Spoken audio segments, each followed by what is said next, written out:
Tabling of documents, State Voter Document, the Honourable Parliamentary Secretary of the Government House Leader. Thank you, Mr. Speaker. Mr. Speaker, pursuant to Standing Order 36.8, I have the honour to table in both official languages the government's responses to 3 petitions. Introduction of government bills. Déclaration de ministre. Statements by ministers. Parliamentary delegations. Présentation. Presenting reports from committees. Introduction of private members' bills. Mr. Sullivan, seconded by Madame Morin Notre-Dame de Grace-Lachine, moves for leave to introduce a bill entitled An Act to Amend the Criminal Code Telecommunication Device Identifier. This motion is deemed adopted. The Honourable Member for York South Weston. Thank you, Mr. Speaker. I move, seconded by the Member for Notre-Dame de Grace-Lachine, to request leave to introduce an act to amend the criminal code respecting telecommunication device identifiers. Mr. Speaker, cell phone theft is a crime problem in my riding of York South Weston and across Canada. Cell phone theft is a growing and troublesome street crime, particularly for young people being mugged for their cell phones. It is a crime of opportunity because stolen cell phones can easily be reactivated by a different carrier. The legislation I am proposing today is the result of an initiative I took last summer in response to muggings of high school students in my riding for their cell phones. At that time, I called on the CRTC and the industry to develop a national database to track stolen cell phones. That is now being done, and this bill is the last step. By making it illegal to tamper with cell phone identifiers, the unique number that is assigned to each cell phone, this legislation would make more effective the national database of stolen cell phones that is being developed here in Canada by cell phone carriers. It would prevent the reactivation of stolen cell phones and so remove the incentive to mug people for their cell phones. Mr. Speaker, I hope all members in this House will support this important crime-fighting initiative. Thank you. Hear, hear. Mr. Sullivan, seconded by Madame Morin Notre-Dame de Grace-Lachine, moves that the bill be now read a first time and be printed. This motion is deemed adopted. First reading of this bill, première lecture de ce projet de loi. When shall the bill be read a second time? At the next sitting of the House. First reading of Senate public bills. Motions, motion. Presenting petitions, présentation des pétitions. The Honourable Member for Lambton, Kent, Middlesex. Thank you, Mr. Speaker. And I have a petition brought forward by a number of my constituents in Lambton, Kent, Middlesex regarding the Canada Post, reviewing every post office across the country to see if outlets can be downsized with a newer, smaller model. And their concern is that in developing this process, a better process for making changes to the retail and delivery network be undertook. The Honourable Member for Saanich Gulf Islands. Thank you, Mr. Speaker. I rise today to present 2 petitions. The first is from residents of the Vancouver area calling on this government to put in place a legislated ban on supertankers on the British Columbia coastline. As this House will know, a non-legislated ban has been in place since 1972.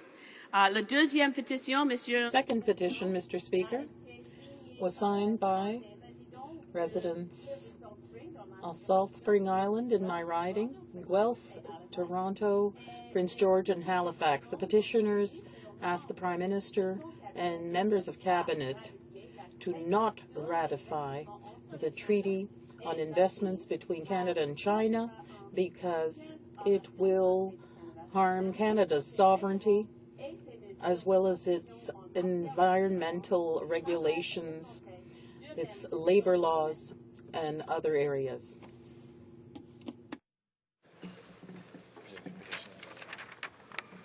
Petitions, petition, the Honourable Member for Winnipeg South. Merci, Monsieur le Président. Thank you, Mr. Speaker. To bring forward this petition from constituents in Manitoba that is asking the House of Commons to condemn discrimination against preborn girls through gender selection and asking the House to support Motion 408. Thank you. Petitions, petition. Orders of the day. Oh, sir. Try again. Questions on the order paper. The Honourable Parliamentary Secretary to the Leader of the Government in the House. Thank you, Mr. Speaker. I ask that all questions be allowed to stand. Is that agreed? Agreed. Ordered.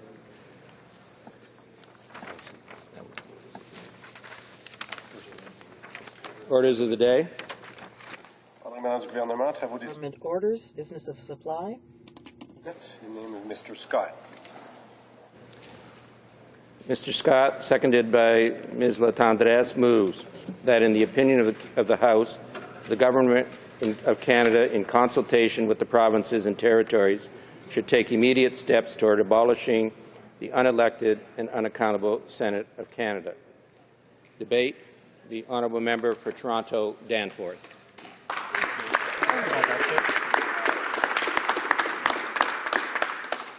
Thank you, Mr. Speaker. Mr. Speaker, it's time to roll up the red carpet.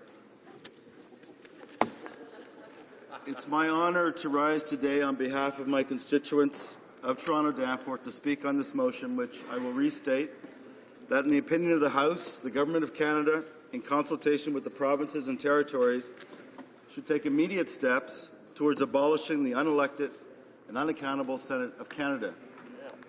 To that motion, I would like to add, Mr. Speaker, that the opposition, the official opposition, is fully prepared and ready to cooperate with the government in this task of consulting with the provinces and the territories.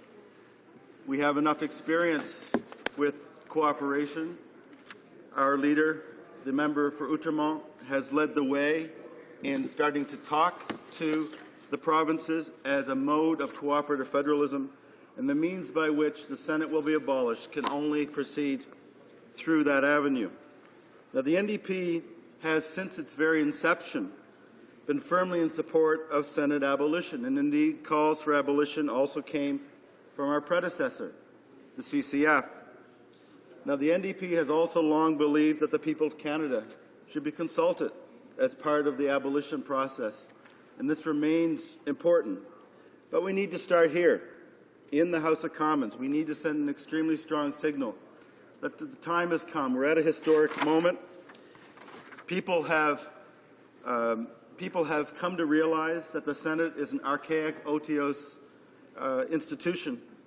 But we have to start here, in the House of Commons, send the signal, begin to work with the provinces and the territories, something it does seem that our Prime Minister seems allergic to. And before I continue, Mr. Speaker, I should say that I'm going to be splitting my time with the honourable member for Louis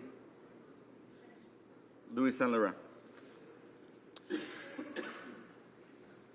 It's important to note that the government has put a reference to the Supreme Court of Canada, where the question of abolition is one of the questions.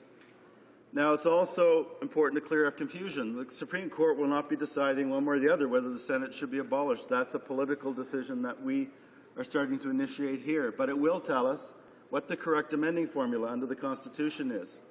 There's debate on that. It's almost certain that it's not less than 750. That is 7 provinces with 50% of the population. The Constitutional Amendment Act will also come into play, where certain provinces, including Ontario and Quebec, have to be involved in the amendment. But it could also be unanimous consent of the provinces along with the federal Parliament, Mr. Speaker. We'll wait to see what the Supreme Court says. We'll be very interested to see what the Supreme Court says.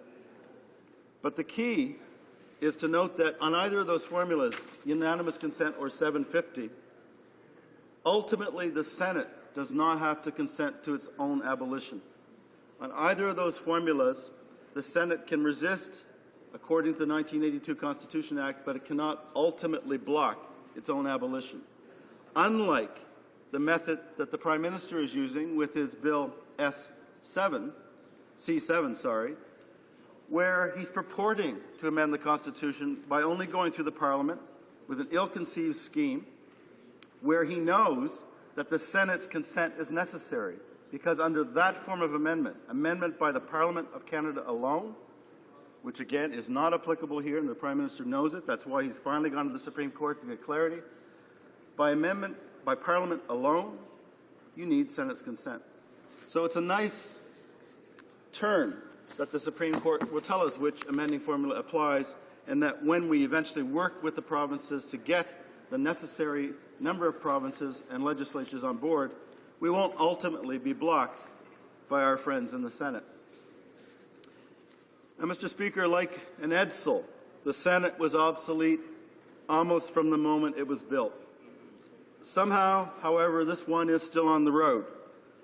But, Mr. Speaker, its lights are broken, the body is totally corroded, the wheels are wobbly, and the engine has all been seized up by dirty oil. And now it may still have a very, very plush interior. But, Mr. Speaker, it's time to send it to the scrapyard.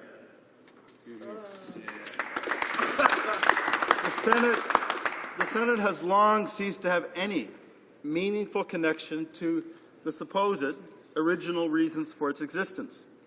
One of those reasons is the principle of representing the regions, 4 different regions, and provinces within the regions.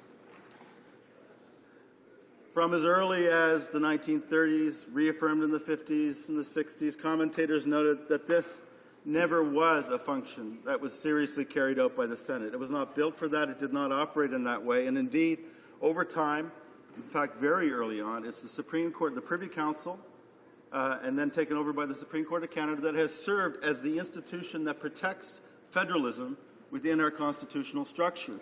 We don't need the Senate for that purpose. And there's only a handful of senators, 12, 15, perhaps it's 20, who make a serious contribution to sober second thought, which is the other major function. They do good work, they're assisted by good staff, they're conscientious, and I can bet, Mr. Speaker, that they resent the presence of many of their colleagues in the Senate who have brought this institution down around their own ears. There are good senators. We do hope to work with those senators if abolition does not occur before this party forms government in 2015. There are good senators who we hope to work with, and I believe will work with, who generally act in a thoughtful, nonpartisan fashion, but most importantly, Mr. Speaker, realize whatever their political stripe, very strongly conservative, very strongly liberal, independent, they realize that the Senate is an illegitimate body when it comes to blocking bills coming from the House of Commons. And it's with those senators that we will work on the road to abolition and in any period in which we have to govern with the Senate still in place. Meanwhile, last year, whatever number of senators with a few vacancies are still there, 100 or so, while they bask in the comfort of, frankly, a sinecure appearing on average 56 days a year in the Senate, we in the House of Commons are doing the work of the people of Canada. It's important to note all of the controversy over residence and everything else, which my colleagues will speak to in more detail. The senators have no constituency responsibilities, yet they have budgets and they spend much more than we do, frankly, when you add up all their travel. They have no constituency responsibilities. Nobody expects them to engage in that, and they don't do it. Yet many of them roam around the country. They rack up the miles, Mr. Speaker, with no role on the ground that has any legitimacy, and I won't say except, but what they do, they're great fundraisers, Mr. Speaker. Many of these senators we know come from fundraising background. They come from a party background. They're there only as a favor to what they did for their party in the past, and they continue in that role. One of the most significant features of what I would call the structural corruption of the Senate. I'm not going to the ethics of individual senators. I'm talking about the structural corruption of the body, is how it has served and continues to serve as the means by which two parties in particular send out a phalanx, a virtually phalanx of publicly paid individuals to raise money for their parties. One party's doing that a lot better than the other these days. I acknowledge that. The party in power uses its senators extremely deftly. And I'd be extremely interested, Mr. Speaker, to know what, for example, an Auditor General audit of the Senate would reveal about the use of parliamentary travel funds for fundraising purposes. But let's just say the Senate is very good at hiding the reasons for travel, and at the moment we don't know the exact reasons for which some senators have racked up amazing travel budgets. Now, I indicated at the beginning that the Senate, Mr. Speaker, is frankly an edsel. And it's an edsel in a couple of respects. From the beginning, thoughtful commentators knew that it would be a hyper-partisan body, not fulfilling the functions originally envisaged. I'd like to read from a wonderfully named book, The Unreformed Senate of Canada, page 45, an objection from the opposition at the time, 1867, David Reeser, when he says, "We know what the tendency is in England and what it was in the country when the government had the appointment of the Legislative Council. The effect will be to find a place in this House for men distinguished for the aid they have given at elections to certain men or parties and not as a reward of true merit or legislative ability." Nothing has changed, Mr. Speaker, nor have the words of Sir John A. Macdonald, and I will end here. He said, quote, "There should be a large property qualification in the upper house, which is then the representative of property," unquote. The Senate, having voted down the former leader's Climate Change Accountability Act, they have shown that they are the continuation of the defense of property that Sir John A. Macdonald wanted the institution to be so many years ago. It's time for that to end, Mr. Speaker.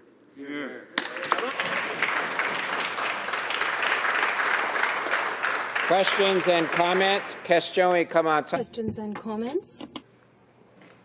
The Honourable Minister of State for Transport. Yes, thank you, Mr. Speaker.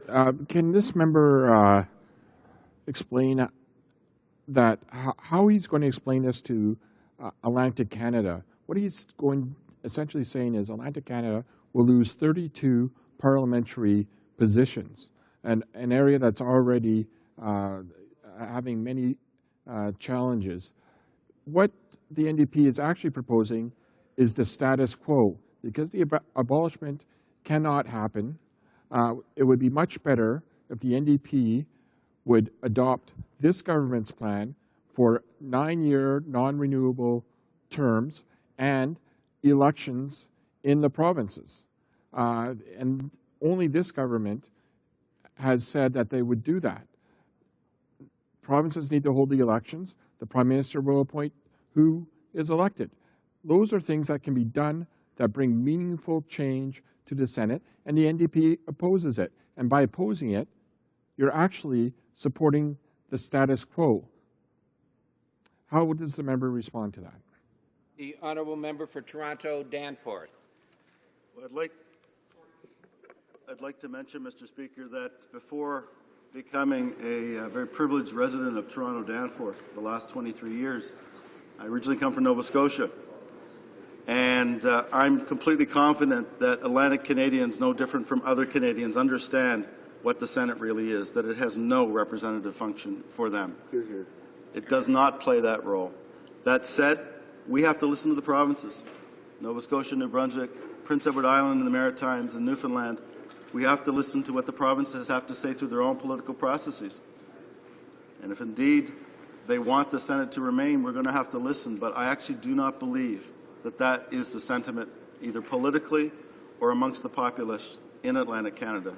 And it's consultation that will determine that, not running away from talking to the provinces, which is the mode of the Prime Minister. Questions and comments? Questions and comments. The Honourable Member for Saint-Laurent-Cartierville.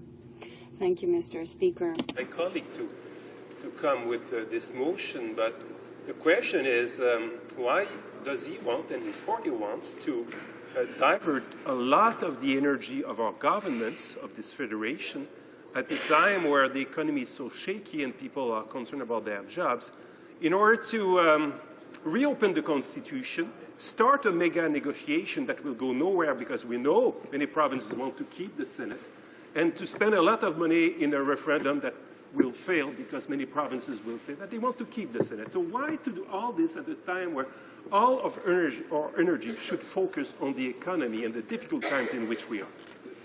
The Honourable Member for Toronto Danforth. I appreciate the question, and I must say I respect greatly the Honourable Member who's posed it, the work he's done for Canada, and where this question comes from. But I have to say I profoundly disagree with the assumption that we know what Canadians and what provinces through their representatives think on this matter. Things have changed a lot of late. Canadians are sick and tired of dysfunctional parliamentary politics. They understand this House needs reform. They understand the electoral system needs reform, but they also understand the Senate is a useless institution. Coming from the province the member represents through his own constituency, I'd like to say that he should not presume to know what the government of that province's position will be on the question of abolition. Things can change, for example. So let's just wait and see, and let's see what dialogue and talking to the provinces will result. If it turns out that abolition requires unanimous consent, his point will be well taken. It will be difficult. But if it's 750, it's going to be extremely possible to do. Thank you, Mr. Speaker. Resuming debate. The The honourable member for Louis Saint Laurent. Thank you very much, Mr. Speaker.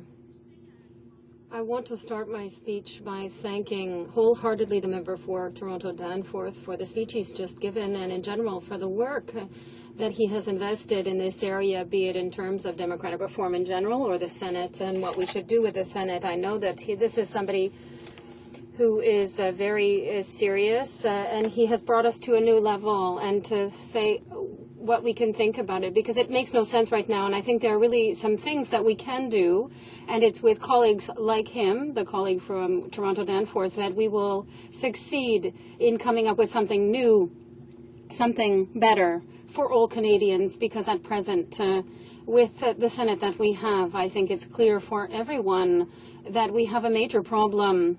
Our position, which is quite clear in my opinion, says that in the opinion of the House, the Government of Canada, in consultation with the provinces and territories, should take immediate steps towards abolishing the unelected and unaccountable Senate of Canada. So first of all, I would like to start by saying that there are two very important parts to the motion. It's very important to consider the consultative bit, because the goal for us is not to impose anything at all, but rather to say that I think that we have to have a serious discussion about the abolition of the Senate, and we really have to go and see what the provinces think. And I think concretely that most of them will be in agreement with us. That is, the Senate is a completely outdated institution. It's undemocratic. It's something that no longer needs to exist. Originally, the Senate was supposed to be a place to review and review legislation, and be the House of sober second thought, as we say. And it was supposed to represent the minorities and the provinces and the regions in the legislative process. So this was the basic idea behind the Senate, but it never happened like that. That's not what happened ever. Ultimately, the Senate has never been able to fulfill that role. It's always been an extremely partisan body that ultimately is there to thank the friends of the party, and they get some privileges when they're appointed there, and the Senate blocks bills that were voted on by duly elected representatives in the House. There are so many problems with this, and ultimately I think that it's very clear when we explain it to people and we tell Canadians. It's true that ultimately this was the idea of regional representation that was behind the founding of the Senate. As the parliamentary secretary to the Minister of Democratic Reform has said, but they're supposed to represent the regions. They're supposed to be the regional weight, the power for these regions. But that's not what happens. Are we going to say then, okay, well, that was the original idea. That was the idea behind the Senate, so that these senators could represent the regions, but they've never done it. We can't keep this Senate because of that idea. It costs $100 million at present. It's a place where they put friends of the party who raise funds for them. That's not how it works. We can't keep going in this way. It makes no sense. It's shameful, and we cannot continue with an upper house that is as illegitimate as all that. The Conservative Party has made the promise for quite some time to reform the Senate, and this is something that they campaigned for in 2005, and they really insisted on that fact. And there are many people, I'm convinced, who are members of the Conservative Party, who vote for the Conservatives, who support the Conservatives, who agree with us that the Senate has many problems, except that what has happened since that time is that since the Conservatives arrived in power, and we're talking about 7 years, almost nothing has been done in this regard. So over 700 days that the Senate has sat, we've talked about it for less than 10 days. It's ridiculous. And afterwards we hear it's a priority. My goodness, it's the fault of the opposition if there's no reforms. Well, they're laughing at us after using the gag order more than 30 times. And they're telling us, well, yes, this time, however, it's the opposition's fault if it's not moving forward. This is completely absurd. They have not had this as a priority. And when they introduce bills to reform the Senate, like C7, which was introduced last year and which has been shelved and hasn't been talked about a lot since then, well, these are illogical bills. C7 has many problems. C7 says, well, we're going to have some sham elections that will be paid for by the provinces because obviously they're the ones that have to deal with it. And then we're going to say, well, elect your senators, and after that, the Prime Minister will decide if yes or no he'll appoint that individual. Super.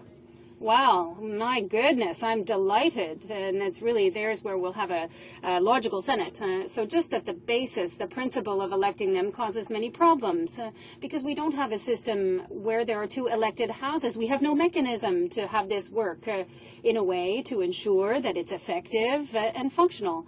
So already at the basis, we have a problem. And then we're asking for 8-year non-renewable terms. Well, wow, this is really going to make them accountable to the public. You get elected, you get put in there, and you don't have any more accounts to give to anybody. You're there, you've got a great retirement, you've got a good budget, you can go travel around and collect money for the Conservative Party as much as you want. That's completely ridiculous. They have no accountability to the public, ever. And in general, it's quite clear in looking at this bill that it has been designed based on not having to consult the provinces. Everything in the Constitution was circumvented to say, well, let's move this a little bit here, a little bit there. We'll make little cosmetic changes, and, well, we don't have to say anything to the provinces. That's not how it works. Our Canada does not work like that. We need to have a dialogue between the federal government and the provinces among themselves to move things forward and to have a country the way that we want it to be. And let's talk about the provinces now. All the provinces either abolished the Senate or never had one to begin with. As far as I know, the provinces are not headed for ruin, and the apocalypse hasn't occurred. It's works not to have it. Sometimes the Senate does good work, but other bodies take over that work, be it more work in committee, be it more commissions of inquiry, other things to replace the work that is sometimes done by the Senate. There are many other ways to do this, and we have many examples in all our provincial governments at present. They are all working very well with their legislatures without needing to have a chamber where you put in all the party friends and where incredible amounts of money are being spent. Ultimately, it really doesn't make any sense. Let's talk about expenditures. An increase of $2.5 million for the Senate this year, while we're cutting and we're saying to EI claimants that investigators have quotas to force people to find, well, this person really didn't deserve to get that check, and they did. No, but the Senate, things are fine. We'll increase the budget of the Senate. Does that make sense? Can I get an explanation for that? Because in my mind, this doesn't work. That's not how I see Parliament of Canada working, and I think that we should really not put our money and our energy there. If we talk just about people, recently we had, well, I was going to say the surprise, but it's really not, because I think that it's probably a lot more common than we think, of having former Senator Michael Fortier, who said quite clearly that in his opinion he agreed with the fact that the Senate should be abolished. And I think that it's really important for me to quote him now. He said, if I had to pick today, I think I would probably be readier than ever to close those doors. I don't see the usefulness of it. I was very naive at the time, and he's talking about when he himself was appointed as a senator in 2006. And he said, I was very naive at the time. I thought it would be a different place than what I saw. I thought the Senate was extremely partisan on both sides, including on my own. I thought it was very annoying because people were trying to play the role of MPs, and they're not. But that's it, Mr. Speaker. That is the problem. Everything we're doing is we're taking people who ran in the election or friends of the party, and we're giving them a great retirement. Their expenses are paid with taxpayers' money. In the case, for example, of Senator Wallen, who has several $100,000 in expenditures and tens of thousands during the election campaign. This money is going into the pockets of senators for political parties. This is our Senate. It's supposed to be the chamber of a sober second thought on legislation. It's really not at all what the Senate should be, I think, and this is essential to adopt this motion to say that it's time to consult with the provinces and seriously talk about the abolishment of the Senate. Thank you, Mr. Speaker. Questions and comments? The Honourable Minister of State for Democratic Reform. Thank you, Mr. Speaker. Mr. Speaker, I'd like to ask the honourable member of they've come forward with the suggestion to abolish the Senate, and I'd like to ask the member of, because this is the Constitution that we're dealing with, you can't just wake up one morning and decide to abolish the Senate. What amending formula would you use to abolish the Senate? Would it be 7 provinces with 50% of the population? Would it be unanimous consent? And do you have clarity on this question? Because, frankly, the rest of Canadians don't have clarity on this issue. I'm wondering if the NDP does. And, Mr. Speaker, I must say that even when the Liberals and the member for St. Laurent-Cartierville says that you should not get into long, drawn-out constitutional battles, you know you're on the wrong track. The honourable member for Louis Saint Laurent. Thank you, Mr. Speaker, and I want to thank the minister for the question. I think that it is a legitimate question to ask here, and I think that I want to salute the government for having finally done the right thing and asked the Supreme Court its opinion to be sure once and for all of what we exactly need to do, either for the reform they're proposing or for the abolishment of the Senate. And I think that in the meantime it will be interesting to see what the answer will be. But I think it's quite ironic that it's taken 7 years in power by the Conservatives before they decide to do anything. I think it's not like it's something that came out of nowhere and we thought, well, let's go and see what kind of amendments to the Constitution we need. And as my colleague from Toronto, Danforth, said when the question was asked to him, I think that, yes, if it takes unanimity, I think it might be difficult, but I think there's enough people who are really sickened by what's happening in the Senate to clearly say and to be able to convince their provincial governments to have really a public voice that says we can't take it anymore, and there are much smarter ways of spending our money here in Canada. Questions and comments? The honourable member for Saint Laurent-Cartierville. Thank you, Mr. Speaker. I want to thank my colleague for the question. I think she's quite categorical, but I would say that not everybody thinks the Senate is completely useless. In 2009, a study by Professor Bird says that the Senate amended 99% of the bills and rejected a few. Sometimes the Senate makes amendments that makes legislation clear or saves money, taxpayers' money. When the House accepts amendments from the Senate, it benefits from the work done in the Senate. The honourable member for Louis Saint Laurent. Thank you, Mr. Speaker, and I really want to thank my colleague from Saint Laurent-Cartierville, who is somebody whom I admire very much and who has a great deal of knowledge about this subject. I think that with regard to the question, I think he's on the wrong track when we try to find little parts and pieces where the Senate has done a good job. No one is saying that the Senate is 100% bad. Of course, there are excellent senators who really want to do a good job, and often the work that they're doing can be interesting for the House. does this justify continuing paying $100 million a year for the Senate? Does this justify supporting people who are appointed there for completely partisan reasons and who ultimately, I think, that this is the kind of good work that the Senate can sometimes do, but I think there's many ways that we could ensure the same results by legislating differently, for example, by having better work in committee. If the government is a bit more open in committee meetings, in House of Commons committee meetings to discuss things that are brought forward and having a more global view at that stage, I think that this could be a good substitute for what the Senate is doing at present. In debate, reprise de débat, the Honourable Minister of State for Democratic Reform. Thank you, Mr. Speaker. And I stand in this House this morning to join debate on a motion put forward by the member from Toronto Danforth.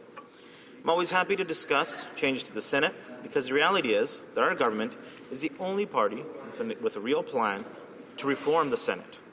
We are the only ones taking legitimate action to bring greater accountability and democracy to the Senate. We are the only ones to have a clear plan in the form of a bill before this House. The NDP talk about abolishing the Senate, yet it's just that. It's just talk. Today, they say that they want to, and I'll quote, to abolish the Senate. Yet, just last month, the same NDP member from Toronto Danforth who put forward today's motion said, and I quote, "We are open to any kind of reasonable reform." And the NDP's lead spokesperson on the Senate admitted not too long after that, and I quote again, "I can't really say what the Leader of the Opposition will do in 2015. It's true, Mr. Speaker, he can't say because the NDP leader refuses to say what he may do come 2015. Yesterday, when asked point blank, if you formed the government, would you appoint senators? The Leader of the Opposition refused to answer. The real reason the NDP's lead spokesperson on the Senate can't say what the Leader of the Opposition will do in 2015 is because the NDP has no intention of actually abolishing the Senate and its full intention of appointing its own NDP members.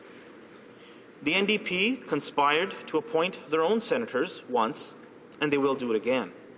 When the Liberals, NDP, and the Bloc conspired to form a coalition in 2008, the NDP worked out a deal to appoint their own senators. In fact, the NDP's own motion admits that they need the support of provinces and territories, support they will not likely receive. Abolishing the Senate requires reopening the Constitution. The NDP knows it cannot get the support of the provinces to abolish the Senate. That is why they have never put forward a legitimate plan in the form of a bill to do so. The NDP's real plan is to appoint their own senators. They will create a constitutional sideshow and appoint NDP senators while reform continues to be delayed by constitutional wrangling. Creating a constitutional sideshow not only helps the NDP hide behind the premiers so they can appoint their own senators, it also has the added benefit of distracting Canadians from their dangerous and reckless tax and spend schemes like their $21 billion job-killing carbon tax. If the NDP was serious about changes to the Senate, they would have put forward a real plan. Instead, they resort to an empty motion. Rather than discuss real and achievable Senate reform, like term limits and getting provinces to hold Senate elections, the NDP call for constitutional battles with the provinces. And the hypocrisy doesn't end there, Mr. Speaker. The Leader of the Opposition claims that he wants to abolish the Senate, yet he just recently tabled a private member's bill to increase the Senate's powers. The NDP leader's bill reads that the Governor and Council shall appoint a parliamentary budget officer after consultation with the leader of every recognized party in both houses of Parliament. If the NDP leader really supported abolition, then why did he put forward a plan to increase the Senate's powers? It's because the NDP knows that once senators are selected by Canadians, they will no longer be able to appoint their own NDP senators, as they conspired to do in 2008. Our government has always been clear about our commitment to bring reform to the Senate chamber, including with processes for Canadians to select their Senate representatives. We pledged to do this in our most recent election platform, and we repeated our promise in the speech from the throne. We even took another step towards a more democratic and accountable Senate by seeking clarification from the Supreme Court of Canada. The Senate makes, reviews, and passes laws that affect Canadians every day. And it's not right that senators have no democratic mandate from the people that they represent, nor that they can sit in the other place for decades at a time. The Senate can be a place where a broader range of experience and expertise can be brought to bear on the issues facing our country. Unfortunately, I believe that the contributions of the Senate are overshadowed by the fact that senators are selected and appointed through a process that is neither formal nor transparent, with no democratic mandate whatsoever from Canadians. Moreover, there are no strict limits on the number of years an individual can sit in the Senate. Taken together, the Senate's effectiveness and legitimacy suffers from its democratic deficit. Mr. Speaker, we must then ask ourselves the simple question: is this good enough? Our answer is no. Our government has long believed that the Senate status quo is unacceptable, and therefore it must change in order to reach its full potential as an effective and democratic institution. While recommendations on how to reform the Senate have differed, and differ still, there is one consistent theme that runs throughout. Nearly all reports and studies agree that the Senate is an important democratic institution and that reform is needed to increase legitimacy in the context of a modern democratic country. It is clear that while there may be different approaches to solving the problem, reform is the best course of action to actually achieve the change in status quo of the Senate. Senate reform of any kind has proven to be a complicated process. Under our Constitution, reforming fundamental aspects of the Senate, such as its powers or the representation of the provinces, requires at least the support of 7 provinces representing 50% of the population of the provinces. Achieving the necessary level of provincial support for particular fundamental reforms is a complex and lengthy process with no guarantee of success. Abolishing the Senate, for example, at the very minimum, requires the consent of at least 7 out of 10 provinces, if not unanimous consent of all provinces and territories. Canadians don't want drawn-out constitutional battles that would detract from what Canadians want their government to focus on. Canadians want the government to focus on jobs, growth, and long-term prosperity. At a time when the global economy is still fragile and Canadians are rightly worried about their savings, their retirement, and their financial future, long, drawn-out constitutional clashes with the provinces would be a recipe for sideshows distracting the government's attention away from the economy. Added to this, it is the fact that there is no consensus among provinces to pursue large, wholesale reform. The NDP's own motion admits that they need the support of the provinces and territories, support they know they do not have. Our government believes that Senate reform is needed now. The NDP do not want reform now. They want to delay to keep the status quo and to keep Canadians from electing their own senators. Getting into constitutional battles with the provinces is a good way for the NDP to delay change to the Senate so that the NDP can appoint their own senators. Canadians deserve better, Mr. Speaker. Canadians deserve a say in who represents them in the Senate. That is why we are moving forward with the Senate Reform Act. Through this bill, our government is taking immediate and concrete action to increase the democracy in our upper chamber and to work cooperatively with the provinces and territories. The Senate Reform Act includes 2 initiatives that will help bring real reform to the Senate. First, the Act provides a suggested framework to provinces and territories who wish to establish democratic consultation processes to give Canadians a say in who represents them in the Senate. Second, it introduces term limits for senators appointed after October of 2008, which will ensure that the Senate is refreshed with new ideas on a more frequent basis and allow Canadians to select their Senate representatives at regular intervals.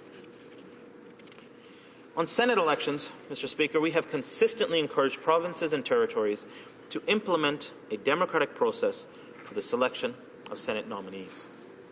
The framework in the Senate Reform Act is meant to provide enough details to facilitate the development of provincial or territorial legislation without limiting provinces and territories in the establishment of consultation process or the precise detail of such a process, which may differ between jurisdictions as local needs may demand.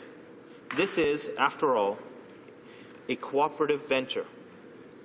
Provinces and territories would not be required to implement the framework precisely as written. Rather, they will be encouraged to adapt the framework to which best suits the needs of their unique circumstances.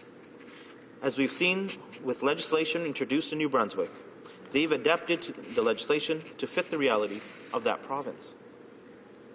The approach proposed in the Senate Reform Act has already been successful, and this type of reform has already gained a toehold in our Senate.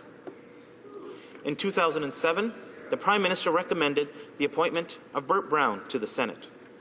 In 2012, he appointed the first female elected Senator, Betty Unger, and in 2013, he appointed Doug Black to the Senate. Senator Brown, Senator Unger, and Senator Black were elected as a senator-in-waiting by Alberta voters in selection processes held under the authority of Alberta's Senatorial Selections Act, which was introduced in 1989. Alberta may have been the first province to pass this type of legislation and to see its nominees appointed. It is not the only province that has taken steps to facilitate reform. In 2009, Saskatchewan passed the Senate Nominee Election Act, which enables the provincial government to hold a constitutional process on Senate nominees. In British Columbia, a bill has been introduced that will provide the provincial government with the authority to hold consultation processes. In New Brunswick, a bill has been introduced in the legislature to hold Senate nominee processes by 2016. More broadly, I would encourage all our colleagues in all provincial and territorial legislatures and assemblies to consider supporting and moving forward with similar initiatives. In addition to encouraging the implementation of democratic selection processes for Senate nominees, the Senate Reform Act will also limit Senate terms which can span several decades under the current rules.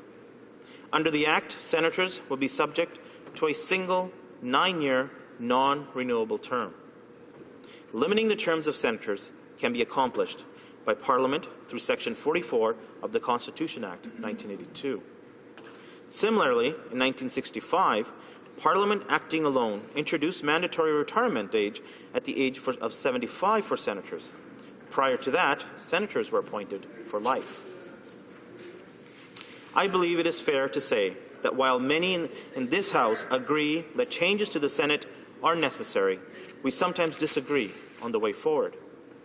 In order to underline our commitment to Senate reform, our government has taken another step towards a more democratic and accountable Senate by seeking clarification from the Supreme Court of Canada. In contrast to the position of other parties, it is clear that our government's approach is the practical and reasonable way forward. It is the approach that can truly achieve results. In fact, the stated positions of the opposition parties are essentially arguments in favour of the status quo. Their proposals have such a low chance of success that they might as well not even propose them at all. For example, the official opposition claims to be for abolishing the Senate. Aside from the very obvious sideshow that the NDP is attempting to create, abolition is not possible for one major reason. There is no consensus among the provinces to abolish the Senate. And since the NDP is unwilling or unable to put forward a real plan to abolish the Senate, we've done it for them by seeking clarity from the Supreme Court of Canada. Then there is the Liberal Party, who, in its 13 years in power, did nothing to make the Senate more democratic or accountable. Even when they were given the chance to put senators elected by Canadians in the Senate, they refused. Not once, but 3 times, Mr. Speaker. The Liberals do not support Senate reform, and their 13-year record of inaction demonstrates their opposition. They have been clear about this. In closing, Mr. Speaker, we are the only party with a real plan to reform the Senate. Our government is dedicated to reforming the Senate so that hardworking Canadians across our great country can select their Senate representatives.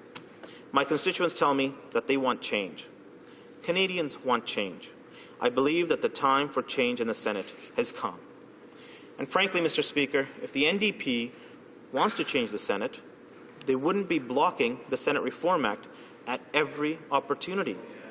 In an attempt to filibuster our Senate Reform Bill, the NDP put up 40 speakers.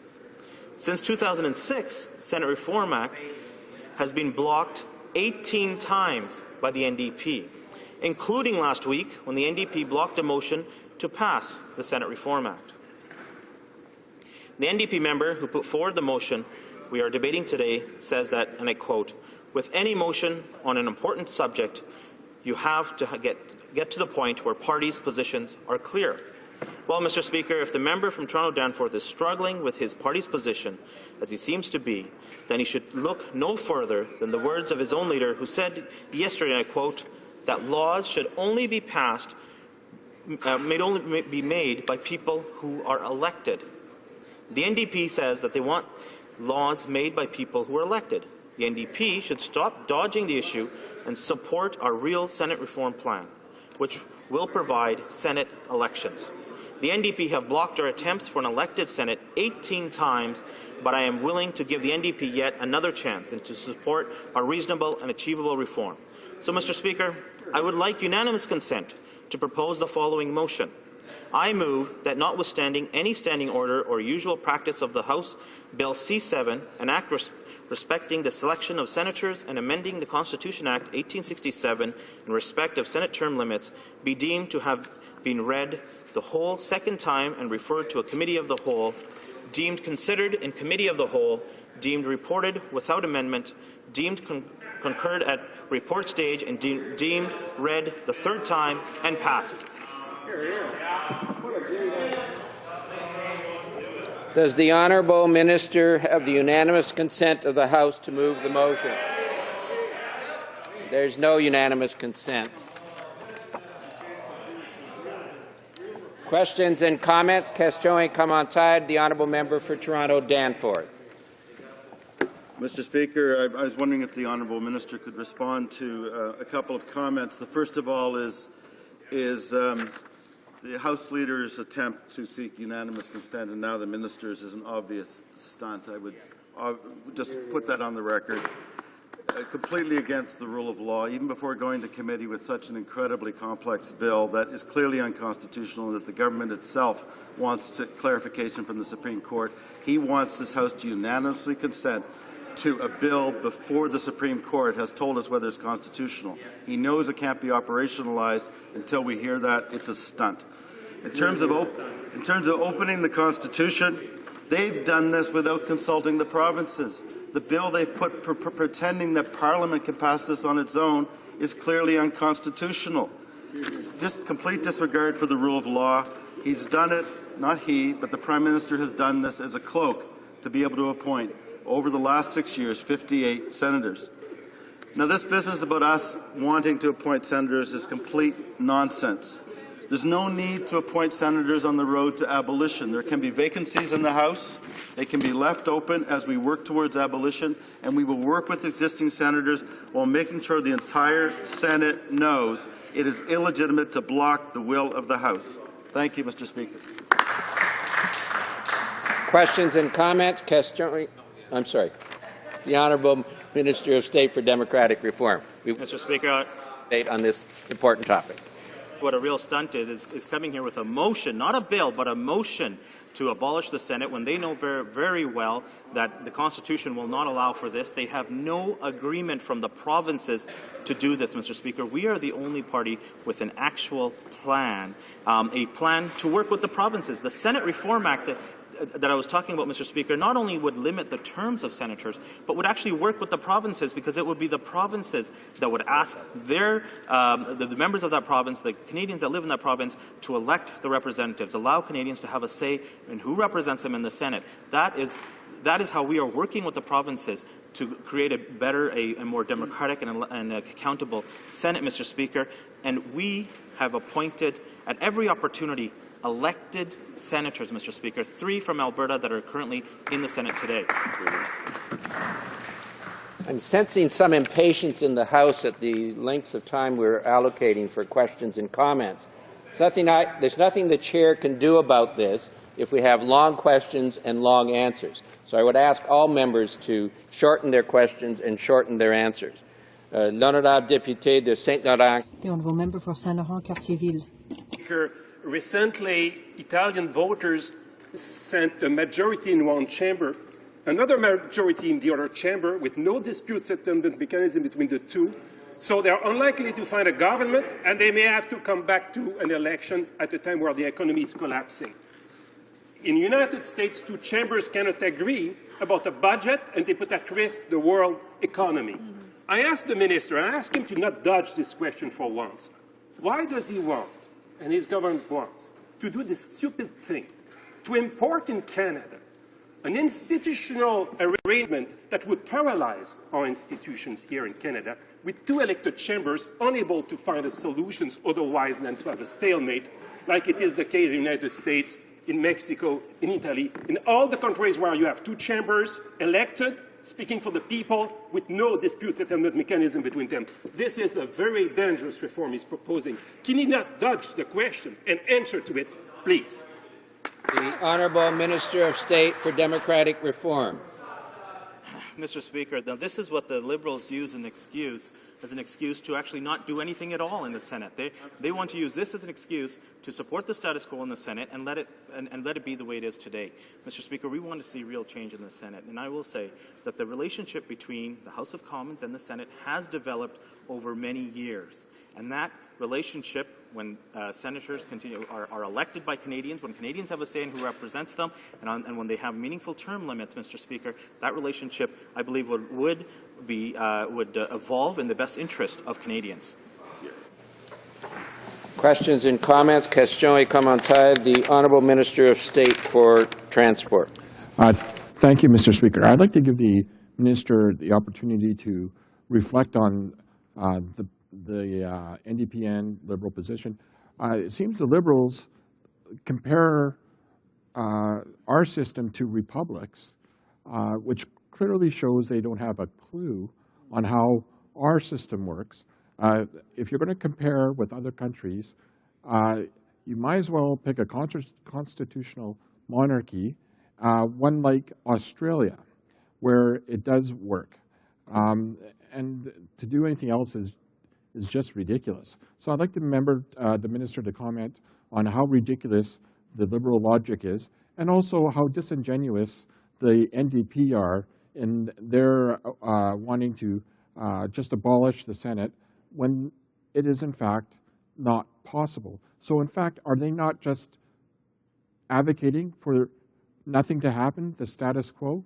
Isn't that the real effect of the NDP position? Thank you. The Honourable Minister of State for Democratic Reform. Well, thank you, Mr. Speaker, and I thank my colleague for those comments and that question. I fully agree with him. The opposition here have positions that at the end of the day would only support the status quo and not doing anything at all. The Liberals, and you heard that question from the member, or the Liberal member already, that their proposal is to not do anything because well, they want to get into these long, drawn-out constitutional battles. The NDP proposes abolition. And they know very well that it's not possible. They're hiding behind the provinces. And at the end of the day, Mr. Speaker, the NDP are doing this because they want to appoint their own senators. They don't have any senators in the upper chamber, Mr. Speaker, and they'd like to appoint their own. And they may say that's not true, but in fact, Mr. Speaker, they tried to do it in 2008. They tried to work with the Bloc Québécois and the Liberals and tried to appoint their own senators. In fact, Mr. Speaker, there's a signed agreement to do that. So that is their plan, is to not to do anything in the Senate at all. We have a real plan, Mr. Speaker, to reform the Senate, to bring in term limits and allow Canadians to have a say in who represents them in the Senate, Mr. Speaker. That will go a long way to having a more accountable and a representative Senate of Canadians, Mr. Speaker. Questions and comments? Question et commentaire. L'honorable député de Chambly. The honourable member for Chambly-Bordua. Thank you very much, Mr. Speaker. I find this interesting because the minister is talking about the fact that this is a circus or a sideshow. But the real sideshow is the Senate, with everything we're seeing right now. Senators who are running away from journalists and so on instead of being accountable to the supposed constituents they have. And as my colleague from Toronto Danforth pointed out, these people have no accountability. You ask people in our ridings to go see their senators. They don't have an office. They don't offer any services to citizens. So I'm wondering how they maintain contact with the citizens they're supposed to represent when they're never in their quote-unquote ridings. So I'd like to ask the minister what he thinks of the fact that these senators have no capacity to represent people properly, and the Senate is the circus or sideshow, not our NDP motion that seeks to abolish the Senate and concentrate on things important to Canadians. For democratic reform.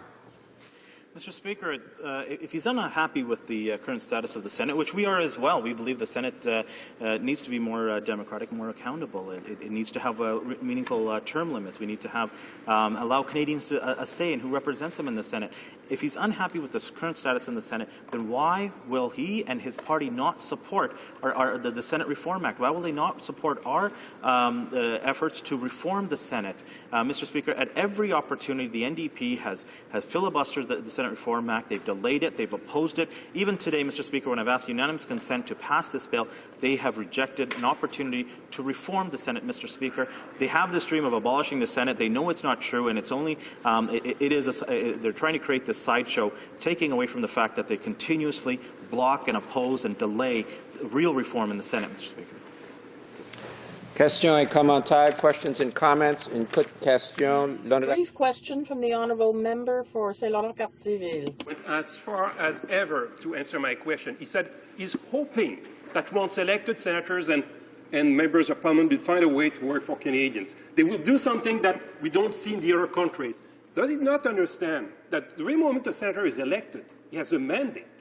And because he has this mandate, he will not give the last word to his colleagues of the House. He or she will stand to their views, and then they will block a lot of bills, not 2 or 3 out of 400, as it is the case today, but maybe half of them. So this will be a big change in our political system, and that is not realize the consequences it may create in a very decentralized federation where we need to be sure that our federal institutions are working properly for Canadians. The Honourable Minister of State for Democratic Reform. A short answer, please. Shortly, Mr. Speaker, and this is where we and the Liberals and obviously the NDP do differ, Mr. Speaker. We believe that Canadians should have a say in who represents them in the Senate. We trust Canadians on this issue. We also believe that the Senate, a more accountable, more democratic Senate, is actually a good thing for the country, Mr. Speaker.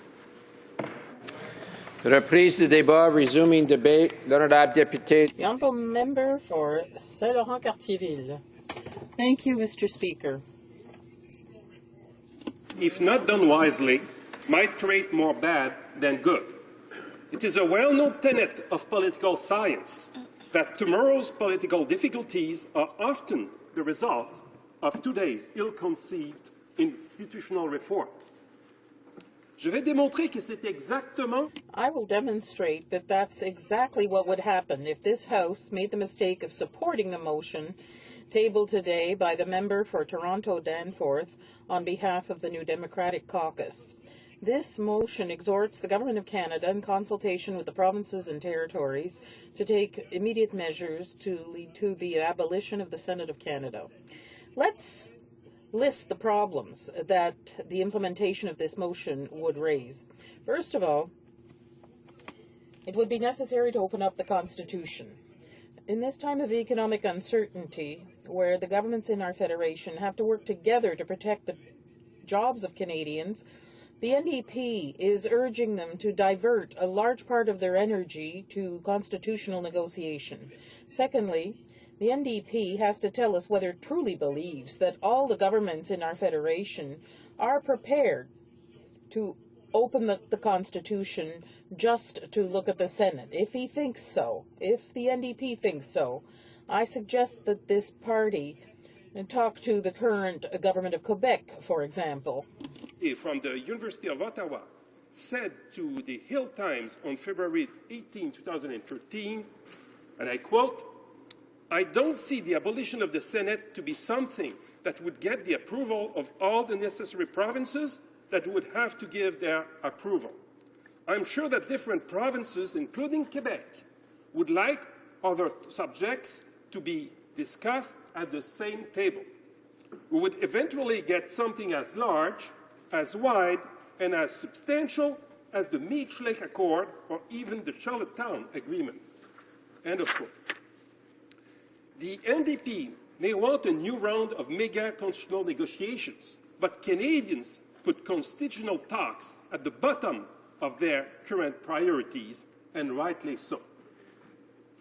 Troisièmement. Thirdly, has the NDP taken into account that the constitutional rule to abolish the Senate is almost certainly provincial unanimity? The vast majority of experts feel that if the 750 rule, 7 provinces representing at least half the population of the provinces, was necessary to change the nature of the Senate, you would need the consent of this Parliament and the unanimous consent of the provinces to abolish it, which the Supreme Court will probably confirm.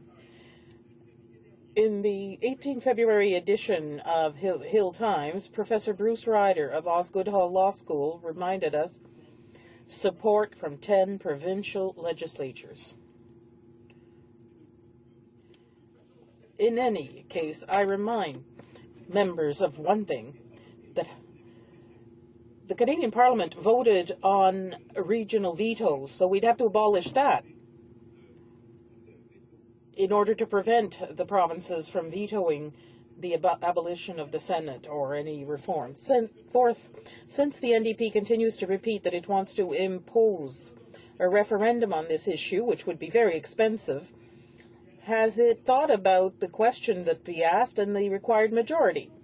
If this question was to put Canadians before a single alternative, the abolition of the Senate or not, it would not do justice to the wide range of opinions Canadians hold on the Senate. Now, with regard to the majority required for abolition, does the NDP have in mind a simple majority at the national level? That won't be sufficient, because the provincial governments and legislatures that voted for maintaining the Senate would feel that their constitutional duty is to have the wishes of their voters prevail. So we're talking about a simple majority within each province.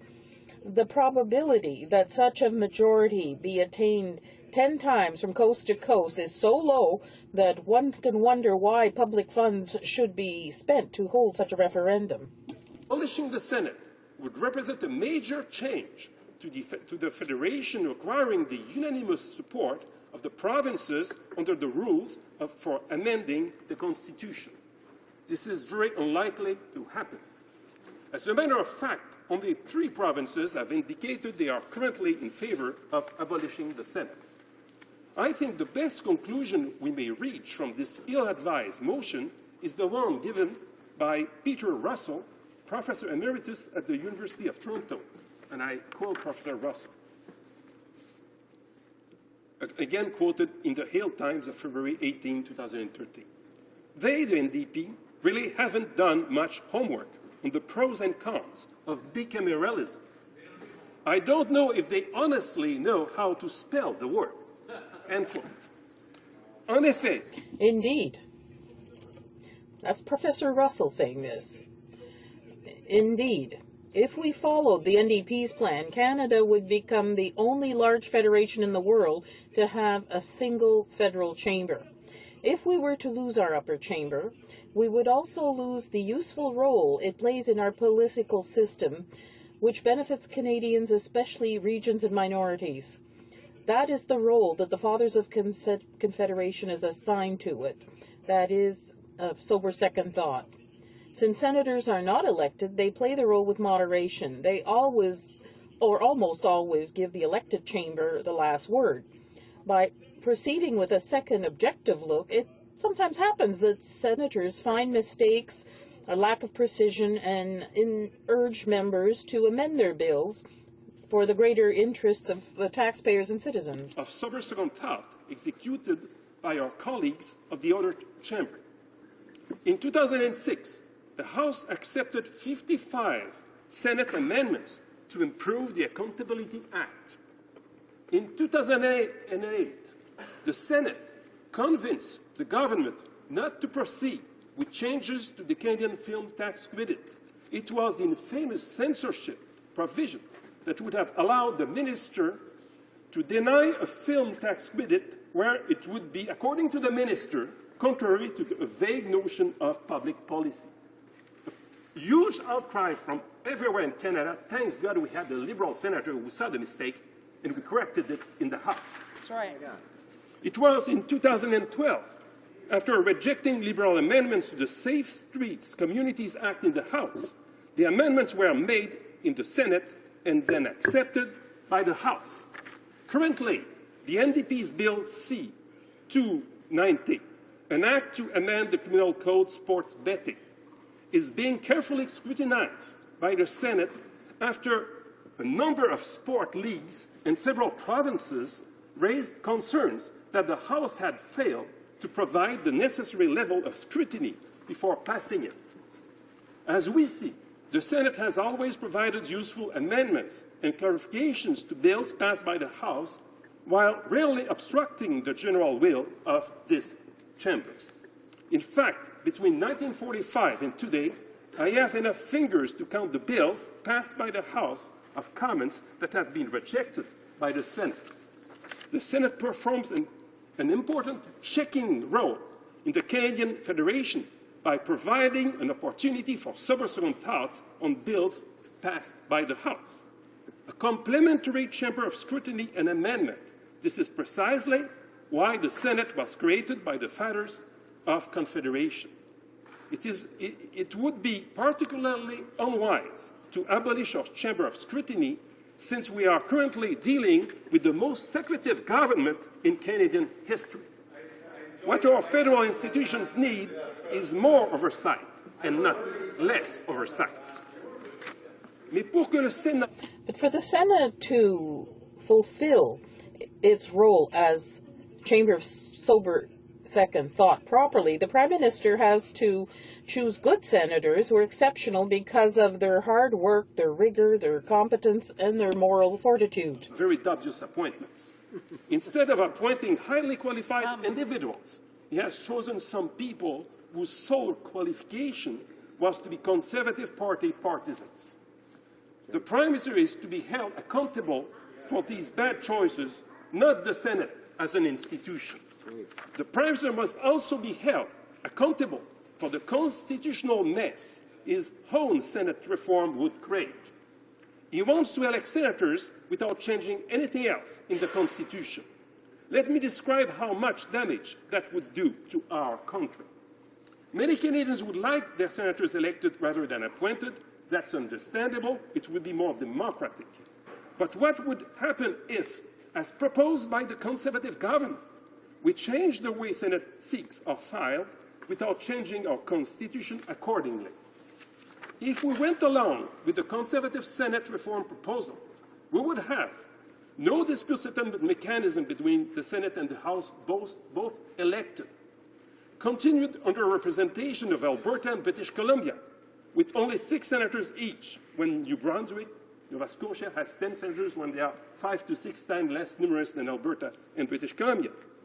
US-style gridlock, and now Italian-style gridlock between 2 elected chambers unable to solve their disagreements. and bitter U.S.-style gridlock and Italian-style gridlock and Mexican-style gridlock, and we may go ahead, and bitter constitutional disputes regarding the number of senatorial seats to which each province is entitled.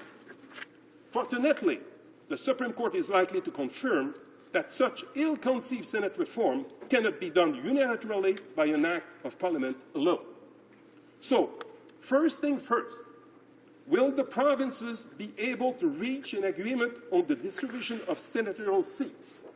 If they do, we can then figure out which constitutional powers we should attribute to the Senate in order to create healthy complementarities with the House rather than paralyzing duplication. After which we can agree on the process to elect senators and finally amend the Constitution accordingly. To conclude, Mr. Speaker, abolishing the Senate would represent a major change to the Federation, requiring the unanimous support of the provinces under the rules for amending the Constitution. This is very unlikely to happen. Furthermore, the Senate serves a useful function by improving or correcting bills that pass through the House. As long as the provinces fail to agree on the number of senators to which each one is entitled, we must avoid the kind of constitutional chaos that an elected Senate would cause. Instead, let us keep the Prime Minister accountable for the quality of the individuals he appoints to the upper house. And let the Senate continue playing the role conferred upon it by the Fathers of Confederation, the Chamber of Scrutiny, the Chamber of Sober Second Thought. Thank you very much. Well done. Questions and comments? Questions et commentaires. Questions and comments. For Toronto Danforth. Thank you, Mr. Speaker, and I'd like to thank the honourable member for an extremely well done speech, very informative, and very well argued.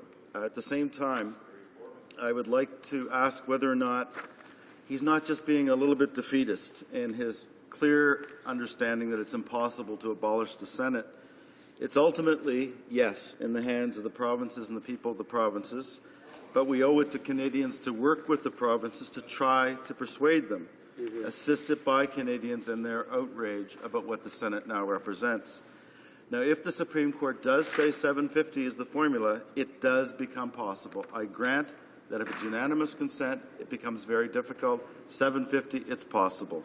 As my colleague, the member for Vaudreuil-Soulanges in Quebec, just reminded me, Jack Layton always reminded Canadians, quote, "Don't let them tell you it can't be done," unquote.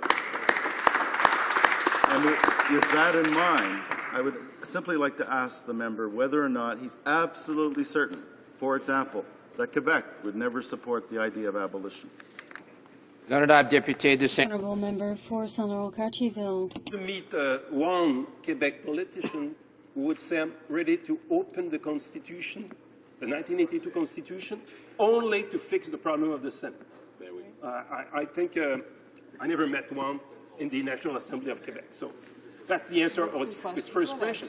But I will ask to the NDP, because they have the full day to answer to this question, are they saying that they are ready to get rid of the original Veto Act? Because when they say it will be 750, what that means, that the original Veto Act will not exist anymore. They will, this House and the Senate will get rid of it. If it's their plan, they should say that, because I think it will create a big flag. Questions and comments? Questions et commentaires. Questions and comments. Minister of State for Democratic Reform. Well, thank you, Mr. Speaker. Now, the Liberal member, he agrees with us that the NDP motion is nothing but more than a sideshow and a distraction, and really it's not possible to abolish the Senate in the way that they propose.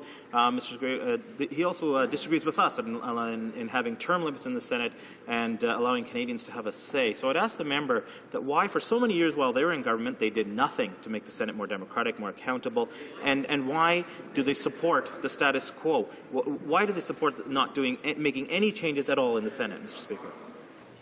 Honourable member for Saint-Laurent-Cartierville. The Senate played its role at Chamber of Scrutiny. It's the role that the Senate is playing since Confederation. And it's not only the Chrétien government that did not change this Chamber of Scrutiny in an elected chamber. It's all the governments before. And it's not that have been done before, it's because it's not as simple to do if you have a sense of responsibility. if you have a sense of responsibility, you don't elect senators without changing nothing in the Constitution. You don't create two chambers with equal powers that will paralyze each other.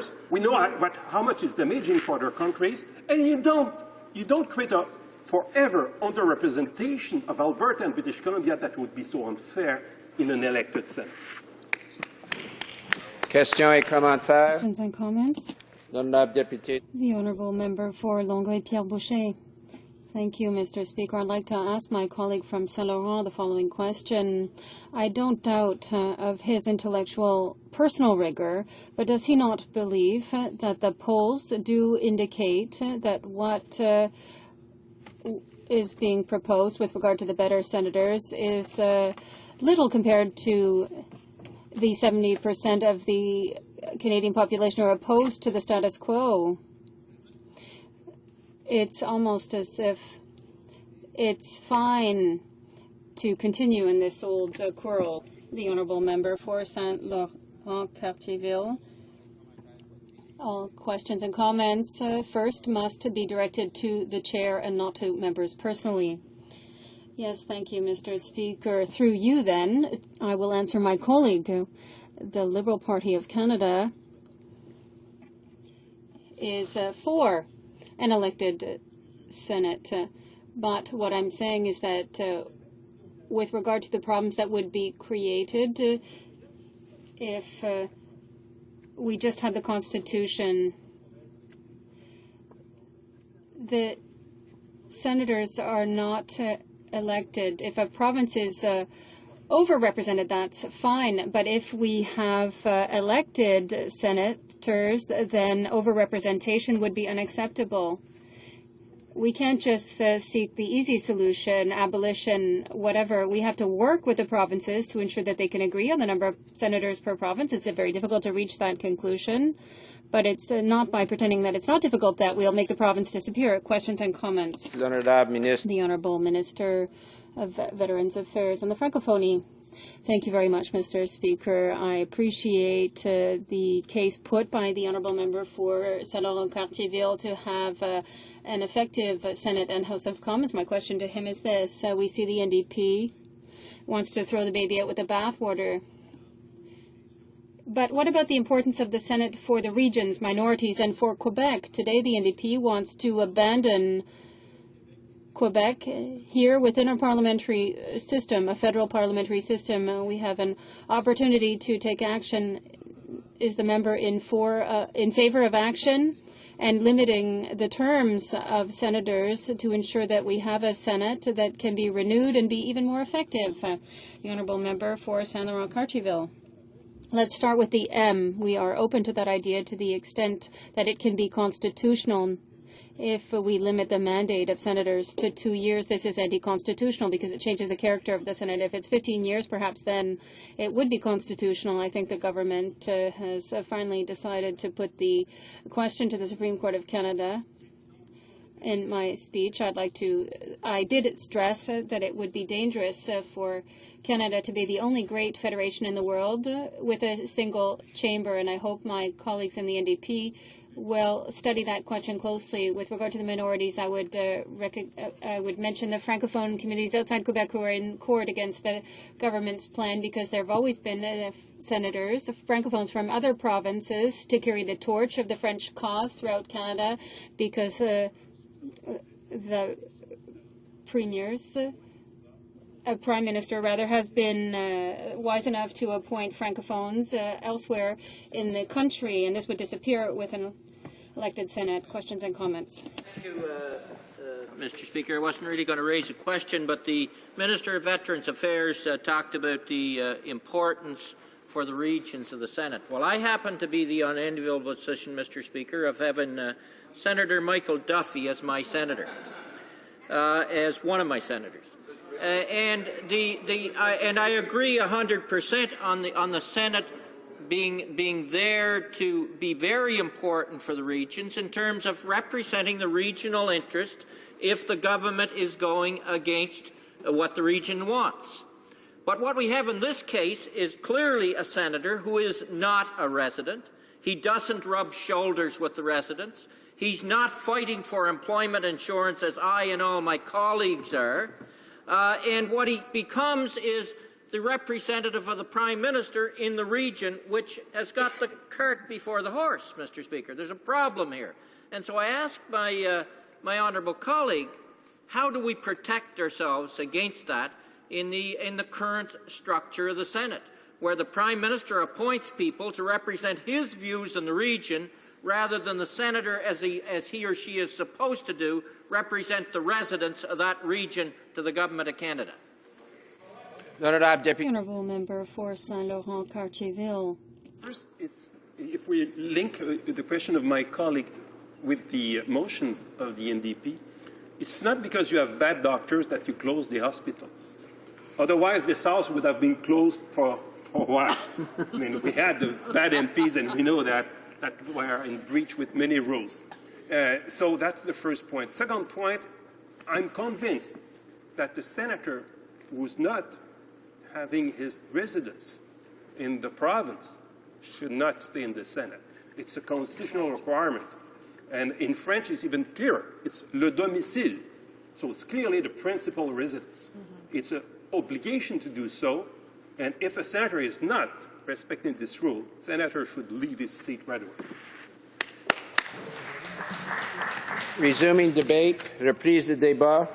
Resuming debate. For Beaches, East York.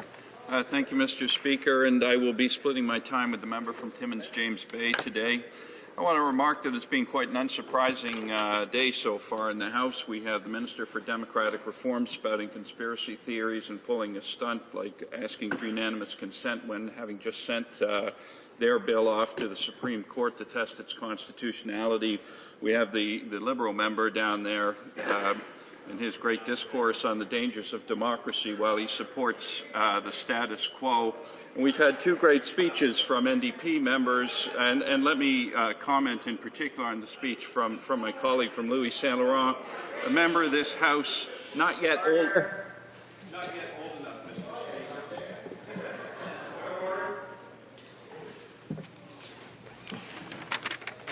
The Honourable Member for Bourassa. Down there. Well, my response to that has to be if that end of the chamber on both sides was quieter, he might be able to hear. So again, I would repeat to all members, it is difficult to hear the speeches. It's obviously an important issue given the tenor of the debate to this point. I would ask all members to, if they're going to have private conversations, to do them in a whisper rather than at the top of their lungs. Resuming debate, the honourable member for Beaches, East York. Thank you, Mr. Speaker, and I wanted to comment on the fine speech from my colleague from Louis Saint Laurent. She's a member of this House, not yet old enough to serve in the Senate, and I think, Mr. Speaker, that's evidence enough in support of this motion, sufficiently compelling argument to actually rest my case on, but there is yet more evidence, so I won't rest it there, and I'm sure she and my colleague from Toronto Danforth, whose motion this is, have greater expectations of me. But if I might, Mr. Speaker, say what a pleasure it is to share the privilege of representing the citizens of the East End of Toronto with the member from Toronto Danforth. We stand back to back, Mr. Speaker, in our common cause of serving the people of the East End of the city, and I stand with him today in full support of this motion. Today's motion, Mr. Speaker, is part of a larger progressive vision and plan that we, the NDP, have for reforming the electoral and parliamentary systems of Canada. This is about bringing a more fulsome democracy to Canada, about making representation more meaningful and real, about making sure that we have a system whereby the citizens of this country can be sure that when those of us who occupy this place fail to do our job properly, they are able to remove us from this place. It is this latter point, Mr. Speaker, that is relevant, I believe, to today's motion, to this part of our democracy project. Let me say at the outset of this speech, Mr. Speaker, that it's my desire as an MP to always conduct myself in a dignified and civil manner as befitting this institution. Whatever one wants to say about the conduct and language that's appropriate to this place doesn't really matter because there are, in any case, some very clear, explicit expectations of my constituents on me for my conduct. But a speech about the Senate, Mr. Speaker, poses a huge challenge to that because the subject matter is not, in fact, dignified and not civil. In fact, the institution has become ugly, crude, and sordid, and an argument for its abolition cannot avoid but shine a light on that and speak in plain terms about that. As a new MP, Mr. Speaker, I'm not so used to and familiar with this place yet that the Senate and the Senator seems normal to me. There is something quite unusual about this collection of people who have made this place home till kingdom come, or 75 years old. This ought to be a place where we are able to be only by the will and grace of those who sent us here. We ought to feel lucky about that. We ought to never take for granted the privilege we have to be in this House to represent the views of our constituents on the important issues of the day. And we ought to be well aware every day that that privilege is in our constituents' hands to withdraw or withhold should we slip and fail in our duty, or should they change their minds, or should time and events simply overtake us and our usefulness to them. And so it was a very strange experience, Mr. Speaker, early on in my tenure here, and strangely perhaps that I remember it really well, the day I sat down on a joint House of Commons Senate committee, subbing for one of my colleagues next to a senator. And here was this man sitting on this committee nominally for the same purpose as the rest of us sitting around the table, reviewing and scrutinizing legislation, studying the issues of the day, with no one to go back to, no one to account to, no constituency, no events that weekend to get back to the riding for, just collecting a salary until the inevitable. Entirely unaccountable, Mr. Speaker. And this, Mr. Speaker, is to argue that the institution is fundamentally undemocratic, that it represents, in fact, a deep distrust of democracy. It is, and it does. It is a comforting backstop for those who are concerned about the wisdom of the elected and, by extension, the wisdom of the electors. There are facts aplenty, Mr. Speaker, served up over the course of time to undermine the justifications of that institution. But to focus on the issue of accountability, Mr. Speaker, seems a bit naive. There's an unassailable truth to those arguments, but there's a bigger truth that seems to make those finer, higher arguments somewhat moot, I think. Now, the Prime Minister, he once described the Senate as a relic of the 19th century. Were it only that, Mr. Speaker, then there may be something quaintly historical about it and some historical justification for keeping it alive, for reforming it, for modernizing it, perhaps. This argument might take the shape of tradition versus more modern democratic notions about institutions. But it's actually substantially worse and considerably sadder than simply that, Mr. Speaker. The institution, even for what it was, has degenerated and become corrupted beyond rehabilitation. It's not even about what the senators are doing here. It's not about what terms and conditions they operate under here. It's about what they've done to get here. The Senate is the pension, Mr. Speaker. The work's already been done. Their masters have been served, and this is the deferred compensation for that work. And now, I'm not a historian, Mr. Speaker, and maybe the institution knew better times. Maybe someone took seriously, well, the Liberals still do, apparently, the notion of second sober thought. On the other hand, some people say it's always been this. And I enjoyed the quote from my colleague, Sir John A., about this being the chamber of the propertied. But I only know what it's been, frankly, through my adult life. And it's been a crass, crude, and corrupted institution. And look what we have there, Mr. Speaker. We have Senator Doug Findlay, National Campaign Director for the Conservative Party, former campaign director and director of political operations for the Conservative Party in 2006 and 2008. And he was charged, Mr. Speaker, for overspending the Election Act spending limit, falsifying tax claims in the 2006 election. And over the last 3 years, he has cost the taxpayer just shy of $730,000. we have Senator Irving Gerstein, Chief Fundraiser and Chair of the Conservative Fund of Canada. He is the largest fundraiser for the Conservative Party and was charged in 2011 with violating the Elections Act, involved in filing false tax claims and exceeding federal spending limits on campaign advertisements. Senator Gerstein has cost the taxpayer just shy of $1 million over the last 3 years. And the list goes on, of course, Mr. Speaker, bagmen, backroom boys, and failed candidates in the Senate. And not to be outdone, the Liberals have enshrined their own set of past political operatives in the Senate, Mr. Speaker. Senator David Smith, for example, former National Liberal campaign co-chair. Cost to the taxpayers over the last 3 years, $935,000. Senators Cowan, Robichaud, Mitchell, Campbell, all former Liberal Party operatives, all costing the taxpayer either side of $1 million over the last 3 years each, Mr. Speaker, and the list goes on. The Senate was never justified on any grounds, but at least the Red Chamber had the facade and aura of dignity, but no more. That has fallen away, and with it has gone the possibility of recovery. A seat in the Red Chamber is the crude patronage of a twisted, cynical political game that's been played out between those two parties since Confederation. It's the pork of political bagmen and operatives of Liberals and Conservatives. That party that wins the election gets to bring their insiders to feed at the trough of the Canadian Senate, wealthy enough men and women gorging themselves at the expense of the taxpayer for doing the dirty work of their party, Mr. Speaker. Reform, Senate reform, that's been the mantra of this Prime Minister, but there's been no rush, we note.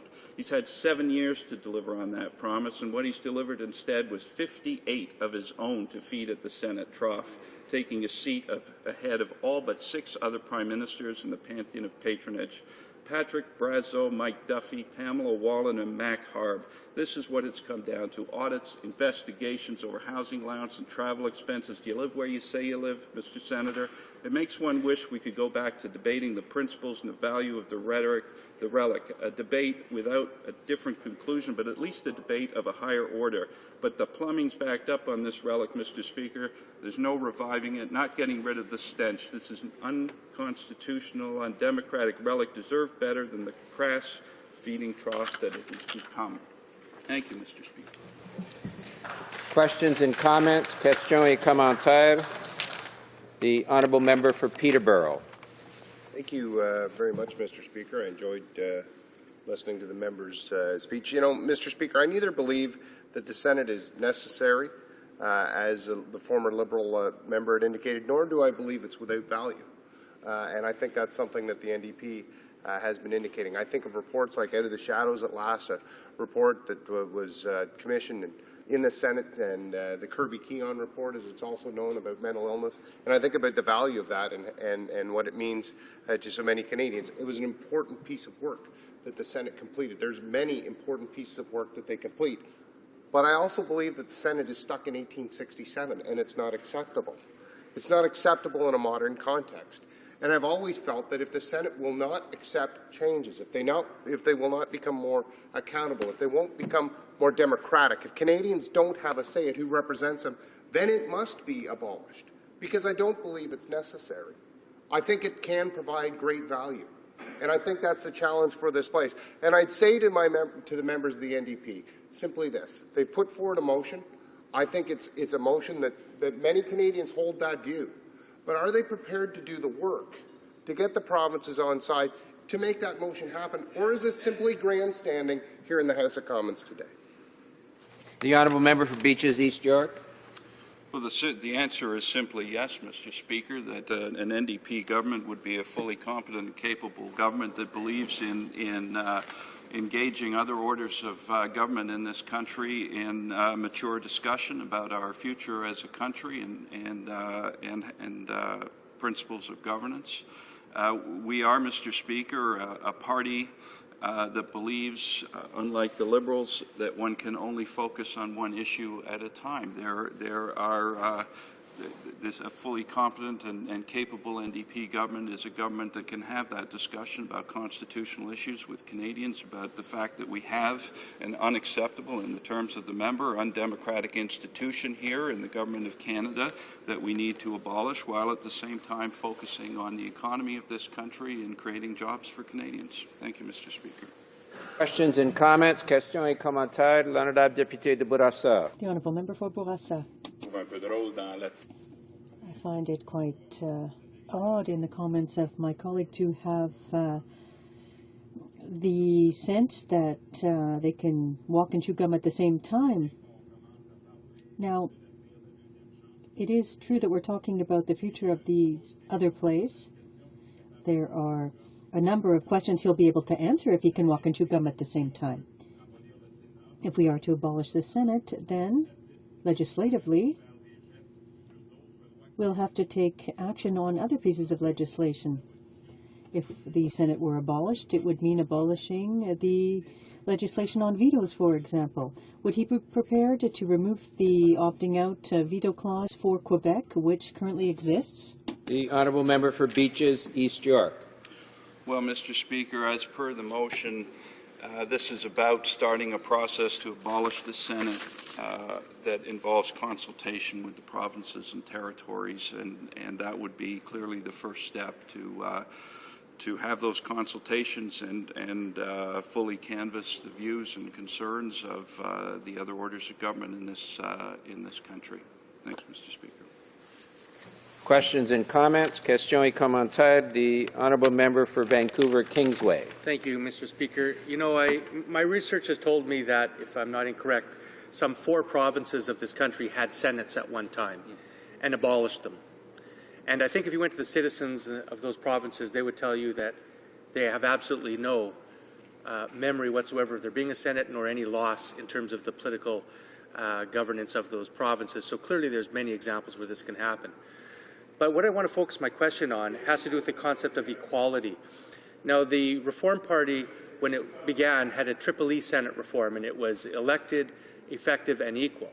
Now, I hear the Conservatives talk a lot about electing senators, and I hear them talking about trying to make it effective, but the issue of equality seems to have dropped off the radar. I come from British Columbia, where we have 6 senators and 4.5 million citizens. Prince Edward Island has 140,000 citizens and 4 senators.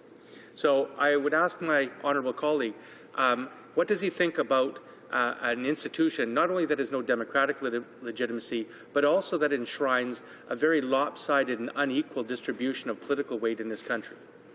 The honourable member for Beaches, East York. We're almost out of time, so a very short answer. Well, I would say that the inequality does go, in fact, to the lack of democratic legitimacy of the institution, Mr. Speaker. I wouldn't distinguish between those 2 principles. Fundamentally, fundamental concept under democracy is one of at least equity and equality, and I think what the member raises is the fact that the promises made by this government in 2006, when they became to form government, have been broken, and they have dragged this out while they have put 58 of their own patronage appointments into the Senate, Mr. Speaker.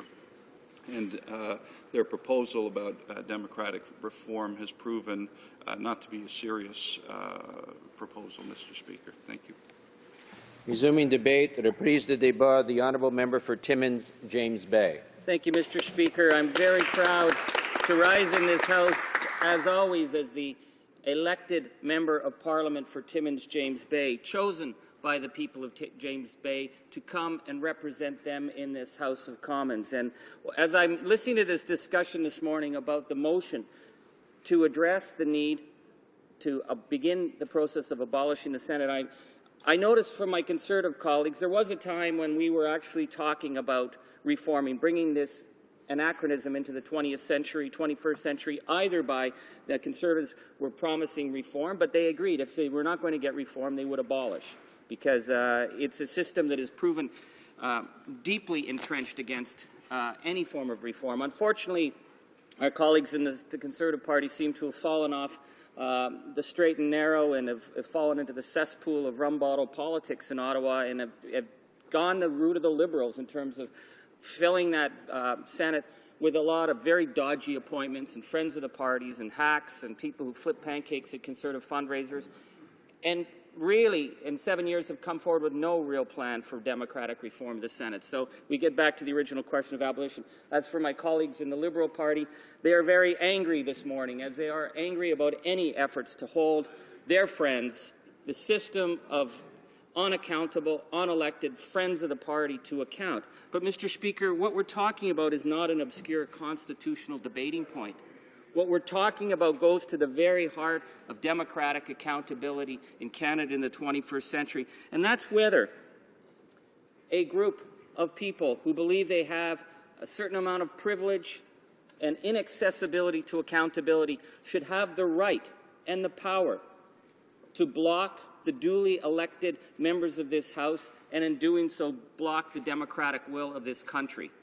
And I think that this motion, we have to place it in context of the time. The growing anger and frustration of Canadian citizens who see the Senate refusing to show any level of accountability, senators thumbing their nose at the Canadian people, showing absolute contempt, and then we're told in this House by the Liberals especially and the Conservatives that we're not able, as democratically elected members, to hold them to account, that they're somehow above us. And I do not believe that that is a principle that any democratic country should accept. And I think today the level of frustration has reached a point that we have to, as a parliament, hold those members to account. When you have Senator Ann Cools using her position as an unelected senator to stop the parliamentary budget officer from providing information to democratically elected members of parliament and, by extension, the Canadian people, that's unacceptable. When she says it's a breach of her privilege, that's what they believe that they exist on, is their privileges as senators, that she calls it constitutional vandalism. Now, I'll tell you, Mr. Speaker, there are constitutional vandals, and they're in the red chamber. And Senator Ann Cools, over her career, she's been pretty erratic and she said some pretty bizarre things. But the fact is, and this is what the Canadian people need to know, you can't get rid of her. She's there till she's 75, whether she shows up to work or not. Just like the famous Senator Andy Thompson of Mexico. 7 years, the guy never showed up for work. Canadians are not even able to remove them. So Senator Ann Cools can interfere with the work of democratically elected members of Parliament, and that's seen as okay because that's her privilege. We see Pamela Wallin, who apparently lives on Palmerston Avenue in Toronto, claiming to represent the people of Saskatchewan. Pamela Wallin, who's on the board of directors of an oil sands development company, who stands up and helps to defeat a bill that was brought forward to deal with catastrophic climate change. It was passed by the duly elected members of this House of Commons, and she bragged. She bragged about killing that bill because she said it was a nuisance. Well, of course it was a nuisance to her. The little people of this country are probably a nuisance to her. But she gets her perks paid for by the little people who are being a nuisance to her, Mr. Speaker. It is unacceptable, the situation, and we have not even touched on this yet, the fact that these senators sit on the boards of major corporations, the banks, financial sector, private health care interests, and they get to debate, and they get to participate in debate, and they get to change laws in this country while serving their friends in private industry. Mr. Speaker, this is not an institution that went wrong somewhere along the way. This was founded on wrong principles, and it needs to be held to account. 140-some years ago, when Canada was establishing its system of governance, the mutton chops who met in Prince Edward Island looked to England. And in England, they looked to the House of Lords. And the House of Lords was set up because they have their long history of exclusion and class exclusion and hereditary rights. That the British Parliament was set up that there was the House of Lords above the House of the common people. The language itself speaks volumes. That they needed a check and balance on the rights of the common people. Mr. Speaker, and for people back home watching this, the common people, that's Canadians. And so the check and balance, we didn't have a history of peerage, and we didn't have a history of the aristocracy So what they decided to come up with was the Senate. And in fact, Mr. Speaker, in some ways they chose something worse. Rather than with the British, with their lords and their men with titles, the fathers of Confederation decided to pick cronies and friends of the party. And I think of G.K. Chesterton, who, comparing England to Ireland, said, well, what's worse than being priest-ridden is being squire-ridden. But Canadians have an even worse choice, that we are crony-ridden. Mr. Speaker, that is not a balance for legislative approval in a modern democracy. And, you know, it was interesting when you see the young tour guides taking people around. They show the Senate, and they're fed the fiction that they're supposed to tell people about all the work that the Senate does. And they say, do you know that one of the founding principles, John A. Macdonald's founding principle, is that the Senate was there to protect the rights of minorities? And that sounds good.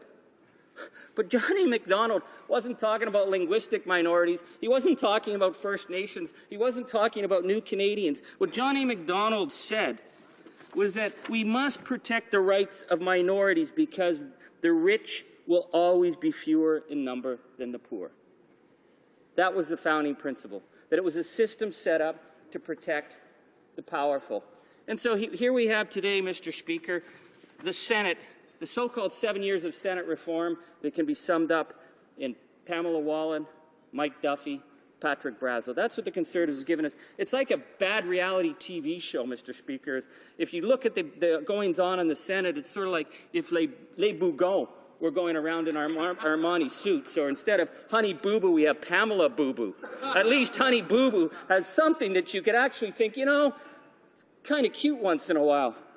But what we're seeing with the senators right now is a scandal that actually cuts to a constitutional issue. They were chosen by this Prime Minister. The Prime Minister has told Canadians he can personally vet all their residency requirements. And yet Pamela Wallin has a health card in Ontario. So she's either a resident of Ontario or the people of Ontario are somehow being defrauded. So if she's a resident of Ontario, she's not eligible to say that she's a resident of Saskatchewan. So it's not good enough to say my heart's in Saskatchewan. You know, I go back to Saskatchewan. She's either a resident or she's not. Same with Mike Duffy. I mean, Mike Duffy, first he lived behind door number 1 down in Cavendish and then hadn't been there in months. And then it was door number 2 he was supposed to be living in Charlottetown. Now door number 3, he's back to Canada. He's paying the money back, but he didn't rip the Canadian taxpayers off. He just didn't understand a form that said, my primary residence is within 100 kilometers of Ottawa. He didn't understand that, and every single year he ticked the box and walked out with $20,000. We see the same with Senator Patterson of no fixed address, but the senators tell us that all these men and women, because they tell us that they're eligible for the money, they get to collect the money. And I think that that's the frustration, Mr. Speaker, is that they are taking money from the taxpayers. They have an institution where it's their word, their pinky swear, that they're entitled to walk out the door with $20,000 in travel to represent regions that they don't live in.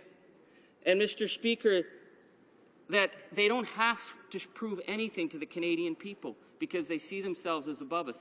That is not a credible system for governance in the 21st century. We need to deal with this system. They refuse to reform year after year after year. They've been defiant about it. It has to come back to the House of Commons and then to the Canadian people, and ask the Canadian people what they would do. They would get rid of them. Thank you, Mr. Speaker. Questions and comments? Questions et commentaires? L'honorable député de Vaud. The honourable member for Vaudreuil-Soulanges. Well, thank you, Mr. Speaker.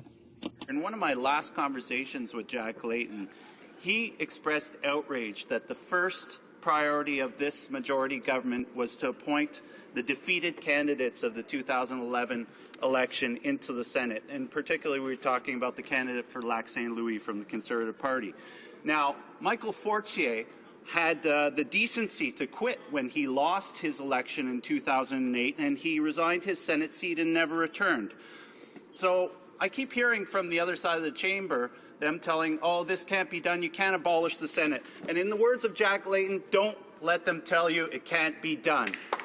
So my question to my honourable colleague would be, will an NDP government in 2015 work with the provinces not only in abolishing the Senate, but also on energy strategy, on developing a job strategy, on developing policy framework for skilled trades in this nation, for a training strategy, amongst many other things? Can the honourable member answer?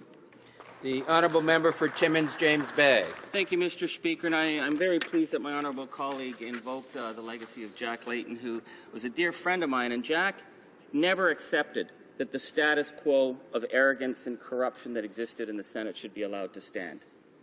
And we see now in Quebec where former Senator Fortier has come forward and said, it is a system that is unnecessary and it's unreformable. I was very impressed. Senator Fortier, Michael Fortier, when he was with the Conservatives, was a very impressive man in terms of his street smarts, his politics, and whether we agreed, I disagreed with Mr. Fortier on many things. But I'm very pleased to see that one of their own, and one of these senators has come forward and said it has to go, and I've seen that a number of senators are speaking up. Lowell Murray has been good on this. Hugh Segal has spoken up. We need to address this unreformed and unrepentant and under investigation Senate. Question commentaire, questions and comments. L'honorable député. The Honourable Member for Louis Saint-Laurent. Well, thank you very much, Mr. Speaker, and I'd like to thank my colleague for Timmins James Bay for his excellent remarks. We need more people just like him, who are passionate and here to defend the real interests of Canadians. We need more people just like him. My question will focus on the issue of representation in the Senate. Now, as you know, Mr. Speaker, I'm 28, so I couldn't be a senator because people need to be 30 before they're appointed. Even under the reforms the Conservatives have put forth with respect to election, they didn't adjust that number. So there's a whole segment of the population between 18 and 30 who could vote, but who couldn't be in the running for a Senate election. And they're not represented in the House, in that chamber, because they can't be appointed there. I'd like him to say a few words about representation in the Senate, if he could. James Bay. Thank you, Mr. Speaker. I thank my honourable colleague for her excellent work on this file. What we have to expose in this House is the lie that has been repeated again and again and again, that the senators somehow are there to represent their regions, and that where would the provinces be if they didn't have the Conservative and Liberal senators from the Maritimes who were saying Zippo about the EI attack? And where would the people of Saskatchewan be when the province of Saskatchewan was fighting for equalization payments? Where would they be without those Conservative senators who said nothing on that? It is a lie, Mr. Speaker. The senators represent their party interests. They always have. That is why they are fundamentally undemocratic and have to be held to account, because what they do is they're appointed by the Prime Minister and they act as sock puppets for the party. They act as an extension of the Conservative war machine. They use the resources that the Canadian taxpayers pay to them, and then they go around and they use it for the fundraising and political army of the Conservative Party, while misrepresenting themselves to Canadian people that they are supposed to, that they somehow represent the regions of this country. You cannot show any real examples of them having done this, and it is unacceptable that taxpayers are paying for the partisan work of their bagmen, their campaign organizers, and their planners. Resuming debate, the honourable member for Wellington Halton Hills. Thank you, Mr. Speaker. I'm rising today to speak to the NDP motion, the opposition motion, in front of us today in the House, and I just want to read it for the benefit of people who are watching this debate. The motion proposed reads that, in the opinion of the House, the Government of Canada, in consultation with the provinces and territories, should take immediate steps towards abolishing the unelected and unaccountable Senate of Canada. Mr. Speaker, there are a number of problems with this proposal. The first problem is that, in many people's expert opinion, abolition of the Senate is a fundamental constitutional amendment, and as such would require the unanimous consent of 11 legislatures in this country, all 10 provinces and the Parliament of Canada. And I think, in addition to that, the precedent has been set in in 2 referenda on separation that was held in the province of Quebec, and on the referendum that was held on the Charlottetown Accord, that not only would 10 provincial legislatures and the Parliament of Canada need to agree to abolish the Senate, but popular referenda, or one single national referendum, would be required to support that decision by these 11 parliaments. And so, Mr. Speaker, from a practical point of view, abolition of the Senate is really a political impossibility. If you look at a province like Prince Edward Island or New Brunswick or Nova Scotia or PEI, many of these provinces entered Confederation with the condition that they would be allotted a certain number of senators in the upper chamber. This was the deal that brought Newfoundland into Confederation in 1949. It was the deal that brought Prince Edward Island into Confederation in, I think it was 1871. It was the deal that brought the provinces of New Brunswick and Nova Scotia, along with the United Province of Canada, into Confederation in 1867. These were fundamental to their entry into the Federation. And for the opposition to so blithely and so casually suggest that we abolish the Senate, I think really shows a remarkable lack of either naivety or, frankly, irresponsibility. These provinces today would likely never agree to the abolition of the Senate for the fact that it guarantees them a certain amount of representation in both the House of Commons and the Senate of Canada. In fact, as much as people may not like this point, the reality is that Prince Edward Island, with some 140,000 Canadians, has 8 parliamentarians. 8 parliamentarians. It has 4 senators in the upper chamber. It has 4 members of parliament. And the 2 are inextricably linked. They're linked because the number of members in this House of Commons from a provincial division cannot fall below the number of senators from that particular region of the country. And so why would Prince Edward Island ever agree to the abolition of the Senate? They would not only lose their 4 parliamentarians in the upper chamber, it puts at risk the number of parliamentarians of 4, of which they have 4 in the lower chamber. In fact, they might be reduced to only 2 members of parliament, or even possibly 1.5 members of parliament. So a province like PEI is being asked through a motion like this to consider going from 8 parliamentarians, 4 senators, and 4 members of parliament to 1.5 parliamentarians, 1.5 members of parliament. And so I think when you think through the implications of this motion, I think the proposer is either uninformed or being irresponsible. And I could speak about New Brunswick and Nova Scotia and Newfoundland. And I could speak about the province of Quebec. The fact is that the province of Quebec has long had requests for amendments to the Constitution. And before we would be even able to address the abolition of the Senate in the Constitution of Canada, the outstanding requests that came from Meech Lake and later partially through Charlottetown would be at the front of the line when it came to amending the Constitution. And I don't think that Canadians, either in the rest of Canada or in Quebec, want to reopen those divisive constitutional debates that we had in the late 1980s and early 1990s. And so there again, I think this motion isn't a serious proposal for change. And, Mr. Speaker, finally I'd add, with respect to why this motion is not serious and why it shouldn't pass, is that the Senate is an important chamber. The ongoing present difficulties set aside, the fact is that all major Western democracies have a bicameral national legislature. All major democracies have 2 chambers in their national parliament, in their national Congress, in their national legislature, in their national system. And there is a reason for that, because laws need to be made cautiously, laws need to be passed with a great deal of review, and there needs to be checks and balances in a system in order to ensure that there is an undue concentration of power and that the power of the state doesn't run roughshod over minority rights, over the rights of individuals, and over the rights of regions of the country.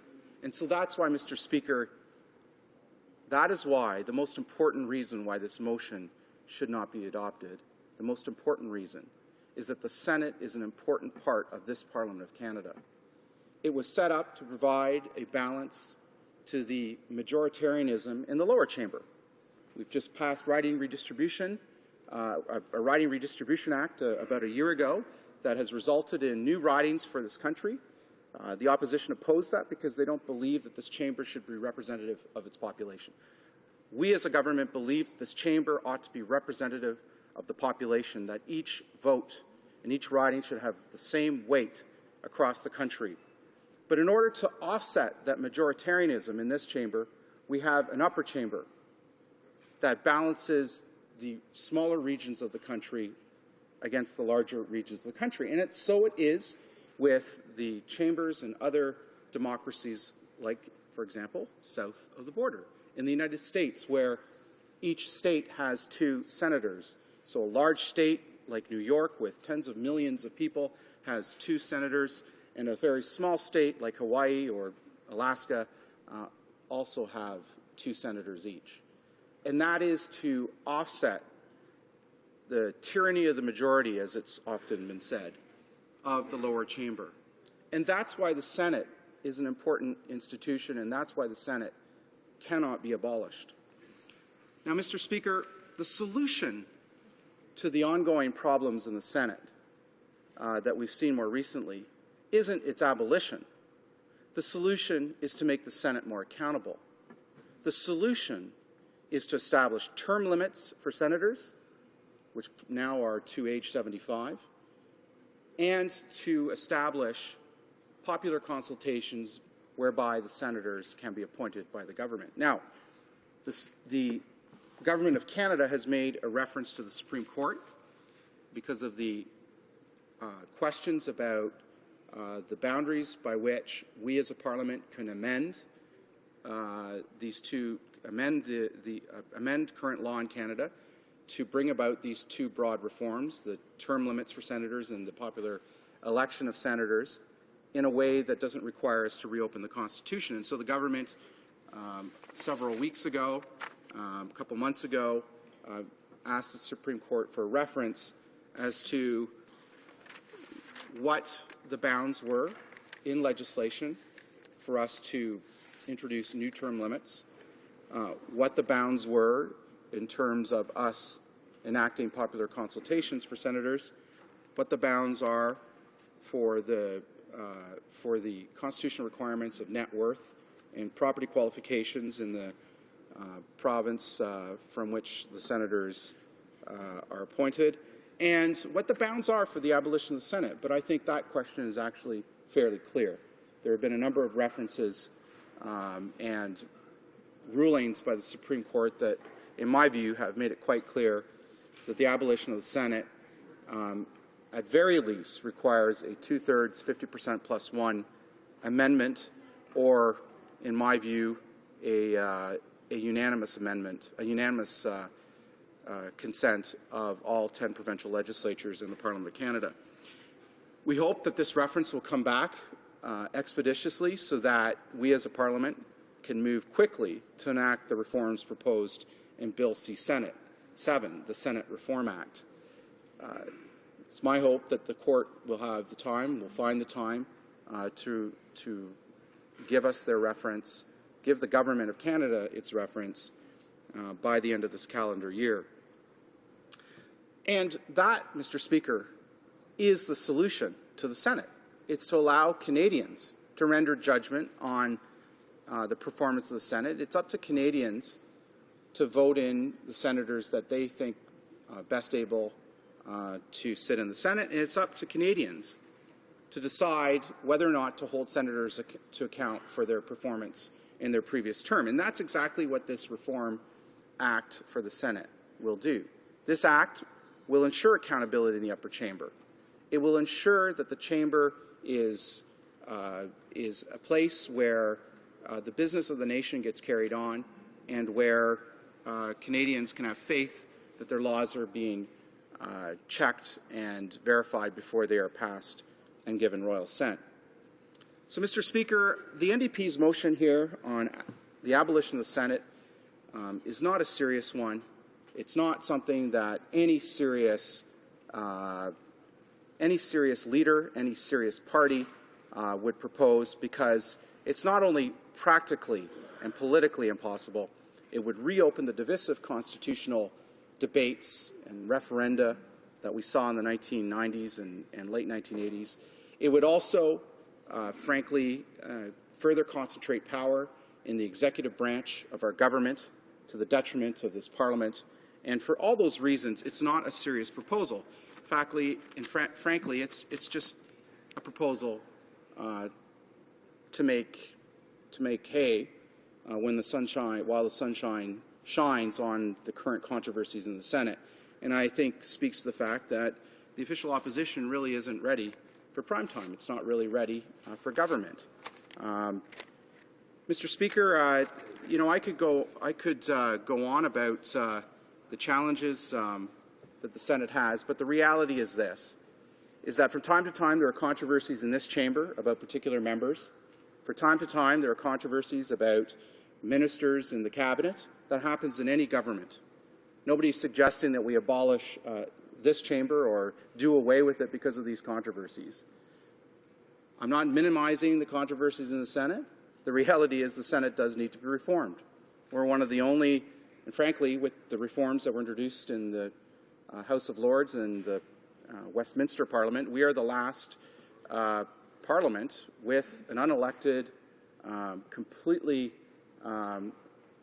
appointed upper chamber that has no popular consultations, that has no vetting process by which senators get appointed to that chamber. And so, Mr. Speaker, it is high time for Canada, for this Parliament, for Canadians to have an upper chamber that has term limits of 9 years, as in the current bill. 8 years would be acceptable to many of us, and to have popular consultations or elections of senators. I think that's well past its due date. I think we need to put that in place and put that in place quickly. And frankly, I think the government would be prepared, with the consent of all members of this House, to rapidly pass that legislation through this chamber so that it can proceed to the Senate, where it would be debated and passed. That, Mr. Speaker, is the very important reason why we need to achieve Senate reform. Because if we don't achieve Senate reform, all we are doing is delegitimizing this Parliament of Canada. Canadians have been turning out in lower and lower voter numbers in recent elections. Canadians increasingly don't trust their political institutions. That's been shown in surveys that have been done over the last number of years. There was one more recently done that indicated that trend continues. And we bring it upon ourselves as parliamentarians when we propose things that we know are just making politics, that have no practical chance of ever being adopted into law, and further would weaken this institution. So, Mr. Speaker, I'm going to finish here. I'd be happy to take questions on this issue, but I'm just going to close by saying it's not a serious proposal from the opposition. It's irresponsible, if not naive, and it shows a remarkable lack of understanding about how upper chambers have been structured around democracies in the world in order to provide a check on the majoritarianism of the lower chamber. There is a solution, however, to making the Senate accountable and to allowing Canadians a say in the performance of the 100 or so senators in the upper chamber, and that is to put in place term limits and to allow for the election of senators. And that is why, instead of debating this motion on the floor of the House, what we should be doing, Mr. Speaker, is debating the government's bill, C7, the Senate Reform Act, which will introduce those two fundamental changes into the upper chamber and ensure that the upper chamber is modernized and remains relevant for the 21st century in Canada's democracy. Question et commentaire, l'honorable député. The honourable member for Chambly-Bordua. Thank you very much, Mr. Speaker. I wish to thank my colleague for his speech. He presents good arguments, even though we don't agree, but one major problem with what he's saying is when we're talking about the U.S. example. First of all, the U.S. had the courage to proceed with constitutional changes in order to improve the situation with their Senate. They consulted their states. This is what we're proposing with the provinces. We're criticized for opening up the Constitution, but I think you need courage to change an institution that is arthritic, institutionally arthritic, if I can put it that way. I think he also mentioned the concentration of power in the hands of the executive. I would propose that the concentration is very different in the U.S. There's separation. The problem we have in Canada is that members of the government, backbenchers or people in committee, refuse to force minister to be accountable. So when we have a parliamentary committee that shuts down debate, that's a problem. Now, he also talks about responsible reform. He says he wants a debate on Bill C-7. But his Minister for Democratic Reform just criticized us for having too many speakers and wanting too much debate. So you have to be consistent on the government benches about this. Halton Hills. Well, thank you, Mr. Speaker. Merci pour la question de... I thank the member for his question. To my recollection, the move in the United States from an appointed Senate to an elected Senate did not take place through a constitutional amendment. To my recollection, and I could be wrong here, Mr. Speaker, it started organically, and I believe it started with the state of Oregon that started to elect senators. And so it wasn't a constitutional amendment. And secondly, Mr. Speaker, the change in the United States from an unelected Senate to an elected Senate was a change proposed precisely precisely proposed in Bill C-7, the Senate Reform Act, which the government would like to see passed. The fact is the United States didn't abolish the Senate as a solution to the fact that the Senate had previously been unelected. And that is the problem with the motion of the opposition. It proposes to abolish the Senate. And that is a big difference compared to going to an elected Senate.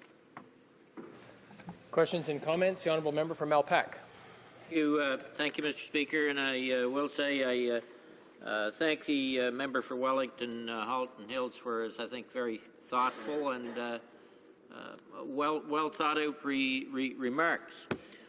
He did say that there is a solution, and that's moving towards the government proposal, put in place term limits and allow for election of senators, and I think most of us are willing to debate those issues. But I would say to the member that one of the real shortcomings of the government proposal is that this current Prime Minister, who has now appointed more senators, I believe, than pretty near any other Prime Minister in Canada, in my view, being more loyal to the Prime Minister than maybe even the country, and that's a concern. But where the shortcoming is in terms of the government proposal is that the Prime Minister has never really sat down with the other First Ministers in Canada to see where they're at on this issue. We are a federation. The Prime Minister has a major leadership role to play, I will grant you that.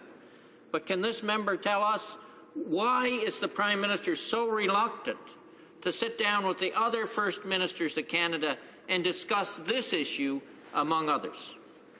The honourable member for Wellington Halton Hills.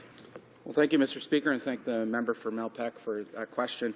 I'd say quickly that, first of all, while the abolition of the Senate, in my view, would require a fundamental constitutional amendment, in other words, the unanimity of all 10 provincial legislatures, as well as the Parliament of Canada, the details of the structure and the rules that govern the Senate are the exclusive prerogative of the federal government. They're intra-virus federal government.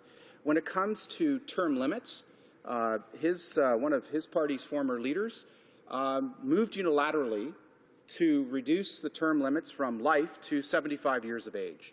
That is intra-virus federal responsibility. That does not involve consultations that should not involve consultations with the provinces. We have to be assertive in our area of jurisdiction federally.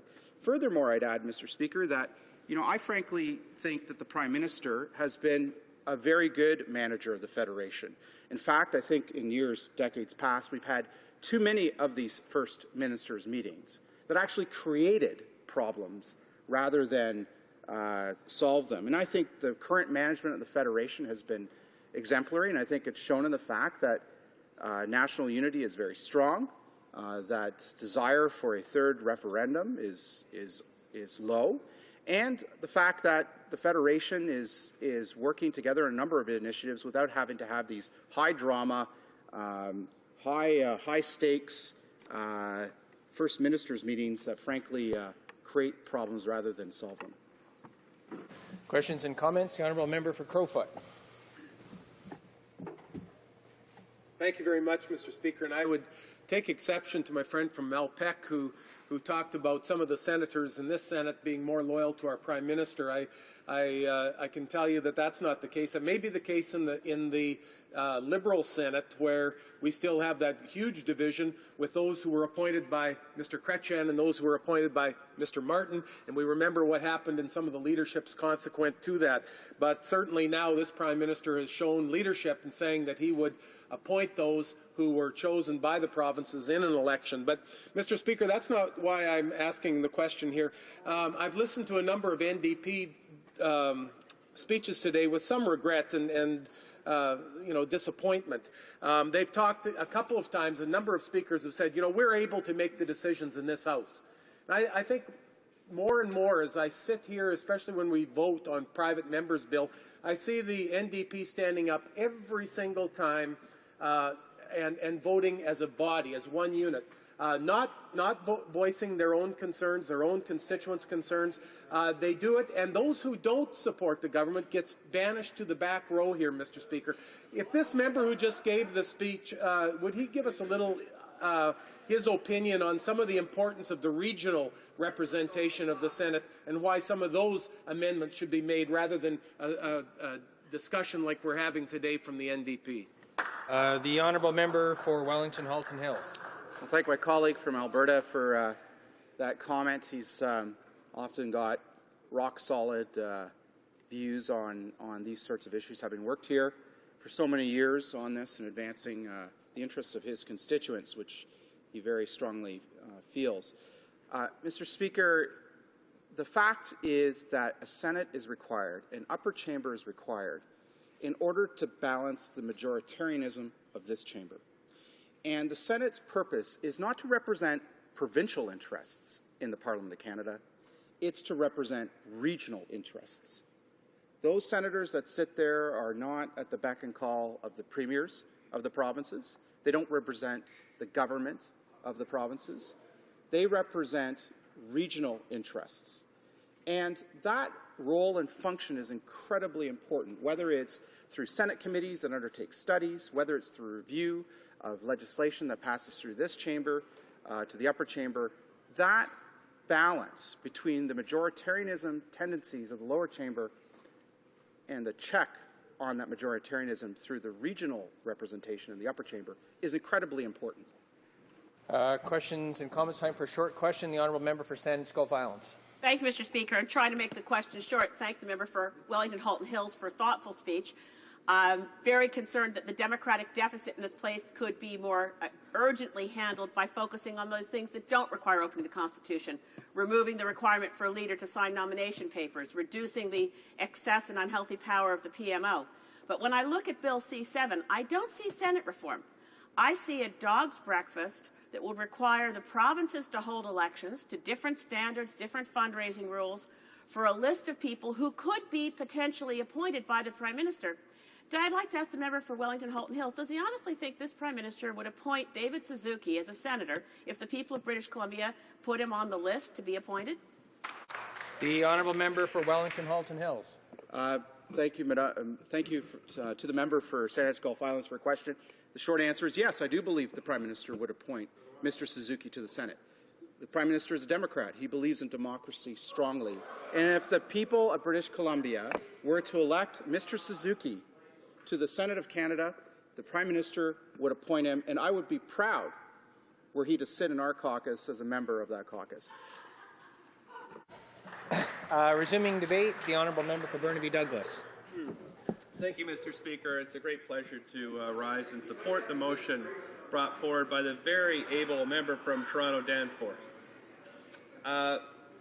This motion is worth reading, if not savouring, Mr. Speaker, that in the opinion of the House, the Government of Canada, in consultation with the provinces and territories, should take immediate steps towards abolishing the unelected and unaccountable Senate of Canada. So what we're talking about here, Mr. Speaker, is abolishing the Senate. And this is really music to my ears, that we should take these steps toward making Canada a better democracy. I'm very proud to be a member of a party that's pushing for such a long overdue reform, and I really hope we get support from all sides of the House on this motion. Mr. Speaker, I'm of the view that when we're talking about issues like this, we have to step back and take somewhat of a romantic view of the times we're in. Rather than focusing on the day-to-day details of the activity of life, I think it's important to think of this issue in the context of the historical period in which we're living. So, really, I think it's important to think not the debate and discussion we're having here and how it's going to be reflected in the newspapers, but how we're going to look back on this period in 100 years from now. And it really, I think that's how we have to look at this. It's a major structural change that's being proposed, not for the first time in Canada, and I think we've gone through, of course, many structural changes in the development of our democracy, and I do think we have to look at, well, how will Canadians view this? How will generations of Canadians after this view our efforts here today and over the coming months? So to help with this task of contextualizing the debates we're in, I often like to read political biographies. I know that's probably a little boring for some, but I think it's extremely important to put this into context. I've just finished a wonderful biography written by Professor Michael Cross of Dalhousie University, who spent 10 years researching and writing about Robert Baldwin, one of the fathers of responsible government in Canada, along with his father and LaFontaine. This is the famous Baldwin-LaFontaine team that brought us responsible government. And I think I'd advise all members to take a look at this book as we're going through this debate about whether we should abolish the Senate here.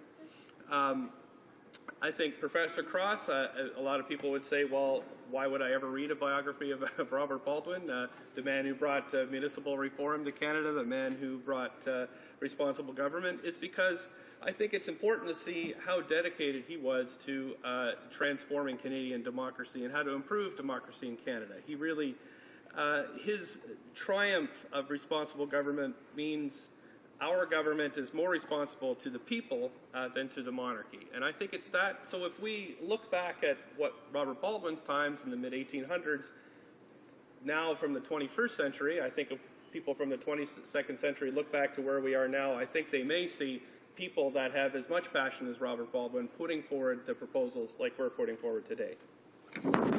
And I'll be sharing my time, Mr. Speaker. Thank you.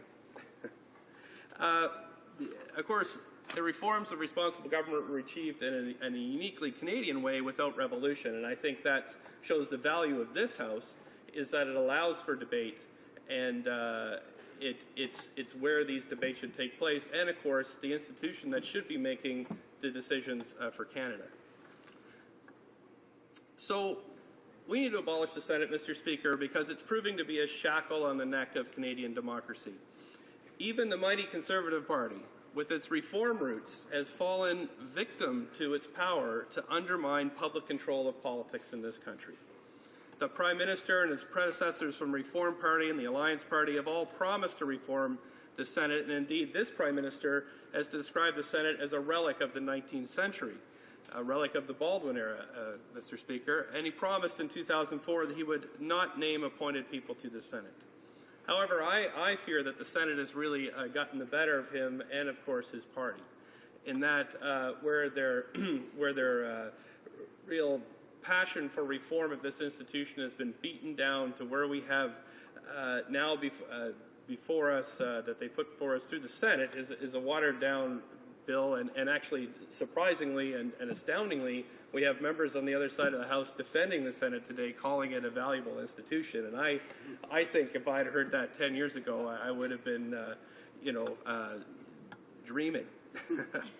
After tabling several bills for Senate reform that all have gone nowhere, and I have to say mainly due to lack of effort, the Prime Minister has now appointed 58 senators. I think that the originators of this Western Reform Movement Alliance, and then eventually the merger with the Progressive Conservatives, if you had stood up on the podiums during those times and said, we promise to defend the Senate when we get a majority government, I think they would have walked out of the halls and torn up their memberships. I really do find it astounding that that's really the debate that's going on here. So, as outlined earlier by my colleagues in the newspapers, electronic media, the behavior of Senators Brazeau, Duffy, and Wallen show why the Senate is no longer relevant and really needs to be abolished. This is an institution that the members within, perhaps at one point, had done work important to the country. Really, this has fallen off the agenda, and they're really not doing us proud. I think it's becoming a joke institution, Mr. Speaker, and that's too bad. The reforms that are put forward by the Conservatives really are weak and limpid, and they won't really accomplish what they're after. The Senate costs Canadians $92 million each year, and I think even more importantly, the Senate blocks legislation passed by this House of Commons. This is the elected House. This is where legislation should originate. And the Senate now, and for a long time, has been blocking important legislation that Canadians want. And it's not really based on any sense of sober second thought, as again, maybe the past romantic view of this institution was. It's really partisan. It's really partisan politics at play here.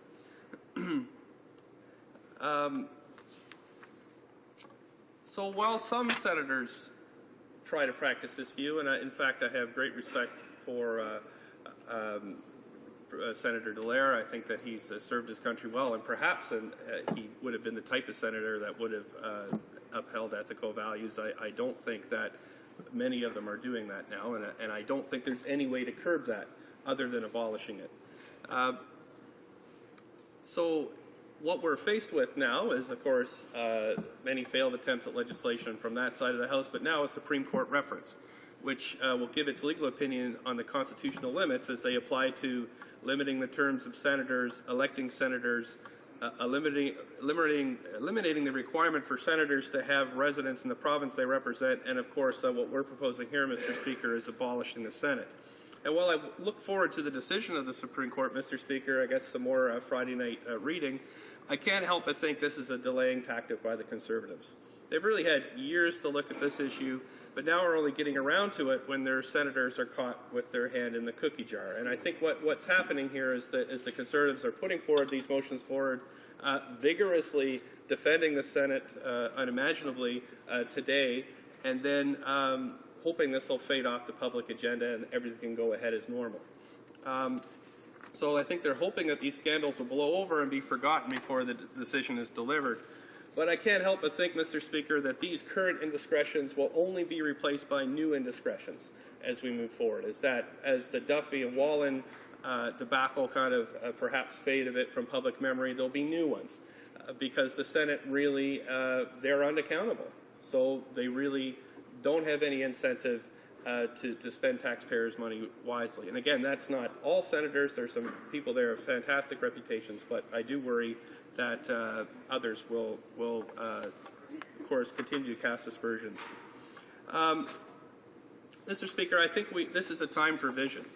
When we think about, again, back to Baldwin, when we think about responsible government in Canada once being a dream, it was achieved through sheer political will. And although there are difficulties in terms of abolishing the Senate, we shouldn't be put off by those. The same stands for women gaining the vote, or First Nations gaining the vote, the Bill of Rights in Canada, or the Charter and Rights of Freedoms, Mr. Speaker. I think these are all major institutional shifts that were necessary and took significant political will to make them happen. We want to add one more to that list, Mr. Speaker, and that's abolition of the Senate. Thank you very much for your time here today. Questions and comments. Honourable Parliamentary Secretary to the Prime Minister. Thank you, Mr. Speaker. I don't know, perhaps a member hasn't been here for the entire debate, but certainly I don't think I've heard a single government member stand and speak and defend the Senate in its current form. I simply haven't heard that. I think what we've been arguing for, and what we've been arguing for some time, is a Senate chamber that's moved forward from 1867 to reflect a modern Canadian reality, where Canadians should have a say in who represents them in the Senate, where those term limits are not for up to 45 years, but are at a more reasonable term limit, whereby there will be an opportunity for renewal. I think in a modern context, it's unthinkable that Canadians in my riding, and I'm certain in this riding, in this member's riding, could be asked if they could name senators that represent them in the Senate, and I'll bet you that many Canadians couldn't come up with any names of people that represent them. But Albertans can.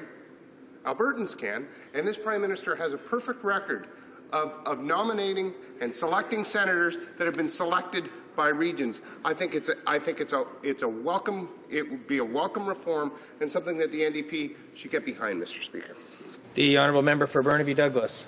Well, Mr. Speaker, what we're talking about here is institutional change, and you should make sure you divorce personalities from institutions. So it may be that those members, the senators that were elected through this kind of ragtag system that they've put together have been appointed by the Prime Minister, but there's no guarantee that will happen with other Prime Ministers. That's why they're unable to make proposals that will permanently change these institutions for the better. That's why we have to get rid of it. Thank you, Mr. Speaker. Questions and comments. The honourable member for Vancouver Kingsway. Mr. Speaker, I'd like to congratulate my honourable colleague for a thoughtful speech, and I would like to get his views on a couple things. One is I've heard members opposite say that we have to have a second chamber to counter what they term majoritarian rule. I'm reminded that 4 provinces in this country did have senates at one time and managed to abolish those senates and retain one body in a province governed by the principle of majority rule without any noticeable deterioration in the respect for democracy. So I'm wondering if he could comment on that. And second, I'd like to ask his views on the issue of equality. As we know, in British Columbia, with 4.5 million people, we have 6 senators. Prince Edward Island, with 140,000 people, or 1/40th the population of British Columbia, has 4 senators. And I'm just wondering if he could comment on the prospect of having a chamber in our Government of Canada that is so grossly disproportionate in terms of equality. The honourable member for Burnaby Douglas. Thank you, Mr. Speaker. Well, the political history of Canada is, of course, overcoming the evils of upper chambers. The provinces have done it. I referenced Robert Baldwin earlier. It was all about making sure people have control, and these changes we're proposing, abolished in the Senate, will permanently do that. We also need to move on with other reforms, Mr. Speaker. We have to move on with proportional representation. We have to move on to make sure that we have full transparency of expenditures in the House. We have to make sure that our independent officers of the legislature are firmly protected and funded. There are a lot of other things that we can do right now that should also be addressed, and I think that's our job, is to make sure we leave democracy in Canada better than how we found it, and abolishing the Senate will do that. Thank you. Time for a short question. The honourable member for Wellington Halton Hills. Thank you, Mr. Speaker. I think the member gave a very good set of remarks, but there's just one issue I think he's conflating. Robert Baldwin and Louis Hippolyte Lafontaine, whose statue sits right behind the Senate block, Senate on Parliament Hill here, didn't advocate for the abolition of the Senate. They were concerned about the unfettered power of the Executive Council, which today we call the Cabinet. And so they felt that the legislature and the Parliament as a whole should be the check on the unfettered Executive Council and on that unfettered Governor and Council power. And that's the difference between what they argued for and what the NDP opposition motion is arguing for. The honourable member for Burnaby Douglas, short answer, please.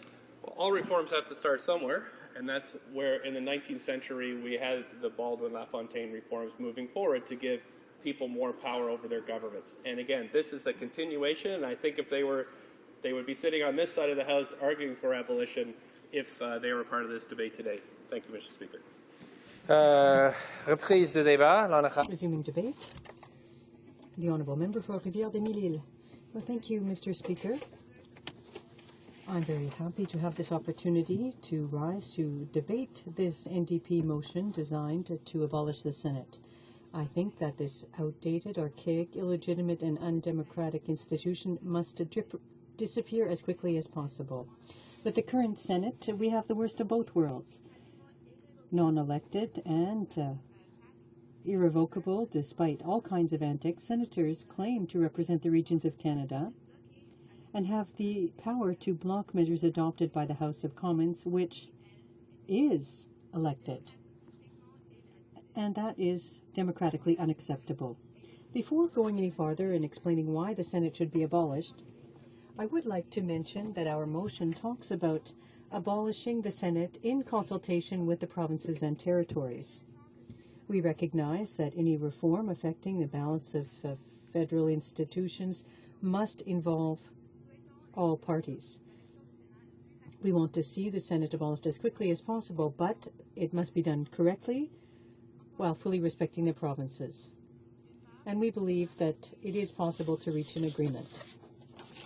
We have noted that since 1968, all provinces have abolished their upper chambers, recognizing the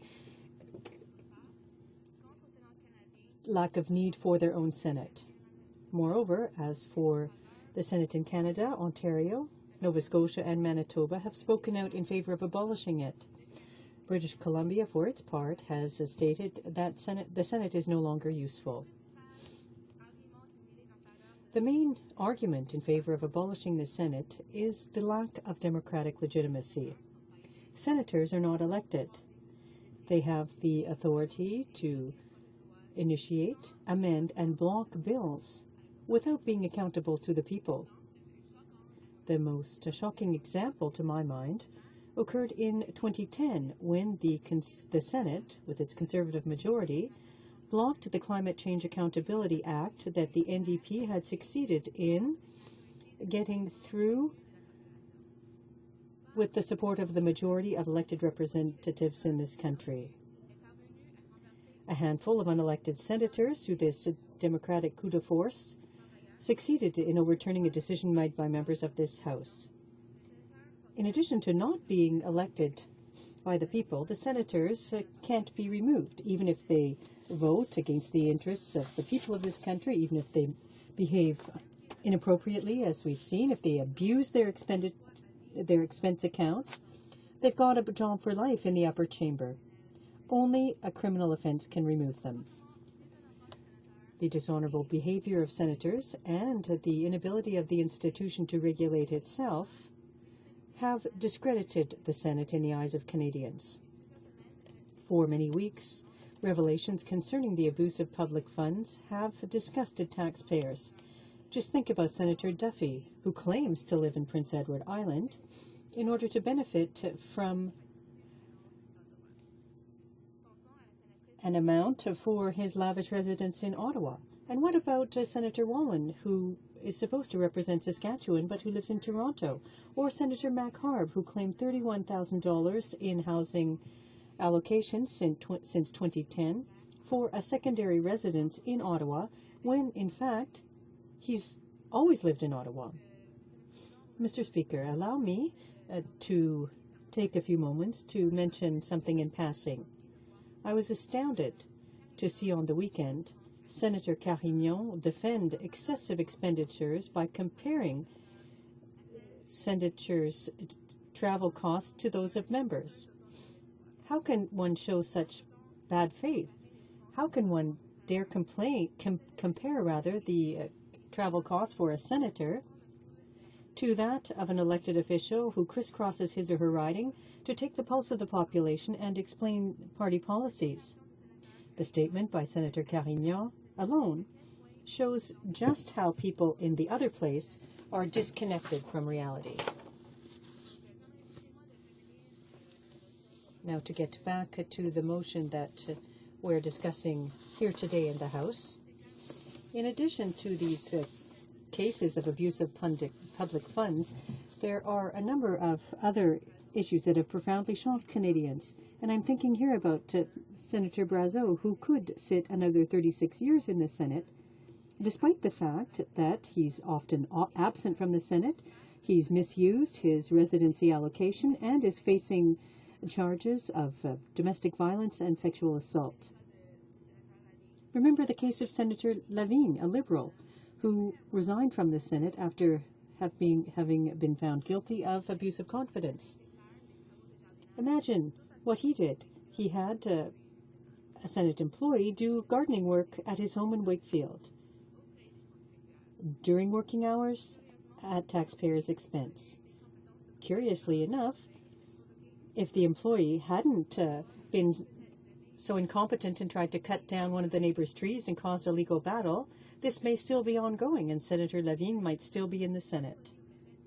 The fact that senators aren't chosen based on merit accentuates the legitimacy crisis in the institution.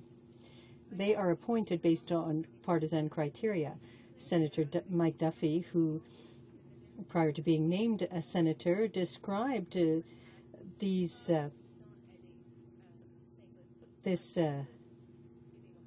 awards to friends of the regime as being the taskless thanks, as opposed to a thankless task.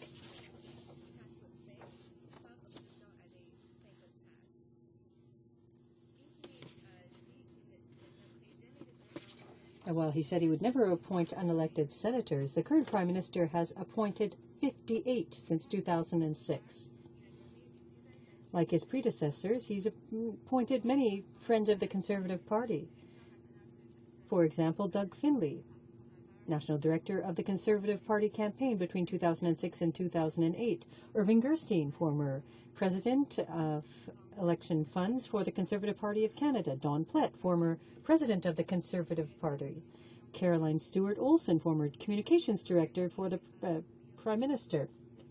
Michel Rivard and Leo Husakos, important Conservative organizers in Quebec. Stephen Green, former Chief of Staff to Preston Manning, and there are a host of others, including José Werner, Claude Carignan, Suzanne Duplessis, Fabian Manning, and Percy Mockler, who were former members or Conservative candidates. The government has made the Senate so political that even former Senator Fortier, Michael Fortier, has had enough. On the weekend, he stated to Evan Solomon in English, and I quote, I thought it would be a different place than the one I found. I found it to be extremely partisan on both sides, including my own. And it was very annoying because these people were trying to be members of parliament, and they weren't. Je parle des conservateurs. Now, I'm talking about the Conservatives, but the Liberals didn't do any better. Dennis Dawson and Francis Fox, who are both senators, were two former Liberal Party members appointed to the Senate in 2005 by Paul Martin. And they have been actively involved in elections organizing for the Liberal Party. Since 2006, the Prime Minister has attempted to use a piecemeal approach to Senate reform. He has proposed limiting the duration of a senator's mandate and to consult the people in selecting senators. These proposals don't make the Senate more democratic. Consulting the people is not any more binding for the Prime Minister than requiring a senator to stand down after 8 years. Over the past 7 years, Senate reform being put forth by the Conservatives has hit a constitutional roadblock. The Supreme Court will have to bring down a decision on a referral, or reference that the government has gone forward with. Can the government proceed without the agreement of the provinces? The Prime Minister was supposed to take action since 1874, a few years after Confederation. The Senate was already subject to criticism, and reforms were called for. In 1874, the House of Commons considered a motion dealing with the fact that the Constitution should be changed to confer on each province the authority to appoint its own senators. 139 years later, we're still debating the same issue. I was reading a speech made by the Prime Minister to the Vancouver Board of Trade in 2007, and allow me to quote an excerpt. We are of the profound opinion that the Senate must change, and if it can't be reformed, I think that most residents of BC, like most Canadians, will reach the conclusion that it must be abolished. In conclusion, I would invite all members, including the Prime Minister, to vote in favour of this motion. Questions and comments? The Honourable Member for Wellington Halton Hills. Thank you, Mr. Speaker. I listened to the member's speech opposite, and I just have a simple question. If the Government of Canada were to propose the abolition of the Senate and convened a First Minister's meeting to get that done, what would her party do or suggest what would her party do if the province of Quebec demanded that in advance of the abolition of the Senate as a fundamental constitutional amendment, that the 4 or 5 requests made in the Meech Lake Accord by the province of Quebec be implemented before that abolition? What would her party's position on that be? The Honourable Member for Rivière-des-Milliers. Well, I'd like to thank my colleague for his question. We believe that it's necessary to work in conjunction with the provinces and territories and not to take unilateral action to abolish the Senate. That sentence is, in fact, contained in our motion. The provinces and the territories, as I mentioned in my speech, are, for the most part, in favor of abolishing the Senate. Moreover, the upper chamber has been abolished in some provinces for many, many, many years. There's support for this motion, and in fact, I would invite the Conservatives to support our motion as well. Questions and comments? The Honourable Member, The Honourable Member for Algoma, Manitoulin, Kapuskasing. I'm glad that my colleague brought the issue forward that there's even senators now that are coming out and saying that we should abolish the Senate. So when we speak about the Senate, I think it is important to consider the incredible disconnect that most Canadians have with the institution, and again, reality with Mr. Fortsey. Most people couldn't name the senator that represents their region. They are funded similarly to members of Parliament, yet have done nothing, basically, with respect to public. They have basically no public responsibilities that elected officials do. So I'm just wondering, the fact that unlike MPs, who, if they're doing their jobs conscientiously, they have a presence in their communities, senators, of course, are ghosts, mere notions of representatives at best.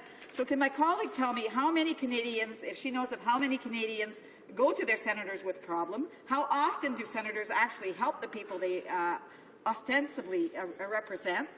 And I'm just wondering, because for me, it's no wonder that the Senate is under a microscope. Across the country, people are continually being told they will have to make do with less while these party lapdogs shower themselves in entitlement. So how is that fair, and how is that democratic, Mr. Speaker? The Honourable Member for Rivière-des-Milliers. Well, in fact, it isn't fair. It's unfair to Canadians. We have a Conservative government that's telling Canadians that they have to tighten their belts, but at the same time, their senators, and we've seen several of them, in fact, abuse public funds. That's not a message that sits well with Canadians. I'd also like to raise another point that my colleague raised, the fact that in this chamber, people are elected to represent the people and is called upon to look at legislation, to adopt legislation. We have the tools that we need. We have parliamentary committees. We call in experts, members of civil society rather, to address these issues. But the members in the Conservative parties are taking advantage of committee proceedings. They're forcing meetings into an in-camera setting. We've also seen a Conservative member reject all amendments being put forth by opposition parties and civil society when it came time to talk about legislation that was supposed to come to this House. Debate, the Honourable Parliamentary Secretary to the Government House Leader. Thank you very much, Mr. Speaker, and I want to say first and foremost that it is a pleasure to be here today to debate a topic that I think is quite relevant in today's society, inasmuch as it seems to be that the Senate has been dominating the news cycle for the last month or so. So I think a lot of Canadians would be very interested to hear what members of the chamber have to say about the actual relevance of the Senate, whether or not, as the NDP suggests, it should be abolished, whether it should be, as our government is proposing, that it should be reformed. But perhaps to start off, Mr. Speaker, I should begin by giving some of my personal observations and where I've come throughout the years and finally maintained a position on the Senate. I have to be quite honest. Before I was elected as a member of Parliament, I would suggest to you that my leaning would be to abolish the Senate. At that point in time, I didn't really see the relevance of the Senate because I didn't understand the role that the Senate played. And I think that would be true of most Canadians, Mr. Speaker. I think, unfortunately, most Canadians, although they may know that we have a Senate, they may know we have an unelected upper house, they don't truly understand the role that the Senate plays in today's society and certainly in today's Parliament. And I was one of those. However, Mr. Speaker, since 2004, since I have been elected as a member of Parliament, I have changed my views. I have seen over the years, Mr. Speaker, that the Senate does play an important role and a valuable role. However, Mr. Speaker, I don't think the Senate is currently constructed in the correct manner. We have seen from time to time, and I think all members in this House could attest to this, that Senate committees have been able to explore over the last 100 years plus since Confederation, issues that are of importance to all Canadians. I can list many, many, many very valuable reports that were conducted and completed by a Senate committee that actually influenced not only Parliament and the lower house, but how Canadians view certain subjects throughout the country. So I don't think it's quite fair or accurate to say that the Senate should be abolished because it has outlived its usefulness. I do not believe that, now that I've seen the Senate at work. I will say, however, Mr. Speaker, that I think it's imperative that there be some fundamental changes made to the Senate to allow it to perform at its utmost capacity. What I'm talking about, Mr. Speaker, quite frankly, is reform. Right now, as everyone knows, senators are appointed. And even though there is a life cycle to the time that senators can spend in the upper chamber, it is far too long. One theoretically could be appointed to the upper house as early as the age of 30 and could sit in the Senate without fear of reprisal for 45 years. Mr. Speaker, I think that's wrong. I think that we have to impose term limits on senators. Although, Mr. Speaker, I think that the length of time that senators should be appointed is up for debate. Our government, of course, has suggested a 9-year non-renewable term. But I believe, Mr. Speaker, that that certainly is a length of time, that term that we're suggesting of 9 years, is something that could be debated. And I think, frankly, Mr. Speaker, that there may be some flexibility that could be shown by our government if we got into meaningful debate about meaningful reform. Unfortunately, we never seem, from the opposition ranks, to be able to engage in that meaningful dialogue. But, Mr. Speaker, besides the term limits, and I'll talk more about that in a moment, I think there's one more fundamental reform that I would like to see enacted when we're speaking of the Senate.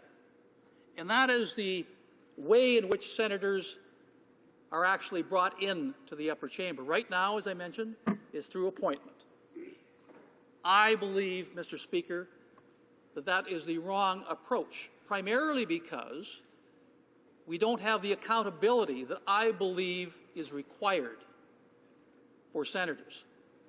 Right now, Mr. Speaker, as we all know, senators are primarily responsible to represent the regions from which they come. But by being appointed, there really seems to be a lack of accountability because, Mr. Speaker, if a senator is appointed then yet fails to adequately represent their region, how does one be able to make the senator account for his or her behavior? They can't be fired. I suppose they could be dropped from the Senate if they conduct themselves in an untoward manner, but even then there's only a few circumstances in which an individual could be dropped from the Senate. Yet on this side, Mr. Speaker, in this place, all of us here are completely accountable to our constituents. Why? Because we are elected. If we, Mr. Speaker, do not represent our constituents to their satisfaction, we can lose our jobs. Because every 4 years or so, we face the public and we have an election. And that basically is a referendum on our performance. If my constituents are dissatisfied with the job that I've been doing, they have the right at the next federal election, at their next opportunity, to vote someone else in, to express their dissatisfaction. But in the Senate, Mr. Speaker, the constituents of the region that that senator represents have no such ability. Once a senator is appointed, the constituents of the region that that senator is supposed to represent have really no ability to force that senator to account for his or her actions. Now, I think that's absolutely wrong. So therefore, Mr. Speaker, I firmly believe that there should be some form of elections, whether it be through Senate consultations or whether it be a direct election. I think that's up for debate. But we need to have a process in place that allows senators and forces senators to be accountable to the people who they represent. Now, we as well, as elected representatives, have term limits. Sometimes the term limits are as short as 18 months.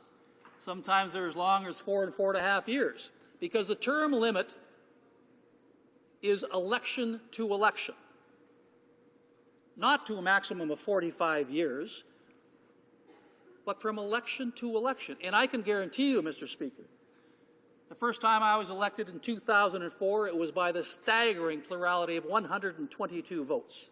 And I can assure you that from that moment on, I paid great attention to the needs and the demands of my constituents, because I knew that if I did not do that, if I did not represent the wishes of my constituents and represent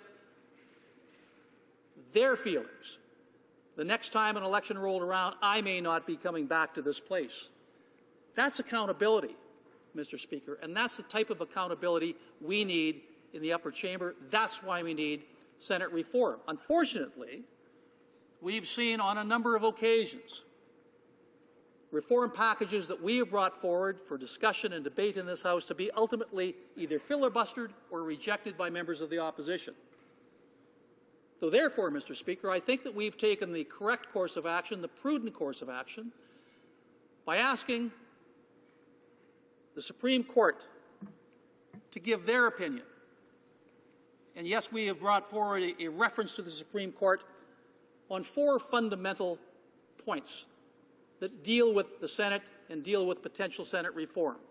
The first, of course, is term limits. We've talked about that. We want to get the Supreme Court to advise this Parliament whether or not it would be within the constitutional ability of Parliament to set term limits for senators. We also want the Senate to make comment on the selection process, whether it would be constitutionally viable and achievable to have some selection process other than the current appointment process. Furthermore, we want the Supreme Court to make comment on the number of senators for each particular region. We want them to talk about the residency requirements. And, Mr. Speaker, we also want the Senate to make comment on the issue before us today on whether or not the Senate could be abolished without the need for a constitutional amendment. Now, Mr. Speaker, anyone who has studied our Constitution, those academics, and we have many in this House, who have become learned about the Canadian Constitution, would agree with one thing. While it is vitally necessary, it is also and can be from time to time an extremely complex and complicated document. Because, Mr. Speaker, there's still an argument, even with some of the basic questions about Senate reform, whether or not constitutional amendments would be required to begin with, and even if they were, what form of constitutional amendment should it take? Some would argue that on certain reform initiatives, the 750 process would be required. And the 750, for those people who are not aware, simply means that certain constitutional amendments require a minimum of 7 provinces representing at least 50% of the population of Canada to agree on a constitutional amendment before it could be put forward. But, Mr. Speaker, others, even with the same constitutional, I should say democratic reform initiative, would argue that 750 is not the type of approach we should take. We need unanimous consent. There is argument within the Constitution itself, and there is debate amongst academics and constitutional experts, even within the democratic reform initiatives that we have put forward. Does it require only a 750 approach, or will it require a unanimous consent? So, Mr. Speaker, for us as parliamentarians to sit here and suggest that we know how to approach to reform the Senate, I think, quite frankly, is foolhardy.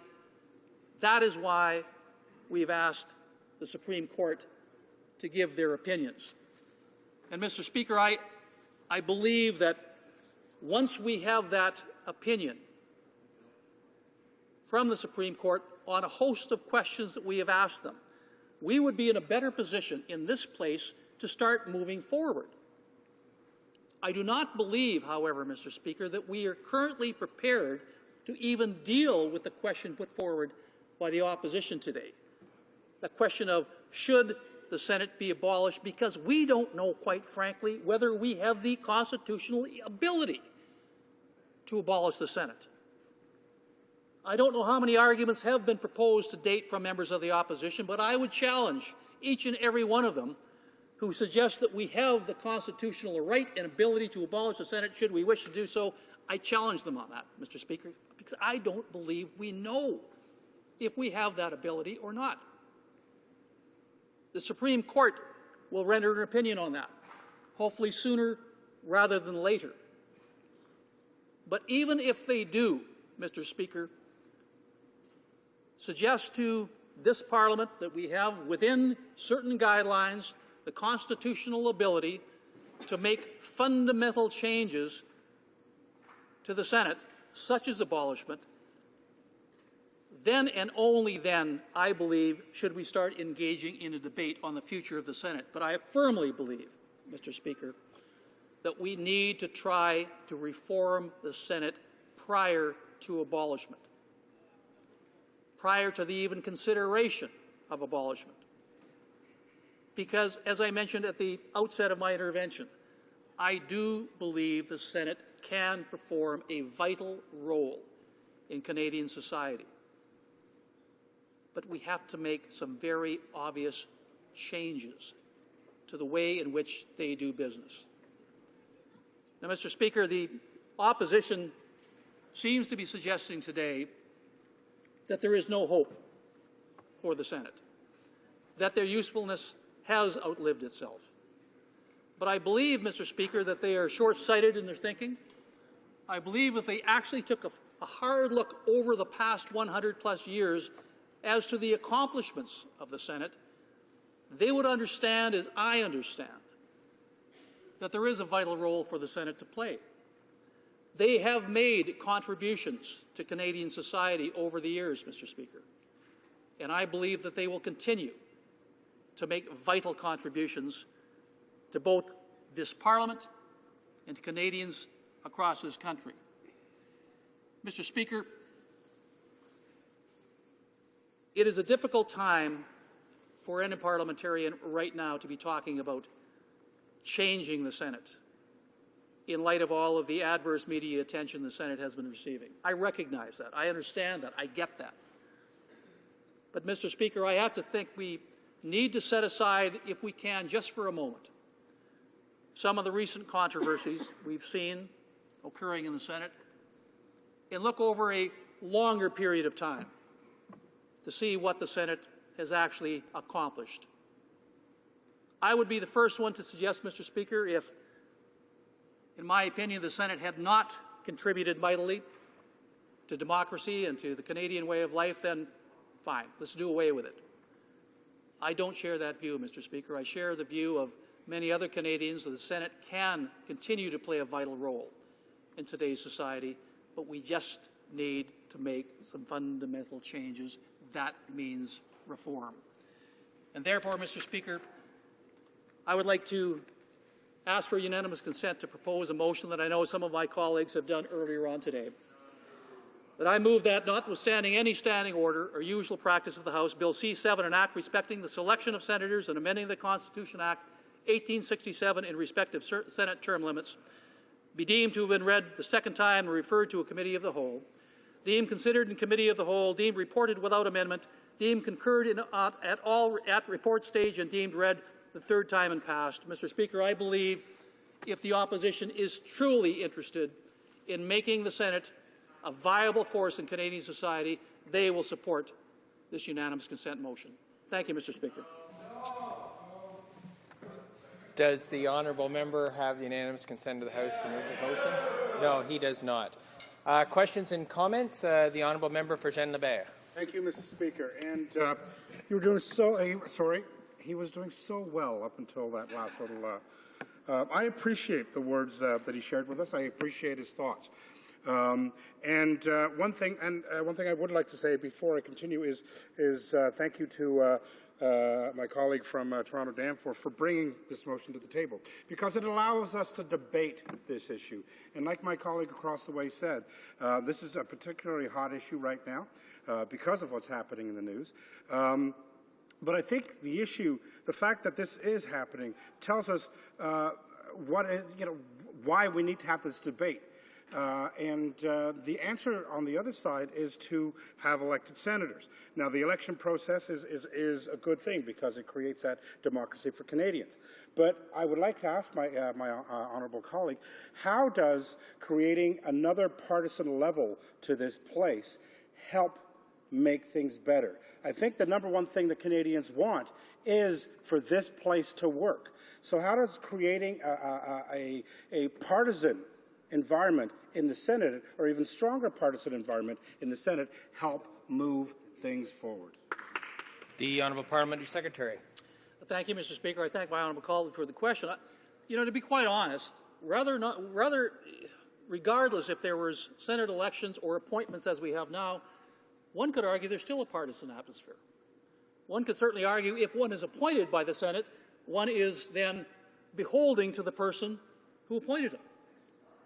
Now, Senate elections, one could argue the same thing. If you're running on behalf of a particular political party and are elected, you would follow partisan or political lines. So the argument can be made on both sides. My point is simply this.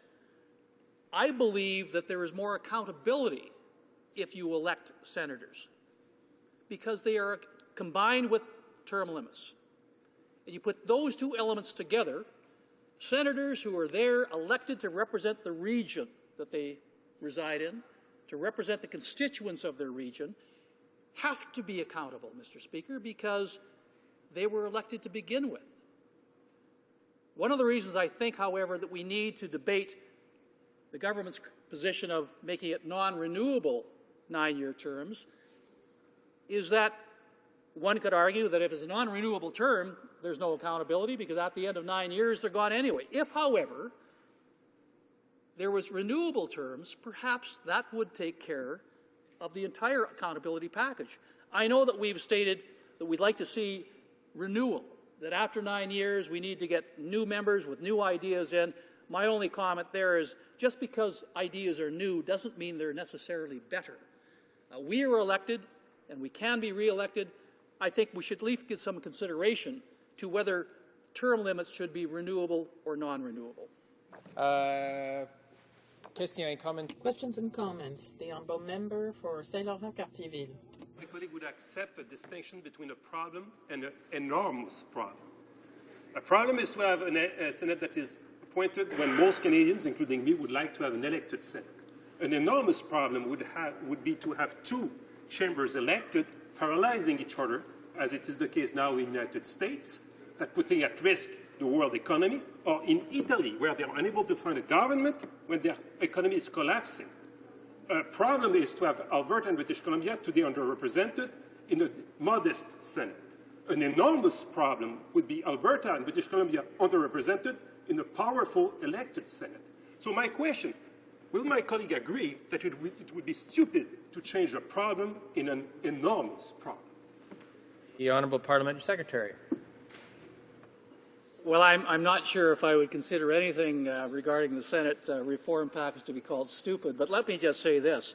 With respect to his initial comment as to whether electing senators could, cause a problem by having the partisan interests trump the will of the government, we have that now, Mr. Speaker. Just because the senators are appointed as opposed to elected, we have seen that if there is a government of the day that does not have the majority in the Senate can block government legislation.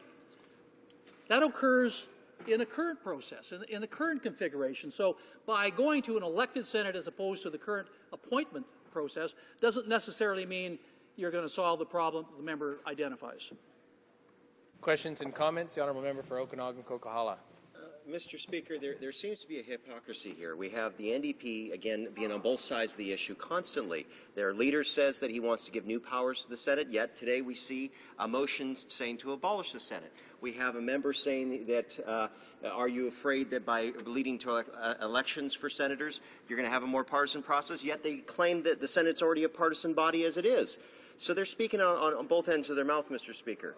One question I'd like to ask the honourable member is, has the NDP, in your opinion, thought out this abolish of the Senate?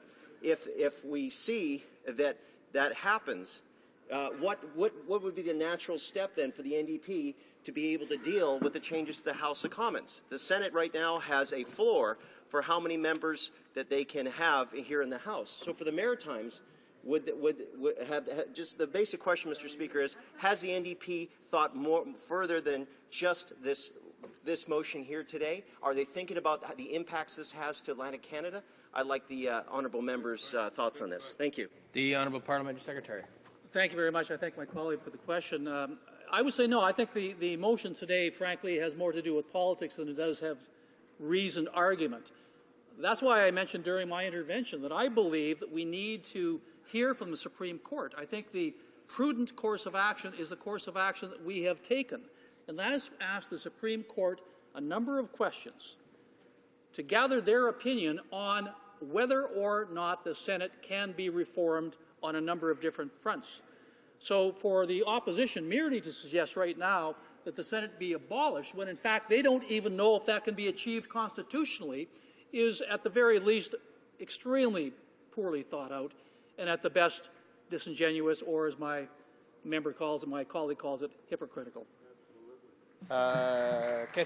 Questions and comments. The Honourable Member for Laurentides-Labelle. Thank you, Mr. Speaker. I admire the optimism of the Parliamentary Secretary, but I think he's a bit naive if he thinks it's going to be easier to sell the idea to the provinces to hold elections in each province and that at their own expense, and ensure consensus on a single procedure across the entire country from coast to coast. I think this seems extremely difficult, and I think it's going to be easier to convince the provinces to get rid of that institution, which does things like where there's a senator who wants to get his book translated, he read his book in the House from end to end in order to get a cheap translation in French. It's time for us to wake up. There are many sayings that you can't flog a dead horse. I could go on and on and on in this vein, Mr. Speaker. Thank you. Well, I thank my colleague for the question, but quite frankly, the weakness in his argument, he's presupposing that he knows what the province's positions are. He doesn't. No one does. He doesn't even know what the constitutional arguments may be. That's why we've referenced this to the Supreme Court. Mr. Speaker, it is entirely presumptuous for the NDP to think that they know what Canadians feel and what the provinces feel about the role of the Senate. We need to engage, yes, but first we need to get a clear, concise, precise answer from the Senate or from the Supreme Court on what constitutional requirements may there be for any meaningful reform, including abolishment. To suggest that, as the NDP has done, that we can merely abolish the Senate and have the full support of all provinces and territories is absolutely foolhardy and wrong. Time for a quick question. The honourable member from Wetaskiwin. Thank you, Mr. Speaker. I would just like to thank my colleague for his very learned speech. He's a veteran of this chamber, knows what he talks about. The first thing I'd like to ask him is whether or not he can speak about what he thinks the intentions of the New Democratic Party might be insofar as abolishing the Senate. I know from the past history around the world, when very socialist-leaning people get elected, they immediately clamp down on democratic institutions to be able to further their agenda. I'd hate to see a $20 billion carbon tax not stopped by the Senate. But, Mr. Speaker, if he could just speak a little bit about what he supposes the impetus from the NDP actually is here. A very short answer from the Parliament Secretary. Well, I thank my colleague and good friend from Wetaskiwin for his question. Obviously, any opinion I have is only my opinion, but I think, quite frankly, Mr. Speaker, as I said at the outset, that this debate is more about politics than it is about substantive change. I think that's quite clear to any Canadian who's tuned in today. And so there, I would just go back to many of the comments I made earlier. Let's wait to see what the Supreme Court has to say about the issues we brought forward. Let's not play politics on something as important as this. Let's wait and do things right. Put politics out of the equation. Resuming debate, the honourable member for Hamilton Centre. Thank you very much, Mr. Speaker, for this opportunity to speak to one of my very favourite subjects. I would like to acknowledge that I'll be sharing my time with the member for Hull-Aylmer, if that meets your pleasure, Speaker. Start my little clock here. There we go. I'm going to focus my remarks probably a little bit differently than some, simply because to me a lot of these sort of scandals that are going on right now about expenses and where do people live, to me is really a symptom of the problem, and it's not the real issue, although I'm glad that Canadians are focused on it because it's a real part of the problem. But in my view, it actually is not the biggest problem. The biggest problem is the direction we're going in, whether it's status quo or moving on to an elected Senate. But first of all, let's recognize something. Canadians right now sort of think that, well, the Senate sits there and it doesn't do any real harm and it's questionable how much good it does, but why do we want to upset the apple cart? And what we need to remember, Speaker, is that right now, under the current system, every senator's vote, appointed senator's vote, carries more weight than any one of us who are elected. That's simply by virtue of the fact that bills have to pass both houses. There are fewer seats in the other house. Therefore, each vote carries more weight in our parliamentary system. So understand, this is not some add-on or some little accessory to our parliamentary system. This is a key focal point. All these scandals, keep in mind, fellow Canadians, these are the people that make your laws.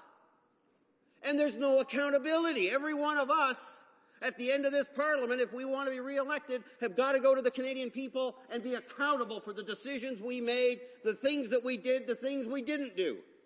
That House does not report to the bosses, and the bosses are Canadians. And to me, that is the focal point of what we're talking about. It's so critical to understand. We don't just have the luxury, in my view anyway, of sort of the traditional Canadian way of approaching things. We like Goldilocks solutions. Some things are a little too hot, some things are a little too cold, and we kind of like the soft spot, the warm spot in the middle. That's Canadian way. We look for compromises. We look for a way for people to get along. The problem in this case is that what looks like the Goldilocks solution is actually as dangerous as the status quo, and I would argue it's even more dangerous. So, status quo, abolish, the middle is not vote. The middle is not vote. That's not the Goldilocks solution, because what we will be doing is entrenching a system. And I got to tell you, Speaker, I am shocked that there is any member of the West in this House that's willing to elect the Senate, give them even more power, let them utilize all the constitutional authority they have. Because I'll tell you, Speaker, if I ever ran for an open seat as a Senate and I got elected as a senator, I would certainly exercise every bit of the mandate that I've been given, just as I do now as a member of Parliament. And it was the Supreme Court of Canada, in fact, in 1980, that said about electing our Senate, and I quote, "The substitution of a system of election for a system of appointment would involve a radical change in the nature of one of the component parts of Parliament," end quote. Radical change. That's not me talking. That's the Supreme Court of Canada saying if you elect the Senate, it's a radical change. And what that means is that radical change will entrench the fact that over 4.5 million BCers get 6 seats in the Senate. 4.5 million Canadians in the province of British Columbia get 6 seats. Alberta, with 3,008,000, gets 6 seats. Manitoba, with 1,200,000, gets 6 seats. Saskatchewan, with just barely over 1 million, they get 6 seats. Newfoundland, with a population of 512,000, they get 6 seats. And just to round it out, in PEI, where there's 150,000 people, they get 4 seats. So why on earth would any member of the government in particular who's from the West support electing the Senate to entrench that power when the numbers are so unfair? Boy, if I was from BC, the beginning of every speech about the Senate would start with how unfair it is that there's not enough seats in my province to reflect the population that we have. That it's unfair, it's undemocratic, and we need to improve it. In fact, the whole exercise, I was just at Proc an hour ago, the whole exercise of reviewing the Boundary Commission reports are all about how many people per riding. It's an important gauge of our democracy. And here we are with a Senate that is so skewed against the West, and yet the government members seem to be willing to entrench that, exacerbate it, and make that unfairness go on forever. Well, I just want to say to my friends in Western Canada, as a proud Ontarian, I'll stand up every chance I get for their rights to have proper representation, even if some of their own members won't. Now, a couple of last things, Speaker, if I might. I'll probably run out of time. But a couple of things. It's often pointed to about some of the good work that the Senate does, the good deeds work. And it is. It is possible to point to studies that are very good, that help all of us. The issue is, should the people who authored those reports also be given the right to vote on laws? That's the point. It's not whether they do good reports or not, or whether they do good deeds. It's a question of whether or not they should be entitled to pass judgment and vote on our laws, particularly when their vote has more strength than our vote. Is that really the way that we want a modern democracy to operate? I mean, if we need good deeds done, we got lots of good citizens we can call on to be on a royal commission, to be on a blue ribbon task force, to be a standalone commission. There's lots of people willing to do that. It'll cost us some money, but it'll be a lot less than the $100 million a year the Senate costs. And most importantly, we won't be bestowing upon them the right to vote on our laws. In a democracy, you shouldn't be able to vote on laws unless you're accountable. And by the way, the government's current proposal to elect the Senate means that by law you can't be accountable. How so, Speaker? Well, you run in an election on a platform of, here's what I'll do, I promise to do this, that, and the other. Then, if you were us, you would come here, spend a few years at the end of the Parliament, you go back to the Canadians, say, here's what I promised you, how'd I do? Are you going to give me the right to go back, yes or no? Under the current government proposal, you can make any promise you want. You serve an 8-9 year term, 9-year, they moved it a couple of times, 9-year term, and you're prohibited by law from running again. How are you supposed to be accountable? It gives no accountability, and that's what democracy is about, and that's why this doesn't work. And this whole notion, Speaker, that it's a chamber of sober second thought. I mean, spare me. First of all, structurally, they have whips. Why do you need a whip if everybody's independent? Why do you need a whip if there are no caucus positions? Why do you need a whip if everybody's supposed to give everything sober second thought? You have a whip because it's a caucus system in all but name. There are a few that are truly independent, fair enough, but most of them go to the weekly caucus meetings, and they don't rotate through the 3 caucuses. They go to their home caucus, the Liberal caucus or the Conservative caucus. And they go, yes, sir, to the Prime Minister at the end of that caucus meeting, just like every other member, and they march into the Senate and do what their partisan politics dictates that they need to do. So therefore, Speaker, you're indicating my time has concluded. I can only hope that the time for the Senate is equally concluded soon. It's the best thing we can do for this country, and the sooner we get rid of the Senate, the stronger our democracy will be. Thank you, Speaker.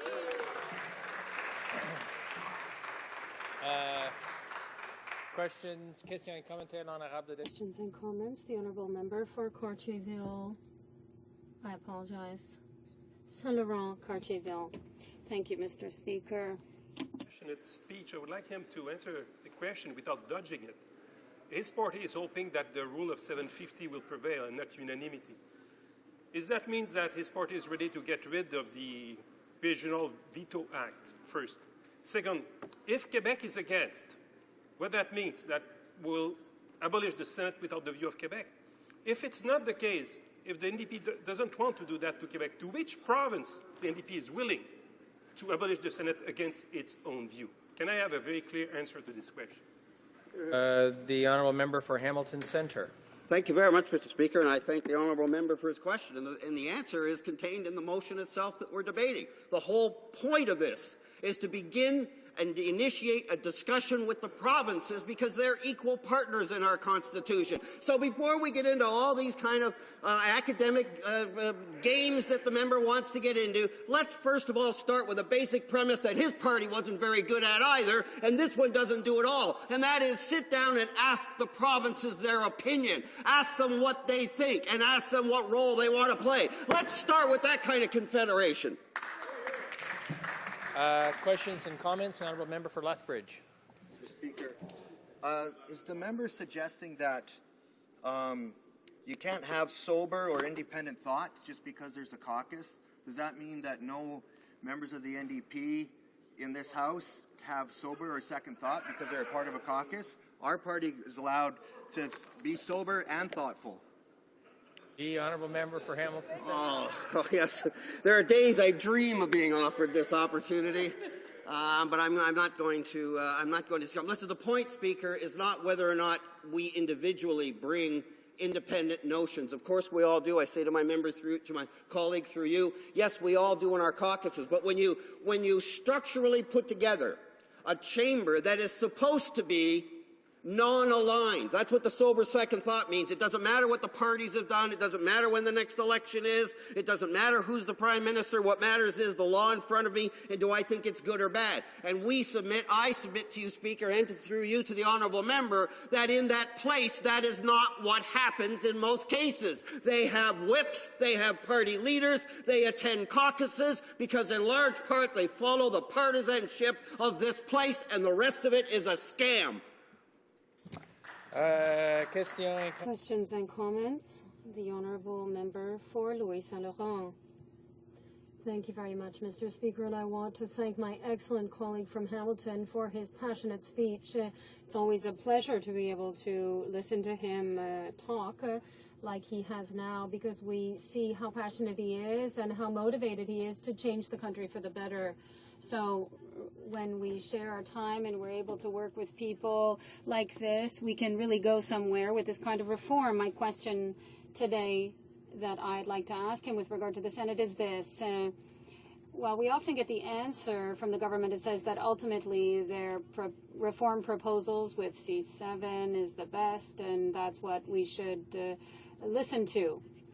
With the proposal, there is no change with regard to the age of eligibility to become a senator. So at present, if their bill gets through, there will be elections of senators, and someone like me who's 28 won't be able to run because I'm not yet 30 and therefore I can't be a senator. So I would like him to be able to comment on this and to tell us that there's a problem with representation because of this. For Hamilton Centre. Well, thank you, Speaker, and I thank my colleague for her question and the fantastic work that she's doing on this file, too.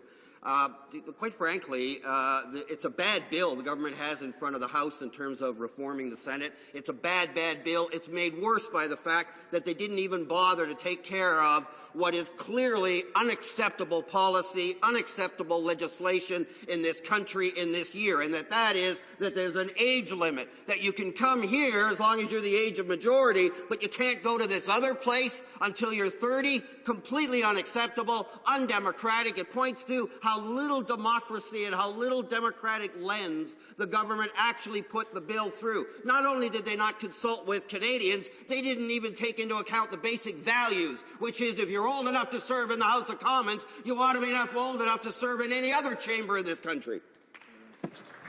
Reprise de débat. Resuming debate, the honourable member for Hull-Aylmer. Thank you, Mr. Speaker, and I must say it's quite difficult to follow on the heels of my colleague from Hamilton with his presentation and his enthusiasm. However, I'm pleased to be able to speak today in this House to support the motion put forward by my colleague from Toronto. Danforth, this motion asks that the government, in consultation with the provinces and territories, should take immediate steps towards abolishing the Senate.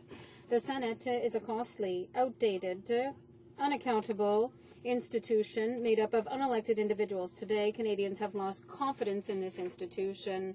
The fact that the Liberals and the Conservatives have used it to reward their friends is nothing new.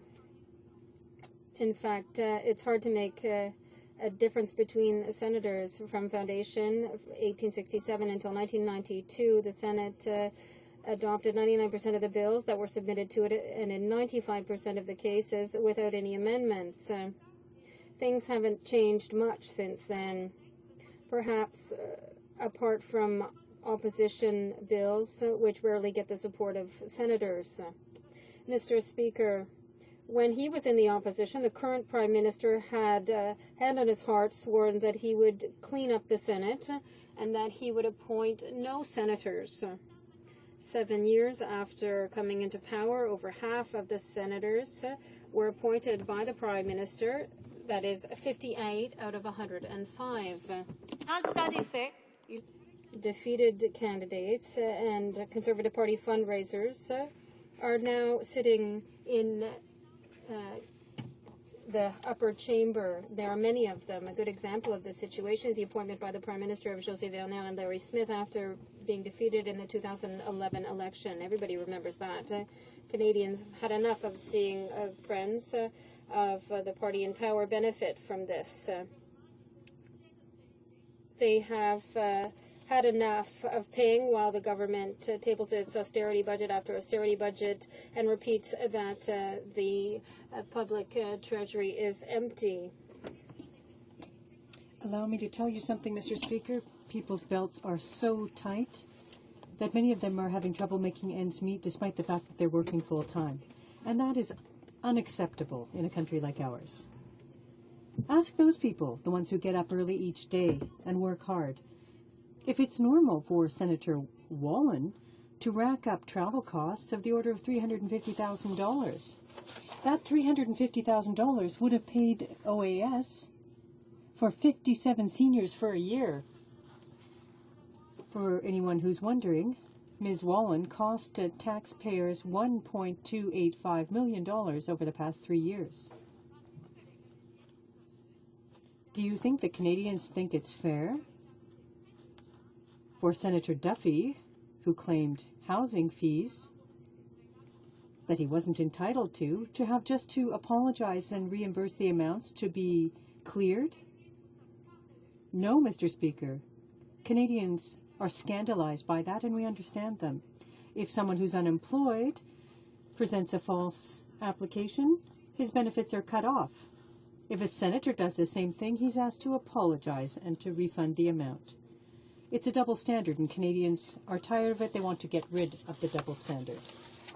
I would remind the House that Senator Duffy, an unelected representative who's not accountable like his other colleagues, has cost taxpayers $1.165 million over the past 3 years. Mr. Speaker, what do you think our fellow citizens would answer if we asked them if they were prepared to pay $7 million for Patrick Brazeau to sit until he retires? He's currently facing criminal accusations which are very serious. He was appointed by the Prime Minister in 2009. And if he sits until age 75, Canadians will have to pay $7 million. Bear in mind that before the Conservatives kicked him out of their caucus, Mr. Brazeau was a champion of absentee senators. He'd missed 25% of sittings between June 2011 and April 2012. He also missed 65% of meetings of the Standing Committee on Aboriginal Peoples, which he's a member of, and 31% of the meetings of the Standing Committee on Human Rights, where he's the deputy chair. At the same time, taxpayers continued to pay 100% of his salary, and the Prime Minister continued to tolerate his repeated absence. But Mr. Brazeau wasn't alone with attendance problems in the Senate. 19 senators, Mr. Speaker, missed more than 25% of sitting days in 2011-2012. The average number of days a senator worked in 2011-2012 was 56. That's a great deal of money, Mr. Speaker, at a time when people are suffering. Mr. Speaker, the Senate costs $92.5 million per year. And I say will now cost that amount because the Conservatives just increased the Senate's budget. Over 10 years, Canadian taxpayers will pay some $925 million for the Senate. That $925 million over 10 years could be invested in a much better way. For example, in health care, through the transfers to the provinces that the Conservatives cut, by building social housing to help people who don't even have a roof over their heads in a country with the winters like Canada, in small and medium-sized businesses to help promote growth and their ability to hire, or to fight the issue of food insecurity, which is very prevalent in Aboriginal communities. Or it could be used to help the regions that the government is emptying out, or to abandon the employment insurance reform. There are dozens of ways to spend the money that would be more beneficial, the money that the government is currently earmarking for the Senate. Parties will have to, Mr. Speaker, continue to defend the Senate, and they will have to explain to Canadians how these operating costs are justified. I hope that the Liberals who have the habit of siding with the Conservatives will vote with us. The member for Toronto Centre and the acting leader of the Liberal Party have also spoken out about abolishing the Senate, and I hope they will have the courage of their convictions when they vote in favour of the motion. Mr. Speaker, today, parties represented in this House have an opportunity to send Canadians a clear signal. By voting in favour of our motion, they can show that they are serious about wanting to prevent public funds from being wasted. At least one senator shares our view, and we congratulate him. Michael Fortier, a former member, minister, bagman for the Conservative Party, recently spoke out about abolishing the Senate. He has seen how the Senate operates from the institution, and his comments are not very flattering. He said that he simply no longer saw the need for the Senate, and that in his view, the practice consisting of appointing friends of the system is not optimal. That's a euphemism to say that it makes the Senate dysfunctional. Mr. Speaker, it's high time to move forward and to reform this country for the best. and that process involves abolishing the Senate. Thank you, Mr. Speaker. Questions and comments? L'honorable député de... The Honourable Member for Saint-Laurent-Cartierville.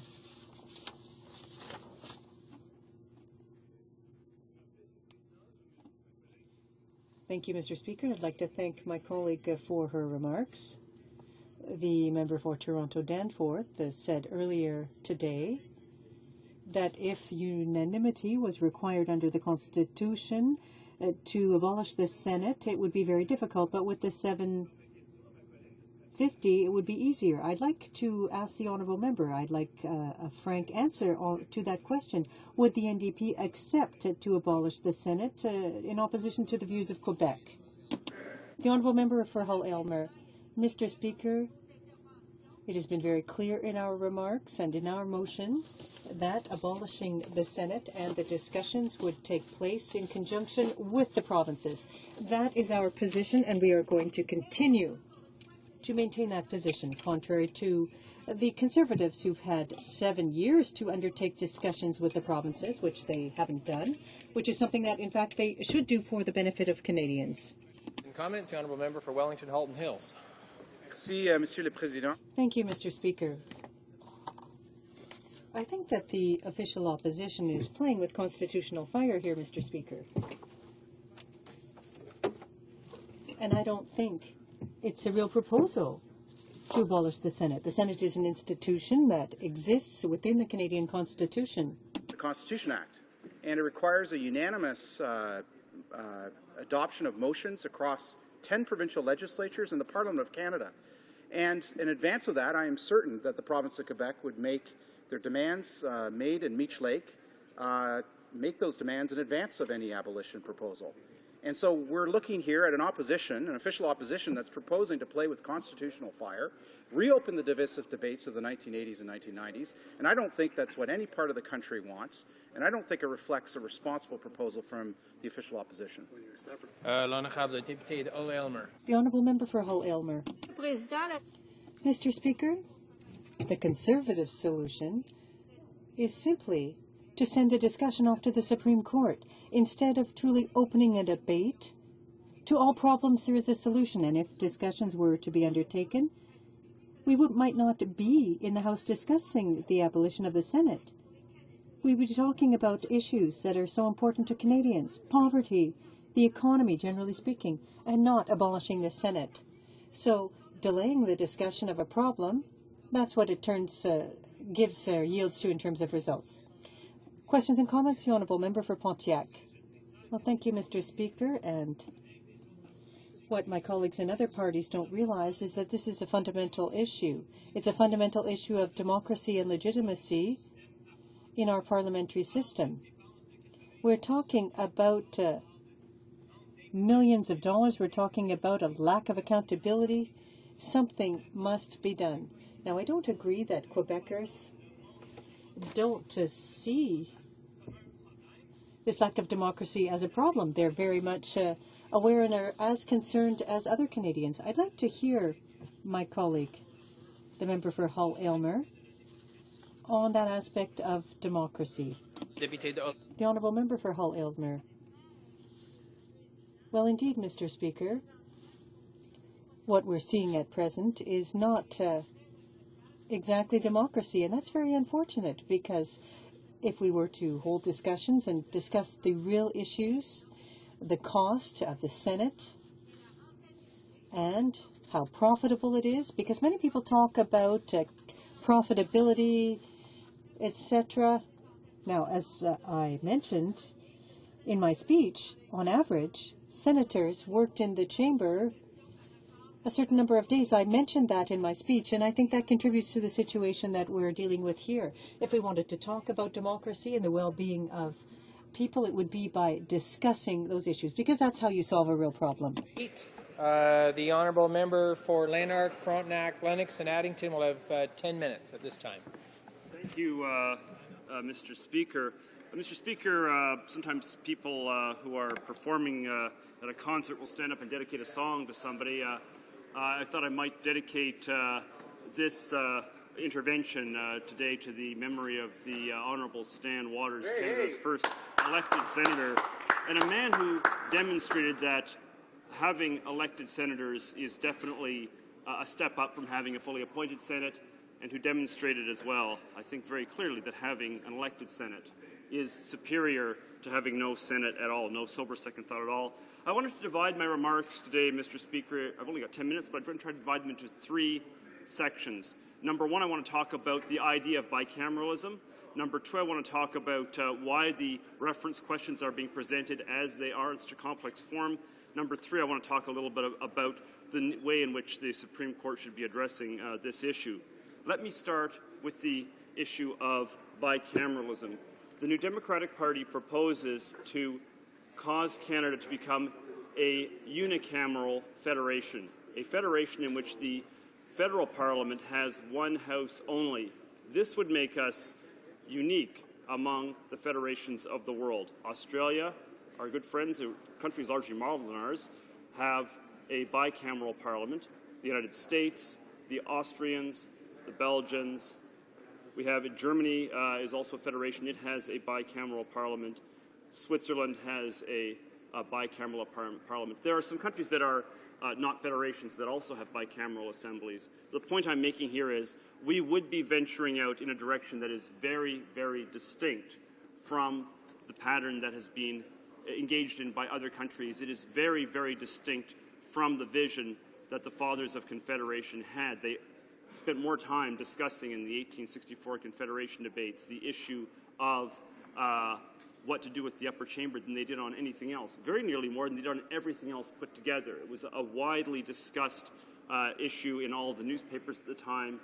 I think while we may feel that the current Senate does not accurately reflect what their intentions were, I think we can say for certain that having no Senate definitely does not achieve what they were after. Now, in all fairness, if we amend the Constitution, we can say their vision was out of date. We're amending it to reflect a more modern understanding, and that would be legitimate.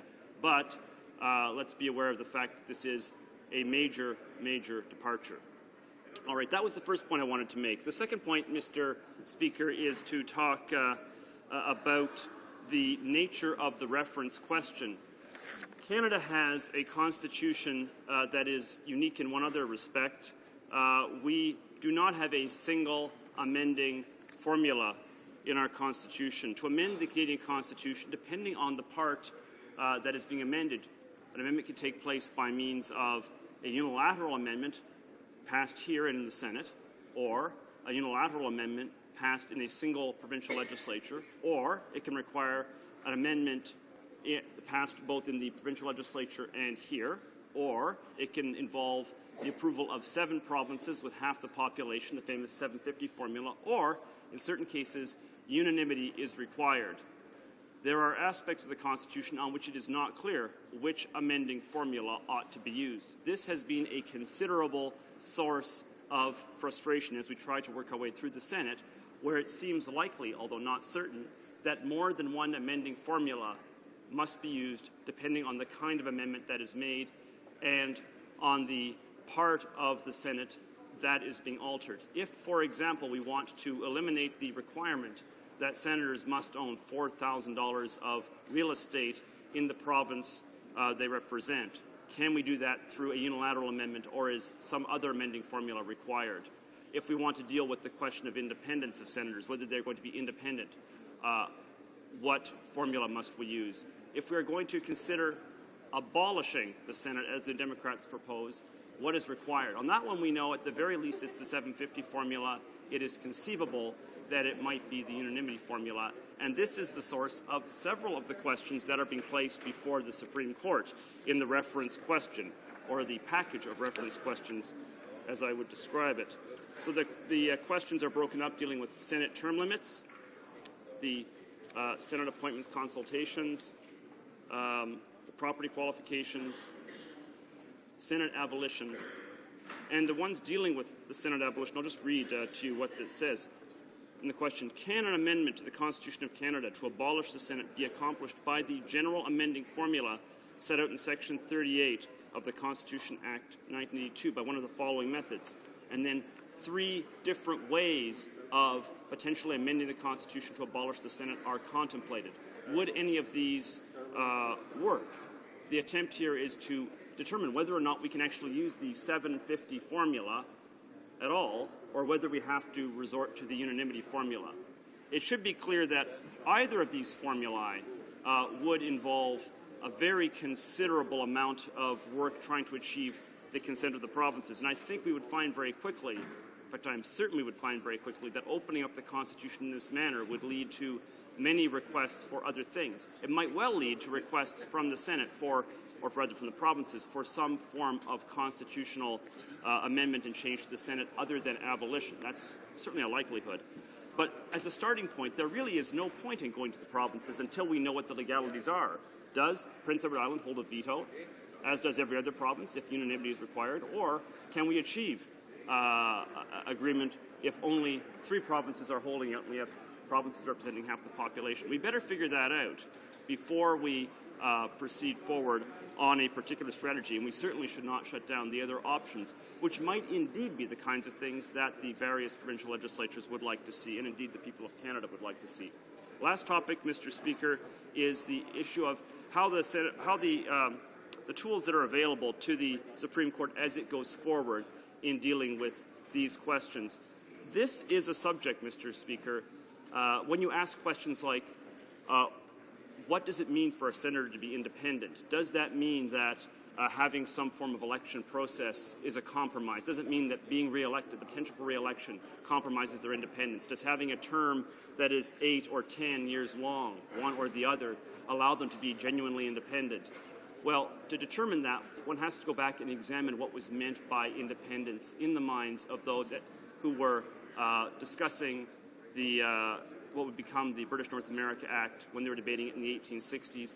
And not only that, but those who were discussing similar issues for the prior institution that was replaced by the Senate. I refer to the Legislative Council of the United Province of Canada, which was implemented under the Act of Union in 1840, and then was changed from an appointed to an elected institution in 1856. There are records of debates dating back to these times. They're not readily available, but I think they do need to be consulted in order to ensure a fulsome presentation of the facts to the members of the Supreme Court on this and on other similar questions which are highly technical in nature.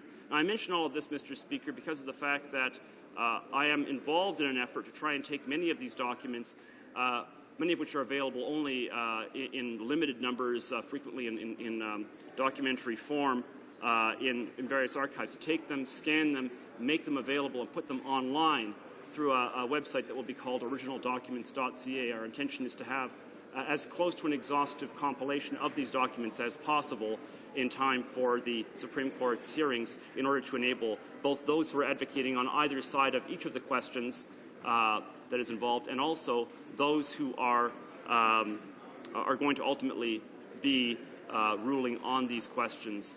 Mr. Speaker, I think that letting the process continue as the government has laid things out in Senate reform, which is to say allowing for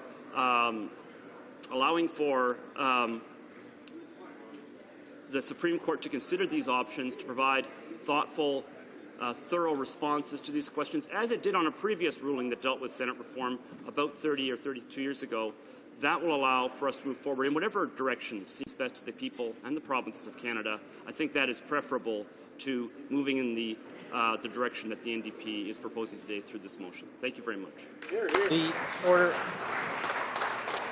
When the chair gave the floor to the honourable member from Lanark, Frontenac, Lennox and Addington, it was noted there's 10 minutes before question period. However, this honourable member will have 10 minutes remaining for a presentation, to be followed by 10 minutes of questions and comments following question period as well.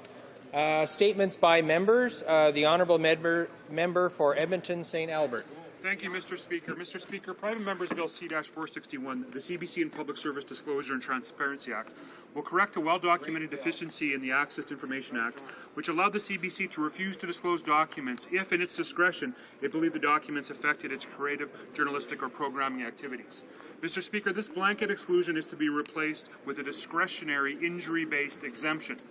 The bill also amends the definition of exempt personal information in the Privacy Act to allow specific salary and responsibility access requests for the senior levels of the federal service. Yet, there is much misunderstanding and confusion regarding this bill. Some opposition members have called the bill an attack on CBC. It is not. CBC is in no way being singled out. In fact, the prejudice test provides enhanced protection to recognize the unique position a public broadcaster is in vis-a-vis the state. Mr. Speaker, transparency and sunlight are fundamental to open democracy and indispensable in holding government to account. So I encourage all honourable members to support this private member's bill, unamended at all stages. Thank you. The honourable member for Notre-Dame-de-Grâce-Lachine. Report released yesterday showed us that the Conservative government is failing Canadians, failing to reduce poverty, and failing to help Canadians thrive. Everywhere in Canada, more and more families are going to food banks. According to HoC Count 2012, there is a 31% increase in demand for food banks since 2008. I see this in my riding. At the NDG Food Depot, they fight to feed community. Up to 800 people come to this food bank per week. 35% of their clients are children, and this is going up. 55% are on welfare, and 14% have no income because of bureaucratic obstacles. Canadians have right to food security. Where the Conservatives government is failing, community organizations try to help. I want to thank the following organizations for the work they do to feed my community. The Meals on Wheels program at Volunteer West Island, Dorval Community Aid, Saint-Vincent de Paul Society in Lachine and Ville-Saint-Pierre, Extended Hands in Lachine, and the NDG Food Depot. Thank you. The honourable member for Pitt Meadows, Maple Ridge Mission. Mr. Speaker, I rise today to congratulate my constituent Gregory Old, the founder of Blanket BC, a charity that collects blankets and distributes them to those in need in our local communities. Recently, Blanket BC reached the milestone of having distributed 100,000 blankets to those who find themselves out in the cold. I also want to applaud Ben Old, one of the unofficial co-founders of Blanket BC and their most active volunteer. As a warm-hearted blanketeer, Ben works several hours every week to help those in need. And when he's not volunteering for Blanket BC, you might find him out every day picking up garbage on his Adopt-A-Block route. Or you might find this remarkable young man at elementary school because he's just 9 years old. Ben and his 5-year-old sister Emma, who also volunteers, are setting a good example for us all to follow. I invite all members of the House to join me in thanking the Old family for their compassionate leadership with Blanket BC. They're making Canada stronger and better. The honourable member for Etobicoke North. Mr. Speaker, notable progress has been made towards achieving the Millennium Development Goals, or MDGs. Child deaths have dropped, more children than ever before are attending primary school, global poverty continues to decline. Access to safe drinking water has been expanded, and investments in fighting AIDS, malaria, and tuberculosis have saved millions. There is widespread feeling among policymakers and civil society that the MDGs have played an important part in securing progress, and that globally agreed goals should continue beyond 2015. There is also widespread understanding that the world is undergoing dangerous climate change and other serious environmental problems, and that worldwide environmental objectives need a higher profile. As described by Bill Gates, the MDGs became a type of global report card. They generated incentives to improve performance.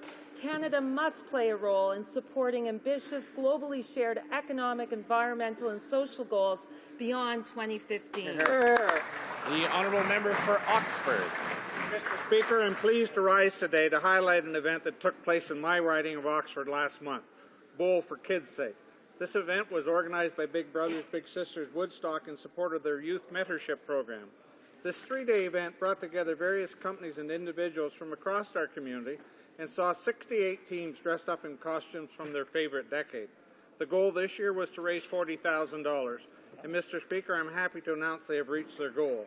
Our community really stepped up and enthusiastically displayed their support. I would like to congratulate Big Brothers Big Sisters Woodstock for organizing this successful event and for all their hard work and dedication to the youth in our community. I would also like to congratulate all the teams and community partners involved for their time and support. The fun continues with Curl for Kids' Sake happening in Ingersoll on May the 2nd and 4th and in Tillsonburg May the 10th and 11th. Thank you, Mr. Speaker. L'honorable député de Châteauguay. The honourable member for Châteauguay-Saint-Constant. Mr. Speaker, today I have the honour to attend the Governor General's Order of Military Merit Awards at Rideau Hall. The order recognizes distinctive merit and exceptional service displayed by the men and women of the Canadian Forces, both regular and reserve, whose dedication and devotion goes beyond the call of duty. Today, a medal was awarded to Master Warrant Officer Vidal from Châteauguay. He joined the forces in 1989 as an air defense gunner. He took part in 4 Canadian missions, the Persian Gulf, Israel, and twice in Afghanistan. I'm very proud of his dedication and accomplishment, and I was able to congratulate him in person. The officers of the Canadian Forces are an example of honor and sacrifice, and it is the duty of all Canadians to recognize their contributions to building a safer and more democratic world. Congratulations to all award winners, and especially Warrant Officer François Vidal. The honourable member for Grant. Mr. Speaker, 2013 marks the 60th anniversary of the Korean War armistice and the year of the Korean veteran. So it is fitting that I rise to share the story of Private Robert Clark from Brantford, a soldier described as a keen and conscientious man who was not afraid of work and exhibited leadership qualities. He lost his life in Korea.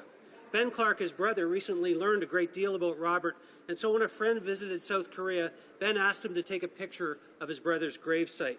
But the photograph showed an error in the age displayed on the tombstone. The thought of his brother's tombstone being wrong for so long just didn't seem right, and Ben was determined to do something about it.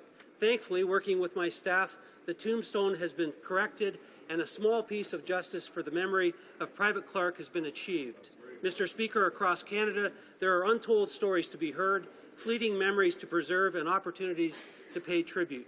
To the Clarks, we say thank you for doing just that and helping to ensure that another piece of our national history is never forgotten.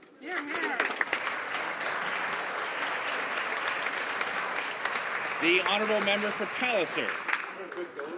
Thank you, Mr. Speaker. Mr. Speaker, new Canadians must learn about Canada in order to become citizens, and it follows that all Canadians should be able to answer the same questions about their home and native land. The Historic Dominion Institute challenged youth from grades 7 to 12 to put their national knowledge to the test by studying and writing a mock citizenship exam. Yesterday, I had the honour of meeting 2 winners of the 2012 edition of the Canadian Citizenship Challenge. Carly Firth from my riding of Palliser and Jason Lozier from my colleagues' riding of Acadia Bathurst have shown their pride in Canada by working through and learning about our history and the people that make Canada what it is today. I congratulate Carly, Jason, and all the 44,000 students who discovered Canada through this challenge. Thank you, Mr. Speaker. The honourable member for Welland. Mr. Speaker, when 100 people lost their jobs at Veritas Communications in Stevensville, they didn't think they'd be left fighting to get $2.7 million in severance packages and termination pay for which they deserve and this company owes them. Unfortunately, this is the position they find themselves in after U.S.-based Veritas filed for bankruptcy in the United States, not Canada, and then closed its doors in Canada. The workers have turned to the federal government to fight on their behalf under the Wage Earner Protection Program, a program designed to compensate eligible workers for unpaid severance and termination pay when their employer declares bankruptcy and goes into receivership. Just like countless of times before, however, this government has turned its backs on the workers in Niagara, ignored their pleas for help, and once again it is hard-working Canadians who are left out in the cold. American companies enjoy millions of dollars of corporate tax breaks in this country. We'd like to say this is an exceptional case, but under this Conservative government's watch, we are seeing more and more U.S.-based companies shut down facilities in Canada, declare bankruptcy in the United States, and deny workers what's owed. Workers and their families are sick and tired. They deserve to get paid. I hope this government will find that. The honourable member for Kenora. Speaker, Canadians know that they can count on this government to give police the tools they need to do their job. This is true in all communities across Canada, including Aboriginal communities. Our government has stood up for matrimonial real property rights on reserve, tougher sentences for dangerous criminals, and funding to keep young people out of gangs. Shockingly, the NDP has opposed our government on each and every one of these initiatives. Actually, I'm not that surprised. But anyways, Yesterday, the Minister of Public Safety announced stable, long-term funding for policing in Aboriginal communities. This is an important part of our government's plan for safe streets and communities. En toute sécurité. This initiative has received wide support from First Nation chiefs, including those from the Great Kenora Riding, who concur with National Chief Leo, who said security is of paramount importance to our people, so I think it's important that this is a long-term signal, as the Minister of Public Safety had confirmed yesterday. The honourable member for Toronto Danforth. Mr. Speaker, the inspiring story of the late Jack Layton, the former leader of the federal NDP, and my predecessor in Toronto Danforth, is captured in a brand new movie which is simply and appropriately titled Jack. It's a moving film about a man's love for Canadians and Canada and his eternal optimism that by working together we can build a better country. Comme disait le bon Jack. As Jack used to say, by working together, we can build a fairer, more equitable country. This Sunday, March 10th at 8 p.m. across the country and 8:30 on the East Coast. I'd like to salute the efforts of the producer of the movie, Laszlo Barna, his immensely talented crew, and the CBC for making the movie possible. And it's my sincere hope and belief that Jack's story and this movie will motivate us all to work together for a better and more caring society. Alors, comme Jack disait. So, as Jack liked to say, let's remain optimistic and we'll change the world. Thank you, Mr. Speaker. The honourable member for Don Valley West. Mr. Speaker, I rise today on the occasion of Canada assuming the position of chair of the International Holocaust Remembrance Alliance. The IHRA is an intergovernmental body comprised of government officials and experts from 31 countries to support Holocaust remembrance, research, and education. Our Minister of Citizenship, Immigration and Multiculturalism is attending the handover ceremony in Berlin today. On the initiative of our Prime Minister, Canada became actively involved with the IHRA in 2007 and became a full member in 2009. We can all be proud of Canada's leading role in Holocaust education, fighting anti-Semitism, and sharing best practices with other countries. Mr. Speaker, we must never let our guard down against the pernicious evil of anti-Semitism. The Holocaust stands as history's greatest atrocity. Thus, it remains essential that we ensure that such hatred and prejudice will never again rise to such an extreme. Thank you. The honourable member for Halifax West. Mr. Speaker, this year marks the 100th anniversary of Frontier College in Nova Scotia. Frontier College, a national volunteer-based literacy organization, was founded by Alfred Fitzpatrick, who felt passionate about bringing literacy skills to workers in logging camps, mines, or railway lines. The mission of helping new Canadians improve their language skills continues. Volunteers still work with children, youth, adults, and Aboriginal communities to improve literacy skills. As their motto says, literacy is learning for life. I know the House will want to congratulate Frontier College as it marks 100 years of helping Nova Scotians learn to read and write. The honourable member for Calgary Centre. Mr. Speaker, the Keystone XL pipeline project passed a really important hurdle last week, and Conservatives know that it will add to our economic prosperity by creating thousands of jobs on Canadian soil. No wonder thousands of workers are lining up behind the project, including Christopher Smiley of the AFL-CIO's Canadian Building Trades, who testified at committee last week.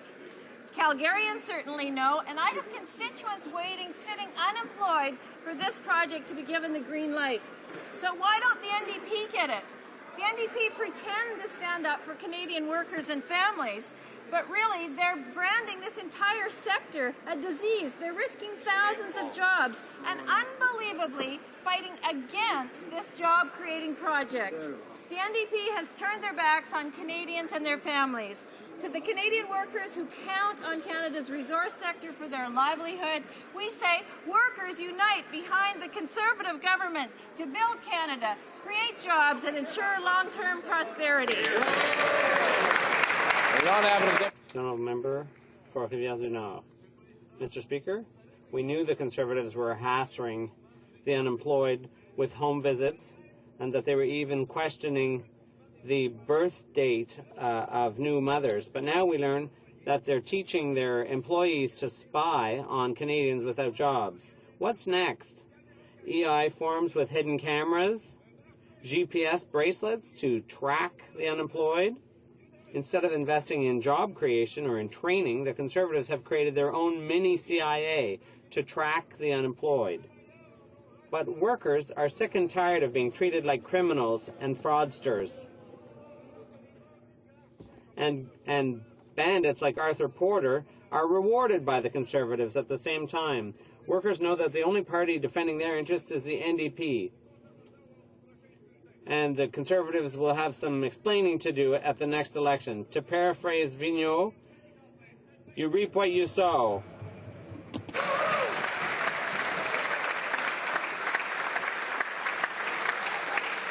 The Honourable Member for Scarborough Centre. Mr. Speaker, last week the NDP were surprised by the fact that their housing plan would cost a whopping $5.5 billion. Wow. You would think by now that the official opposition would actually know how much a proposal would cost Canadian taxpayers before putting it forward. But unfortunately, this is not the first time. They have put forward other risky spending schemes like the 45-day year or work year that would cost Canadians almost $4 billion. The NDP just don't seem to do their homework when it comes to spending taxpayers' dollars, but they certainly do their homework when trying to take our dollars.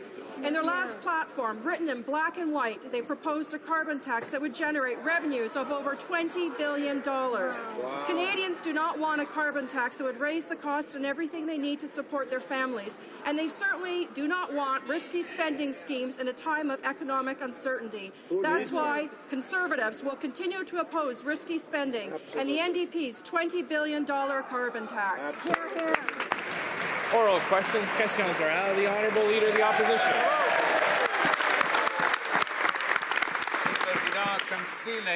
Mr. Speaker, as if the interrogation by the Conservative secret police wasn't enough, they're now spying on EI claimants. The investigators have received the order to physically shadow and observe honest job seekers. But the investigators who are on these stakeouts in their cars say that in general, none of these so-called suspects are engaging in wrongdoing. Therefore, the Conservatives are spending more on spying than they are recovering in fraud. Can the Prime Minister tell us how many honest citizens have fallen victim to this invasion of their privacy? Right Honourable Prime Minister. Mr. Speaker, our commitment is that when a worker loses his job and cannot find another one, we want to ensure that employment insurance is there for these people. And it has long been the role of government officials to ensure that the EI fund is used for people who really need it. These are the methods used to ensure the proper use of this fund, and this has long been the case to ensure that the real unemployed can use these funds when they need them. Mr. Speaker, the Finance Minister announces changes to mortgage rules and then reverses them. The Finance Minister announces changes to skill training programs and then reverses them, all without warning, all without consultation, all at great cost. It's no wonder that senior public servants from the Finance Minister's own office are now calling his actions, quote, a disgrace and an insult to Parliament. If the Finance Minister can't manage his own department, then how can the Prime Minister expect him to manage Canada's economy? The Right Honourable Prime Minister. Mr. Speaker, of course, nothing could be further from the truth. Canada is very lucky to have the most successful finance minister.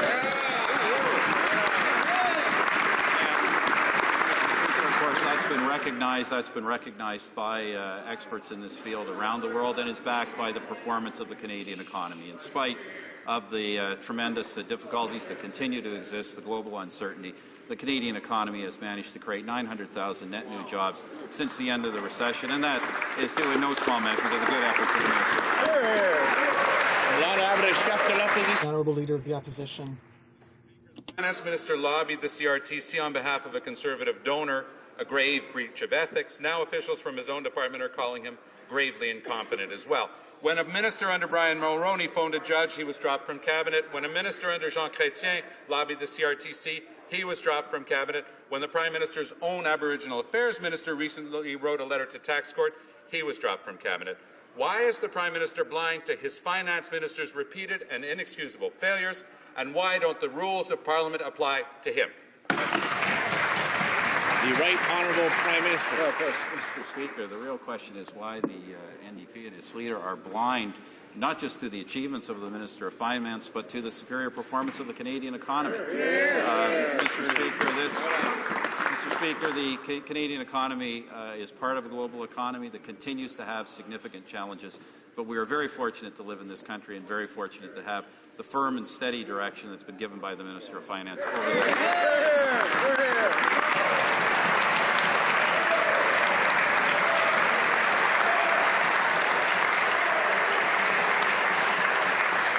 Order. The Honourable Leader of the Opposition. One of the main reasons we're lucky to live in this country is we have stable institutions based on rules that apply to everyone. The Prime Minister has just invented a new rule. If you're competent, the old rules don't apply. Will he publish a list of ministers he continues to consider competent compared to his Aboriginal Affairs Minister whom he fired, so we'll know which ones keep their jobs when they break the rules?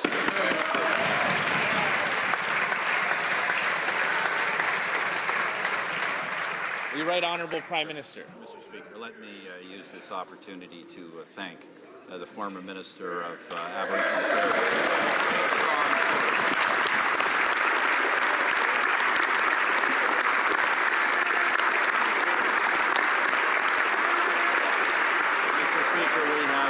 Stable institutions in this country which have been, of course, enhanced by this government, and also democratic institutions, and we're very proud to receive 3 mandates from the Canadian people. The Honourable Member for Hamilton Mountain. The Conservatives are playing fast and loose with the rules, and now they're playing fast and loose with training dollars. This money comes out of the EI fund, out of the pockets of workers and employers. This is not the government's money. They are moving training dollars, making substantial changes to this training program, all without proper consultation. Since the government is spending millions sending investigators to the doorsteps of EI claimants, why don't they take the opportunity to start consulting them instead of interrogating them like criminals? The Honourable Minister of Finance.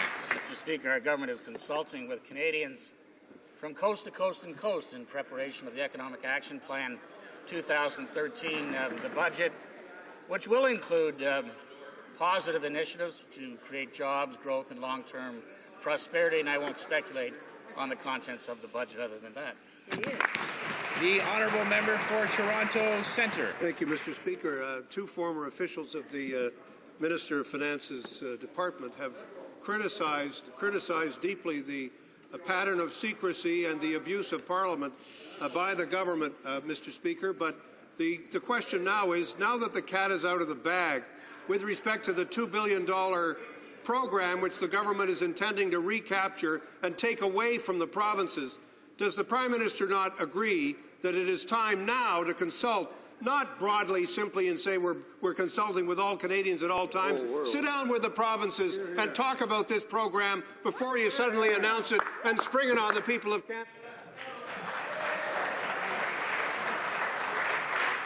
The Right Honourable Prime Minister. Mr. Speaker, as the Finance Minister said, it would be premature to speculate on the contents of the budget. The government has obviously been consulting widely across the country. In terms of this government's record on transparency of accounts, rather than cite the partisan report the leader of the Liberal Party cites, let me cite the nonpartisan C.D. Howe, which has looked at this and said, Mr. Speaker, that not only... Order. Order. The Right Honourable Prime Minister still has the floor. Mr. Speaker, not only does the CD Howe recently have a very detailed report on how this government has more transparent public accounts than at any time in history, it is more transparent than any other senior government in the country. The Honourable Member for Toronto Centre. Monsieur le Président, Mr. Speaker, political neutrality of the chair of CSIS, of which Arthur Porter was the chair, was followed very closely, both by Ms. Gauthier, by Mr. Feldman, who were the two former chairs of CERC. So can the Prime Minister explain why this tradition was broken by Mr. Porter first, and can he also explain once again how the security system and security reviews were changed by this government? Honourable Prime Minister. Mr. Speaker, security reviews for this organization have not been weakened by this government. On the contrary, these processes have been strengthened by our government. And as the Liberal Party leader knows full well, those allegations are not linked to the former duties, federal duties of this person. For Toronto Centre. At the trial on the sentencing of Mr. Delisle, the federal prosecutors and the defense witnesses emphasized the unprecedented nature of the leak that had taken place and the damage that had occurred to Canada's reputation, in particular with our allies with respect to the information. Every other security breach of this kind has been met by an independent inquiry reporting to the government and reporting to Parliament. Can the government please tell us why it is yet to establish such a committee of inquiry into this particular instance, Mr. Speaker? The Right Honourable Prime Minister. Mr. Speaker, obviously the government takes national security matters such as this very seriously. They're not unique to Canada. We've seen the Bradley Manning situation in the United States. Obviously, when things like this happen, all procedures are reviewed to ensure that they cannot happen again. The Honourable Member for Charlebourg-Saint Charles. Mr. Speaker, the Conservatives see crime everywhere, even where it doesn't exist. Now they're sending inspectors to spy on the unemployed in front of their homes because they suspect all of them of being criminals. Honest citizens automatically become criminals in the eyes of the Conservatives because they're seeking work. They're guilty of having lost their jobs, or they're guilty of living in a region where seasonal work drives the economy. When will the Conservatives stop treating honest citizens like common criminals?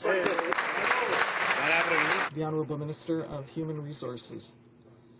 Mr. Speaker, Service Canada has succeeded in stopping the payment of $500,000 in eligible payments last year, but the EI program has nonetheless lost hundreds of millions of dollars due to fraud in the payment of ineligible claims. We have always used methods to track unjustified claims to ensure that Canadians who have paid their premiums can receive benefits when they need them. The Honourable Member for Charlebourg-Saint Charles. Protecting the integrity of the system should not be done at the expense of the privacy of honest citizens. Mr. Speaker, the Conservatives have decided to re-centralize the administration of training programs offered under the EI system. Given the current disastrous management of the Conservatives, the provinces and workers are worried, and rightfully so. It took years to negotiate this type of development and required a great deal of adjustment on the part of the provinces. Mr. Speaker, why do the Conservatives want to take the administration of this program away from the provinces? The Honourable Minister of Human Resources. Mr. Speaker, Service Canada has the responsibility of protecting the integrity of the employment insurance system. Mr. Speaker, last year they stopped the payment of hundreds of millions of dollars in ineligible claims, but Mr. Speaker, I can assure you that when someone pays their EI benefits, then it will be there for them, as always. The Honourable Member for Gaspésie-La Madeleine. No one can trust the Conservatives, Mr. Speaker. They want to centralize training programs, whereas they're scrapping the employment insurance program. They say that the regions are a priority for this government and that they're going to continue to implement positive economic measures. But while the Conservatives are drinking their Kool-Aid, people are rallying for action. An alliance was formed yesterday and is repeating the same message as the Coalition for Eastern Quebec. They want to stop the gutting of the eye. Why are the Conservatives abandoning the regions and listening? And why don't they listen to the real people? The Honourable Minister. Mr. Speaker, we are focusing on job creation, growth, and long-term prosperity. Mr. Speaker, we need workers for various positions, and we are trying to help people look for work in their regions, in their area of expertise, and to connect them with these positions. But if they cannot find work in their region, in their area of expertise, then employment insurance will continue to be there for them. The Honourable Member for Acadie-Bathurst. Mr. Speaker, the Conservatives have some nerve. They send inspectors to spy on the unemployed in their homes, but they're not the criminals. They're not the fraudsters. The fraudsters are Wallen, Duffy, Brazeau, Porter, and Carson, all Conservative cronies. But they have enough money to buy their way out. The Conservatives should leave workers alone and clean up the Senate and the Privy Council office. When will they start spying on those who are lying about where they live? That's your job. The Honourable Minister of Human Resources. Mr. Speaker, Service Canada is responsible for protecting the integrity of the employment insurance program to ensure that Canadians who pay their premiums can receive benefits when they need them. Mr. Speaker, for decades, the authorities have been using methods to track and stop payments of ineligible claims in order to protect the system so that Canadians who have paid their premiums can have access to benefits when they need them. The Honourable Member. Mr. Speaker, the Conservatives arrived in Ottawa on the Great White Horse of Accountability, but since then, at every opportunity, they've undermined the accountability process. Two former officials of the Department of Finance have criticized the government.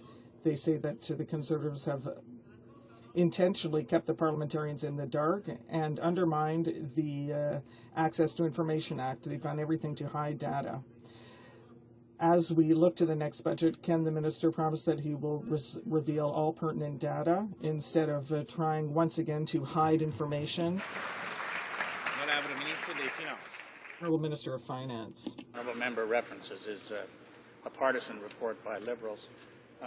Since 2006, we have consulted more than any other government with respect to budgetary matters, including online consultations, which we were the first government to start back in 2006. We also do quarterly financial reports. We created the Federal Accountability Act with Parliament, both providing more financial information than ever before. We will continue to consult broadly and report to Parliament through the budgetary process. The Honourable Member for Parkdale High Park. Monsieur le Président, Mr. Speaker, these are impartial former government officials who say so. The Conservatives are undermining the budgetary process and its credibility year after year. It's an insult to Parliament and a disgraceful way to act. There are fewer economic and fiscal data in the Conservatives' budgets than in those that date from 25 years ago. It's not surprising that Kevin Page has to bring the government to court to have access to information. Where are the Conservatives' principles on transparency? The Honourable Minister of Finance. Mr. Speaker, this is a partisan report by Liberals, one of whom is a very well-known Liberal. The other one is less well-known, but in February 2008, when I asked the Liberal Party to tell me who they'd like to send to the budget lockup, his name appears on the list. So I don't worry about the impartiality of it, because it's not impartial. The fact is, we have consulted more, disclosed more, provided more information than any other government with respect to budgetary matters. The Honourable Member for Parkdale High Park. Not good enough, Mr. Speaker. Not good enough to just talk about... honourable member for Parkdale High Park now has the floor. I repeat, Mr. Speaker, talking about transparency alone is not good enough. Hear, hear. The Conservatives have simply failed to be the transparent and accountable government that they promised Canadians 7 years ago. And we heard this week from senior officials from the Finance Minister's own department, former senior officials, who are saying that the Conservatives have also failed to uphold the integrity and credibility of the budget process. Shame. This is who Canadians are supposed to trust their tax dollars with?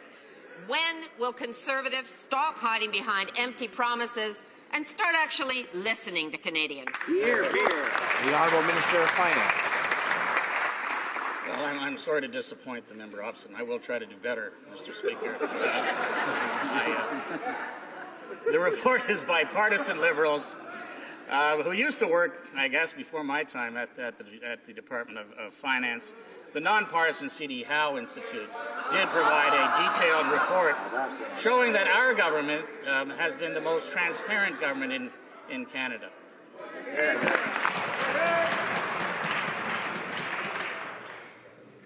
Order. The Honourable Member for St. Lambert. Mr. Speaker, the unhealthy and hyper-partisan climate created by the Conservatives is being reflected in organizations that work with the public and that need federal funding.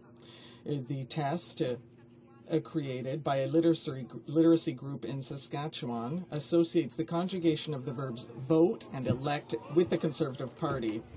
That's what happens when organizations are threatened with funding cuts if they do not follow the ideological party line of the PMO. Do the Conservatives realize that the political climate they have created is unhealthy? There's too much cross-conversations going on. I'm going to ask members to listen to the person posing the question and to the minister answering the question. The Honourable Minister of Human Resources. Thank you, Mr. Speaker. Mr. Speaker, the government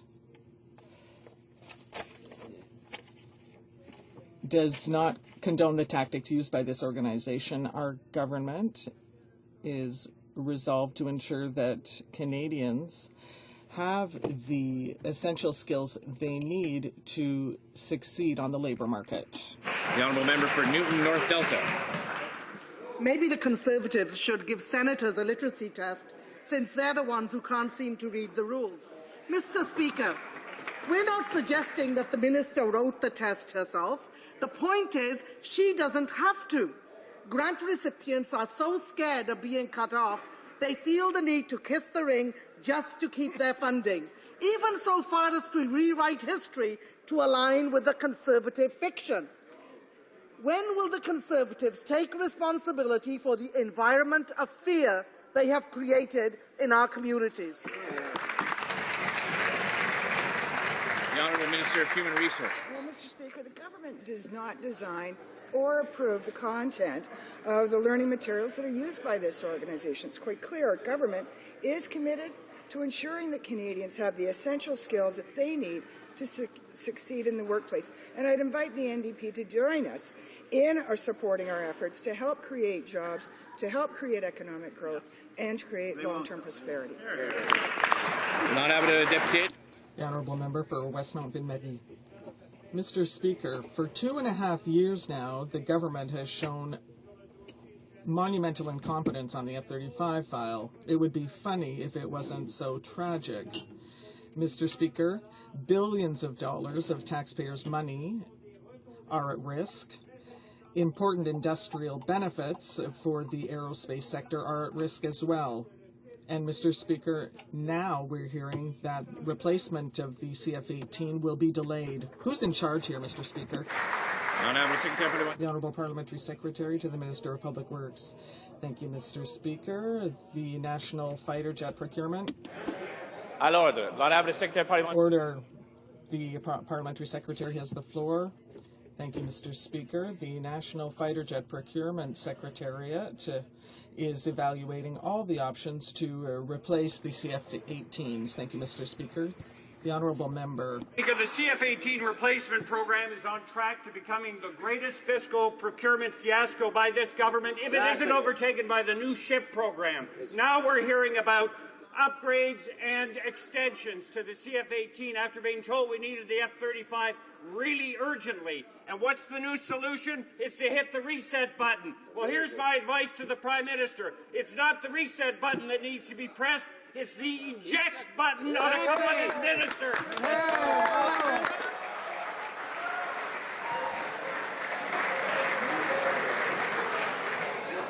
The Honourable Parliamentary Secretary to the Minister of Public Works. Order. Order. The Honourable Parliamentary Secretary.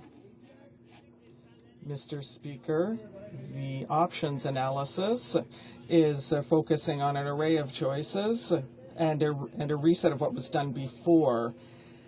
We will ensure that the options analysis is rigorous and in-depth. The Honourable Member for St. Laurent-Kiltseville. Mr. Speaker, it would appear that the government is planning in its next budget to end the transfer to provinces for skills training and to administer the program itself. Given this government's chronic incompetence, that is something to worry about. On December 17th, the Minister of Finance met with his provincial counterparts to discuss federal transfers. Did he discuss the skills training question with them? Or do the Conservatives intend to act in their usual unilateral, secret and cavalier fashion? The Honourable Minister of Finance. Finance ministers on specific subjects. I will say that we have consulted very broadly from coast to coast to coast. We're still consulting in preparation of the budget, and we look forward to delivering the budget in due course. There will be initiatives in the budget, of course, which will promote jobs, growth, and long-term prosperity. The Honourable Member for Timmins, James Bay. Mr. Speaker, in 2008, Arthur Porter donated to the Conservatives and 3 weeks later was appointed to the Security Intelligence Review Committee. In 2009, Arthur Porter donated again to the Conservatives and was appointed chair of CERC.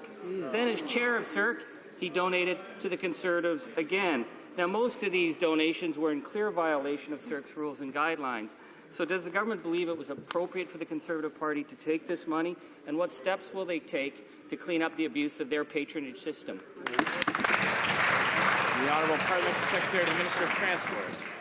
Well, Mr. Speaker, as has already been explained to that member, the individual in question resigned long ago, and the allegations have nothing to do with his time in government. But while I'm on my feet and on the subject of abuses, this member across the way said in 2010 that he would like to impose an iPod tax on Canadian music listeners.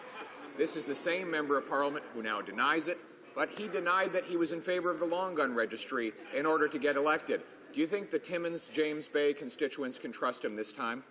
The Honourable Member for Timmins, James Bay. Well, Mr. Speaker, this really isn't the place for schoolyard taunts. Not when this government needs to explain.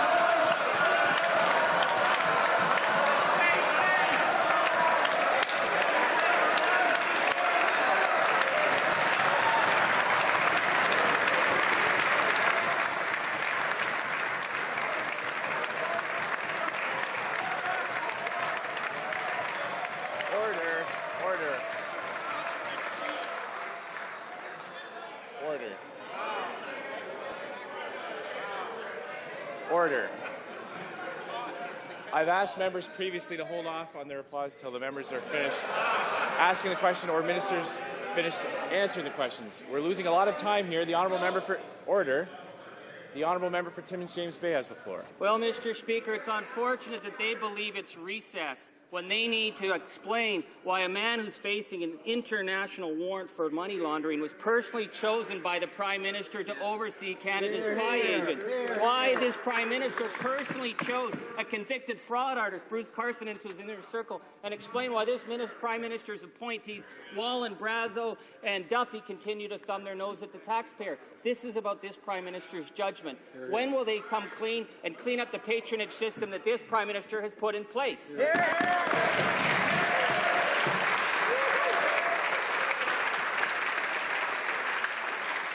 The Honourable Parliamentary Secretary. Normally I would be hurt by those angry words, Mr. Speaker, but the member across the way is just depressed. I would suggest that he put a little spice in his life, but then he'd end up on the NDP's sodium registry. Maybe a hunting trip with the boys. But then again, he wouldn't be welcome after the gun registry betrayal. Perhaps a countryside drive, but then he'd have to pay the NDP carbon tax on the gasoline. Maybe some gentle music, Mr. Speaker, would help, but then he'd have to pay the iPod tax. No wonder he's so depressed over there. They want to register and tax fun out of existence.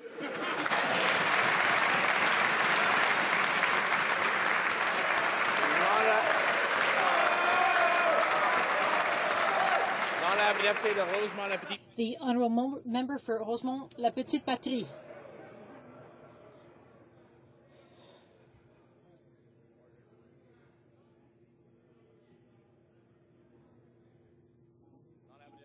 The honourable member. Mr. Speaker, would it hurt the Conservatives once to seriously answer a question? The facts speak for themselves. But as Arthur Porter sat on the Security Intelligence Review Committee, he was greasing the palms of Conservatives, and that was against the rules. That man stole millions of dollars, which were supposed to go to Quebec's healthcare system under the benevolent gaze of the Conservatives. They absolved him without getting a confession first. His appointment was dangerous and irresponsible. When did the Prime Minister know that Arthur Porter was violating Privy Council rules, and when will he remove him from the PCO? The Honourable Parliamentary Secretary. Questions, Mr. Speaker. Nothing on the economy. You know, filing season is coming up soon, and Canadians will be taking advantage of the many family-friendly tax breaks for things like kids' sports, bus passes, the tax-free savings account, which is good news for Canadians, but also good news for that member. It gives him plenty of ways that he can save on his taxes so that he doesn't have to contribute to Quebec Solidaire anymore. The honourable member for Rosemont La Petite Patrie. Mr. Speaker, throughout the country, Canadians will be happy to learn that for Conservatives, fraud and corruption are not serious issues. The Conservatives who created the Bloc Québécois, or rather the Conservatives rubbed shoulders with Arthur Porter and the Conservative elite. He was all smiles on pictures with the Prime Minister. He wrote fat checks to the party. And David Angus said that Arthur Porter loves power and knows how to get close to it. My question is simple. This thief of public funds made it into the inner circle of the Conservative Party. The Honourable Secretary.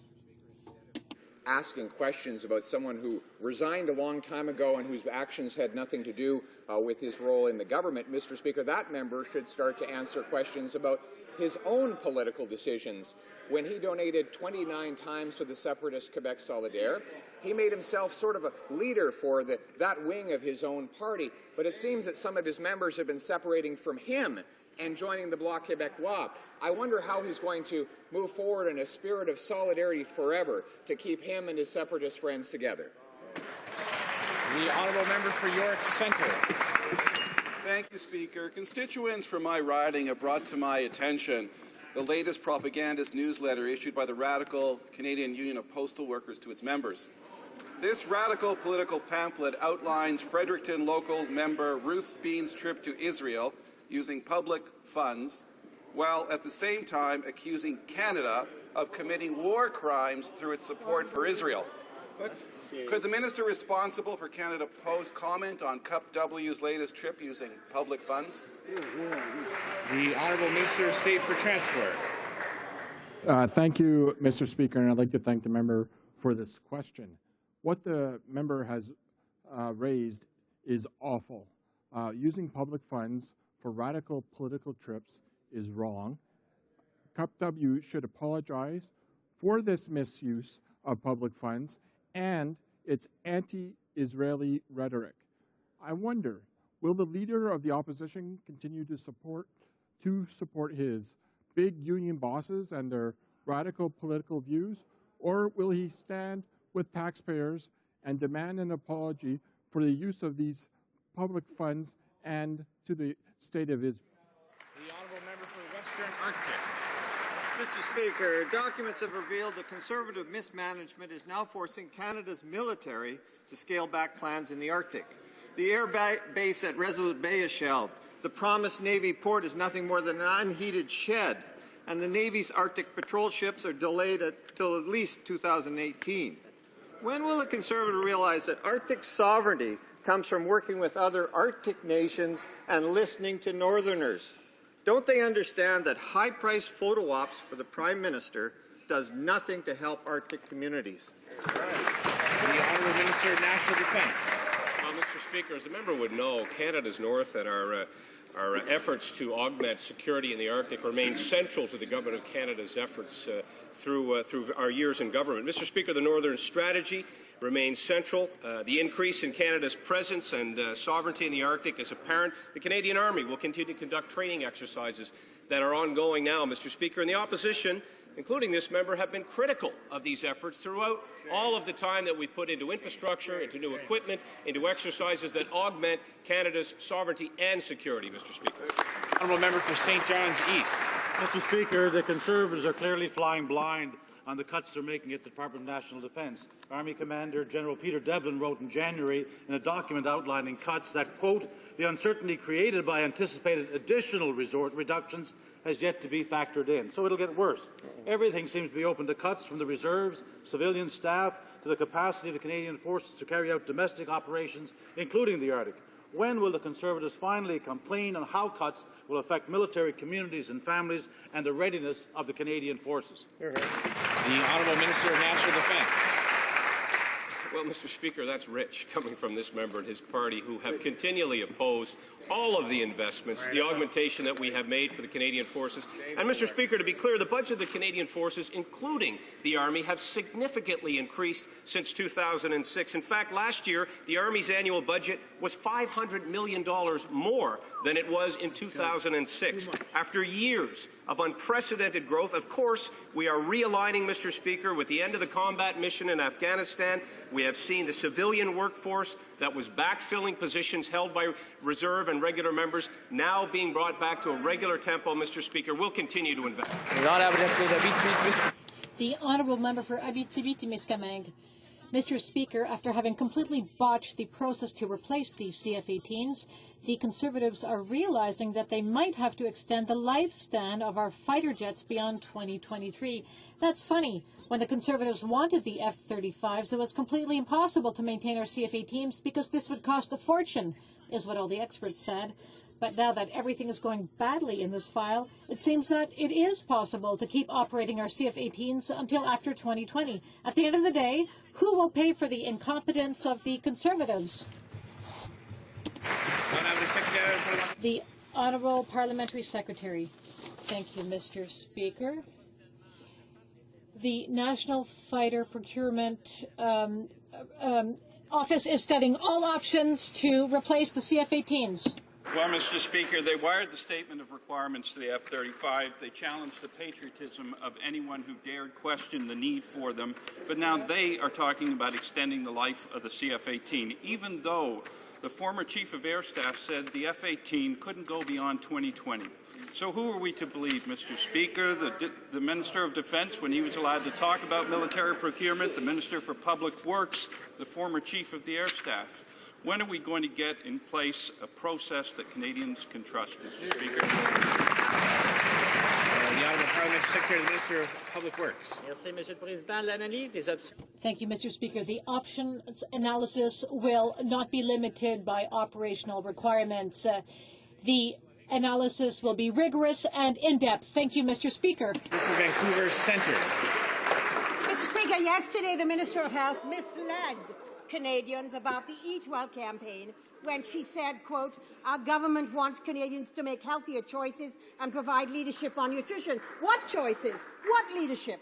Most processed foods on store shelves are way over limits on trans fat and sodium. Expert panels, even her own department, has asked her to regulate healthy levels. 5 years later, she's done nada. When will this minister act like a minister of health and not industry and do her job? The Honourable Minister of Health. It appears that party is also in agreement to creating a massive new bureaucracy called the Sodium Registry. They want every family restaurant and bakery in Canada to register to our government how much salt they consume. Our government doesn't want more bureaucracy. We want to be able to provide choices to Canadians to make informed choices on the sodium consumption. And again, this just goes to show how out of touch that party is, along with that other party who are soft on crime and very hard on potato chips. The honourable member for St. Paul's. Mr. Speaker, yesterday the Health Minister dismissed the UN report on food security as ill-informed. She refuses to... Order. The honourable member for St. Paul's. Refuses to accept data from her own ministry, like the shocking Inuit health survey showing 70% of adults living in Nunavut face hunger. The central recommendation of the report was a national food strategy. So far, an empty promise from the Conservative 2011 platform. 2 years later, nothing has happened. Will the minister do her job and finally get on with a national food strategy? The Honourable Minister of Health. Thank you, Mr. Speaker. I take no lessons from that individual who cut transfers to the provinces and territories when they were in government. Mr. Speaker. Order. Order. The Honourable Minister of Health now has the floor. And again, Order. I take no lessons from that. Order. The Honourable Minister of Health. Mr. Speaker, we see no value in such a one-sided, biased report written by an individual from out of Canada, making recommendations that, implementing the recommendations he put forward, would increase tax burdens to Canadians, including amount of $48 billion taxes to Canadians. That is unacceptable, and we will not accept the recommendations from a person that resides out of Canada. The honourable member for Chambly-Bardouat. Mr. Speaker, it might be third time lucky. On June 15, 2012, the Supreme Court ruled in favour of the City of Halifax.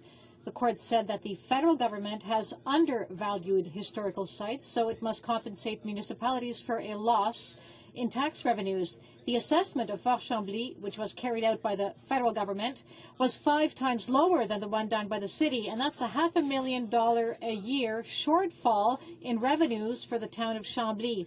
When will the Conservative government abide by the Supreme Court's ruling and compensate municipalities? The Honourable Parliamentary Secretary. Thank you, Mr. Speaker. We will ensure that municipalities receive their fair share for federal properties in their areas. An advisory committee for the settlement of disputes has been created to provide impartial advice with regard to the calculation of these payments. Advisory committee, Mr. Speaker, look, there's this huge piece of prime real estate in downtown Halifax, and it belongs to the federal government. And when it came time for the feds to make payment in lieu of taxes to Halifax Regional Municipality, the government claimed it was worth $10. So now, after 17 years of wrangling, they've struck an advisory committee, but the Supreme Court has actually ruled in favour of Halifax. So don't you think the minister would agree that it's time for the Conservatives to stop stalling, do the right thing, and pay Halifax what it's owed? The Honourable Parliamentary Secretary to the Minister of Public Works. Mr. Speaker, we have asked the advice of the advisory committee on the settlement of disputes, and this committee will provide advice as soon as possible. The City of Halifax and the Department of Public Works will meet soon to reach an agreement and to find a solution with regard to the property in question. For Crowfoot. Mr. Speaker, every Canadian knows that our government is supporting jobs and economic growth in all sectors of the Canadian economy. In the natural resources sector, there is $650 billion in possible investment over the next 10 years that is supporting jobs across Canada. Keystone XL alone will help create over 140,000 jobs over the next 25 years in Canada. Could the Parliamentary Secretary to the Minister tell this chamber other groups that are supporting and creating jobs? The Honourable Parliamentary Secretary to the Minister of Natural Speaker, I'd like Resources. to thank the member for Crowfoot for that question. Mr. Speaker, Canadians tell us that they support resource development across this country, including Keystone XL.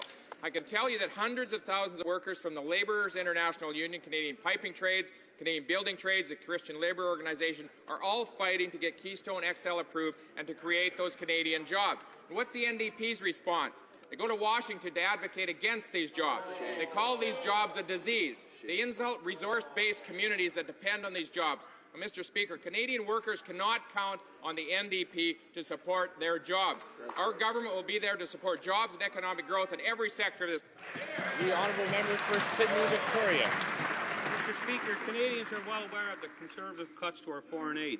The CETA's ministers meeting with the mining industry this weekend reminded us that instead of $8 going to poverty reduction, it's going to subsidise mining companies and programs that they're already obligated to do.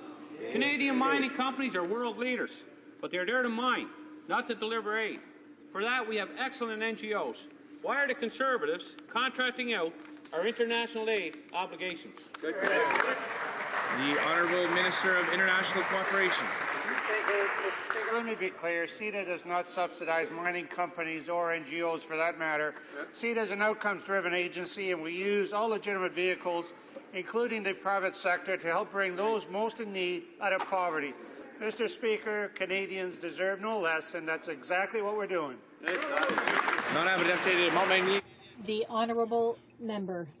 Mr. Speaker, 2/3 of the members of the Association of Quebec Economists supports regulation to regulate credit card fees imposed on retailers. These fees are excessive and cut into the profits of retailers. Conservatives have to bring about stricter regulations instead of a voluntary code to prevent SMEs from losing part of their profits. When will the Conservatives stop hiding behind their voluntary code, which doesn't work, and take the necessary action to get rid of this plague, which is supported by retailers everywhere in Canada?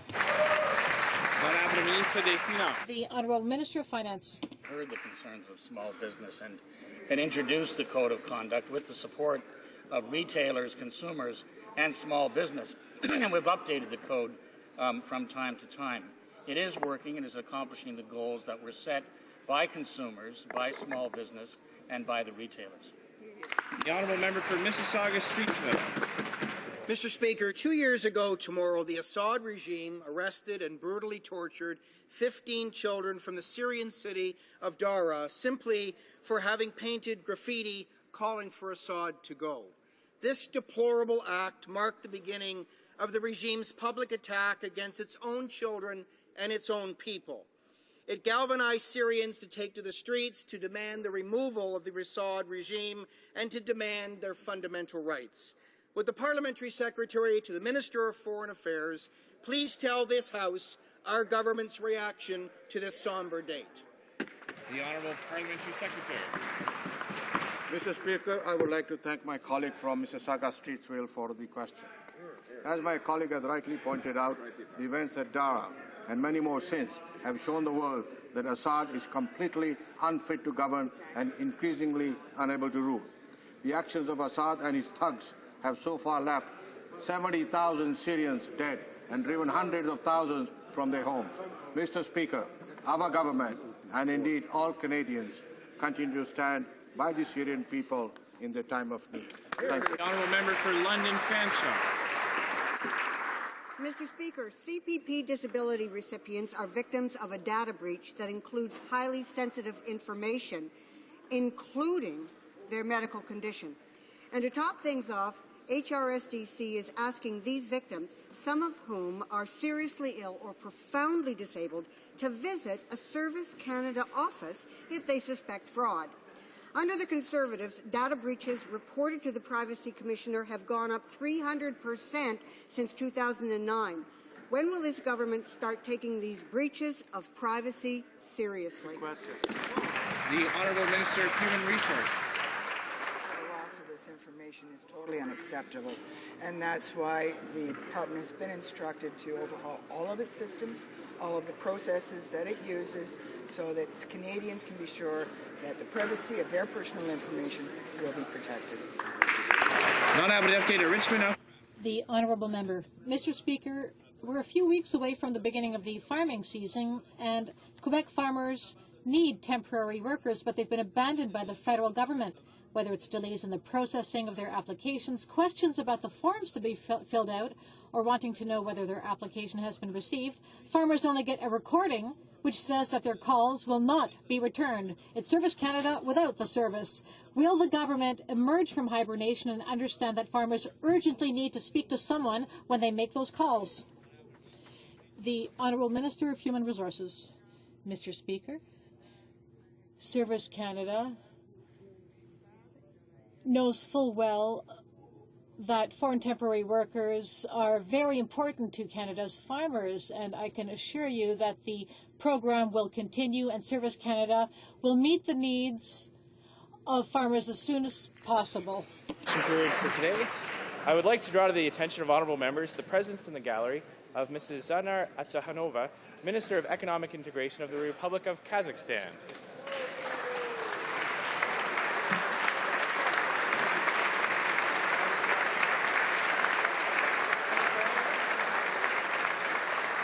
I would also like to draw to the attention of honourable members the presence in the gallery of the winners of the 2013 Women's National Curling Championships at the Scotties Tournament of Hearts and who will be representing Canada at the World Championships.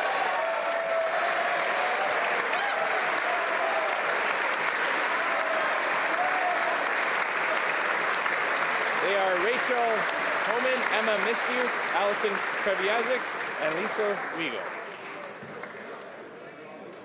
Orders of the day. Order du jour. Government orders, business of supply, resuming debate on an opposition motion concerning the Senate.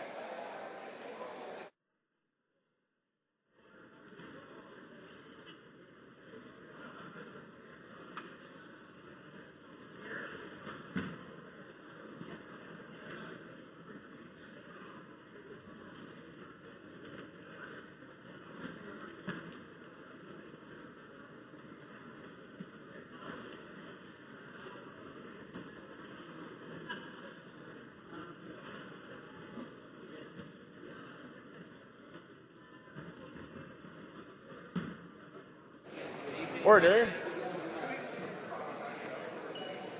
When question period started, the honourable member for Lanark, Frontenac, Lennox and Addington had the floor, and he has 10 minutes left to conclude his speech. Order. I'll ask members who wish to carry on the conversations to do so outside of the chamber. The honourable member for Lanark, Frontenac, Lennox and Addington.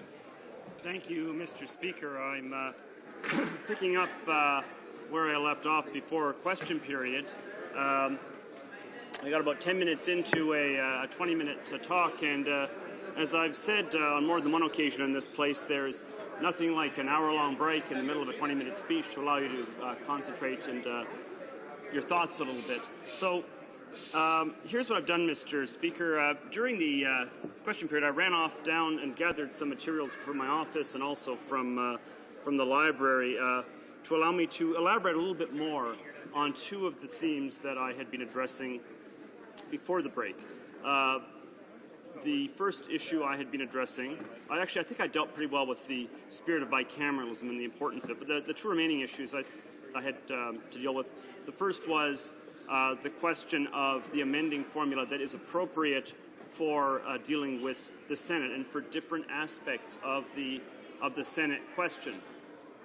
The second topic was dealing with having appropriate documentary evidence available to allow those who are advocating before the Supreme Court on this issue and to advocate intelligently, and those on the Supreme Court who are actually trying to make the decisions to do so in a fully informed manner.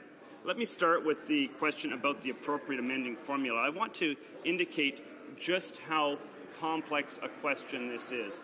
One of the things we have to deal with here is the question of property qualifications. A second question we have to deal with is the question of the age of appointment of senators, or rather the age they can serve till. Other questions deal with their requirement not to be in a state of bankruptcy. The question of what is meant by independence needs to be dealt with. Senators are to be independent. the questions, as you can imagine, go on at some length. And these questions have required us in the past to determine whether or not constitutional amendments were necessary and what kind of constitutional amendment was appropriate. Let me give you an example.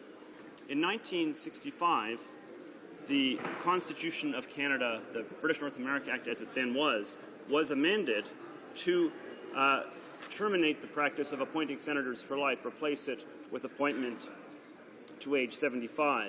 The Constitution, as it now reads, Section 29, subsection 1, reads, subject to subsection 2, a senator shall, subject to the provisions of this Act, hold his place in the Senate for life.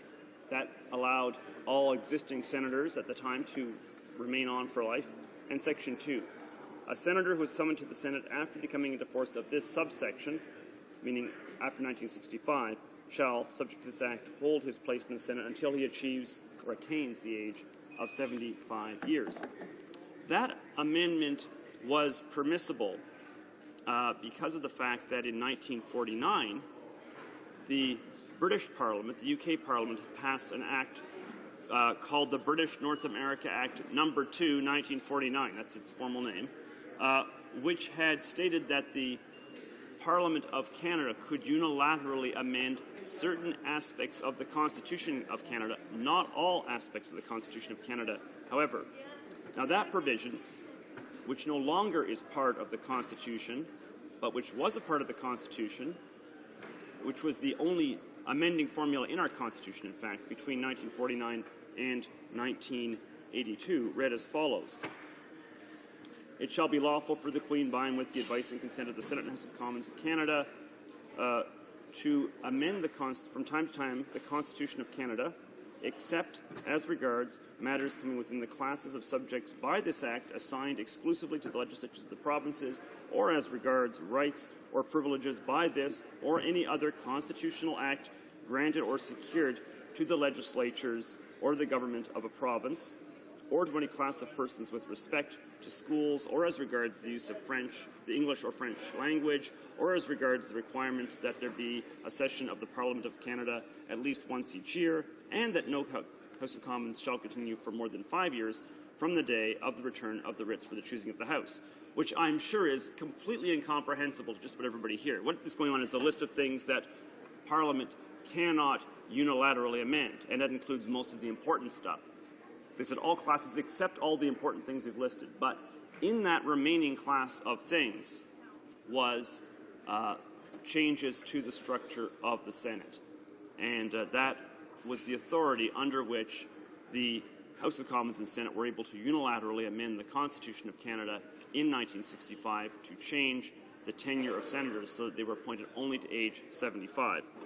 Now, that question, which could have been appealed to the Supreme Court, someone could have argued that it was inappropriate for the House of Commons and Senate to do that unilaterally, wasn't appealed to the Supreme Court. I think we generally agree now that that it was a legitimate use of power and of constitutional authority to act that way. But it was then removed from the Constitution.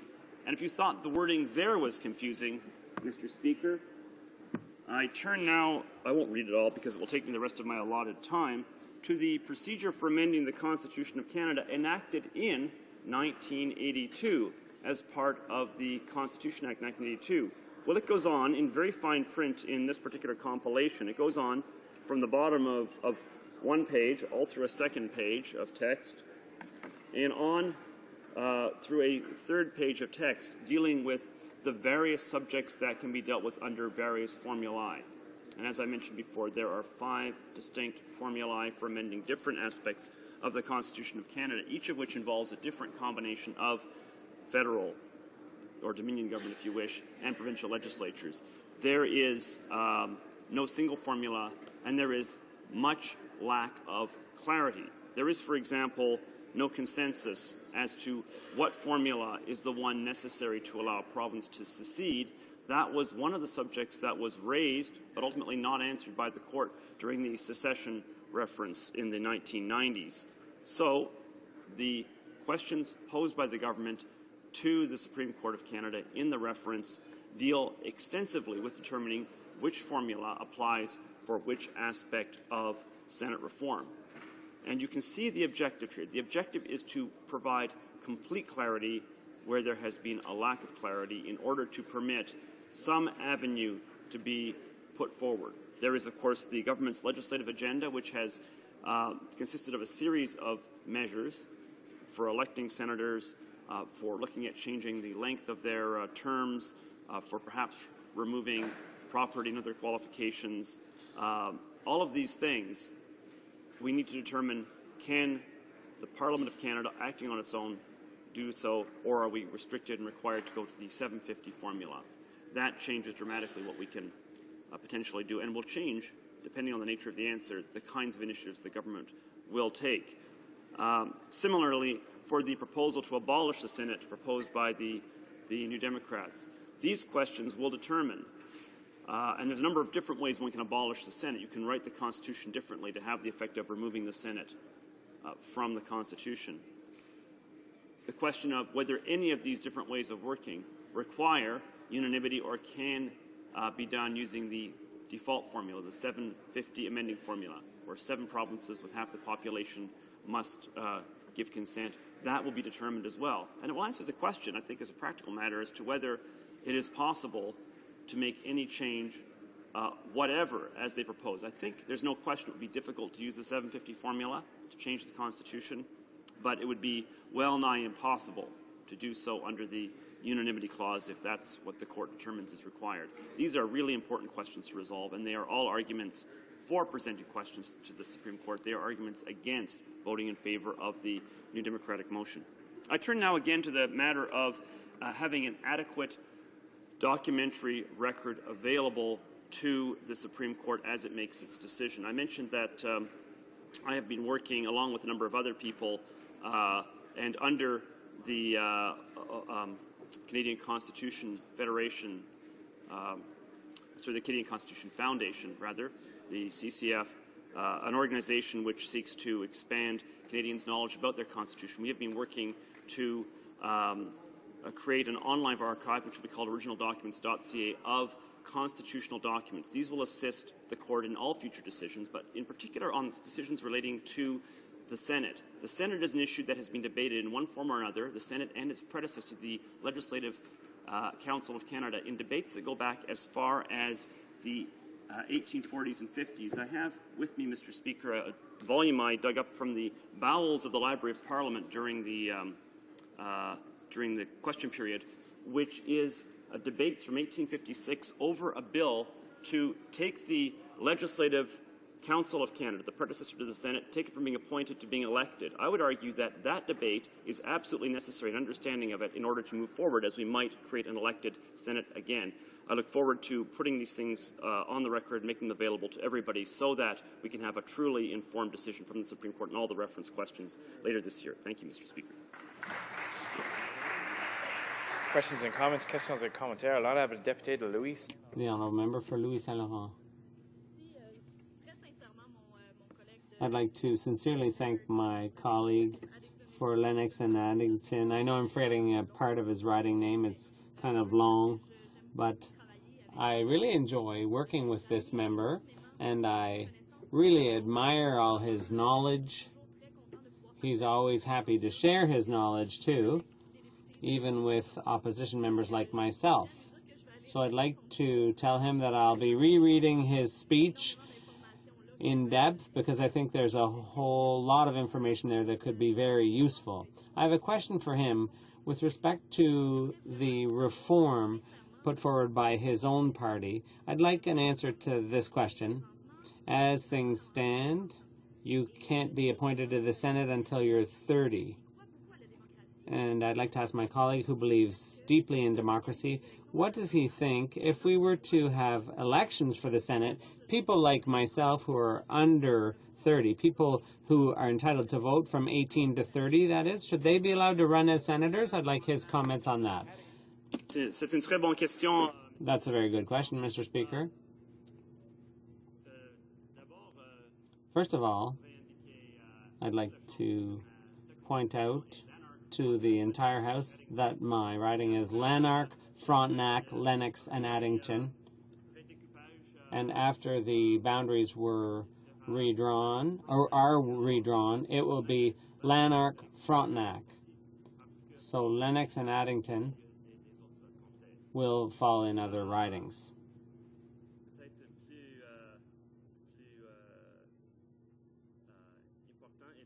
Perhaps more importantly, there's the question of the age of senators. It's true, there's a limit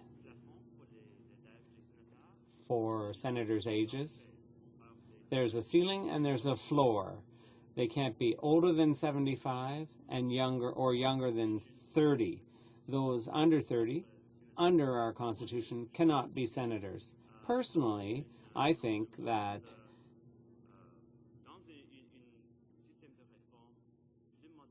a more modern reform would do away with both limits on senators' ages, but that's something for them to decide. In Australia, I lived in Australia in the 90s, or I saw that they have elected senators, and they're younger than our floor. And there was even the Democratic Party of Australia's leader was under 30. So I think in terms of the requirements for becoming a senator, that shows that you can be under 30.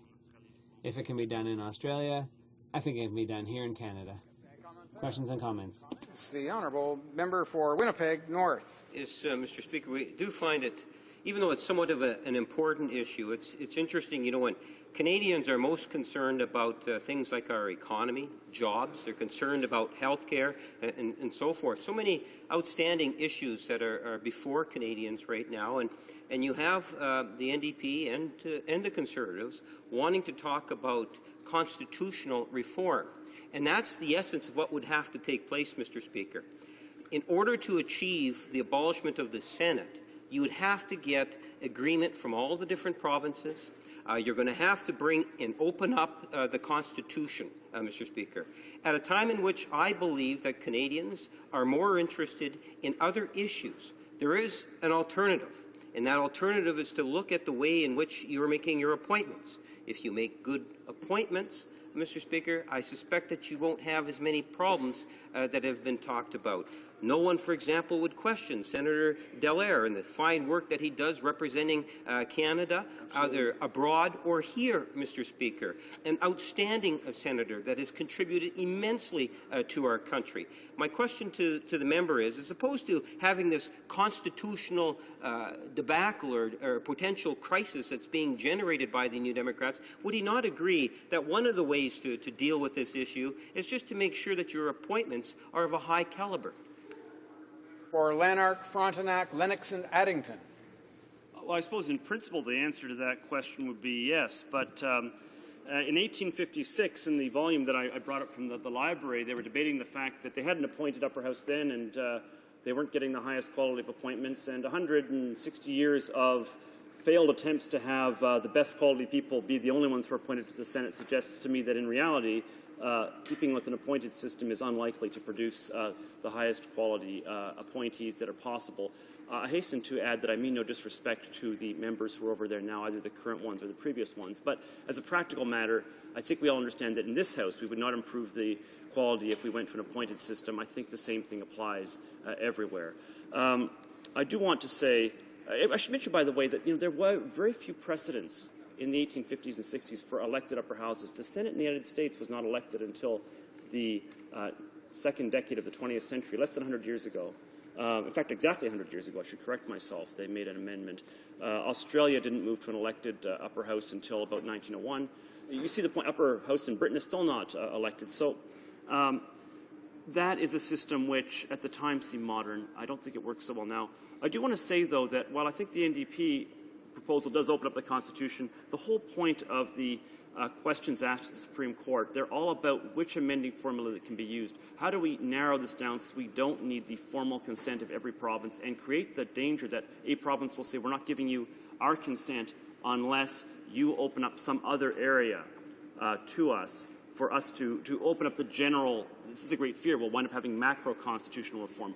What we seek here, and this is, I think, the appropriate approach for any mature democracy, is micro-constitutional reform, dealing with one issue at a time. That's what I hope will be achieved here, and that is what we're trying to find out. We're trying to find out from the Supreme Court, is that possible for each of the questions? Questions and comments? Question commentaire. The honourable member for Edmonton Strathcona. Thank you, Mr. Speaker. The member speaks of micro-reforms. We all remember Preston Manning and Doug Roche, who was the MP in my riding well before me, a wonderful man, who had called for EEE reform. And, of course, that included equal representation. So my question to the member is, by electing members of the Senate one time only, with really no accountability thereafter, and by remaining only 8 senators in Alberta, how are you going to deliver more accountability for my province, which your party calls the economic engine of the country, which I would concur in? And secondly, the policy of this government has been to have bills come from the unelected Senate, and we get the second look. Have we now been reduced to being the House of sober second thought? The honourable member for Lanark, Frontenac, Lennox and Addington. Well, based on our history in the 19th century, I'd say first or second House having sober thought at all is a marked improvement. We were the House of drunken first thought, and I have the impression when they said sober second thought in the 19th century, they literally meant these people are actually not coming out of the tavern. But with regard to the first question, I did one small correction. It's actually 6 senators only for Alberta. 6 senators, not 8. She just said we're even worse off, and the honourable member is quite right. I mean, when it comes to the issue of whether we're a discussion of equality, that was the original idea proposed by the EEE movement about 2 decades ago, more than that now, 25 years ago. I think I could say a number of things about it. One is that equality by province is what they were thinking of. The Fathers of Confederation sought equality by region. There were 3 regions of the country in 1867, Ontario, the new province of Quebec, and what they called the Maritime region, which was Nova Scotia and New Brunswick only. They then expanded in 2 ways. One is they recognized a 4th region in the West. At the time, it was the smallest region in the early 20th century. It became, of course, a larger region.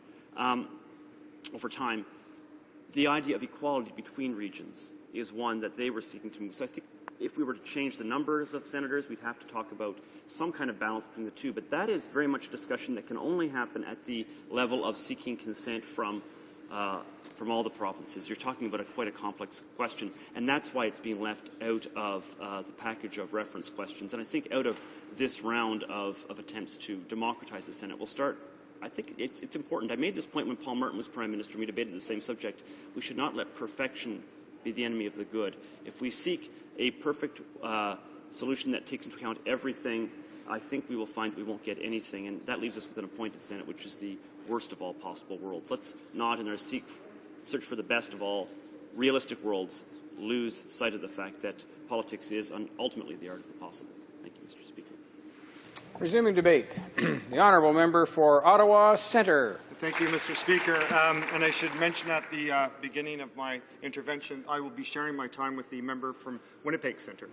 Thank you, Mr. Speaker. And I really look forward to this debate today because it is, as you know, has been an ongoing debate since actually the beginning of our discussions around Confederation going back in the 1800s. And if you recall, and there's been some mention of it from previous speakers, you know, when we actually talked about an upper house, it was at a very different time. But one of the guiding principles in our Constitution that guides us here in this place is the notion of peace, order, and good government. And that idea was to help guide us in what we do. And if you recall at the time that peace, order, and good government was actually contemplated, it was to ensure that we were going to be responsible in how we governed our country and our nascent country at the time. And if we're going to have this guiding principle of peace, order, and good government work, it has to be tied to the notion of responsible government. And Mr. Speaker, when you think about it, and you look at the precepts of that guiding principles of the Constitution. That is the idea that inherent in the guiding principles was that we'd actually have each of us as elected representatives, come to this place representing our constituents, and after having been duly elected, we would look for a group of people, if you will, in this place to gain the confidence of the rest of the people in this place. That's basically how it works here. Elected people coming here, organizing themselves in such a way as we could have one group, and we do it through political parties, gain the confidence of the rest of the House, and of course choose one person to be the first amongst equals, and that becomes our Prime Minister.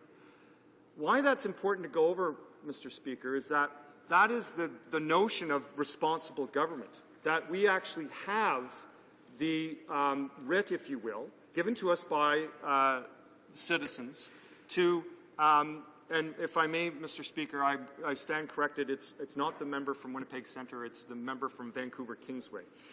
Thank you for your indulgence. But it's that notion that we actually have legitimacy, and it's based on the legitimacy we're given to from our electors.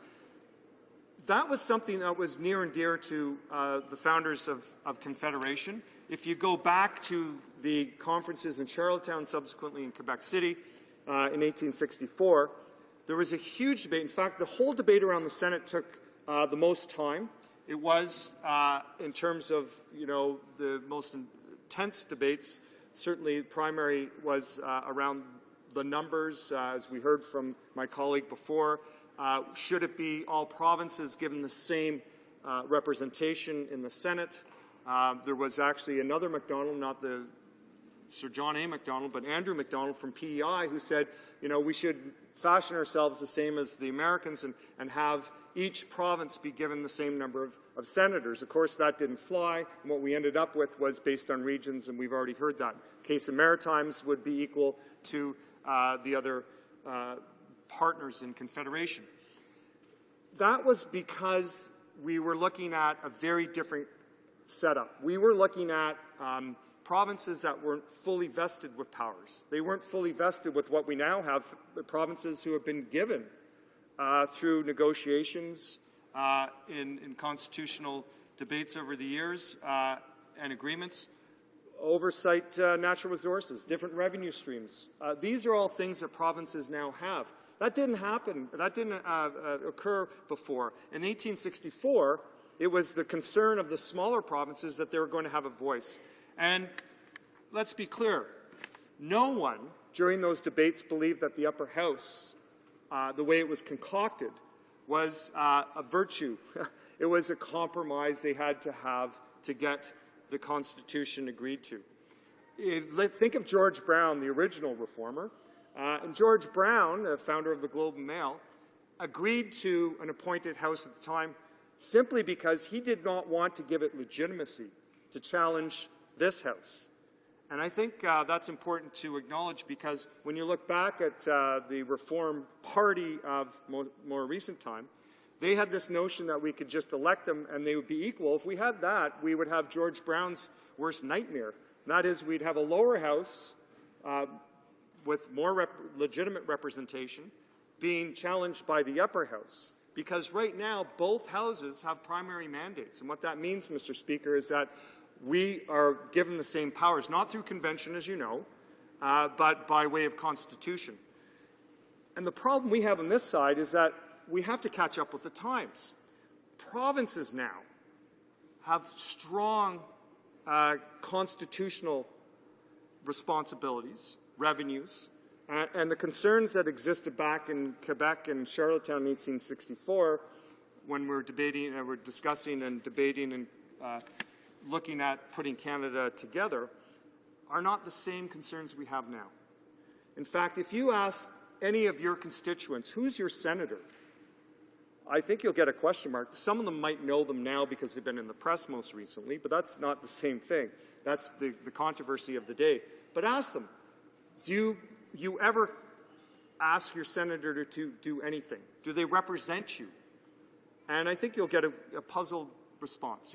They'll probably say, no, I'm not aware of who my senator is, and I've never contacted them.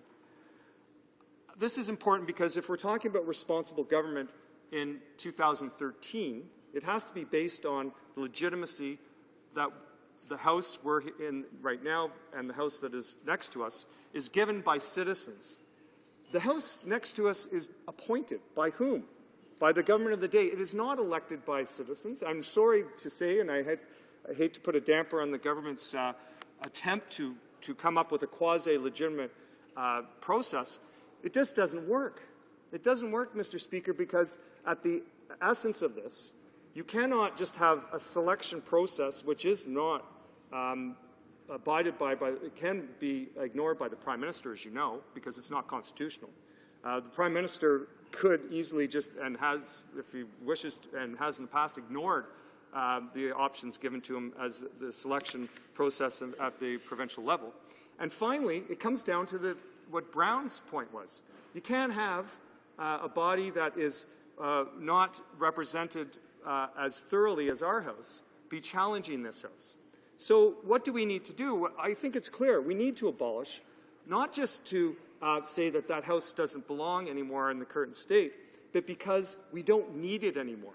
All of the provisions that are provided by the Senate right now, committee work, that's something we should actually do a better job here, give more resources here, give the Library of Parliament more resources, and enable our committees to be as strong as what we see south of the border and in other jurisdictions.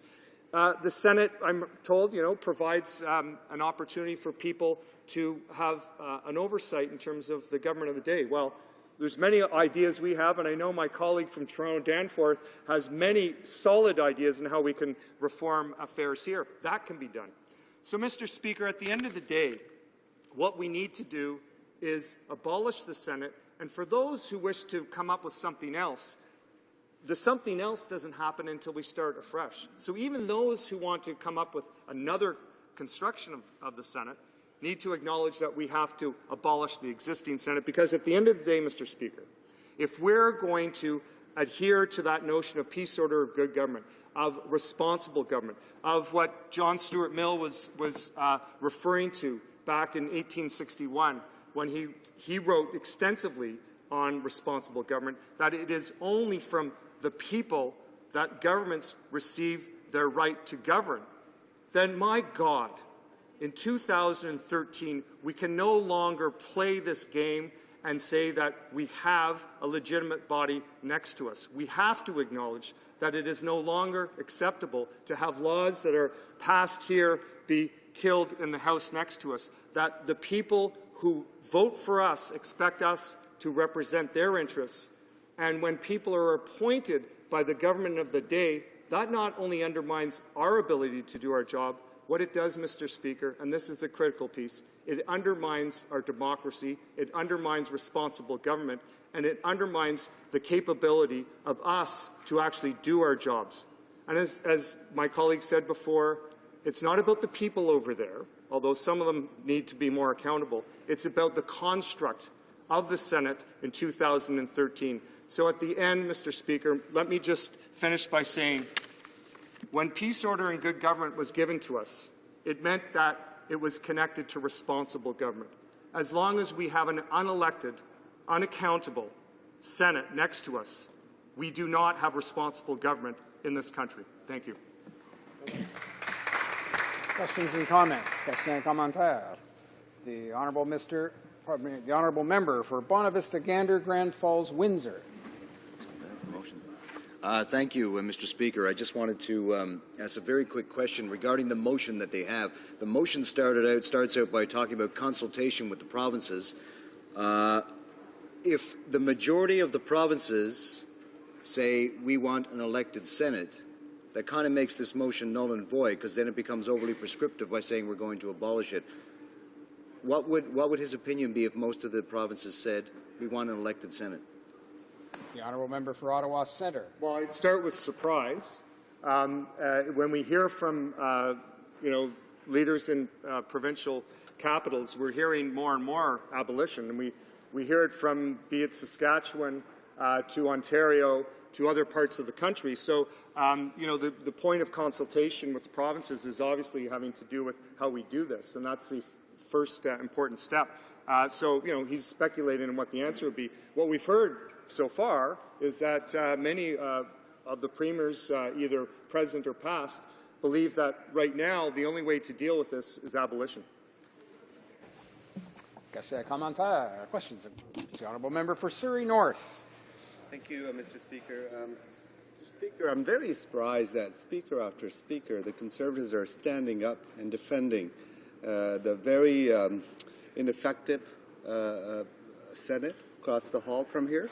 And it really surprises me, especially members from Western Canada.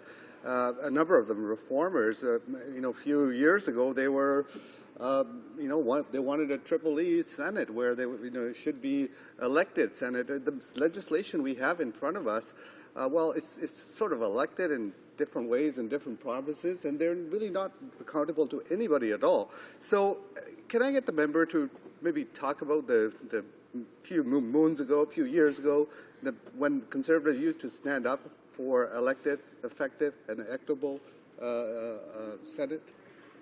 Honourable member for Ottawa Centre. Well, thank you, Mr. Speaker, and I thank my colleague for bringing that up, because there's still some in this House who were elected under the Reform Party banner, and it was all about, and I even remember the ridicule that was placed upon the Senate at the time, and the mariachi bands, and there was all sorts of fanfare. But at the essence of it was that they came to Ottawa to clean up Ottawa, to bring in a new way of doing things with the Senate. And all we've seen is half measures that don't work, that ultimately, at the end of the day, they failed.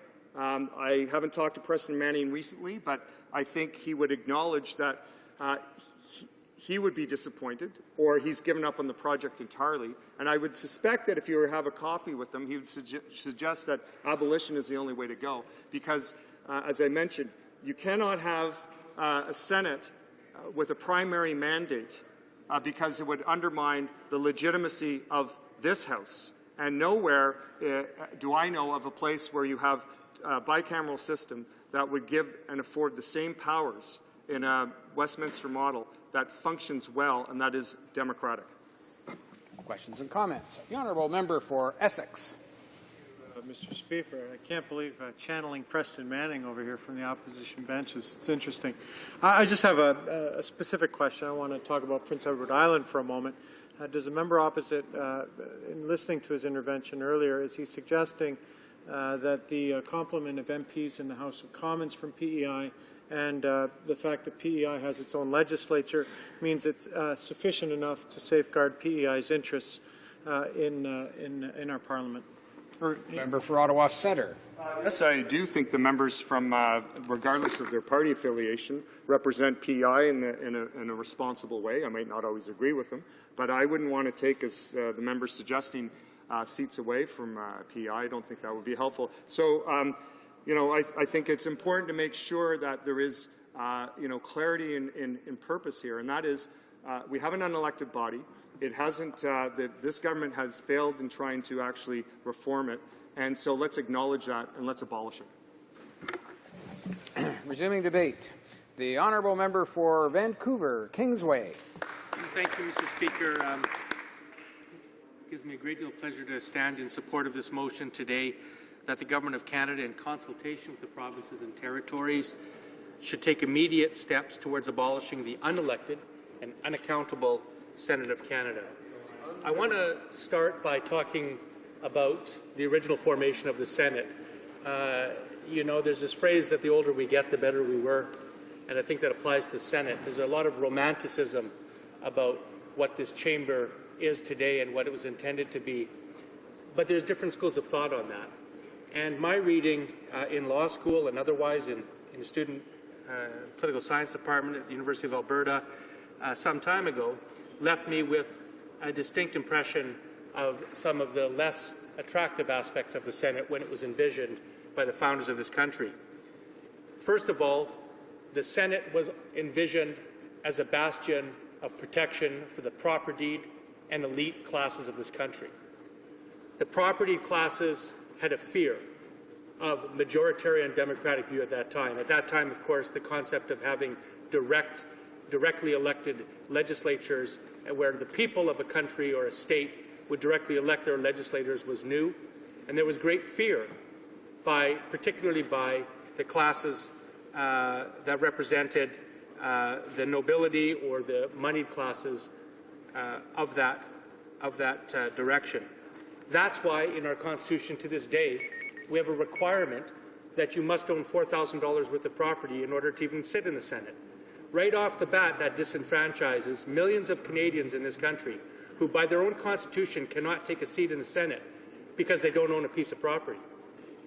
In addition, there was a fear of majoritarian rule and democracy. There were people who wanted to sit in the Senate and keep watch over what democratically elected officials would do in this chamber here. And so let's burst through some of that romanticism and recognize that the chamber has a very ignoble beginning, not one of sober second thought or of such lofty ideals, but one of fear of democracy, entrenchment of property classes, and rejection of the idea of majoritarian rule in this country. Now, I want to move to sober second thought because I've heard a lot of comment on that today. I can tell you any concept that the Senate chamber stands today as a chamber of sober second thought was burst 2 years ago when this House here passed by democratic vote the climate change bill that then went over to the Senate, where the senators who were unelected and unaccountable to Canadians voted against that bill without any real substantive debate. There was no sober second thought of that bill, leaving aside the affront to democracy that a bunch of fundraisers and failed candidates who do not have any mandate from the Canadian people to pass judgment on legislation ended up overriding the democratically elected decision of the people in this chamber who do have a mandate from the Canadian public. So not only was it undemocratic, Mr. Speaker, but my main point is that there was no deliberation done whatsoever. It was orders from the PMO that went into the Senate, and they killed that bill for political reasons. So let's disabuse ourselves of any notion that that chamber stands as any chamber of sober second thought in this country. I want to talk a little bit about democracy. I've heard my Liberal colleagues say, well, the economy is on people's mind. Why are we wasting time talking about the Senate? Well, with respect, I think Canadians are concerned about their democracy. I think Canadians are concerned about the institutions of government in their country. And to make that a second-rate concern of Canadians and try to make a hierarchy, I think is unbecoming. We are a democracy in this country, and I think Canadians are proud that we live in a democratic structure. And whenever any parliamentarian or any Canadian wants to talk about improving the democracy in this country, that is an issue of first-order importance to the New Democrats, not an order of second-order importance to Liberals, which is maybe why the Liberals never did anything to reform the Senate in their time in office. Now, I want to talk about the concept of electing senators, because there's been some talk about that. Well, of course, we have a problem with the Canadian structure if we actually have two chambers in this country that each claim democratic legitimacy, because it wasn't set up that way, Mr. Speaker. The Senate was set up with certain powers. On paper, they have the power to stop legislation, but senators have always recognized that because they have no democratic legitimacy, they do not have the ability to stop legislation that comes from the House of Commons. On rare occasions in the history of Canada, the Senate has overridden legislation like we saw on the climate change bill, or we saw on abortion legislation at some time. But generally, at least senators have had the recognition that they have no right to override legislation in this House. If you elect those senators and they feel that they do have a mandate, what happens if you have a new Democrat-controlled House or a Liberal-controlled House and a Conservative-controlled Senate? What happens if you have gridlock?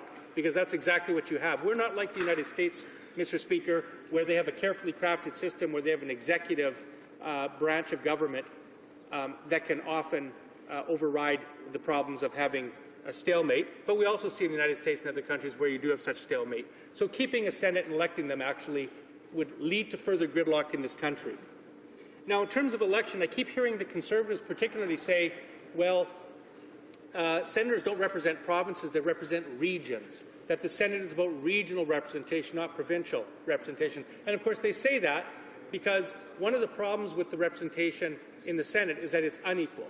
I've pointed out several times today that British Columbia, with 40 times the population of Prince Edward Island, has 6 senators and PEI has 4. So we have provincial imbalance. So that's why the Conservatives then switch and say, well, it's not about provincial representation, it's about regional representation. If that's the case, why are the elections that the Conservatives are pledging provincial elections? Why aren't they regional elections? How can a person be elected to represent the region of the West but only be elected in Alberta? That disenfranchises the rest of the people in the so-called region that they're claiming those people represent. What it shows, Mr. Speaker, is the absolute hollowness and lack of thought that's going into some of the comments being made today by the Conservative side of this House, because it has nothing to do with regional representation. It has nothing to do with provincial representation. It has to do with an unelected chamber that has no democratic legitimacy to anybody making decisions in a government, and that has no place in a modern democracy in 2013. Now, I also want to talk, Mr. Speaker, a little bit about hope. You know, any country should be able to look at its constitution and be able to improve it. A constitution is a living, breathing document. The United States has amended their constitution some 20 times. Yet in Canada, we haven't amended our constitution once since we repatriated it in 1980. And in fact, the repatriation of our constitution and the establishment of the Charter of Rights and Freedoms was a sign that we can, as a country, make progressive democratic changes to our nation. And we in the New Democrats think we can do that. We think that we can think big. We can think of possibilities. We can think of improving our democracy.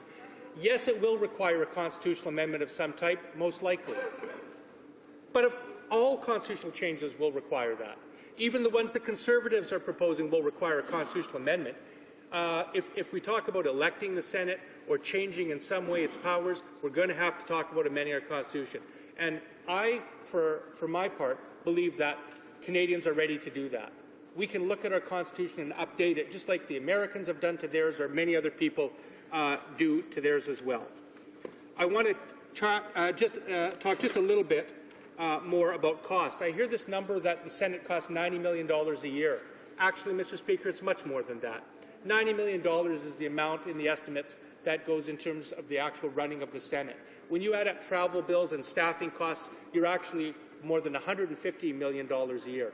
And I would say, Mr. Speaker, that today, when you're talking about $1/8 of $1 billion, Canadians would rather see that money spent on many other things than on partisan-appointed senators who don't have constituencies, who don't have any accountability to the people of Canada, yet have the ability on paper to make legislation. Mr. Speaker, all people in this House, all members of this House, I believe, want to improve democracy. I think we're all well-intentioned. We may have different paths on how we get there. But what is important is we should not shy away from discussing fundamental issues of democracy and ways that we can improve it. We see people in Syria today who are fighting for responsible government. All over the world they're doing that. Surely we can have a mature discussion in this country about ways to improve our democracy and ways to make it more accountable to Canadians. So we can start, Mr. Speaker, by abolishing any structure like 4 provinces have done in this country without any diminution in their ability to govern, including Quebec and Ontario, when those institutions are not democratically chosen by the people of this country. Thank you, Mr. Speaker. Questions and comments. The honourable member for Winnipeg North. Thank you, Mr. Speaker. It's interesting in terms of the Democratic Party's position is very clear. They would abolish the Senate. On the other hand, when you take a look at the constitutional requirements, potentially it could only require one province, Mr. Speaker, that says no, we don't want the Senate abolished. If one province were to indicate, and the population of that province wanted to see the Senate retained, and Mr. Speaker, I was involved in an actual Senate task force on the Senate, And I can tell you that there's a great deal of support for having a Senate in Canada, more so than abolishing the Senate. The question I have for the member is, if there is any province or Canadians as a whole want to see a Senate, would the NDP's position still be to abolish it, even if there's 50% plus one in the province of Quebec that say we should retain the Senate? Would you still say to the residents of Quebec, tough luck, the NDP policy is we're going to abolish it? Well, member for Vancouver Kingsway. Well, Mr. Speaker, I don't know why my friend thinks that his particular version of the constitutional requirements is the correct one, because we have a reference to the Supreme Court of Canada now. My honourable colleague thinks that a change to the Senate would require unanimity in the Constitution. There are some who think that. Others, however, believe that we can amend our Constitution by having 7 provinces with 50% of the population. So that's the first thing I would do. Second, I would say I wonder why he's disagreeing with his leader, because the leader of the Liberal Party, the interim leader, said this in 1984. In its conception and in its operations, the Senate is neither regionally representative in the sense that we understand it today, nor is it democratic. In fact, the Canadian Senate is an undemocratic institution working at the heart of democratic government. This, combined with the history of the Senate as nothing more than a tool of patronage in the hands of the party in power, has led me to the conviction that the Senate should be abolished. That's what the leader of the Liberal Party said. The former Premier of Ontario, Mr. McGuinty, has called for the abolition of the Senate.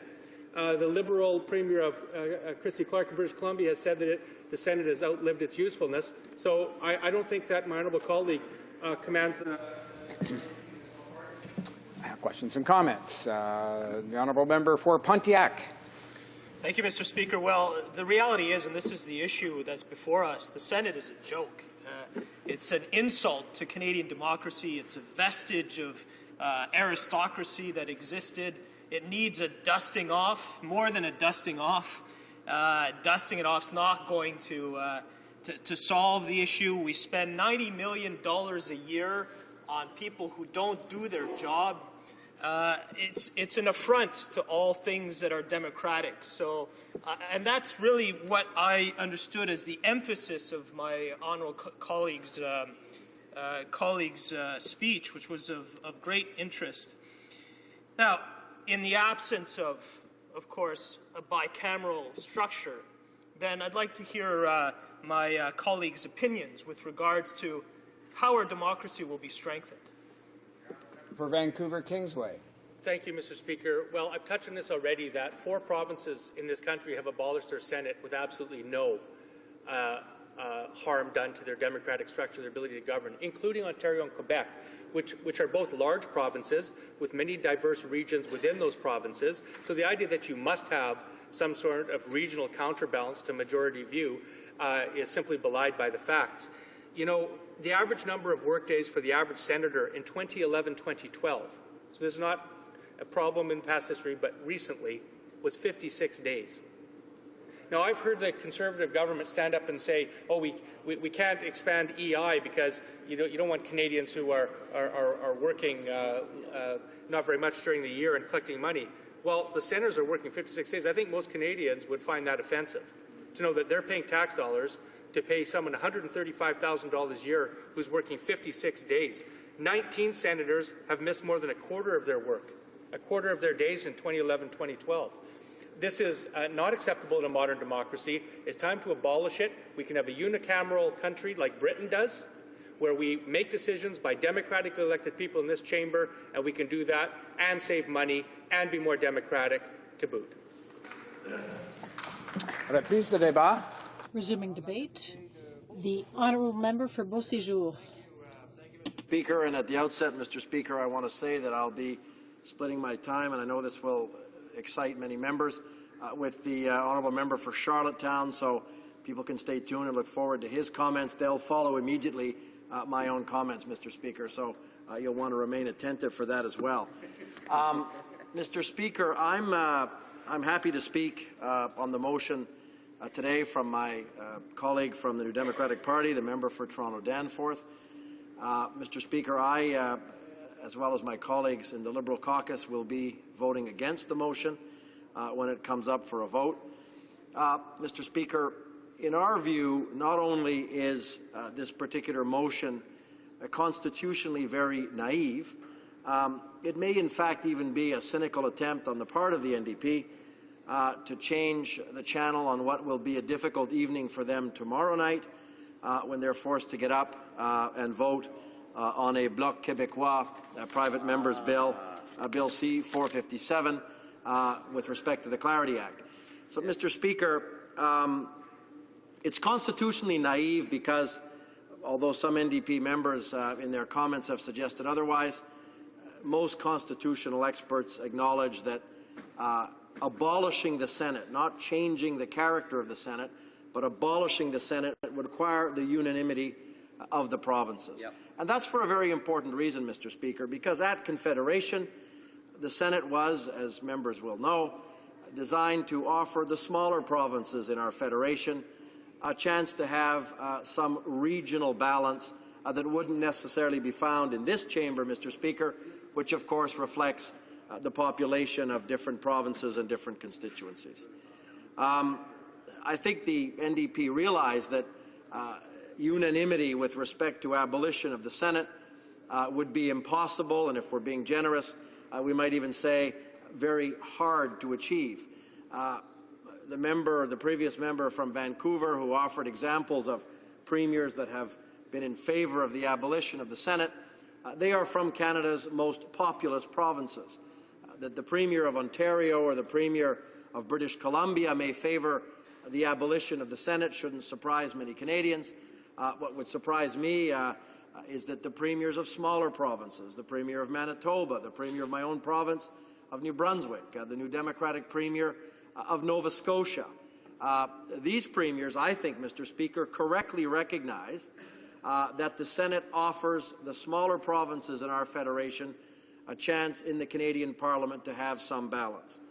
Mr. Speaker, the opening of the Constitution, as my colleague from Saint-Laurent-Cartierville, I think so properly pointed out this morning, offers a constitutional swamp that will see no end. The idea that we could have the partners in our federation come to a constitutional meeting, and we know that this Prime Minister certainly is averse to any meetings that would involve all of the partners in the Federation, all of the First Ministers, so we shouldn't hold our breath for that ever to happen. It hasn't happened on issues as important as the economy. I find it hard to imagine that it's going to happen on something as complicated as the Senate and abolishing the Senate. But at that meeting, Mr. Speaker, you know very well, First Nations people will want to talk, correctly so, about self-government and Aboriginal rights.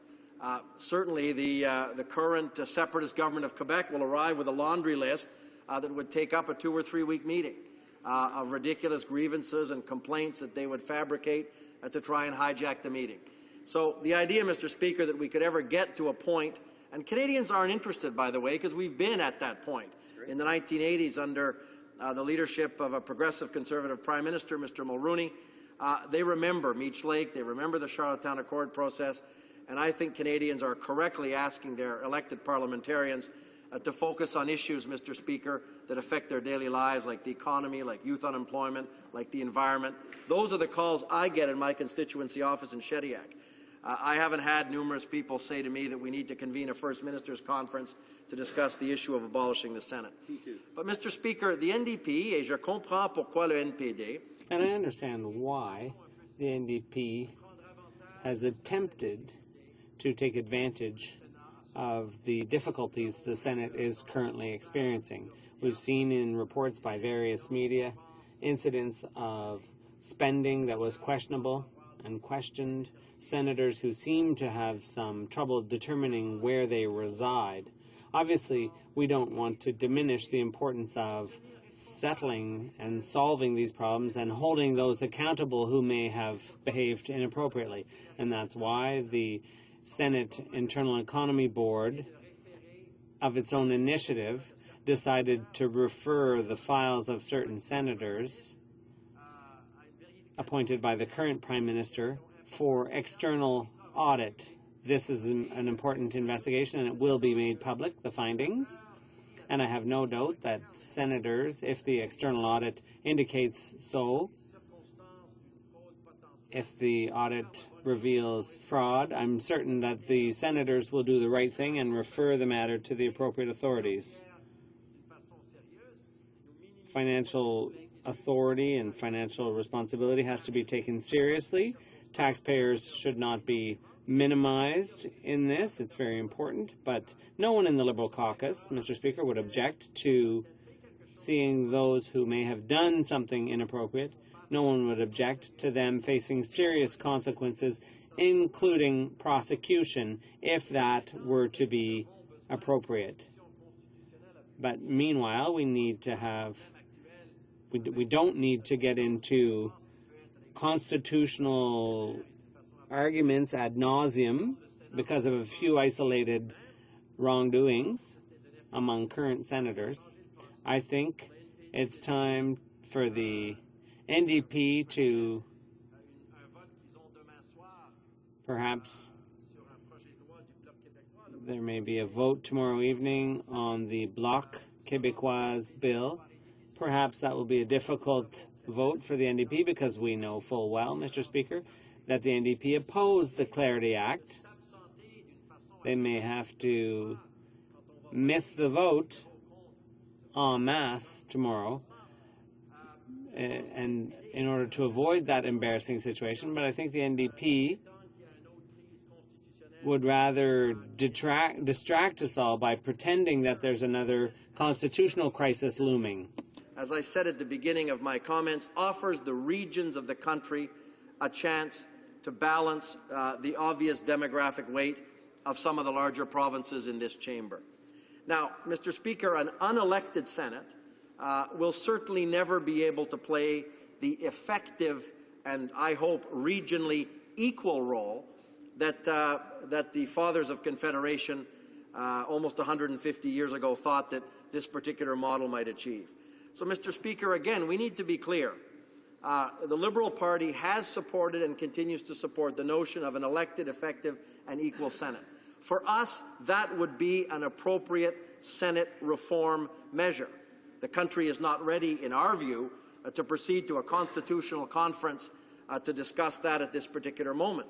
But if we were to accept that the abolition of the Senate was, in fact, the alternative, then smaller provinces like mine in New Brunswick, like Manitoba, where my colleague from Winnipeg North sits as a member of this House, the smaller provinces, Mr. Speaker, would not have an opportunity to work with the other partners of the Federation and hopefully a Prime Minister who's interested at some point in having a discussion when the moment is right at how we can achieve an elected, effective and equal Senate. So, Mr. Speaker, a cynical attempt now by the NDP, and my colleague from Toronto, Danforth, who's a member for whom I have considerable respect, also has on the order paper his own private member's bill, Bill C-470, which seeks itself to abolish the Clarity Act and substitute this bizarre 50% plus one formula, which shocks many Canadians, as a threshold to break up the country. I think, Mr. Speaker, some NDP MPs would also have difficulty voting, and I'm thinking of my friend from Acadie-Bathurst, who represents so well Francophone minorities outside Quebec. For him to get up and have to vote for a bill from the member from Toronto Danforth will obviously be a difficult evening. That's probably why it's so low, Mr. Speaker, on the order of precedence, with no possible hope of ever actually coming before this House to be debated. Again, it's a cynical attempt from our perspective, Mr. Speaker, to change the channel at a time when Canadians think we should be referring and discussing issues a lot more important to the daily lives of Canadians than a pipe dream that somehow we could convene a constitutional conference to abolish the Canadian Senate. Thank you, Mr. Speaker. Questions and comments. The Honourable Member for Laurentides-Labelle. Thank you, Mr. Speaker. I'd like to reassure my colleague that I would have no problem voting for a bill like this, as long as there's no trick. We're not being tricked into a hidden agenda. But I'd like to thank him for his speech because he reminded me why I got into politics, and that is the entire population of Quebec, everyone in my riding, the vast majority of them. People are sick and tired of old, worn-out debates, the kind of hackneyed debates that the Liberals and Conservatives have plunged us into one after the other. The Bloc is proposing what they're proposing. That was invented by a bunch of Conservatives and Liberals. We don't want to play this game anymore. We want to get rid of the Senate. I'm afraid that we're going to miss this chance because that is actually the easiest thing to sell to Canadians, getting rid of the Senate. I really don't know who wants to defend the Senate besides those guys. Thank you, Mr. Speaker. The Honourable Member for Beauséjour. Thank you, Mr. Speaker. I'd like to thank my colleague from Laurentides-Labelle for his comments, for his question. If he wants to talk about dead ends, Mr. Speaker, he should talk about his own colleague from Toronto Danforth's bill, C-470, which is an attempt to repeal the Clarity Act and to take away from Canadians and Francophones outside Quebec, to take away the idea that our country could be split up with a simple majority of 50% plus one. If he wants to talk about dead ends, it's his own motion. It's the NDP motion that we're discussing all day long. The NDP claims to be concerned about unemployment, about the environment, but they've chosen today to talk about something that's a constitutional absurdity. It may interest some people, but as they know full well, this will never come into being because it's constitutionally impossible to do what the NDP claims or purports to do. Thank you, Mr. Speaker. I'm surprised to hear the member's newfound passion for Senate reform from the Liberal benches. If I recall, the reform package they had back in 2008 when the then leader of the Liberal Party, the current member for St. Laurent-Cartierville, had a coalition agreement that included apparently a side deal to put the current leader of the Green Party into the Senate if they were successful in forming a coalition government. That's the Senate reform that, or the Senate package I remember from that particular party. Is that what they currently support today, or can the member stand on his feet maybe and say he supports our government's approach to refer this to the Supreme Court and get some real clarity before pursuing Senate reform? The Honourable Member for Beauséjour.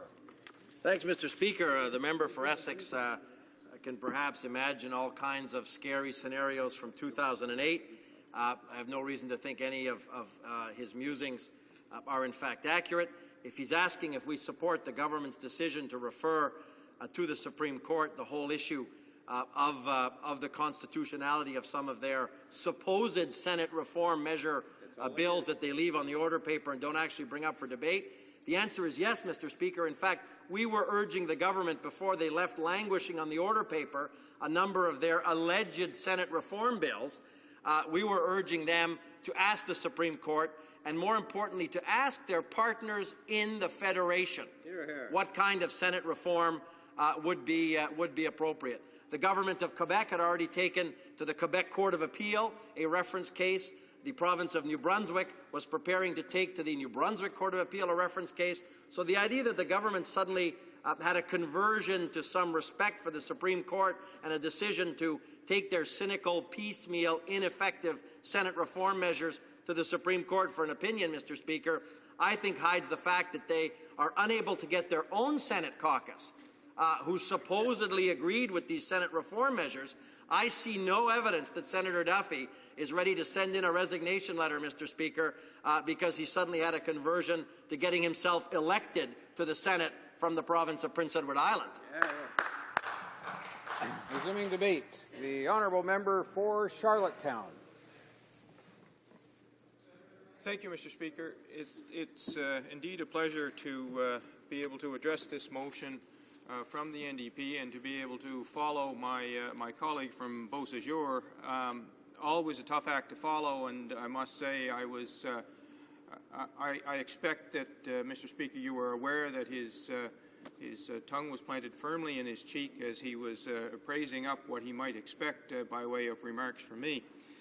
Nonetheless, I welcome the opportunity to speak to the motion before the House. I will be opposing the motion. The Senate is an important and essential component of our constitutional and political life. The motion put forth by the NDP to abolish the Senate is a simplistic and knee-jerk response to the current and questionable behaviour of some senators.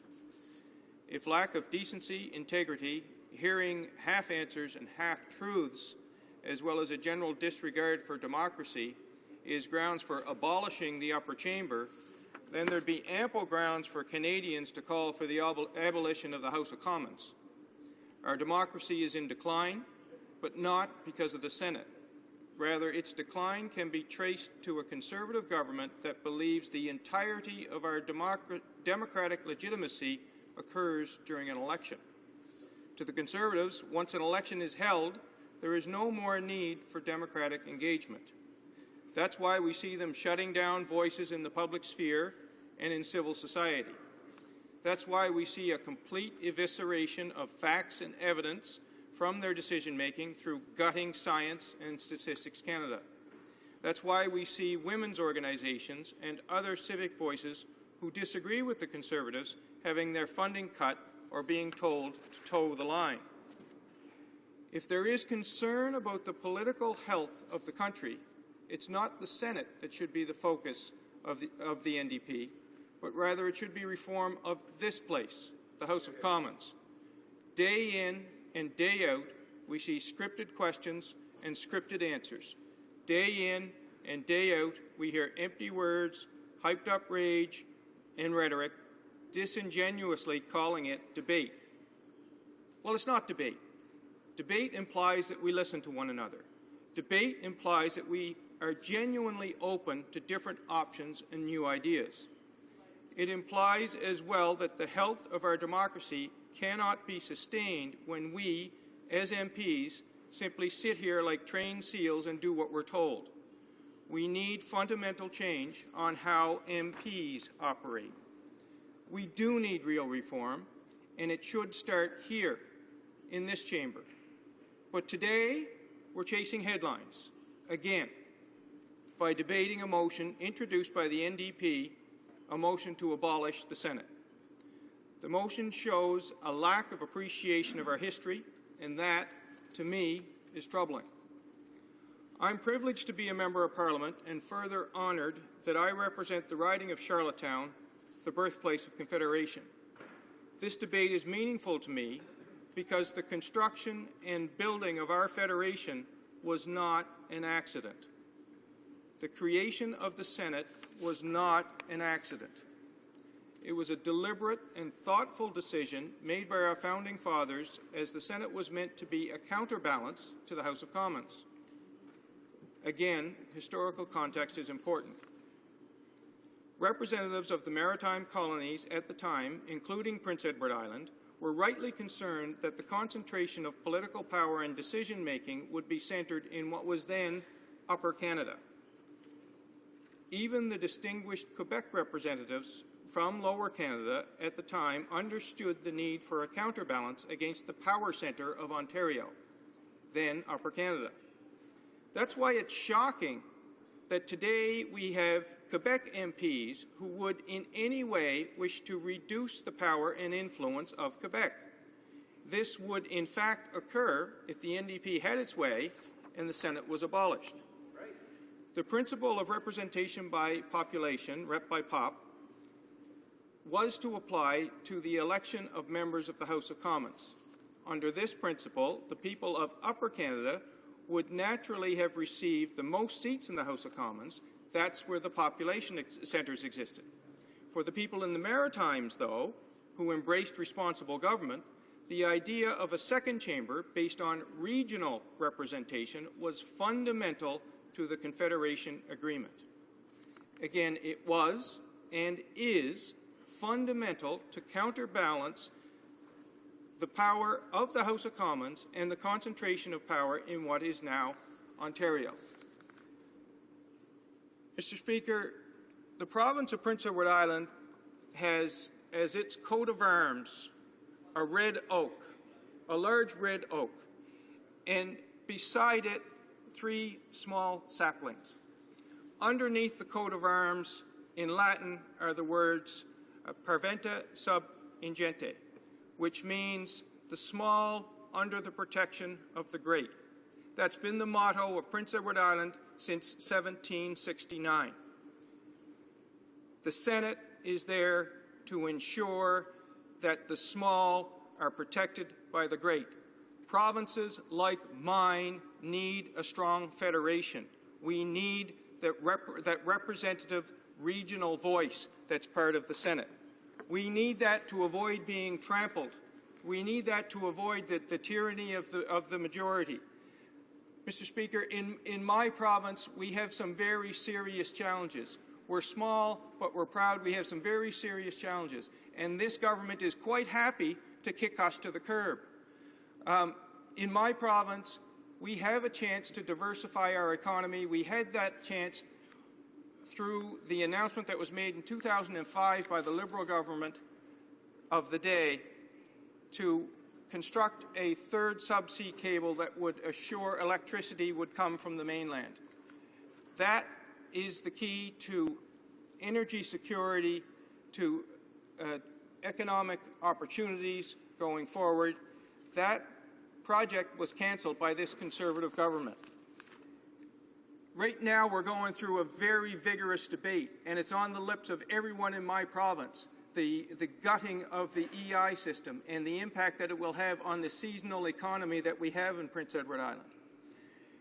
Back when, in the last budget, when this Conservative government decided they were going to cut back the civil service, the rate of cuts across the country was 4.8%, but not in Prince Edward Island. It was double that.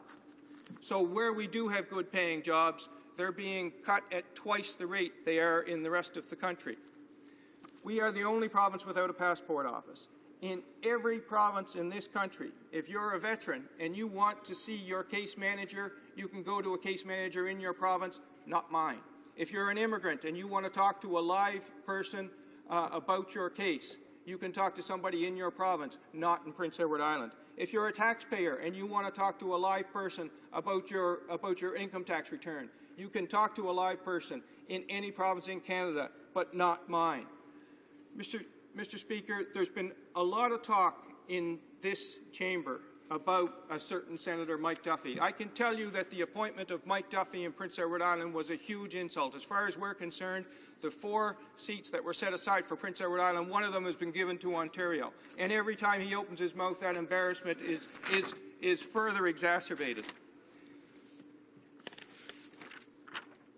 What we should be talking about here, Mr. Speaker, the real issue in this debate should be the quality of the appointments, not the Senate as an institution. When we see the Prime Minister appointing Senators Brazeau, Duffy and Wallin, we should rightly question his judgment. We certainly must not, as the NDP is proposing, rush out with simplistic and ill-conceived policies that undermine the protection of Quebec and the Maritimes, as well as their constitutional and historical link to the Senate. The NDP approach to democratic reform looks a lot like the Conservatives' approach to justice. When the only tool you have in your toolkit is a sledgehammer, everything starts to look like a rock. As a Member of Parliament for Charlottetown, I say to the NDP, this government has done enough to undermine Prince Edward Island's status as a province. Please stop helping them. Thank you. Questions and comments? Questions et commentaires? The Honourable Member for Abitibi-Témiscamingue. Thank you very much, Mr. Speaker. I would like to take the time to read a quote to my colleague, to my Liberal colleague. In its conception and in its operation, the Senate is neither representative of the regions as we understand it today, nor democratic. The Canadian Senate is a non-democratic institution that is at the heart of a democratic government. Despite the fact that the Senate has been an instrument of patronage that fosters the party in power throughout its history, which means that our party concludes that the Senate should be abolished. And who made this quote? The current acting leader of the Liberal Party. So I would like to know, Mr. Speaker, whether the member considers, as he said in his speech, that the acting leader of the Liberal Party is circumventing the debate and does not understand history. The honourable member for Charlottetown. Mr. Speaker, I think that I understand history, and that quote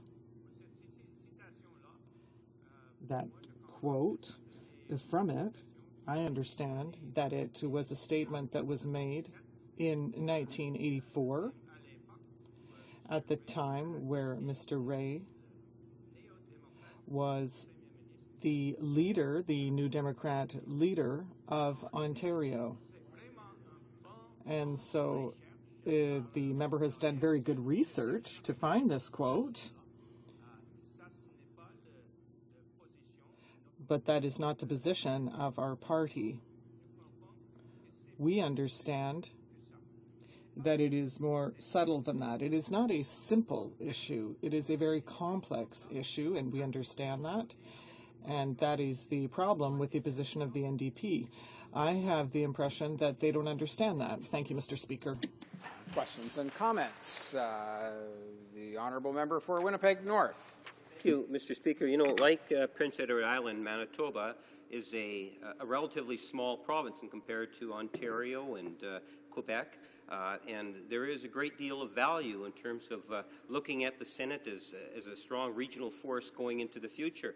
But, you know, the concerns that I have, and I kind of picked up in members' comments, is the issues that my constituents are most concerned about today are issues related to jobs, issues related to health care, of crime and safety on the streets, and things of that nature.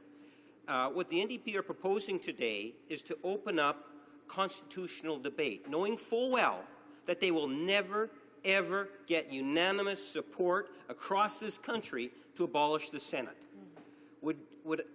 And I'm asking the member maybe if he could provide some comment on what is important for us to be debating versus having a motion of this nature today. Good question. Member for Charlottetown. Thank you, Mr. Speaker. The question is actually a timely one. Since my election in May, I have decided to spend one full day per month going door to door within the riding of Charlottetown to simply ask people what's on their minds and how can I do a better job to represent them. There's nobody talking about abolition of the Senate. There's nobody talking about constitutional reform. The topic that's on the mind of on the minds of the constituents in my riding, it changes from month to month. But I can tell you, last week it was Senator Duffy and EI. The EI topic seems to be a consistent one. Health care is a consistent one. But I can assure you that Senate reform and constitutional negotiations are not. We have really dramatic economic issues in provinces where we have seasonal economies, economic issues that are not only being ignored but exacerbated by this government, and that's what's on the minds of the people in my riding, not constitutional negotiations. À reprise de débat. Resuming debate, the honourable member for Abitibi-Témiscamingue. Thank you very much, Mr. Speaker. First of all, I would like to specify, Mr. Speaker, that I will be splitting my time with the wonderful member for St. John South Mount Pearl. So today, Mr. Speaker, we are debating a motion that I will take the time to read, that in the opinion of the House, the Government of Canada, in consultation with the provinces and territories, should take immediate steps towards abolishing the unelected and unaccountable Senate of Canada. And I would just like to point out a very important sentence, which is, in consultation with the provinces and territories, because we in the Senate understand that it is important and essential to consult the provinces and territories when we make decisions that concern them. So I would like to point out that we pay $90 million per year for a Senate that is made up of unelected senators who are also unaccountable. Since the current Prime Minister came to power, He has made 58 partisan appointments to the Senate, whereas he has always said that he would never appoint any unelected senator. He has appointed more senators than Brian Mulroney, including a number of conservative candidates who failed to be elected, and half of the current Senate seats are occupied by people appointed by the Prime Minister. The Prime Minister's Conservative Senate has become even more corrupt than the Liberal Senate that he inherited at the time. And what's more, the Conservatives have just raised the Senate budget to $92.5 million. I would also like to say that right now the Senate is ridden with scandals. For example, Senator Patrick Brazeau, who was arrested a short time ago for domestic violence. His case has not yet come to court, but even before he was appointed to the Senate, he had a number of complaints for sexual harassment against him. He is also under investigation for having robbed the Senate and committed tax fraud. The taxpayers will have paid $7 million in Senate salaries, and that is not considering their travel and house expenses and housing allowances. Patrick Brazeau was suspended with pay, so taxpayers are paying a potential sexual offender to the tune of $130,000 per year. In addition, he is the senator who has the poorest attendance record,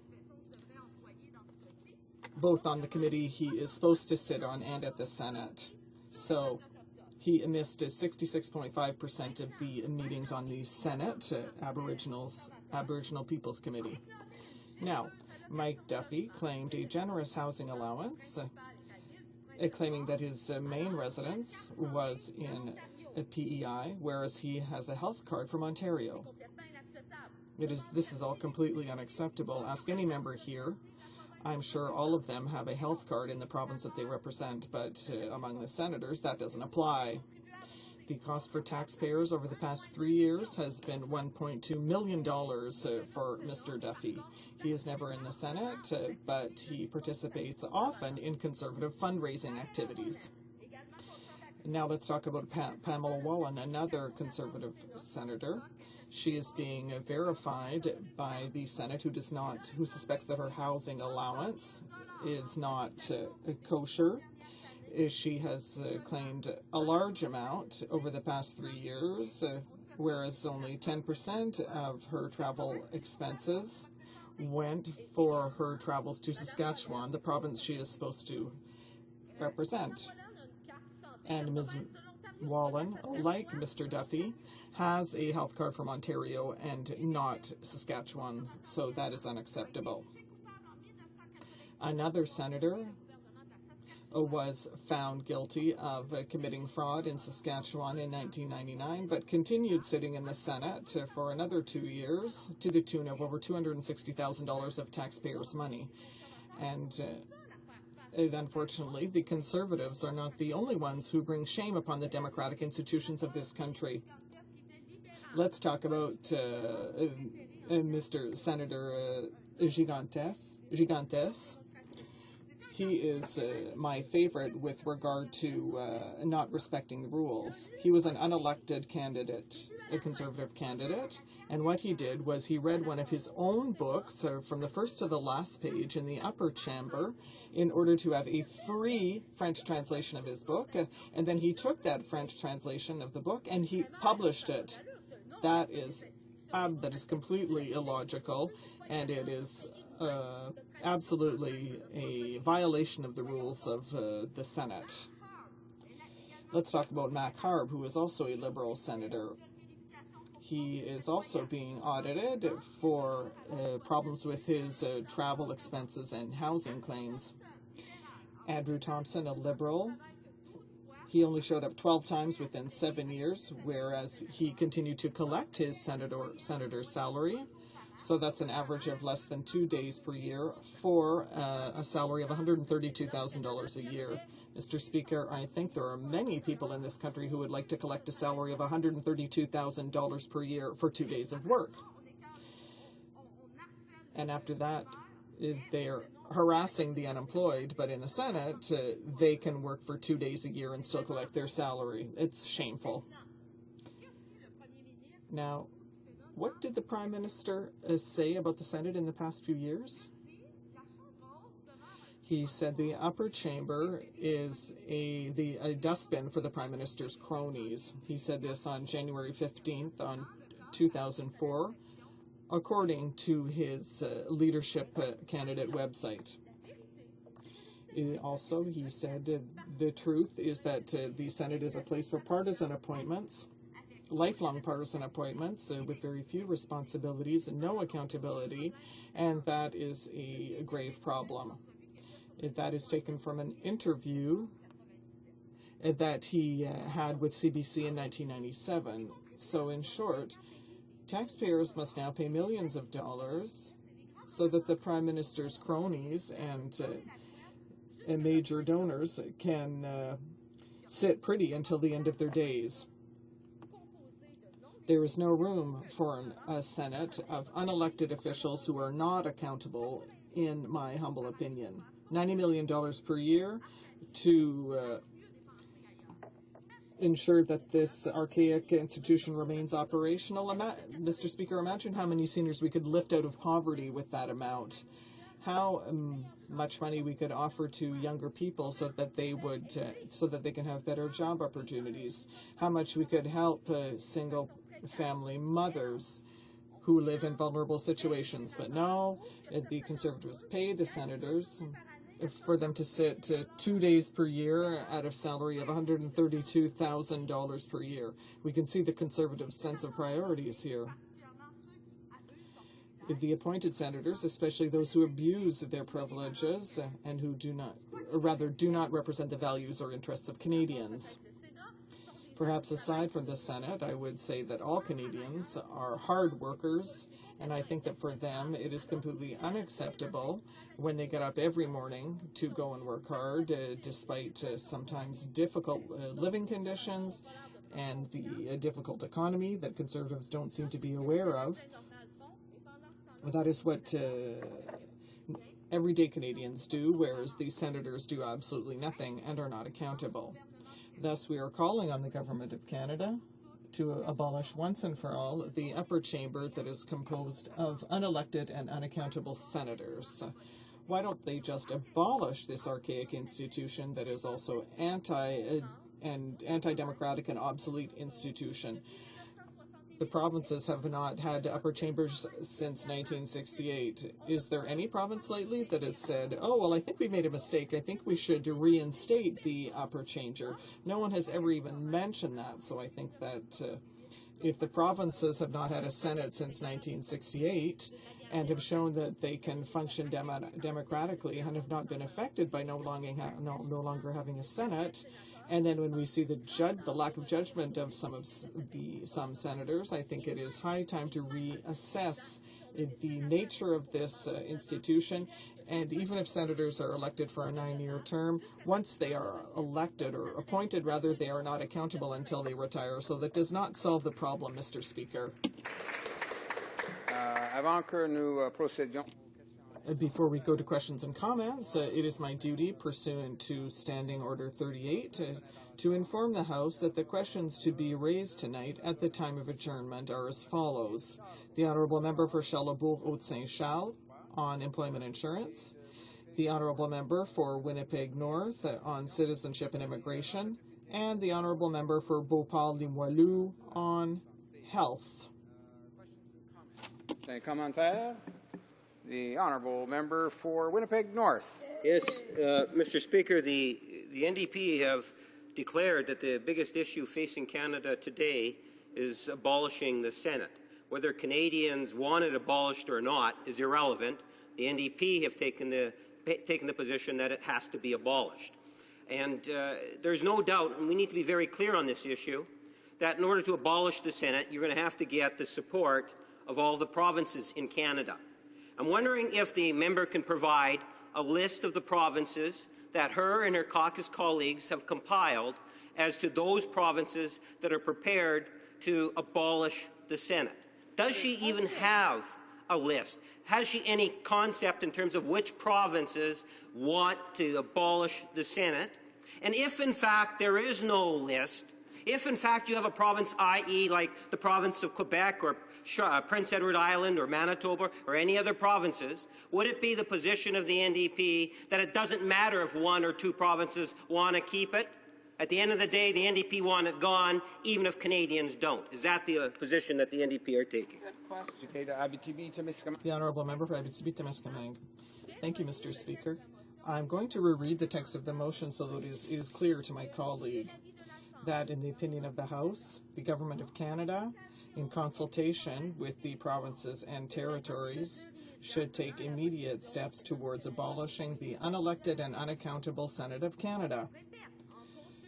So I'm going to repeat again, in consultation with the provinces and territories. Does that mean that we're going to act unilaterally? No, because we're going to consult the provinces and territories, because in the NDP we know that it is important to consult the provinces and territories when they are concerned by the decisions. We're not like the Conservatives. We don't launch major reforms with no impact studies, with no consultation with the provinces and territories, without discussing with the ministers.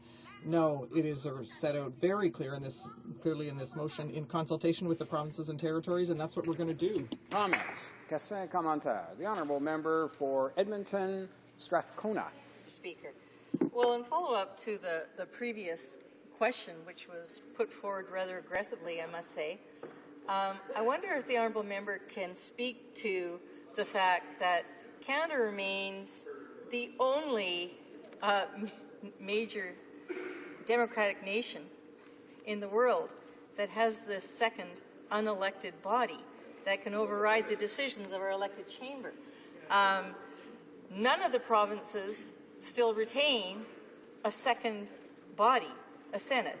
Quebec and Ontario removed theirs. I wonder if the member could speak to the fact that does she think that, in fact, Canadians have expressed a strong interest in electoral reform? Does she agree that that seems to be something that the Liberal contenders for leadership are saying that Canadians are wanting? And that is Senate reform perhaps one of those areas of democratic reform that Canadians are, in fact, calling for? And finally, do we all recall in this House that this elected House passed a Climate Change Accountability Act, which the Senate then crushed? The Honourable Member. Thank you, Mr. Speaker. What I would like to remind everyone of is that in a survey conducted by Ipsos Reid on February 18th of this year, only a minority of Canadians, 22%, support the status quo, and the vast majority of Canadians, 78%, said they were either in favor of reform or abolition. Therefore, it is clear that Canadians want us to do something with the Senate.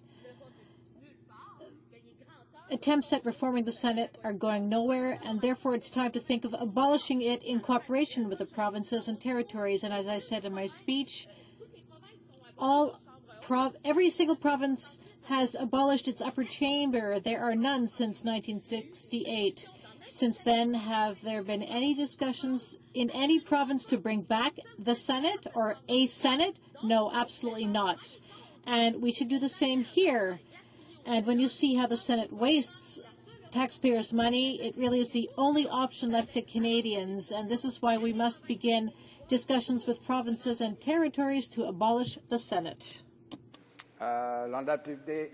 The Honourable Member for Hull-Aylmer on a point of order. Yes, Mr. Speaker, I would like to move the end of the debate to say that the question is deemed to be put and debate deferred until Wednesday, March 6th after government orders. Thank you, Mr. Speaker. The honourable member for Hull-Aylmer. Does she have the unanimous consent of the House to move the motion? Yes. The House has heard the motion. Does it please the House to adopt the motion? Yes. Adopted. Resuming debate, reprise de débat. The honourable member for St. John's South Mount Pearl. Thank you, Mr. Speaker.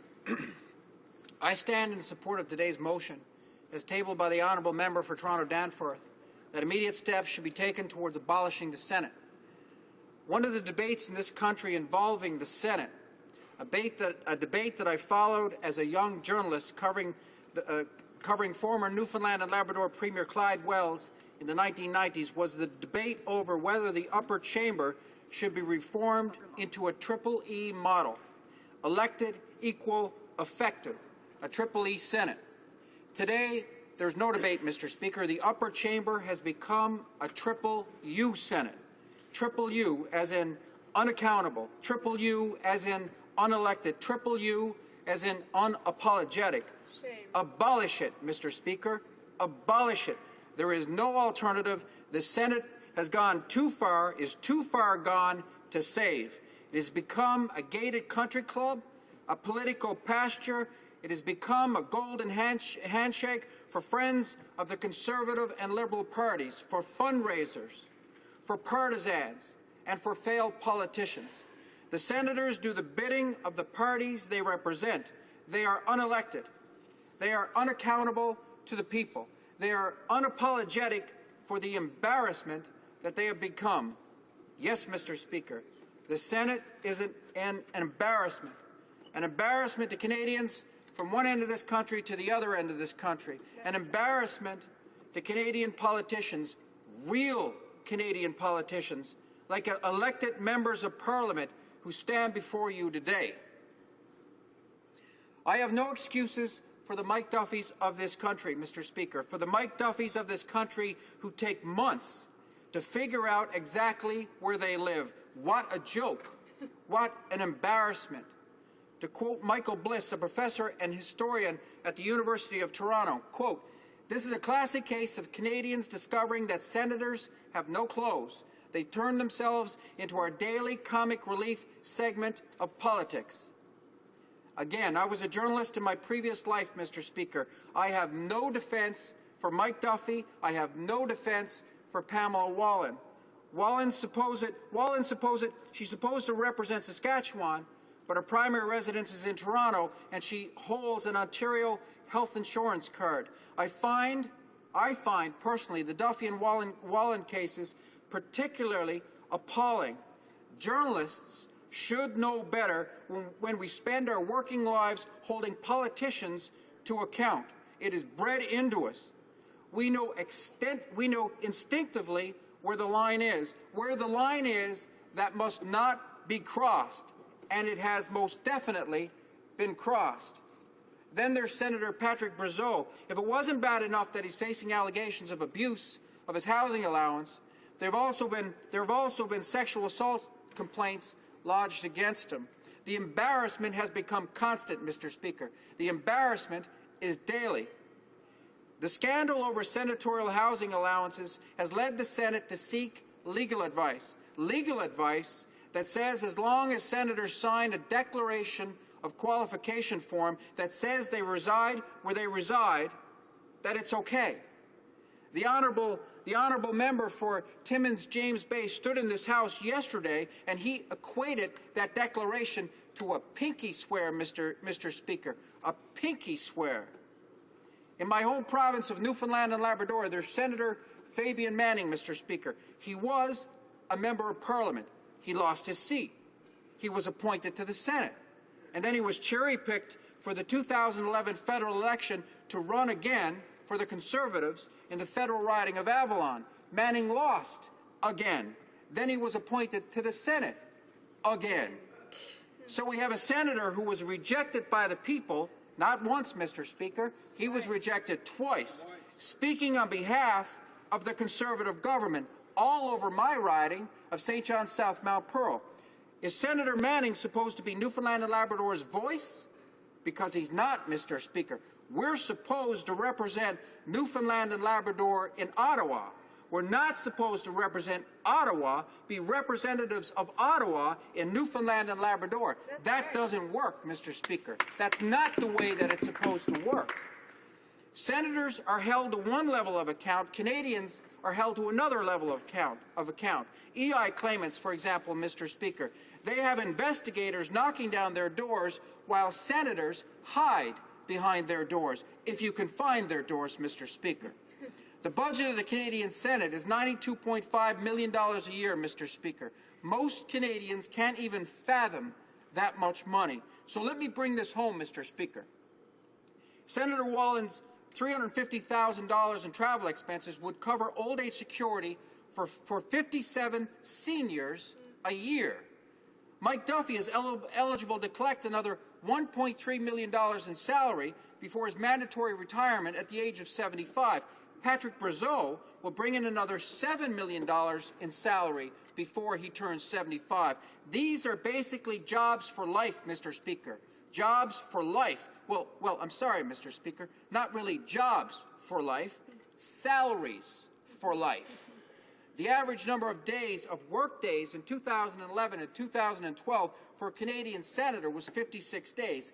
56 days, Mr. Speaker, and an annual salary, you've heard this said before, of $132,000 a year, plus living expenses, for a job, for a salary that they'll continue to receive until they're 75. You don't have to run for election. You're not accountable to anyone. You don't have to apologize to anyone when you fleece the taxpayer. So yes, Mr. Speaker, the Senate absolutely should be abolished. Senators vote according to the interests of the parties they represent. I mentioned that earlier, rather than the regions they're supposed to represent. Mr. Speaker, the Senate was created as a chamber of sober second thought. It was created to offset the representation by population in the House of Commons. Again, it was envisioned that senators would vote according to the region they represent, to offset representation by population. Small provinces like Newfoundland and Labrador, Mr. Speaker, have 7 seats in the Commons. Small provinces like Prince Edward Island have 5 seats in the House of Commons. Altogether, the Atlantic provinces have 32 seats.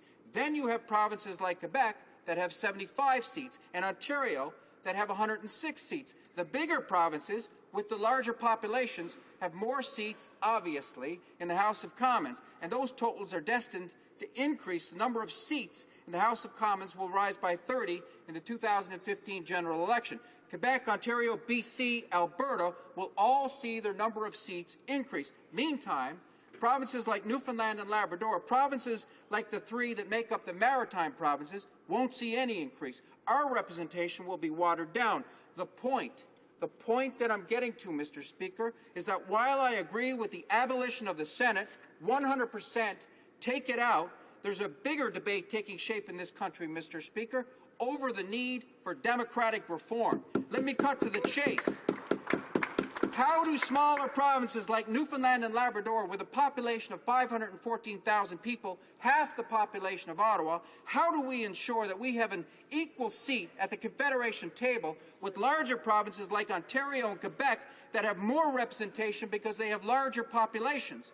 How do we ensure that the interests of Newfoundland and Labrador are heard and acted upon? This week in my province, Mr. Speaker, we have news that 3 more groundfish plants will be shut down, throwing 300 rural Newfoundlanders out of work. More than 20 years after the Northern Cod moratorium, and there's still no recovery plan in place. Ottawa's handling of the fisheries has been a disgrace and an affront to Newfoundlanders and Labradorians. Again, how do we ensure that smaller provinces have an equal seat at the Confederation table? From Newfoundland and Labrador's perspective, from the perspective of smaller provinces across the country, that's the debate that must happen, Mr. Speaker. That's a debate that's destined to happen, Mr. Speaker. Yes, the Senate absolutely must be abolished, but the question must also be asked, how do we offset representation by population so that smaller provinces have an equal footing? for the good of our culture, Mr. Speaker, for the good of our identity, for the good of future generations, so that smaller provinces like Newfoundland and Labrador, aren't made to feel like lesser provinces, Mr. Speaker.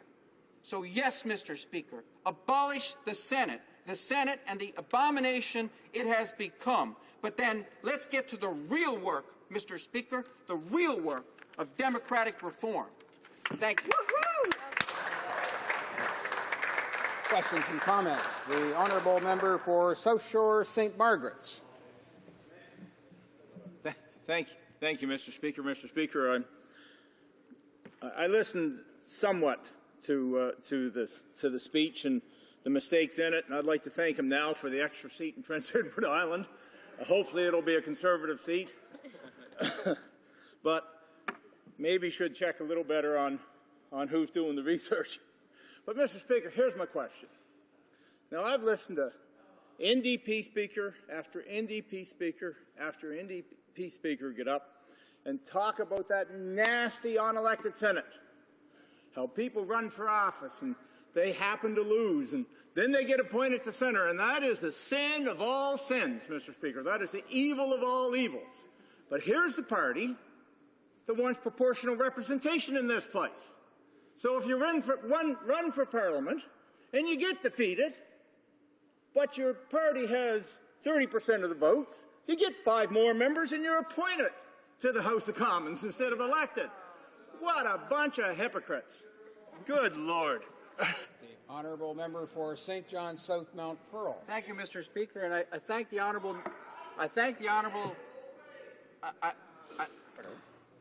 The honourable member for St. John South Mount Pearl. Mr. Speaker, and I thank the honourable member for the question, and I'd also ask the honourable member to please listen to my answer. I know that he said at the beginning of his question that the Conservatives listen, quote, somewhat. And that's the problem with Conservatives, is the fact that they listen somewhat. They don't listen like they should to everything that's being said. Now, Mr. Speaker, I didn't hear a question from the honourable member, so I have nothing to respond to. But I will say, again, abolish, because he was only, again, listening somewhat, so I'll repeat it again. So first things first, abolish the Senate and then democratic reform. Thank you, Mr. Speaker. Questions and comments. The honourable member for Winnipeg North. Yes, Mr. Speaker, the member makes a very strong statement. Abolish the Senate and then look at democratic reform. The member that spoke before him stated that we're going to consult with provinces before we do anything. It seems to me that the NDP have adopted the position. The position is that we are going to abolish. Why would you declare publicly that you are going to abolish the Senate and then go out and listen to what the premiers have to say? It seems to me that there's a gap between reality here. You cannot abolish the Senate and then go out and consult with the provinces is what you want to do with the Senate. You need to consult with the provinces. You have to get all of the provinces on side, in which you are not going to do, Mr. Speaker, but that's technically what you would have to do. You would have to get all of them on side in order to be able to abolish the Senate. On the other hand, he wants to ensure that the regions have representation here in Ottawa. For many regions of the country, including Manitoba, Atlantic Canada, and the Prairies, they look at the Senate as a reformed body that could provide that guarantee of regional representation if, in fact, we come to a day in which we can have constitutional debates inside our country. Today is not the day. Today is about the economy. Order. The honourable member for St. John South Mount Pearl. Thank you, Mr. Speaker, and I thank the honourable member for the question. I thank the honourable member for the question, but I have to say, Mr. Speaker, I also find it hard to take the honourable member seriously when he stands up and he asks a question about the Senate. Because every time he stands on his feet and asks a question about the Senate, I just see it as the honourable member defending the old boys club of the Senate, the Liberal appointees in the Senate. So every time he speaks up, I don't see just the honourable member speaking. I see him speaking on behalf of this old boys network. It's old parties, conservative parties, and liberal parties protecting their friends. That's what I see. So I find it hard to take any question you ask seriously. Thank you, Mr. Speaker. I would remind there's been several instances where members should recall to direct their comments, questions, speeches to the chair and not to other honourable members. It keeps the debate civil. We are going to resuming debate. Before we recognize the honourable member for Elgin, Middlesex, London, he may know that while he may be has 20 minutes available to him, I will need to interrupt him at 15 minutes past the hour, this being the end of the business of supply allocated for today. The honourable member for Elgin, Middlesex, London. Well, thank you, Mr. Speaker, and thank you for that fair warning about the amount of time. You'll certainly warn me before it's just about over. I love that the signals that are given from the chair. I'm going to discuss today a number of things on the motion that has been brought forward from the party opposite. But the first thing I want to cover is something that I'm hearing a lot of in the House today too, is this truly the best use of our time? I have to tell you, in visiting the coffee shops back in St. Thomas or Elmer, it is not. It is about the jobs and the economy that we should be up here talking about. I certainly have that conversation a lot. When we get out of this place and get to spend time back home, and the real answer is it's about jobs and it's about the economy. And if the choice of discussing the Senate ever came up, it would be probably because I brought it up. I chair our Procedure and House Affairs Committee, and of course that's where we talk about this. And so I might be asked, what have I been doing? And if we talked about Senate reform, would be the only reason on the street in St. Thomas Senate reform came up. The real question is about jobs and the economy. This government, this Prime Minister, has proven that we can multitask. We can do a number of things at once. And so here we are today, sharing in that multitasking, covering off a topic that just seems to be not of much use to us today. So I will talk a little bit about the priorities of this place and how we got to where we are today on this topic. But when we get to Senate reform, I'll talk a little bit about Senate reform and what's been put forward by this Prime Minister and this party in our time here. And certainly the help or hurt, whichever way you would like to take it, of the party opposite on helping move that through expeditiously and really create the reform that they all look for. And I'll point out the good points and the bad. So that will be certainly another piece that we will talk about, is the reform parts that we're already working on. I'll spend some time talking about our referral to the Supreme Court for an opinion on some of the topics of which we're talking about here, and how truly, instead of the filibustering and talking about over and over and showboating, that we will probably get better answers waiting for the opinion of the Supreme Court and then taking actions based on what they have to say. Unlike some of the speakers just before me who have already come to the conclusion that they need to abolish before they've even done the consultation part that's talked about in the motion, I will wait and listen to the Supreme Court's ruling first, and from that formulate a plan as to going forward, and certainly follow up on whether it's C7, the reform bill that currently is before the House, and those that's been referenced. And we'll do that, and we'll move forward in that fashion. And I think that's your appropriate. So let's talk about those things. Let's talk about jobs in the economy and talk about how this fits in. I can't get up and speak in the House without sharing something about that. This is not the topic that is enthusiastically embraced back home, Senate reform or Senate the motion before us today.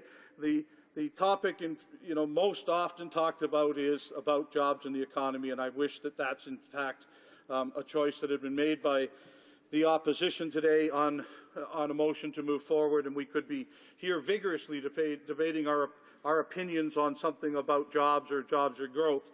But here we are again. I'd like to, I don't do this often, but I'm going to quote from one of my friends across the way, if I can find it. As I said, I don't do it often, so that probably isn't what I'm going to do. I'll talk about one of my friends, the member from Louis Saint Laurent. Yes, she's special. She does a great job on committee, and we really have had the discussions on some of these issues. And in her speech this morning, or in questions and answers this morning, I was listening as closely as I possibly could on a topic when I'd rather be talking about jobs in the economy. But I listened in on her speech, and in her speech, or in answers to questions, she did respond, which I thought was very appropriately twice, and it was great. One was, I believe the words "thank you" for referring it to the Supreme Court came forward, and she's right. I mean, it was an appropriate thing for us to do. So on behalf of all Canadians and myself, you're welcome. The other thing that was talked about in response today was I believe she was asked about some of the good things that have happened in the Senate, that the Senate actually has done some remarkable things, remarkable studies, remarkable research on topics, and the answer was yes, we do agree that has happened. That did work. It's really what is going on over there, and we shouldn't judge all for the lack of some, and we shouldn't judge an institution based on the hypocrisy of wanting today's talking points. And I think that it's only safe to say that that's where we should go. I'd like to also talk about I find it somewhat strange that we are here today discussing this motion, and when asked, the Leader of the Opposition couldn't clearly deny that he would not appoint senators. And there's a bit of a hypocrisy there also, and I thought that we should maybe have talked about that too. But that came forward. I want to talk about another one of my favorite members. The member from Hamilton Centre was up earlier today too. I could listen for hours to David. I believe it's part of why I have a loss of hearing, because whether he's right or wrong, he's loud. Whether he's right or wrong, he'll make sure you hear what he has to say, and I love him for that. And honestly, from his participation at committee, also he's been a good friend. But I would like to let him know that I've also today looked through speeches, looked through the number of times that Senate reform has come to this House, and the number of times that the members opposite have spoken. I'm going to give a bit of a history lesson on some of that, if I can. Some 80 speeches, some 40 speeches from the NDP alone on this. The 88 opposition speakers, 17 days it has come forward for debate in the House, 9 different committee meetings. We're sometimes asked, where is it? Well, we rotate legislation around here from certain days, but I'll give you some thoughts on some of this. This is just, I believe, the Bill C7, that it was brought forward in June of 2011, came to the House on September 30th, 2011, with a couple of opposition members speaking to it. On October 3rd, 3 more got up and spoke to it. I'm certainly in conjunction with a number of government members and members of the third party. November 14th, more members got up and spoke on it. November 22nd, just a second, Mr. Speaker, there's a lot of names on this list. There is 15 different members of the opposition who spoke on that day alone to C7, the Senate reform package. I have been spending today reading through some of those speeches. I've been spending today watching as many speeches as I can here in the House also. You would think that if we had to tell anyone this many times the same thing over and over again, we might think it's been said, we might think it's been done. The real answer is Apparently it isn't. We're still putting more speakers up. Let's go on. December 7th, 2011. 2 more speakers from the opposite side were up. December 8th, another bountiful day on C7 or on Senate reform. 11 more members from the opposition got up that day and spoke to C7. February 27th, 2012, we've now moved into 2012 on this bill, and the same thing occurred. Another 7 members from the official opposition were up speaking that day. You know, I think that they've found a niche. I think that they have found something they were looking for. I think they found a topic that they like, and I think that's what it's about. If I could paraphrase a speech I read today from the member from Winnipeg North in November 2011, something about that perhaps that is what this is about. They found a topic that they think will stir public interest and will move their interests forward, rather than they found a real interest in what would help in the democratic reform of this country. And so I would think that we need to look more into what it will take to get it done. And that will lead me to the other topic of, I've mentioned the number of members that they've used and have spoken on this issue, but I think I'll move now to the referral to the Supreme Court and how, with that in hand, significant progress may actually work forward. I think when members can quit standing up and say, but the court won't accept that, or coming up with other reasons as to why we have this piece of legislation going forward. So let's talk about what was referred to the Supreme Court. First of all, the first piece of opinion we've asked the Supreme Court for something pretty simple, and that's term limits. What term would be appropriate for senators to have if indeed senators had term limits? Can we limit the terms of senators? I know that in the past the terms of senators was the number, the retirement date was changed, so I'm thinking that terms for senators is an opinion that the Supreme Court will come back to us with. And we're suggesting 9 years, of course, in the one piece of legislation, but I think we've offered that the Supreme Court give us an opinion on a number of different years, a number of different terms. I believe the last study I read with either at committee where members had come or witnesses had come, that the average length of time served by a senator in our House is 9-point-something years. And that was the average length of time a senator did serve in the Senate. And so asking about term limits of 9 years is probably very appropriate. The next thing is the democratic selection of Senate nominees. We've asked an opinion of the Supreme Court about the democratic selection of Senate nominees. This is, can we ask provinces to determine within their provinces who they would like their senators to be, and if that happens, then they would be appointed by the Prime Minister to the Senate. Alberta has already chosen to do this. We have senators there now that have been elected by the people of Alberta, representing provincially the province of Alberta in the Senate, that have been appointed by our Prime Minister. We're asking about the Supreme Court's opinion on that topic, to see whether is that a process that we could continue to follow. Will that handle the democratic lack that we have of unelected senators by having provinces elect them and then move them forward? There's a couple of other pieces of opinion that were asked for in the Supreme Court, and one has to do with net worth for senators, and the other has to do, as what we're talking about here today, the abolition of the Senate. We're asking the opinion of the Supreme Court on this very topic. So I think, as I mentioned before, about the hypocrisy piece that the member from Winnipeg North had mentioned in his speech in November of 2011 about bringing this topic forward for sake of political reasons rather than for real democratic reform reasons. I think we've actually hit on it exactly.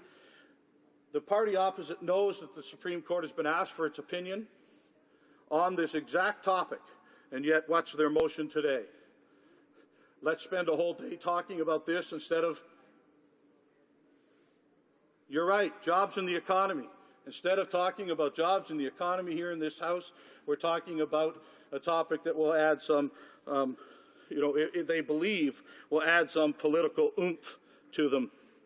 I told you about the number of speakers we've had in the House, how many times and how many members from the New Democratic Party, from the opposition party, that have actually got up to speak and say the same thing over and over again.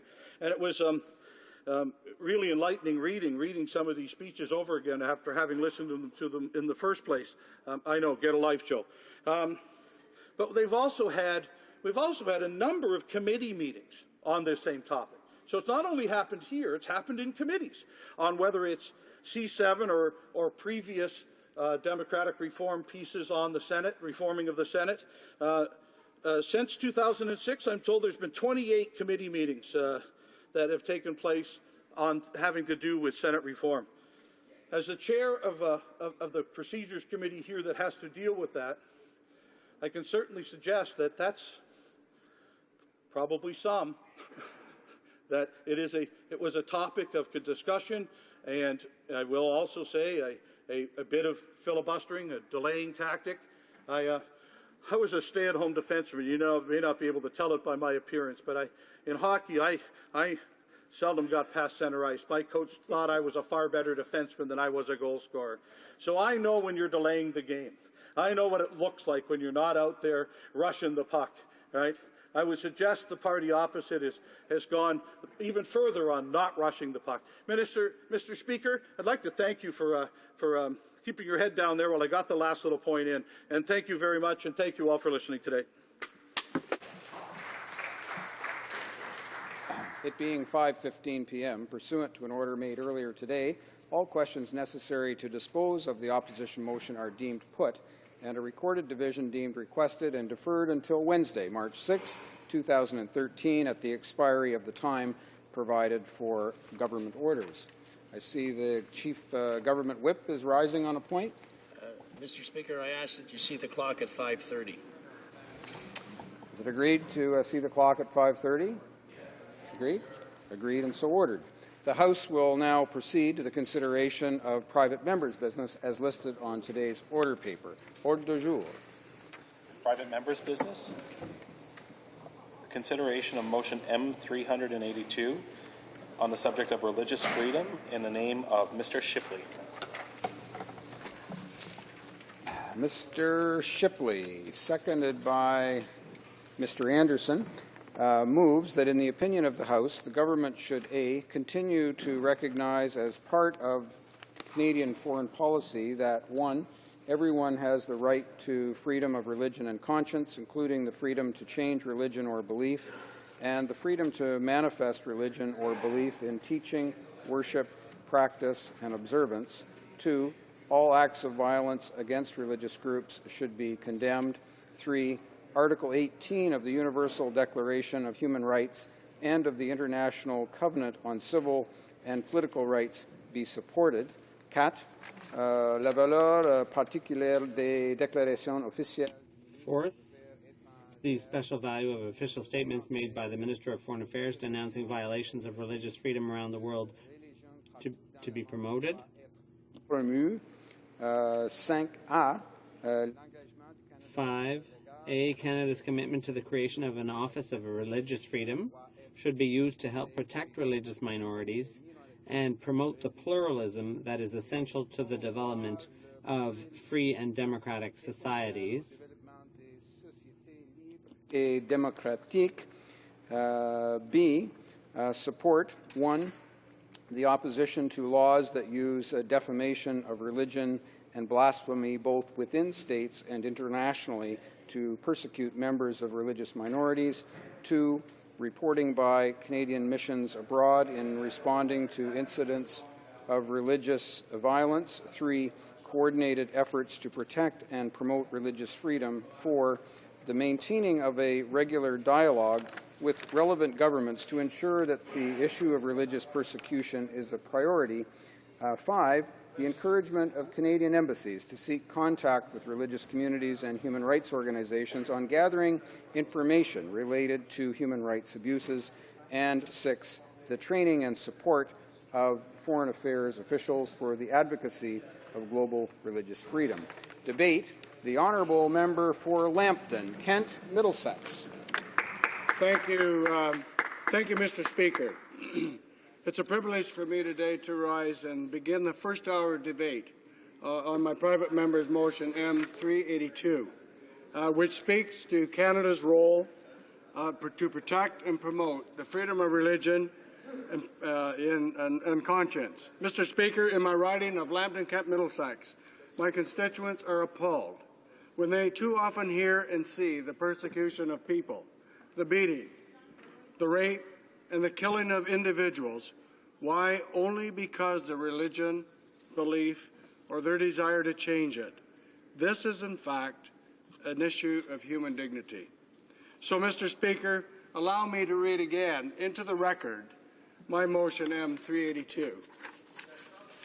That in the opinion of the House, the government should continue to recognize as part of Canadian foreign policy that everyone has the right to freedom of religion and conscience, including the freedom to change religion or belief, and the freedom to manifest religion or belief in teaching, worship, practice, and observance, and that all acts of violence against religious groups should be condemned, that Article 18 of the Universal Declaration of Human Rights and the International Covenant of Civil and Political Rights be supported, and the special value of official statements made by the Minister of Foreign Affairs denouncing violations of religious freedom around the world be promoted. Also, that Canada's commitment to the creation of the Office of Religious Freedom should be used to help protect religious minorities and promote the pluralism that is essential to the development of free and democratic societies, and support the opposition to the laws that use defamation of religion and blasphemy, both within states and internationally, to persecute members of religious minorities, and the reporting by Canadian missions abroad in responding to incidents of religious violence, as well as coordinated efforts to protect and promote religious freedom, and maintaining of a regular dialogue with relevant governments to ensure that the issues of religious persecution is a priority. Also, the encouragement of Canadian embassies to seek contact with religious communities and the human rights organizations on gathering information related to human rights abuses. And finally, and importantly, the training and the support of foreign affairs officials for advocacy of global religious freedom. So, Mr. Speaker, I want to take this opportunity now to thank my friend and my colleague, the Parliamentary Secretary to the Minister of Natural Resources and the member of Cypress Hills Grassland, Saskatchewan, for seconding this motion. Indeed, Mr. Speaker, we are here today in part because of his commitment to this important and timely issue, and I'm pleased to have worked closely with him in bringing this motion forward. As I begin, please allow me to address the first part of my motion dealing with the importance of promoting religious freedom in our foreign policy and our government's intention to continue to speak out against discrimination and all acts of violence against religious groups. Mr. Speaker, unfortunately, this human right is facing increasing restrictions worldwide. Our government is strong and a committed supporter of the individual rights of freedom, of religion or belief, and we will continue to promote the protection of religious minorities around the world and support pluralism as a key objective of our foreign policy. Clearly, the need is urgent, and as the Prime Minister recently stated, as citizens of a free country, we have a solemn duty to speak out on behalf of those who are under constant threat. Why? Just because of their religious beliefs. Mr. Speaker, the Prime Minister also correctly stated that democracy will not and cannot find fertile ground in any society where notions of the freedom of personal conscience and faith are not permitted. Mr. Speaker, in Canada, we have promoted and enacted human rights for a very long time. The right to religion in Canada is foundational, just as democracy is a fundamental right in Canada. Recently, I had the honor of joining the Prime Minister as he announced the official opening of our office, the government's Office of Religious Freedom. This office will be an important vehicle through which Canada will advance fundamental Canadian values, including freedom, democracy, human rights, and the rule of law worldwide. It will focus on protecting and advocating on behalf of religious minorities under threat, opposing religious hatred and intolerance, and promoting Canadian values of pluralism and tolerance abroad. This includes when governments use laws of blasphemy, apostasy, and defamation of religion to restrict religious freedom and expression. Through this dedicated office, under the leadership of Dr. Andrew Bennett, Canada's first ambassador of religious freedom, we will coordinate diplomatic efforts to respond to areas of religious discrimination and persecution and maintain frank dialogue with other governments to ensure that religious freedom is in fact a priority. Mr. Speaker, last week I met with Ambassador Bennett and I congratulate him on his appointment, and I wish him every success in a position that surely will come with its challenges. Mr. Speaker, when considering this issue and this motion, it is useful to reflect on the original meaning of the word religion. In Latin, the word religion means respect for what is sacred. This is key to our approach. Respect for religious beliefs, for the ability to worship in safe and secure environment, and for the expression of one's faith free from persecution. We believe strongly that everyone should have this right. And as my motion M382 makes clear, our government will continue to speak out against and condemn all acts of violence against religious groups. Freedom of religion also means the freedom to change religion or belief, and the freedom to follow one's religion or belief in teaching, in worship, in practice, and observance, free from discrimination, free from fear of violence, and free from persecution. Mr. Speaker, we know there are strong linkages between religious freedom, pluralism, peace, and security. These which are pillars of strong democratic and prosperous development. As the Prime Minister has said, pluralism is a principle that binds our diverse peoples together. It is essential to our civil society and economic strength. Most of the world's nations are, like Canada, composed of diverse ethnic, cultural, linguistic, and religious populations. And this allows individuals to retain their cultural, linguistic, and religious heritage within a framework of shared citizenship.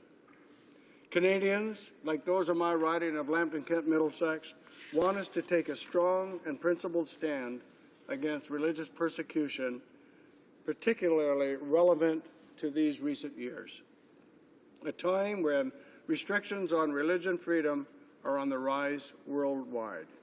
A Pew Forum study has found that one-third of the countries in the world have high or very high restrictions on the freedom of religion. As the restrictive countries are very populous, this means that nearly 70% of the world's population live in countries with high restrictions. The world needs leadership, and we are willing to stand with our partners to promote fundamental human rights. Simply put, societies that protect religious freedoms are most likely to protect other fundamental freedoms. They are typically more stable and more prosperous. When you have religious freedom, other freedoms follow. That is why religious freedom is prominently found in documents such as the UN Declaration of Human Rights. Mr. Speaker, Canada will continue to be strong and a committed supporter of the individual rights of freedom of religion and conscience, pursued in conjunction with other civil and political rights. The right of the individual of freedom of religion is enshrined in Articles 2 and 18 of the Universal Declaration of Human Rights, as well as Articles 18, 24, and 26 of the International Covenant on Civil and Political Rights. In addition, our own Canadian Constitution enshrines, and I quote, the freedom of conscience and religion as a fundamental freedom. Mr. Speaker, Canada has an important role to play globally, a role from which we will not shy away. Canada is a country of tolerance, acceptance, peace, and security. Canada is a country of tolerance and peace and security, and we are also a pluralistic society. Our diversity gives us a unique perspective on the world. Canada has long been building the conditions in which people live with the dignity others wish for, built around our fundamental values of freedom, democracy, human rights, and the rule of law. For example, these fundamental values were ripped away from someone we all know of, Shahbaz Bhatti, an upright appointed Minister for Minorities in Pakistan, but who was gunned down and assassinated last year. Why? Because of his beliefs and working and advocating for the dignity of all. Mr. Speaker, Canada, by its very nature and our history, is well positioned to promote freedom of religion and belief. At the time of Confederation, the neutrality of the Canadian state towards citizens' choice of faith and belief was affirmed in the British North American Act in 1867. In the early period of the 20th century, tolerance for religious minorities was entrenched by way of several court decisions, protecting, for example, the rights of Jews and Jehovah's Witnesses. Later in the second half of the century, respect for social diversity was reasserted in an emergent culture of human rights, as reflected in the Canadian Bill of Rights, adopted by the Diefenbaker government in 1960, and then again in the Canadian Charter of Rights and Freedoms, 1982. On the day Prime Minister John Diefenbaker introduced the Canadian Bill of Rights in Parliament, he spoke these words: "I am a Canadian, free to speak without fear, free to worship in my own way, free to stand up for what I think right, free to oppose what I believe wrong, and free to choose those who shall govern my country. This heritage of freedom I pledge to uphold for myself and all mankind." Mr. Speaker, today, that great challenge, that great responsibility is shared by myself, my colleagues, and indeed, I believe, all who sit in this chamber. And it is important that we take this seriously. Mr. Speaker, to conclude, I am pleased to present this motion for debate, and I hope that it will enjoy support from all parties and all members.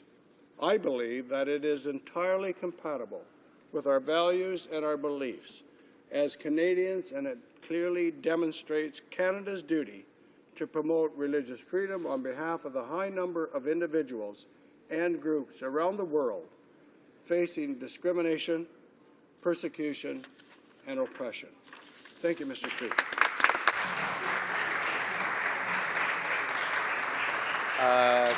Questions and comments? The Honourable Parliamentary Secretary to the Minister of Foreign Affairs. Well, thank you, Mr. Speaker, and I'd like to thank very much my honourable colleague, the member from Lambton Kent Middlesex, for his very stirring speech. I know that this is an issue that's very close to his heart, and I think that he is to be commended for bringing this very important motion forward before this House. This is a core Canadian value, and he has said it very well. His speech was thought out. I thought he spoke from the heart. I'd like to ask him if he can give us a flavor of what he thinks the current state of religious freedoms is around the world. Does he see things improving on an annual basis? Does he see things deteriorating? Maybe he could give us a little example of what he has seen happen over the last few years and tell us why he thinks Canada needs to stand up for this most fundamental human right. The honourable member for Lambton Kent Middlesex. Thank you, Mr. Speaker, and I thank the Parliamentary Secretary to Foreign Affairs for his kind comments, but also for the amount of work that I know that he's done and has been a part of getting the Office of Religious Freedom up and going. And so I thank you for that. And I also thank you for the question. As I mentioned in the start of my speech, when you read the news and you see the atrocities that are happening around the world, you know, it's easy when they're a few thousand miles away at one time, you would sort of put them behind you, I guess, because by the time you received the news, it was old news. When these atrocities, Mr. Speaker, happen now, they are instant. They are on our doorstep. They are on our digital stuff that we have that surrounds us every day. And so, as a father and a grandfather, when I see these things happening, and I have a note, and I may get a chance of what has happened in one in Bangladesh, for example, but the continual extreme organizations that don't have a conscience for human life seem to be on the uprise. And I think Canada is a country, and I'm so proud to be Canadian, as all of us are here, that I believe that Canada is a country that has the opportunity, because of where it is held in esteem around the world, to be one of those leaders, to build our partnerships with other countries, to have some influence to help persuade and to bring back some of this problem that's out there. Questions and comments? The honourable member for Hamilton East Stony Creek. Well, thank you, Mr. Speaker, and to the member for Lambton Kent Middlesex. I don't doubt for a moment the sincerity of the words we heard from you here today. I've seen you enough times in this House. And I'm heartened to hear the amount of times in your remarks that you referred to the United Nations and the various protocols, because there's back and forth that occurs here in this place, and at times on this side we've questioned the commitment to the United Nations of this government. And to hear you talk about Mr. Mbadi, I'm Vice Chair of the Subcommittee on Human Rights, and we had Mr. Mbadi before us, and he quite clearly told us that he was at risk for his beliefs, and he ultimately died as a result of that, and I want to echo your thoughts on that. But again, it's more of a commentary than it is a question. It's the evolution of the relationship, or what could be perceived as a deterioration of the relationship between the Conservative government and the United Nations. And hopefully this is a sign that perhaps we may have misjudged its possible. The honourable member for Lambton Kent Middlesex. Thank you, and I very much appreciate it. I know the member next that asked the question, and I'm sorry I don't have your writing, but I've known him for a while, and I know his comments to be sincere, and I thank you for those. I think when you look as a nation of how you're going to approach, you look at declarations of not only the United Nations, but there's also the International Covenant on Civil and Political Rights, the United States of America, Germany has theirs, the EU, the United Kingdom. And so when I talked about building, this isn't about just Canada. It's about bringing along those partners that are there. And as I mentioned in my speech, when you enter in a democracy and when you allow the freedom of speech and the freedom of religion and expression to happen, those countries are strong and they are democratic, and they're the ones that will prosper in the end. And so we come alongside and build the partnerships with these countries. And so I'm glad to hear from the member that I'm hoping that he would be supporting this motion, and I thank him for his question. Resuming debate, the honourable member for Hamilton East Stony Creek. Well, Well, thank you, Mr. Speaker. I'm going to start off my remarks a little bit by reading into the record actually, I suppose, supporting material to the perspective of this particular individual. And it says, according to the December 2009 report of the Pew Research Center, its Forum on Religion and Public Life, Global Restrictions on Religions, threats to religious freedom around the world are increasing. The report found that nearly two-thirds, or 59% of the world's population, live under high government restrictions on religion. Almost half, 48%, live in areas where high religiously motivated social hostilities exist. 64 nations, or about a third of the world countries, have high or very high restrictions on religion. But because some of those most restrictive countries are very populous, nearly 70% of the world's 6.8 billion people live in countries with high restrictions on religion, the brunt of which often falls on religious minorities. A recent 2012 report from Pew, Rising Tide of Restrictions on Religion, found between 2006 and 2010, Christians were harassed in more countries, 139, than any other faith group. But as well, Muslims were harassed in 121 countries and were second. The Christians and Muslims together comprise half of the world's populations. What might be surprising to some people, the Jewish community actually came in third. We hear a lot about anti-Semitism, but in reality, they are still majorly harassed in 85 countries. And even though they make up only about 1% of the world's population, so you can understand the devastating effect of that. The Pew studies reinforce the recent observations by the Globe and Mail columnist Doug Saunders, who notes that the most important religious freedom is freedom from religion.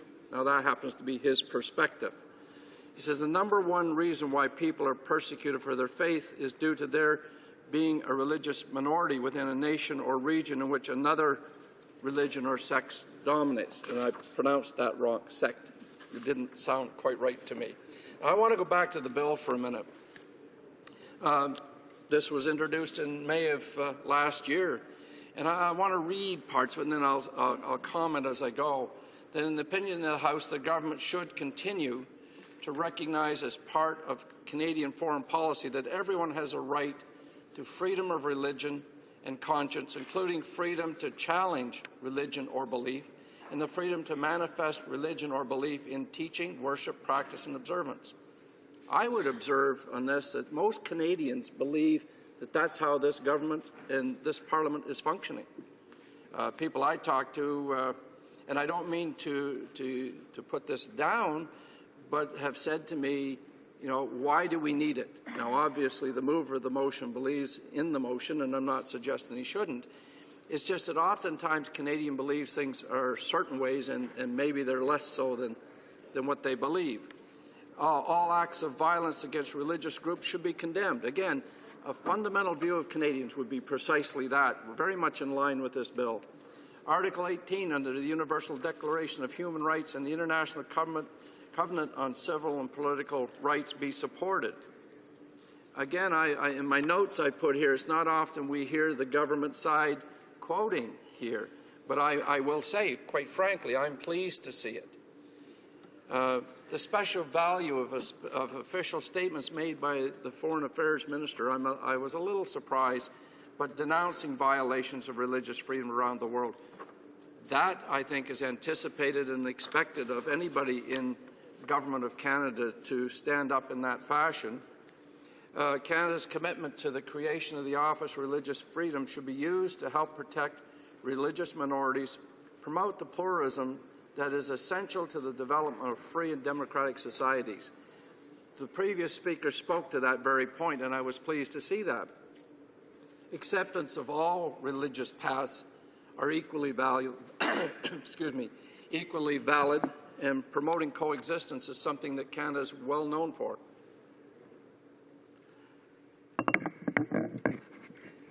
The opposition to laws that use defamation of religion and blasphemy, both within states and internationally, to persecute members of religious minorities, no matter what the tool used, we agree the persecution on the grounds of religion particularly of minorities, is repugnant and needs to be opposed in all forms.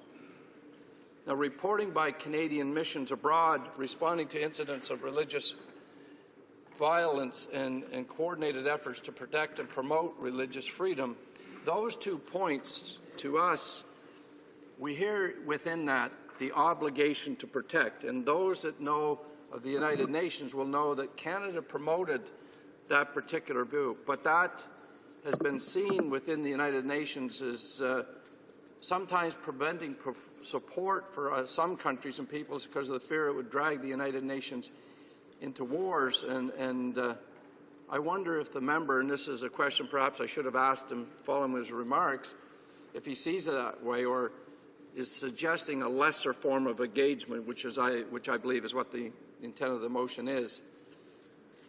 Again, part 4, maintaining a regular dialogue with relevant governments to ensure that the issue of religious persecution is a priority. I really, in this area, I wonder just when the last time this current government had discussions with China, regarding religion and religious rights in that country. It's an obvious question.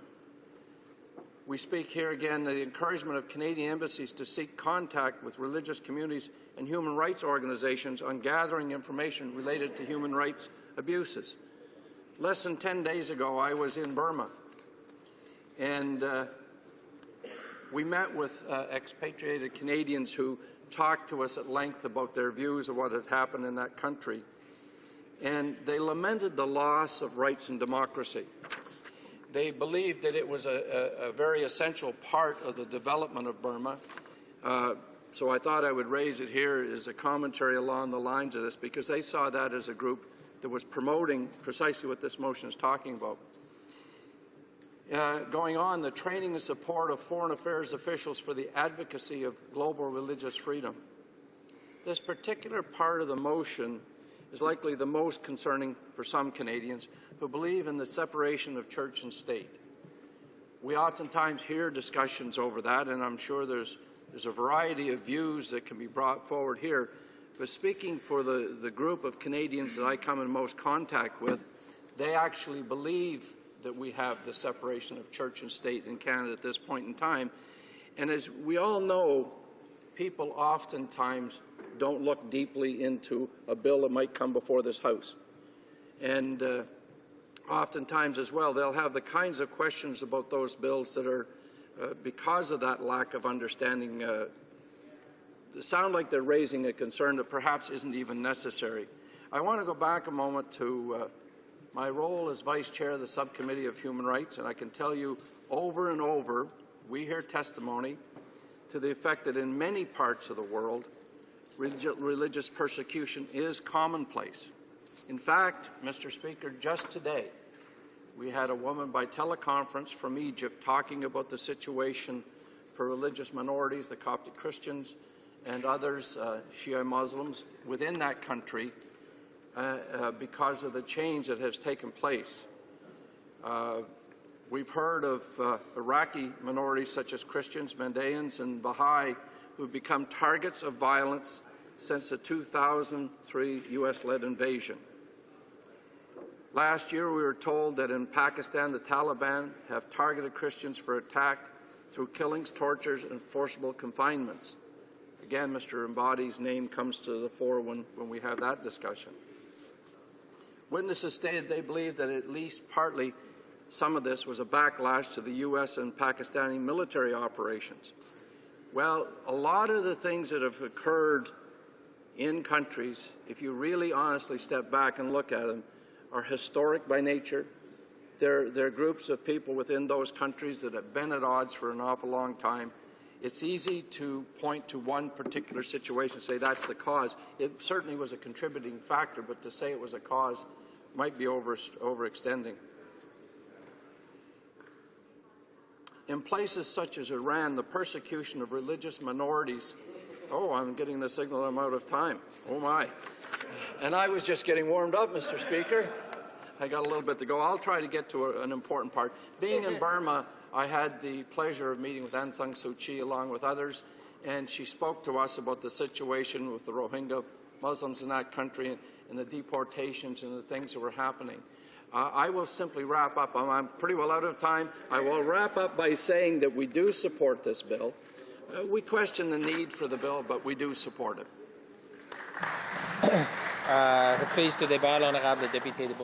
The honourable member for Beauséjour.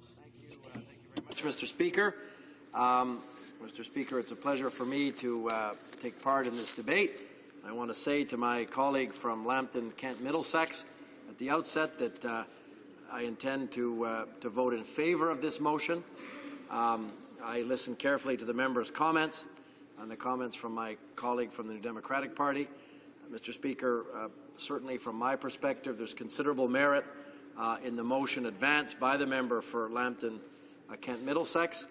And as you know, Mr. Speaker, the Liberal Party and members, my colleagues in caucus, have always supported and been very much in favour of the freedom of religion and the freedom of conscience.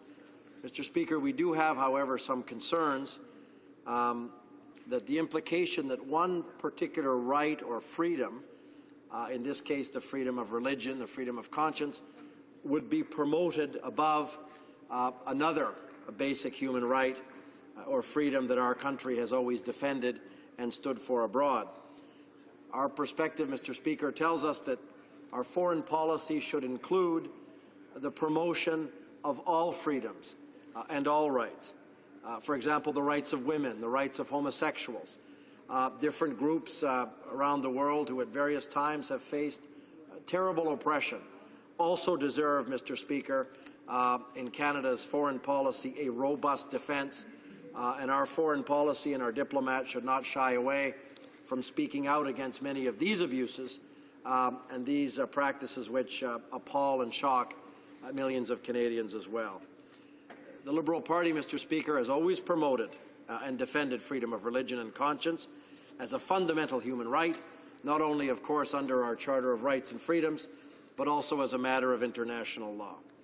Nous sommes convaincus, Monsieur le Président. We are convinced, Mr. Speaker, that we must defend and promote all human rights, including rights which go against certain religious beliefs, such as, for instance, the equality of women, or the equality of homosexuals, or people who have a different sexual orientation. A right or a freedom should not be promoted as being more important than other rights or other freedoms. And the government will have to tell us how it will guarantee that it will not interpret text in such a way as to give primacy to religious rights compared to other rights and freedoms which are just as fundamental as the right to religious freedom. We've also spoken about some concerns we have about the Office of Religious Freedoms. After considerably and consistently diminishing Canada's international presence and engagement, cutting democratic development programs focused on human rights, and ignoring or marginalizing Canada's knowledgeable and experienced diplomatic corps, the Conservatives have established an office with limited scope and limited resources to do what many of these very diplomats and programs did so effectively in the past. The promotion of freedom of religion, Mr. Speaker, as an objective of our foreign policy obviously has very considerable merit. But again, it should not and cannot replace a broader engagement of Canada on the international stage in the promotion of other rights and other freedoms with the same vigour and enthusiasm that the government wants to promote religious freedoms. Mr. Speaker, rather than pursuing substantive results in the areas of religious freedoms alongside other human rights, the government's approach often prefers to resort to symbolism or posturing, often dedicated or often focused on a domestic political audience. The government must demonstrate to Canadians, Mr. Speaker, that they're focused on a constructive engagement for Canada in foreign policy, not simply easy symbols or easy gestures that have considerable merit in and of themselves, but should not replace a more broad and robust engagement for Canada Abroad. Nous devons veiller à ce que la création We'll have to ensure that the creation of the Office of Religious Freedoms will not lead to the creation of a hierarchy between religious rights and other rights to equality. And we will also have to make sure that the office is not used for partisan or political purposes, and that the idea of religious freedom, Mr. Speaker, be truly based on the plurality of beliefs. This is so important, Mr. Speaker, that we not just use the idea of an Office of Religious Freedoms, which to us has merit, again, that this covers all religions and religious expressions.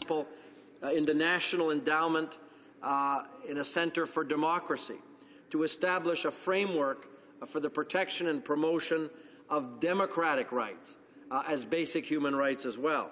Since 2008, the Conservatives have promised to set up a non-partisan office for democratic development, but have failed to do so.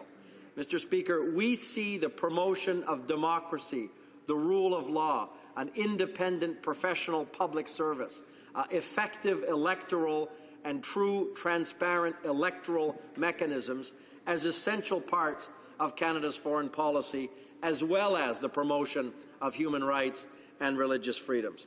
Mr. Speaker, you'll remember the Conservatives dismantled in a rather dramatic and unfair way an organization known as Rights and Democracy, which had previously played, until the Conservatives sabotaged it, an effective role in promoting Canadian foreign policy in terms of our participation in helping fledgling democracies implant basic institutions of democratic rule and of electoral transparency.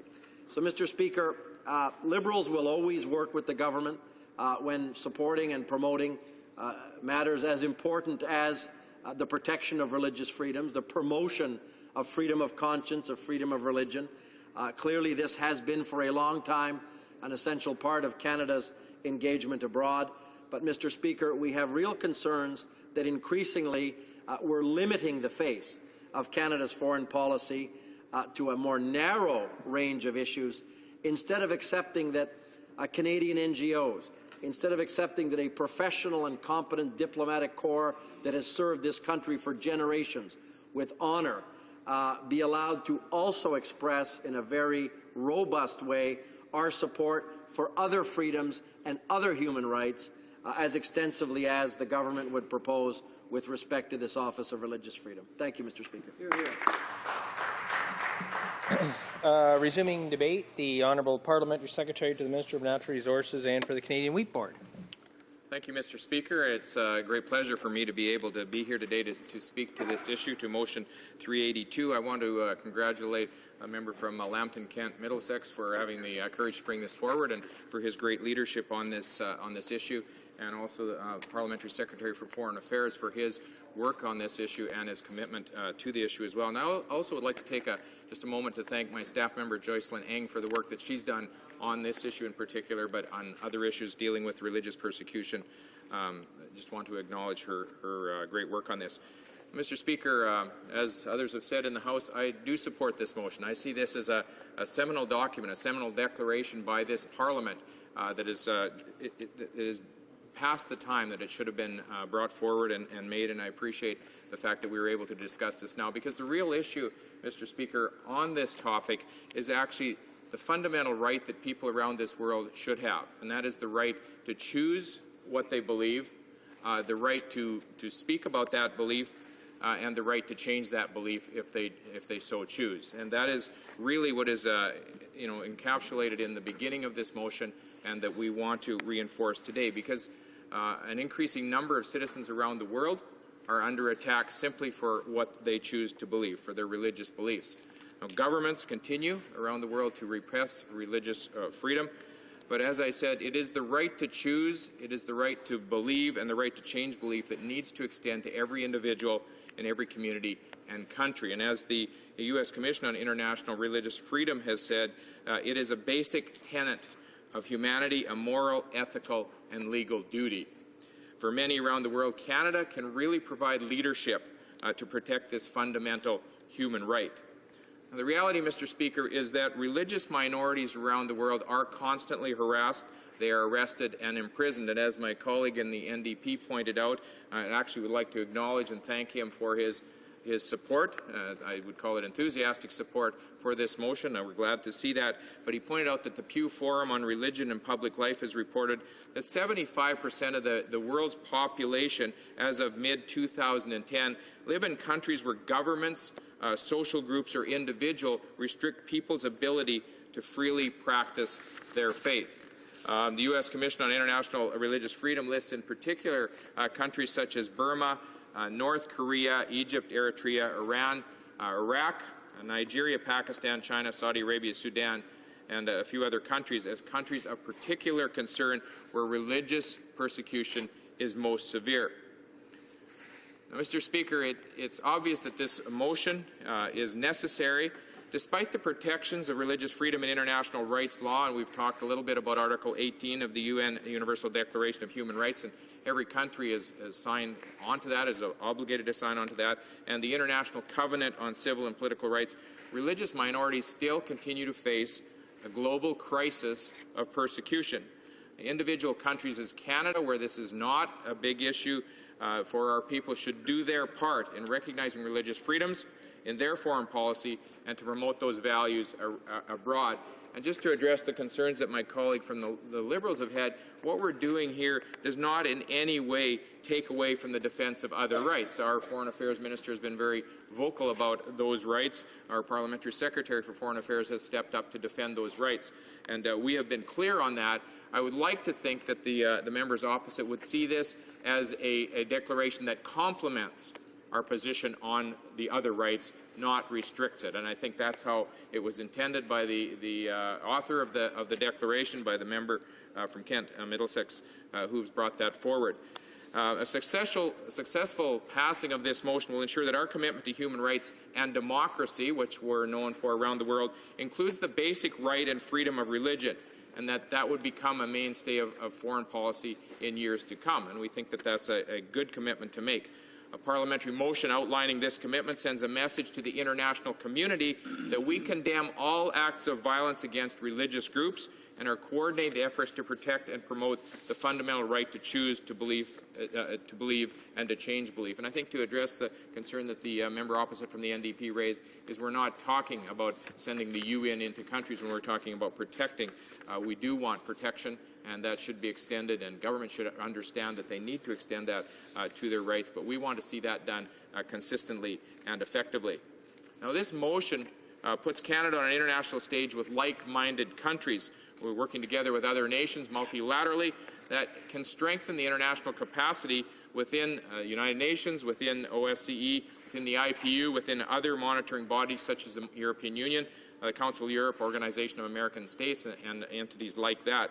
I'd just like to point out, Mr. Speaker, that in researching for this motion, it became evident that some other countries have led the way in this. The United States, for example, in 1998 did pass a bill, the International Religious Freedom Act, which led to the creation of the Office of International Religious Freedom, and it made the U.S. One of the first to officially recognize the protection of religious freedoms as a foreign policy objective. And they also established at that time then the United States Commission on International Religious Freedom. The German Bundestag in 2010 passed a bill that served to establish religious freedom as a human rights priority in the German Bundestag. And it was a resolution, Mr. Speaker, not a bill, but it expresses its resolve towards a number of issue areas, including its opposition to laws that use defamation of religion. And you see that in the motion that we've got before us today. And they continue to take a stand on religious freedom issues, even as recently as defending the rights of Jews and Muslims and their right to practice religious circumcision. It's an issue that has been somewhat in the news. The European Parliament has passed a number of resolutions dealing with religious freedom, and the resolution on the situation of Christians passed in 2011 recognized that the majority of acts of violence are perpetrated against Christians and recommends ways in which an EU strategy can enforce religious freedom for Christians and other faith groups around the world. The United Kingdom has what is called a freedom of religion or belief toolkit, which is an interesting way that outlines ways foreign officials can assess religious violations in their assigned countries. And Norway has what is called the Oslo Coalition on Freedom of Religion or Belief, which has been in operation since 1998 and was established by their Ministry of Foreign Affairs. So, Mr. Speaker, we see that this is not something that is new. Around the world, Canada is taking its place as a leader, as one of the leading nations that is doing this, but is not something that is brand new either. I'd just like to talk for a minute. I don't know how much time I've got left. I think I've got a couple minutes. 3 minutes. Thank you, Mr. Speaker. I'd like to talk a bit about my own personal commitment to this. We've heard Shahbaz Bhatti's name mentioned a couple of times in the House today, and in 2011 I had the chance to meet him. Only met him for about 20 minutes and then went and heard his presentation at the Subcommittee on Human Rights the next day. But he was here knowing full well that if he went back to his country, he would probably be assassinated because of the courageous stand and the leadership that he had shown. And it was about 3 weeks after he was here that he was in fact assassinated as he drove down the driveway of his mother's house. And I think, Mr. Speaker, it's not only myself, but a number of people in the House here have been energized by his commitment and by the great leadership that he has shown. We've hosted some forums on religious freedoms. Members of the House have come to those, and we've seen the benefits of being able to be part of that. So I just want to point out, I think Motion 382 can establish credibility among advocacy groups, organization and faith groups, the very groups that are most familiar with these issues of religious freedom. It gives our country credibility internationally on the issue of protecting freedom of religion.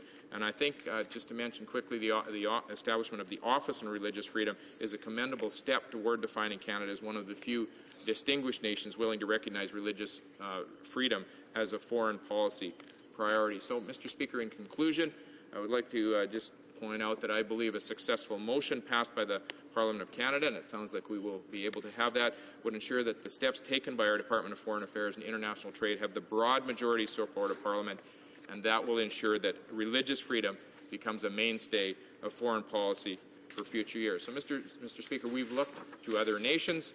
We've seen what they've done. We believe that Canada can be a leader in this issue as well, and I want to thank the member for bringing this forward. As we pass this, we will be able to share around the world Canada's commitment to the issue of religious freedom. Resuming debate, the honourable member for Compton-Stanstead. Thank you, Mr. Speaker. Mr. Speaker, when we're talking about a bill that would create an office to promote freedom of religion, and when I listen to my honourable colleagues opposite talking about making a commitment, allow me to be a bit skeptical. I understand that the intentions are fine. I have no problem with that. But the credibility of this government in setting up an office like that overseas, when most of the rights and freedoms guaranteed by the Charter of Rights and Freedoms are trampled every day by this government with bills that are vicious, that attack fundamental individual rights, freedom of association, right here in Canada. Before promoting things abroad, before promoting these values elsewhere, this is essential for communities and citizens. Before we promote these things elsewhere, we have to be able to stand up here in Canada and promote them and defend them. And since I've been here in the House, I haven't seen much of that. I came in June 2011, we did a 56-hour filibuster because the rights of postal workers had been violated. Fundamental charter-guaranteed rights, freedom of association, and the freedom to bargain collectively. So when it comes to credibility, I'm sorry, but this bill is seriously lacking in credibility. Very lacking in what's humanly and socially acceptable. Before defending a bill like this, I know it's very noble. It's a great example, but for Pete's sake, the fundamental rights and freedoms, I don't know if for Pete's sake is parliamentary. I apologize if it's not, Mr. Speaker. I don't know what else to say. Shucks. Mr. Speaker, at first blush, this motion was drafted specifically to bother the opposition parties because it includes an inappropriate and unacceptable shout out to the current Foreign Affairs Minister. And Mr. Speaker, this is frankly inappropriate, and it seems to be habitual from this government. These passages designed to annoy us are one thing. The rest of it just talks about the work that consular offices are already doing. And in many regions of the world, religious persecution is commonplace, and that's very unfortunate. And yet the Conservatives promised in the election campaign of 2011 to create an Office of Religious Freedom. And this motion promotes the creation of this new office. The three priorities would be protecting threatened religious minorities, fighting against religious hate and intolerance, and promoting Canadian values of pluralism and tolerance abroad. But what about promoting those values right here in Canada? Pluralism, multi-ethnicity, multiculturalism. These are the foundation of our inclusive society. Why? Why not worry about what's going on here first? Build our credibility here first, and then promote these values abroad. The estimated cost of the creation of this office is $5 million a year. The work is already underway to set up the office, but apparently there's some problem finding an ambassador, and that caused some delay. Furthermore, we know that it will have a vague mandate to fight religious persecution in the world, but we really don't know how the office will be run, nor what it'll do precisely. It smacks of the arms registry, and it's an example of heavy-handed interference and mushrooming costs, Mr. Speaker. Let's look a little closer at the content of this motion for a minute. The sponsor of this motion, the Honourable Member for Lambton, Kent, Middlesex, is calling on the House for the government to continue to recognize, as part of Canadian foreign policy, that everyone has the right to freedom of religion and conscience, including the freedom to change religion or belief. Of course, all of this is in keeping with the Canadian Charter of Rights and Freedoms, which contains the main principles for the respect of individual rights, which they're promoting here.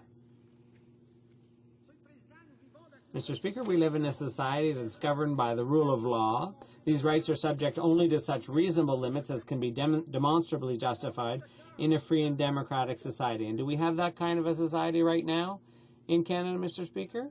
I'm not so sure. So do we have a free and democratic society right now in Canada where people can flourish and grow? One part of the motion is Article 18 of the Universal Declaration of Human Rights and of the International Covenant on Civil and Political Rights. Since when have we renounced those principles, Mr. Speaker? When did we turn our backs on those principles? Article 18 says everyone has the right to freedom of thought, conscience, and religion. This right includes freedom to change one's religion or belief, and freedom, either alone or in community with others, and in public or private, to manifest one's religion or belief. It also says that the special value of official statements by the Minister of Foreign Affairs should be promoted. Isn't that already his role? Isn't that what he's already supposed to do? Isn't that part of his portfolio? Isn't that what he's supposed to do abroad? Why set up a special office for that? It also mentions supporting the opposition to laws that use defamation of religion and blasphemy to persecute members of religious minorities. These are all things that our consular officers and the Department of Foreign Affairs already has to do. It's already part of their job. They already have to condemn those things. But we also want the government to be accountable and credible. when it's going around the world condemning things going on abroad.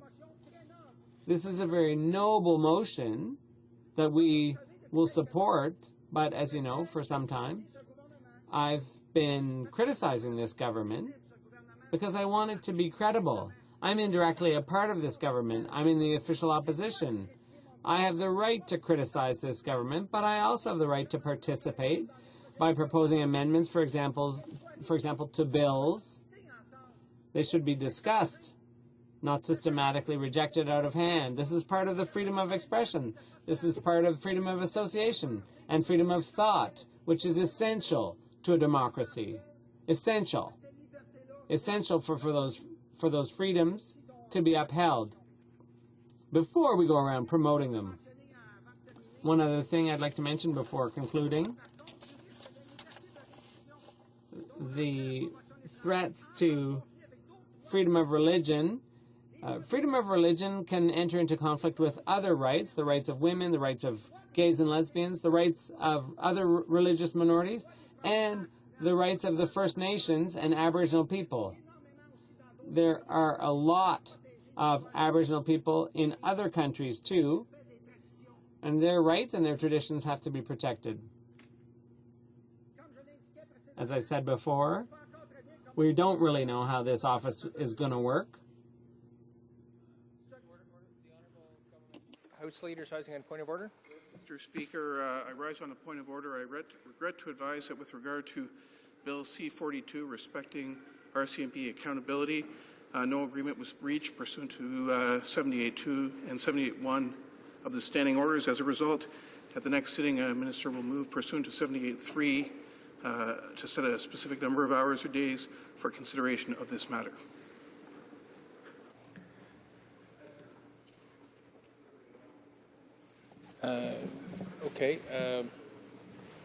Reprise du débat. Resuming debate, the honourable member for Compton-Stansted has 1 minute left. Okay, great, 1 minute. Currently, we're seeing persecution right here in Canada from the imposters here in power. Think of the unemployed, various environmental groups, and they're being included in terrorist groups. They're changing the definition. It's just the start. And so far, no Muslim organization was invited to participate in consultations surrounding the creation of this office, and groups like Amnesty International were excluded. To conclude this speech, in my own way, Mr. Speaker, here's an extract from Jimi Hendrix' tune, Freedom, That's What I Am. Thank you very much. Merci. Thank you. The time provided for private members' business is now up, and this item falls to the bottom of the order of precedence. Accordingly, pursuant to Standing Order 38, a motion to adjourn the House is deemed to have been made, moved, and seconded at this time. Therefore, the question is that this House do now adjourn. The honourable member for Charlebourg-Haute-Saint-Charles. Thank you, Mr. Speaker. I take the floor today to debate further a question which I asked in the House in November 2012. At that time, I asked the Minister of Natural Resources, why restrict access to employment insurance even more for those who need it most and who've paid for the program? We could also ask, who is being excluded from EI? There are people who are not recorded anywhere. I'm thinking of people who've come to meet me in my riding office. They're looking for work. They start early in the morning and end late in the evening. These people want to work. They're not getting any money, and they're not reflected in any statistics. They have the misfortune of looking for work in an area where the government has cut some 19,000 jobs, the federal public service, in other words, or people whose work is seasonal, like a young man who does roofing, or like a young woman who is an orderly and who's on call. In November, I talked about new statistics from StatsCan showing that only 40% of workers get EI benefits when work becomes scarce. In other words, roughly half of claimants don't get the benefits they paid for. This is the lowest access rate in 10 years. It's scandalous. I can't accept the parliamentary secretary's answer that 8 out of 10 people are eligible, but that's what the parliamentary secretary said, and it's in complete contradiction with StatsCan's data. Restricting access is part of the Conservative government's false solution to the problem. It's their brainwave to find money to use elsewhere. They take the benefits from workers and use them elsewhere. These benefits were supposed to be there for the unemployed to buy them time to find another job or to wait for their seasonal work to resume. Since the introduction of this false EI reform with Bill C-38, thousands of Canadians have joined together to condemn these pernicious changes and the consequences of them. This is a real attack on the unemployed. One of the direct consequences of reducing EI is the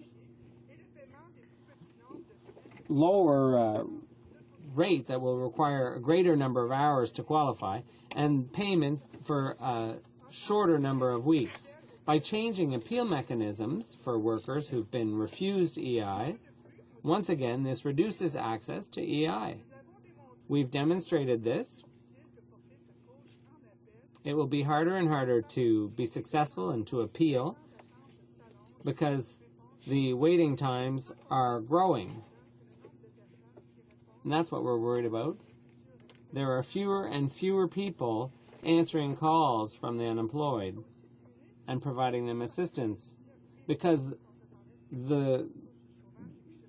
among the 19,000 public servants laid off are those who were supposed to answer the calls. The Honourable Parliamentary Secretary. On the opportunity to respond to the question posed by the member opposite regarding access to employment insurance, which we recognize as a vital resource for those who lose their jobs. According to the 2011 Employment Insurance Coverage Survey, results among unemployed workers who have been paying EI premiums and those that are laid off, 8 out of 10 are eligible for EI benefits. Nous avons que la majorité des Canadiens, the majority of Canadians job creation and economic want to work. That is why we've introduced changes to better connect Canadians with available jobs. We are providing enhanced labour market information to claimants to support their job search efforts, including enhanced online job alerts. EI recipients can now get job postings up to twice a day for their chosen occupation within their community, as well as postings for jobs in related occupations. C'est à l'emploi le permettront de prendre des décisions plus to take more enlightened decisions with how people search for jobs. It is required of claimants who are receiving EI regular benefits. The definition of suitable employment is based on a number of criteria such as working conditions, hours of work, commuting time, and personal circumstances. Two additional criteria, type of work and wages, vary based on the claimant's EI history and the time spent on claim. EI claimants will never be expected to take a job that is hazardous to their health or physically too difficult for them to perform. They will never be expected to take a job that makes them worse off than they would be on employment insurance. Mr. Speaker, we're also increasing the coordination between the Temporary Foreign Worker Program and the EI program. Many employers have said they are facing significant skills and labour shortages, and they need to have access to temporary foreign workers. We want to ensure, though, that Canadians who are available and have the right skills have the first crack at those jobs. This being said, the Temporary Foreign Worker Program will continue to be there for employers as is needed. These changes are about empowering unemployed workers, helping them get back into the workforce, and focusing on resources where they're needed most. Mr. Speaker, that is why Canadians elected us to do what the NDP continue to vote against time and time again. Finally, let me make it clear that the Employment Insurance Program is and will continue to be there for unemployed Canadians who lose their job through no fault of their own. It will continue to be there when they need it.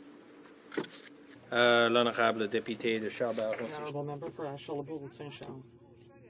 Mr. Speaker, I think that we're playing cat and mouse here. The Minister of State said that 8 out of 10 people are eligible for EI. But we are saying that many people are excluded because they do not have access to EI. to approve this. Here are some figures. The number of people have diminished in all the provinces, and the lowest percentage was in PEI. There was no work in winter there. The number of claimants has been reduced to 46%. In Manitoba, the people who collect benefits has dropped to 3.3%. In December, the number of claimants in Saskatchewan went down 2%. In Nova Scotia in 2.1%, and there have also been drops in New Brunswick to the tune of 1.1%, in Alberta 1.7%, in Quebec 1.7%, in Ontario 0.8%, and in BC 0.8%. In closing, Mr. Speaker, I would say that it is plain to see that this is a terrible reform and Canadians need a better social safety net. What is going to happen to these people with no jobs and no income? Mr. Speaker, I'm pleased that the International Monetary Fund and Organization for Economic Cooperation and Development both expect Canada to be amongst the growing economies of the G7 over this year and the next. But we're not immune to global economic uncertainty, and we're well aware of our recovery during this fragile economy. That is why Economic Action Plan brought changes to employment insurance to help better connect Canadians with available jobs. And since July of 2009, our labour market has created over 900,000 net new jobs. It's important to also note, and I've mentioned this before, even this evening, employment insurance will continue to be available to those who need it, who have paid into it. Those who are unable to find employment will continue to have employment insurance available to them, as it always has been. The Honourable Member for Winnipeg North on citizenship and immigration. Yes, thank you, Mr. Speaker. It'll be interesting to see who actually answers the question. I was somewhat hopeful that it would have either been the Minister of Immigration or the Parliamentary Secretary for Immigration, because we do have a very serious issue that I have been raising. And not only was it back a number of months ago when I raised the issue in terms of services, but I've been talking about this issue as recent as just the last couple of days, or last few days here in the House. There is a great deal of concern from residents across this land, from coast to coast to coast, in regards to how long it's taking in order to be able to acquire a citizenship. Back in 2005, the Liberal government committed close to $70 million in order to be able to speed up processing times for individuals that have met the residential requirements and are wanting to be able to get their citizenships. I have no idea in terms of what the government has actually done with that money. What we do know, Mr. Speaker, is that the processing times have gotten worse and worse every year. And this is something that is completely unacceptable. We want to see the Minister of Immigration to deal with this issue, and he seems to be more preoccupied, more focused on his potential leadership ambitions or whatever it might be, Mr. Speaker, as opposed to dealing with what is important to Canadians.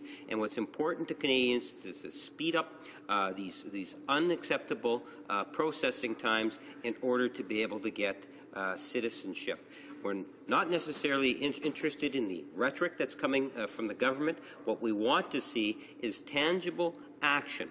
What is the government going to do in order to speed up the processing times for citizenships? It is not acceptable that it is now taking 2 years and longer, especially if they want to have the residency test applied, Mr. Speaker. Then we're talking 4, 5, 6 years before they're going to be able to get their citizenship. Now, appreciate the Parliamentary Secretary for Immigration is somewhat aware of the issue, and I would very much welcome, because he's addressed this issue now. Not only, well, it was the minister that addressed it when I first asked it, now he's addressed it the most recent times in which I've asked this question, and I think that he needs to be straightforward with those residents. We're talking over 300,000 residents all over Canada that are waiting now for in excess of 2 years in order to be able to get their citizenship process. Mr. Speaker, that's just not good enough. And the question that I had originally, or the question that I would now pose to the minister, is the same question I had posed last Friday. And that is, will the government acknowledge that it needs to speed up the processing time for people putting in their application for citizenship and agree to have specific targets of less than a year as a goal? Is he prepared to make that commitment today? The Honourable Parliamentary Secretary to the Minister of Citizenship. Well, thank you, Mr. Speaker. It's great to hear the Liberal Party after they were, while they're now sitting in third place in the House of Commons, talk about expediting, about rushing, about hurrying, about being fair to citizens, about being fair to those foreign skilled workers who are trying to come to this country, to be fair to temporary workers who are trying to fill positions here that can't be filled by Canadians. It's great to finally hear them. It's too bad, Mr. Speaker, that while they were in government, they didn't even think about trying to tackle the immigration file, about trying to make it better, trying to make it more efficient, to make it better responsive. It's great to hear them finally acknowledge all of the mistakes that they made while they were in government, turn them over to us, and now start to complain about the fact that they should have done a much better job. So it's good to hear that they're finally on the right track, Mr. Speaker, when it comes to making sure that we are moving forward on the backlogs. Because immigrants from across this country resoundingly rejected the Liberal handling of the immigration file in the last election. And when you look at their record, it's no surprise as to why. And we won't take any lessons from the Liberals on how to manage this immigration system based on the kind of wait times that they left for those that are trying to become Canadian citizens and those that are trying to come here for the various other number of areas of immigration that we have, Mr. Speaker. It's important to point out that the ministry is now accepting applications. They're now accepting payments online for a growing number of immigration streams. We're actually moving towards a paperless system, meaning that much less physical space is required, and we're able to expedite the individual files on a much more timely basis. And at the same time, maintaining a ministry office in at least one of each and every province in our country. We've also revamped the website, including online wizards, how-to tutorial videos, online help centers, so that applicants can actually receive the information and help they need. It's a lot more convenient, and it's 24 hours a day, Mr. Speaker, 7 days a week. Now, when it comes to processing times, I think it's important. The members asked on a number of occasions about this question. Let's look at the facts. First of all, Canadians should be proud that there actually is such a high demand for Canadian citizenship. After all, who wouldn't want to be a citizen in the greatest country in the world? Second, I'm not sure what the Liberal Party is actually bragging about because, Mr. Speaker, in 2005, under the Liberals, that's 1 year before we took office, the processing time for citizenship was 17 months. Between 2006 and 2011, the average processing time for citizenship, 17 months. It's actually exactly the same, Mr. Speaker. And what the member is purposely not mentioning is the fact that our government has welcomed the highest sustained levels of immigration in Canadian history. So that means there have been significantly higher demand for citizenship. We've processed 30,000 more applicants on a yearly basis, and we've maintained that 17-month processing time. So, Mr. Speaker, I think we've addressed the issue. We're going to do some more work. We're obviously trying to make sure that on every single backlog that we have in each of the individual areas within this ministry, we've expedited. In fact, 185,000 individuals have become Canadian citizens each and every year since we've been in government. We've made improvements. We're going to continue to make improvements. And one thing we're going to make sure, Mr. Speaker, the threshold for Canadian citizenship in this country will continue to rise because of this government. Thank you. The honourable member for Winnipeg North. Yes, Mr. Speaker. You know, when the Liberals were in government and we recognized the processing times were getting lengthy at 17 months, we made a commitment of just under $70 million, $69 million, to speed up that processing time because we believed that it needed to get under 12 months. Today, it has gotten a lot worse. There's a lot more residency requirements and you have individuals that are waiting not 2, 3, 4, even beyond that, Mr. Speaker. The area that the minister is responsible for has gotten a lot worse, and we budgeted additional money to reduce the time. The question is actually very simple, and that is, when you think ahead, when you think of the 300,000 plus people, which is record high, when are you going to be able to deliver the citizenship in a more timely fashion? We need to speed up the processing time. Will you set some goals? Just before I go to the Parliamentary Secretary, I'd like to remind all honourable members to address their comments to the Chair rather than to their colleagues. The Honourable Parliamentary Secretary. Well, thank you, Mr. Speaker. I have addressed the question. In fact, this government has addressed the question. The Minister of Immigration has addressed the question. In every single category that when we took over government that we received from the Liberals, whether it be the foreign skilled worker, whether it be those seeking refuge in this country, whether it be those seeking citizenship, all of those areas, every single one of them, Mr. Speaker, we have lowered the backlogs. We have ensured, whether it's whether we're dealing with family reunification, whether we are dealing with a sponsorship in terms of bringing an adoption, sponsorship and adoption in our country, all of those wait times are down. All of the backlogs are down.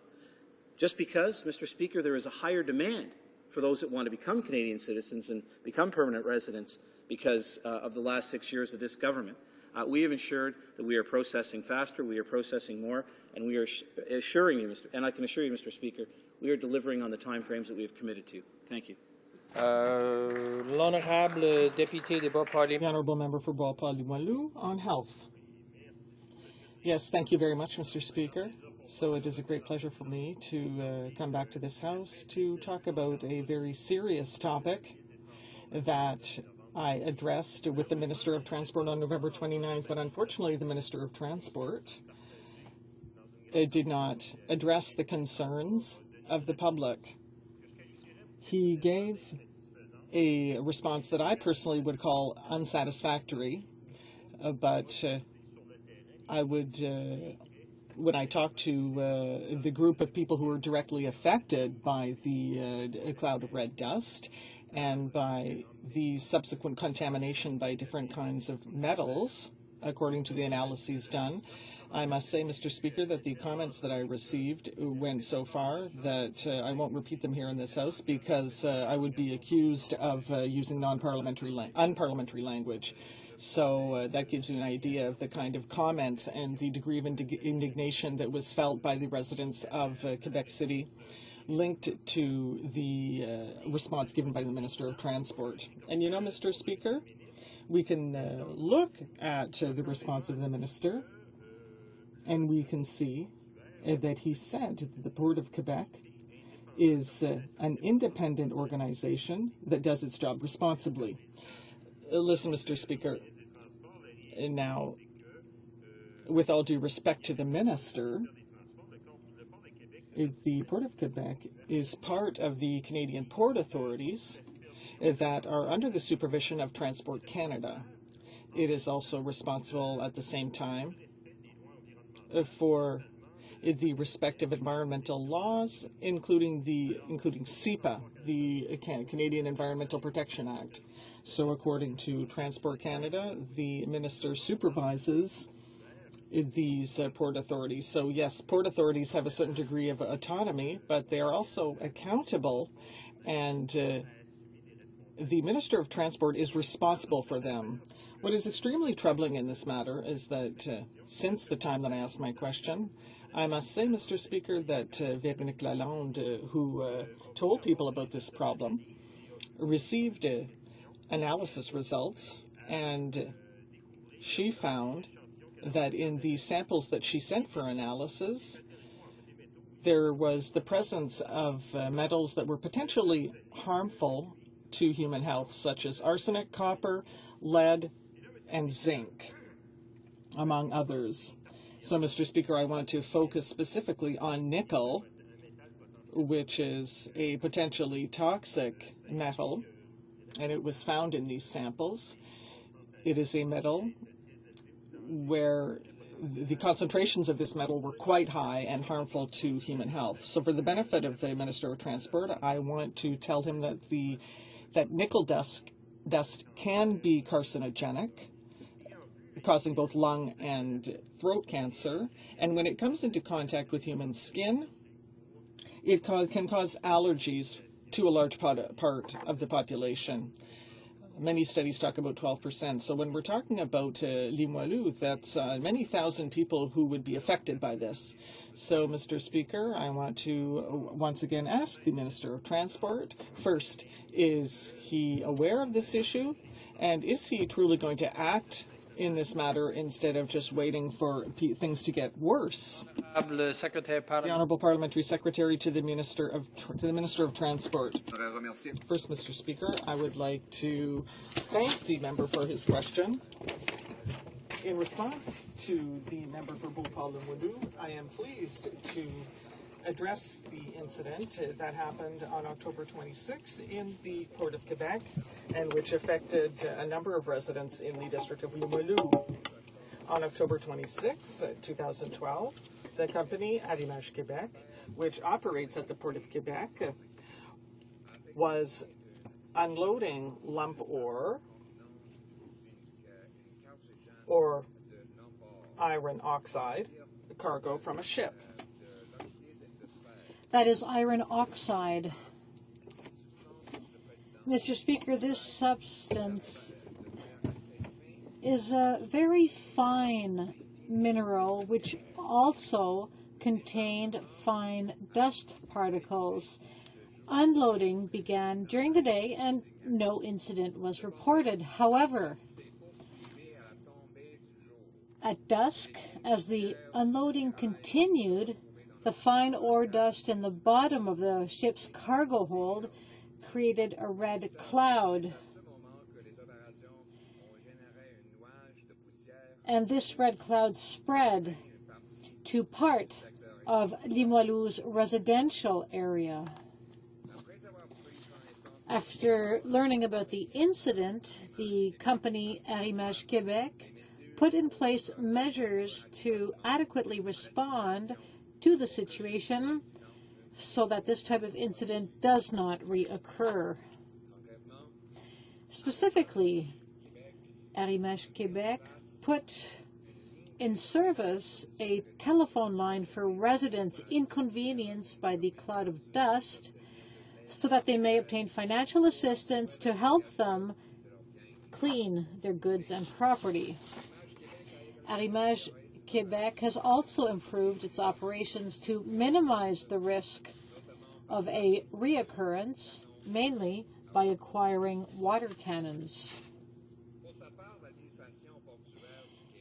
For its part, the Quebec Port Authority will ensure that a new dynamic system is installed to monitor atmospheric emissions from port operations that will test the nature and quantity of atmospheric emissions. As you can see, the port authorities reacted promptly to the incident on October 26, 2012. And I'd like to point out that this was an isolated event, despite the millions of tons of dry bulk cargo transiting through the Port of Quebec each year. In fact, nothing indicates right now that this amounts to a public health problem. Mr. Speaker, I have full confidence in the ability of the Port of Quebec to put in place the necessary measures to ensure that strategic economic activities can continue in and around Quebec City while maintaining the quality of life of the residents of Quebec City. Thank you very much, Mr. Speaker. The Honourable Member for Beauport-Limoilou. Thank you, Mr. Speaker. Allow me to express my disappointment in light of the response I've just heard. Beyond the concern shared by the public, there are stakeholders such as the National Capital Organization, public health organizations, and others who have taken the matter very seriously. Unfortunately, Mr. Speaker, I would like Arrimage, Saint-Laurent, and the Quebec Port Authority did take measures, which is good, but it doesn't absolve the minister of his responsibilities and the fact that he must take an interest in the issue. Ms. Lalonde, in her analysis, discovered, or rather detected, potentially toxic heavy metals. Provincial authorities, for their part, don't have jurisdiction over port facilities which fall under federal jurisdiction. So what is the Minister of Transport waiting for? The Honourable Parliamentary Secretary.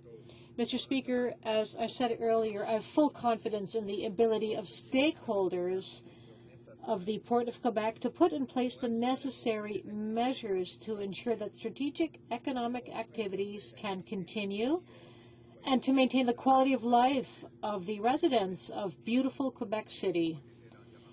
And I've no doubt that they will also help continue to protect the environment. The Port of Quebec is well positioned among the St. Lawrence Port authorities in terms of tonnage handled in 2011. Indeed, the Quebec Port Authority recorded nearly 29 million tons of cargo in 2011, which is up 18% compared to 2010. Quebec City's port and marine activities generate annual economic spin-offs of over $786 million for Canada. For us, the economy is our #1 priority, and we can protect both the health of people and the environment, too. Thank you, Mr. Speaker. The motion to adjourn the House is now deemed to have been adopted. Accordingly, this House stands adjourned until tomorrow at 2 p.m., pursuant to Standing Order 81.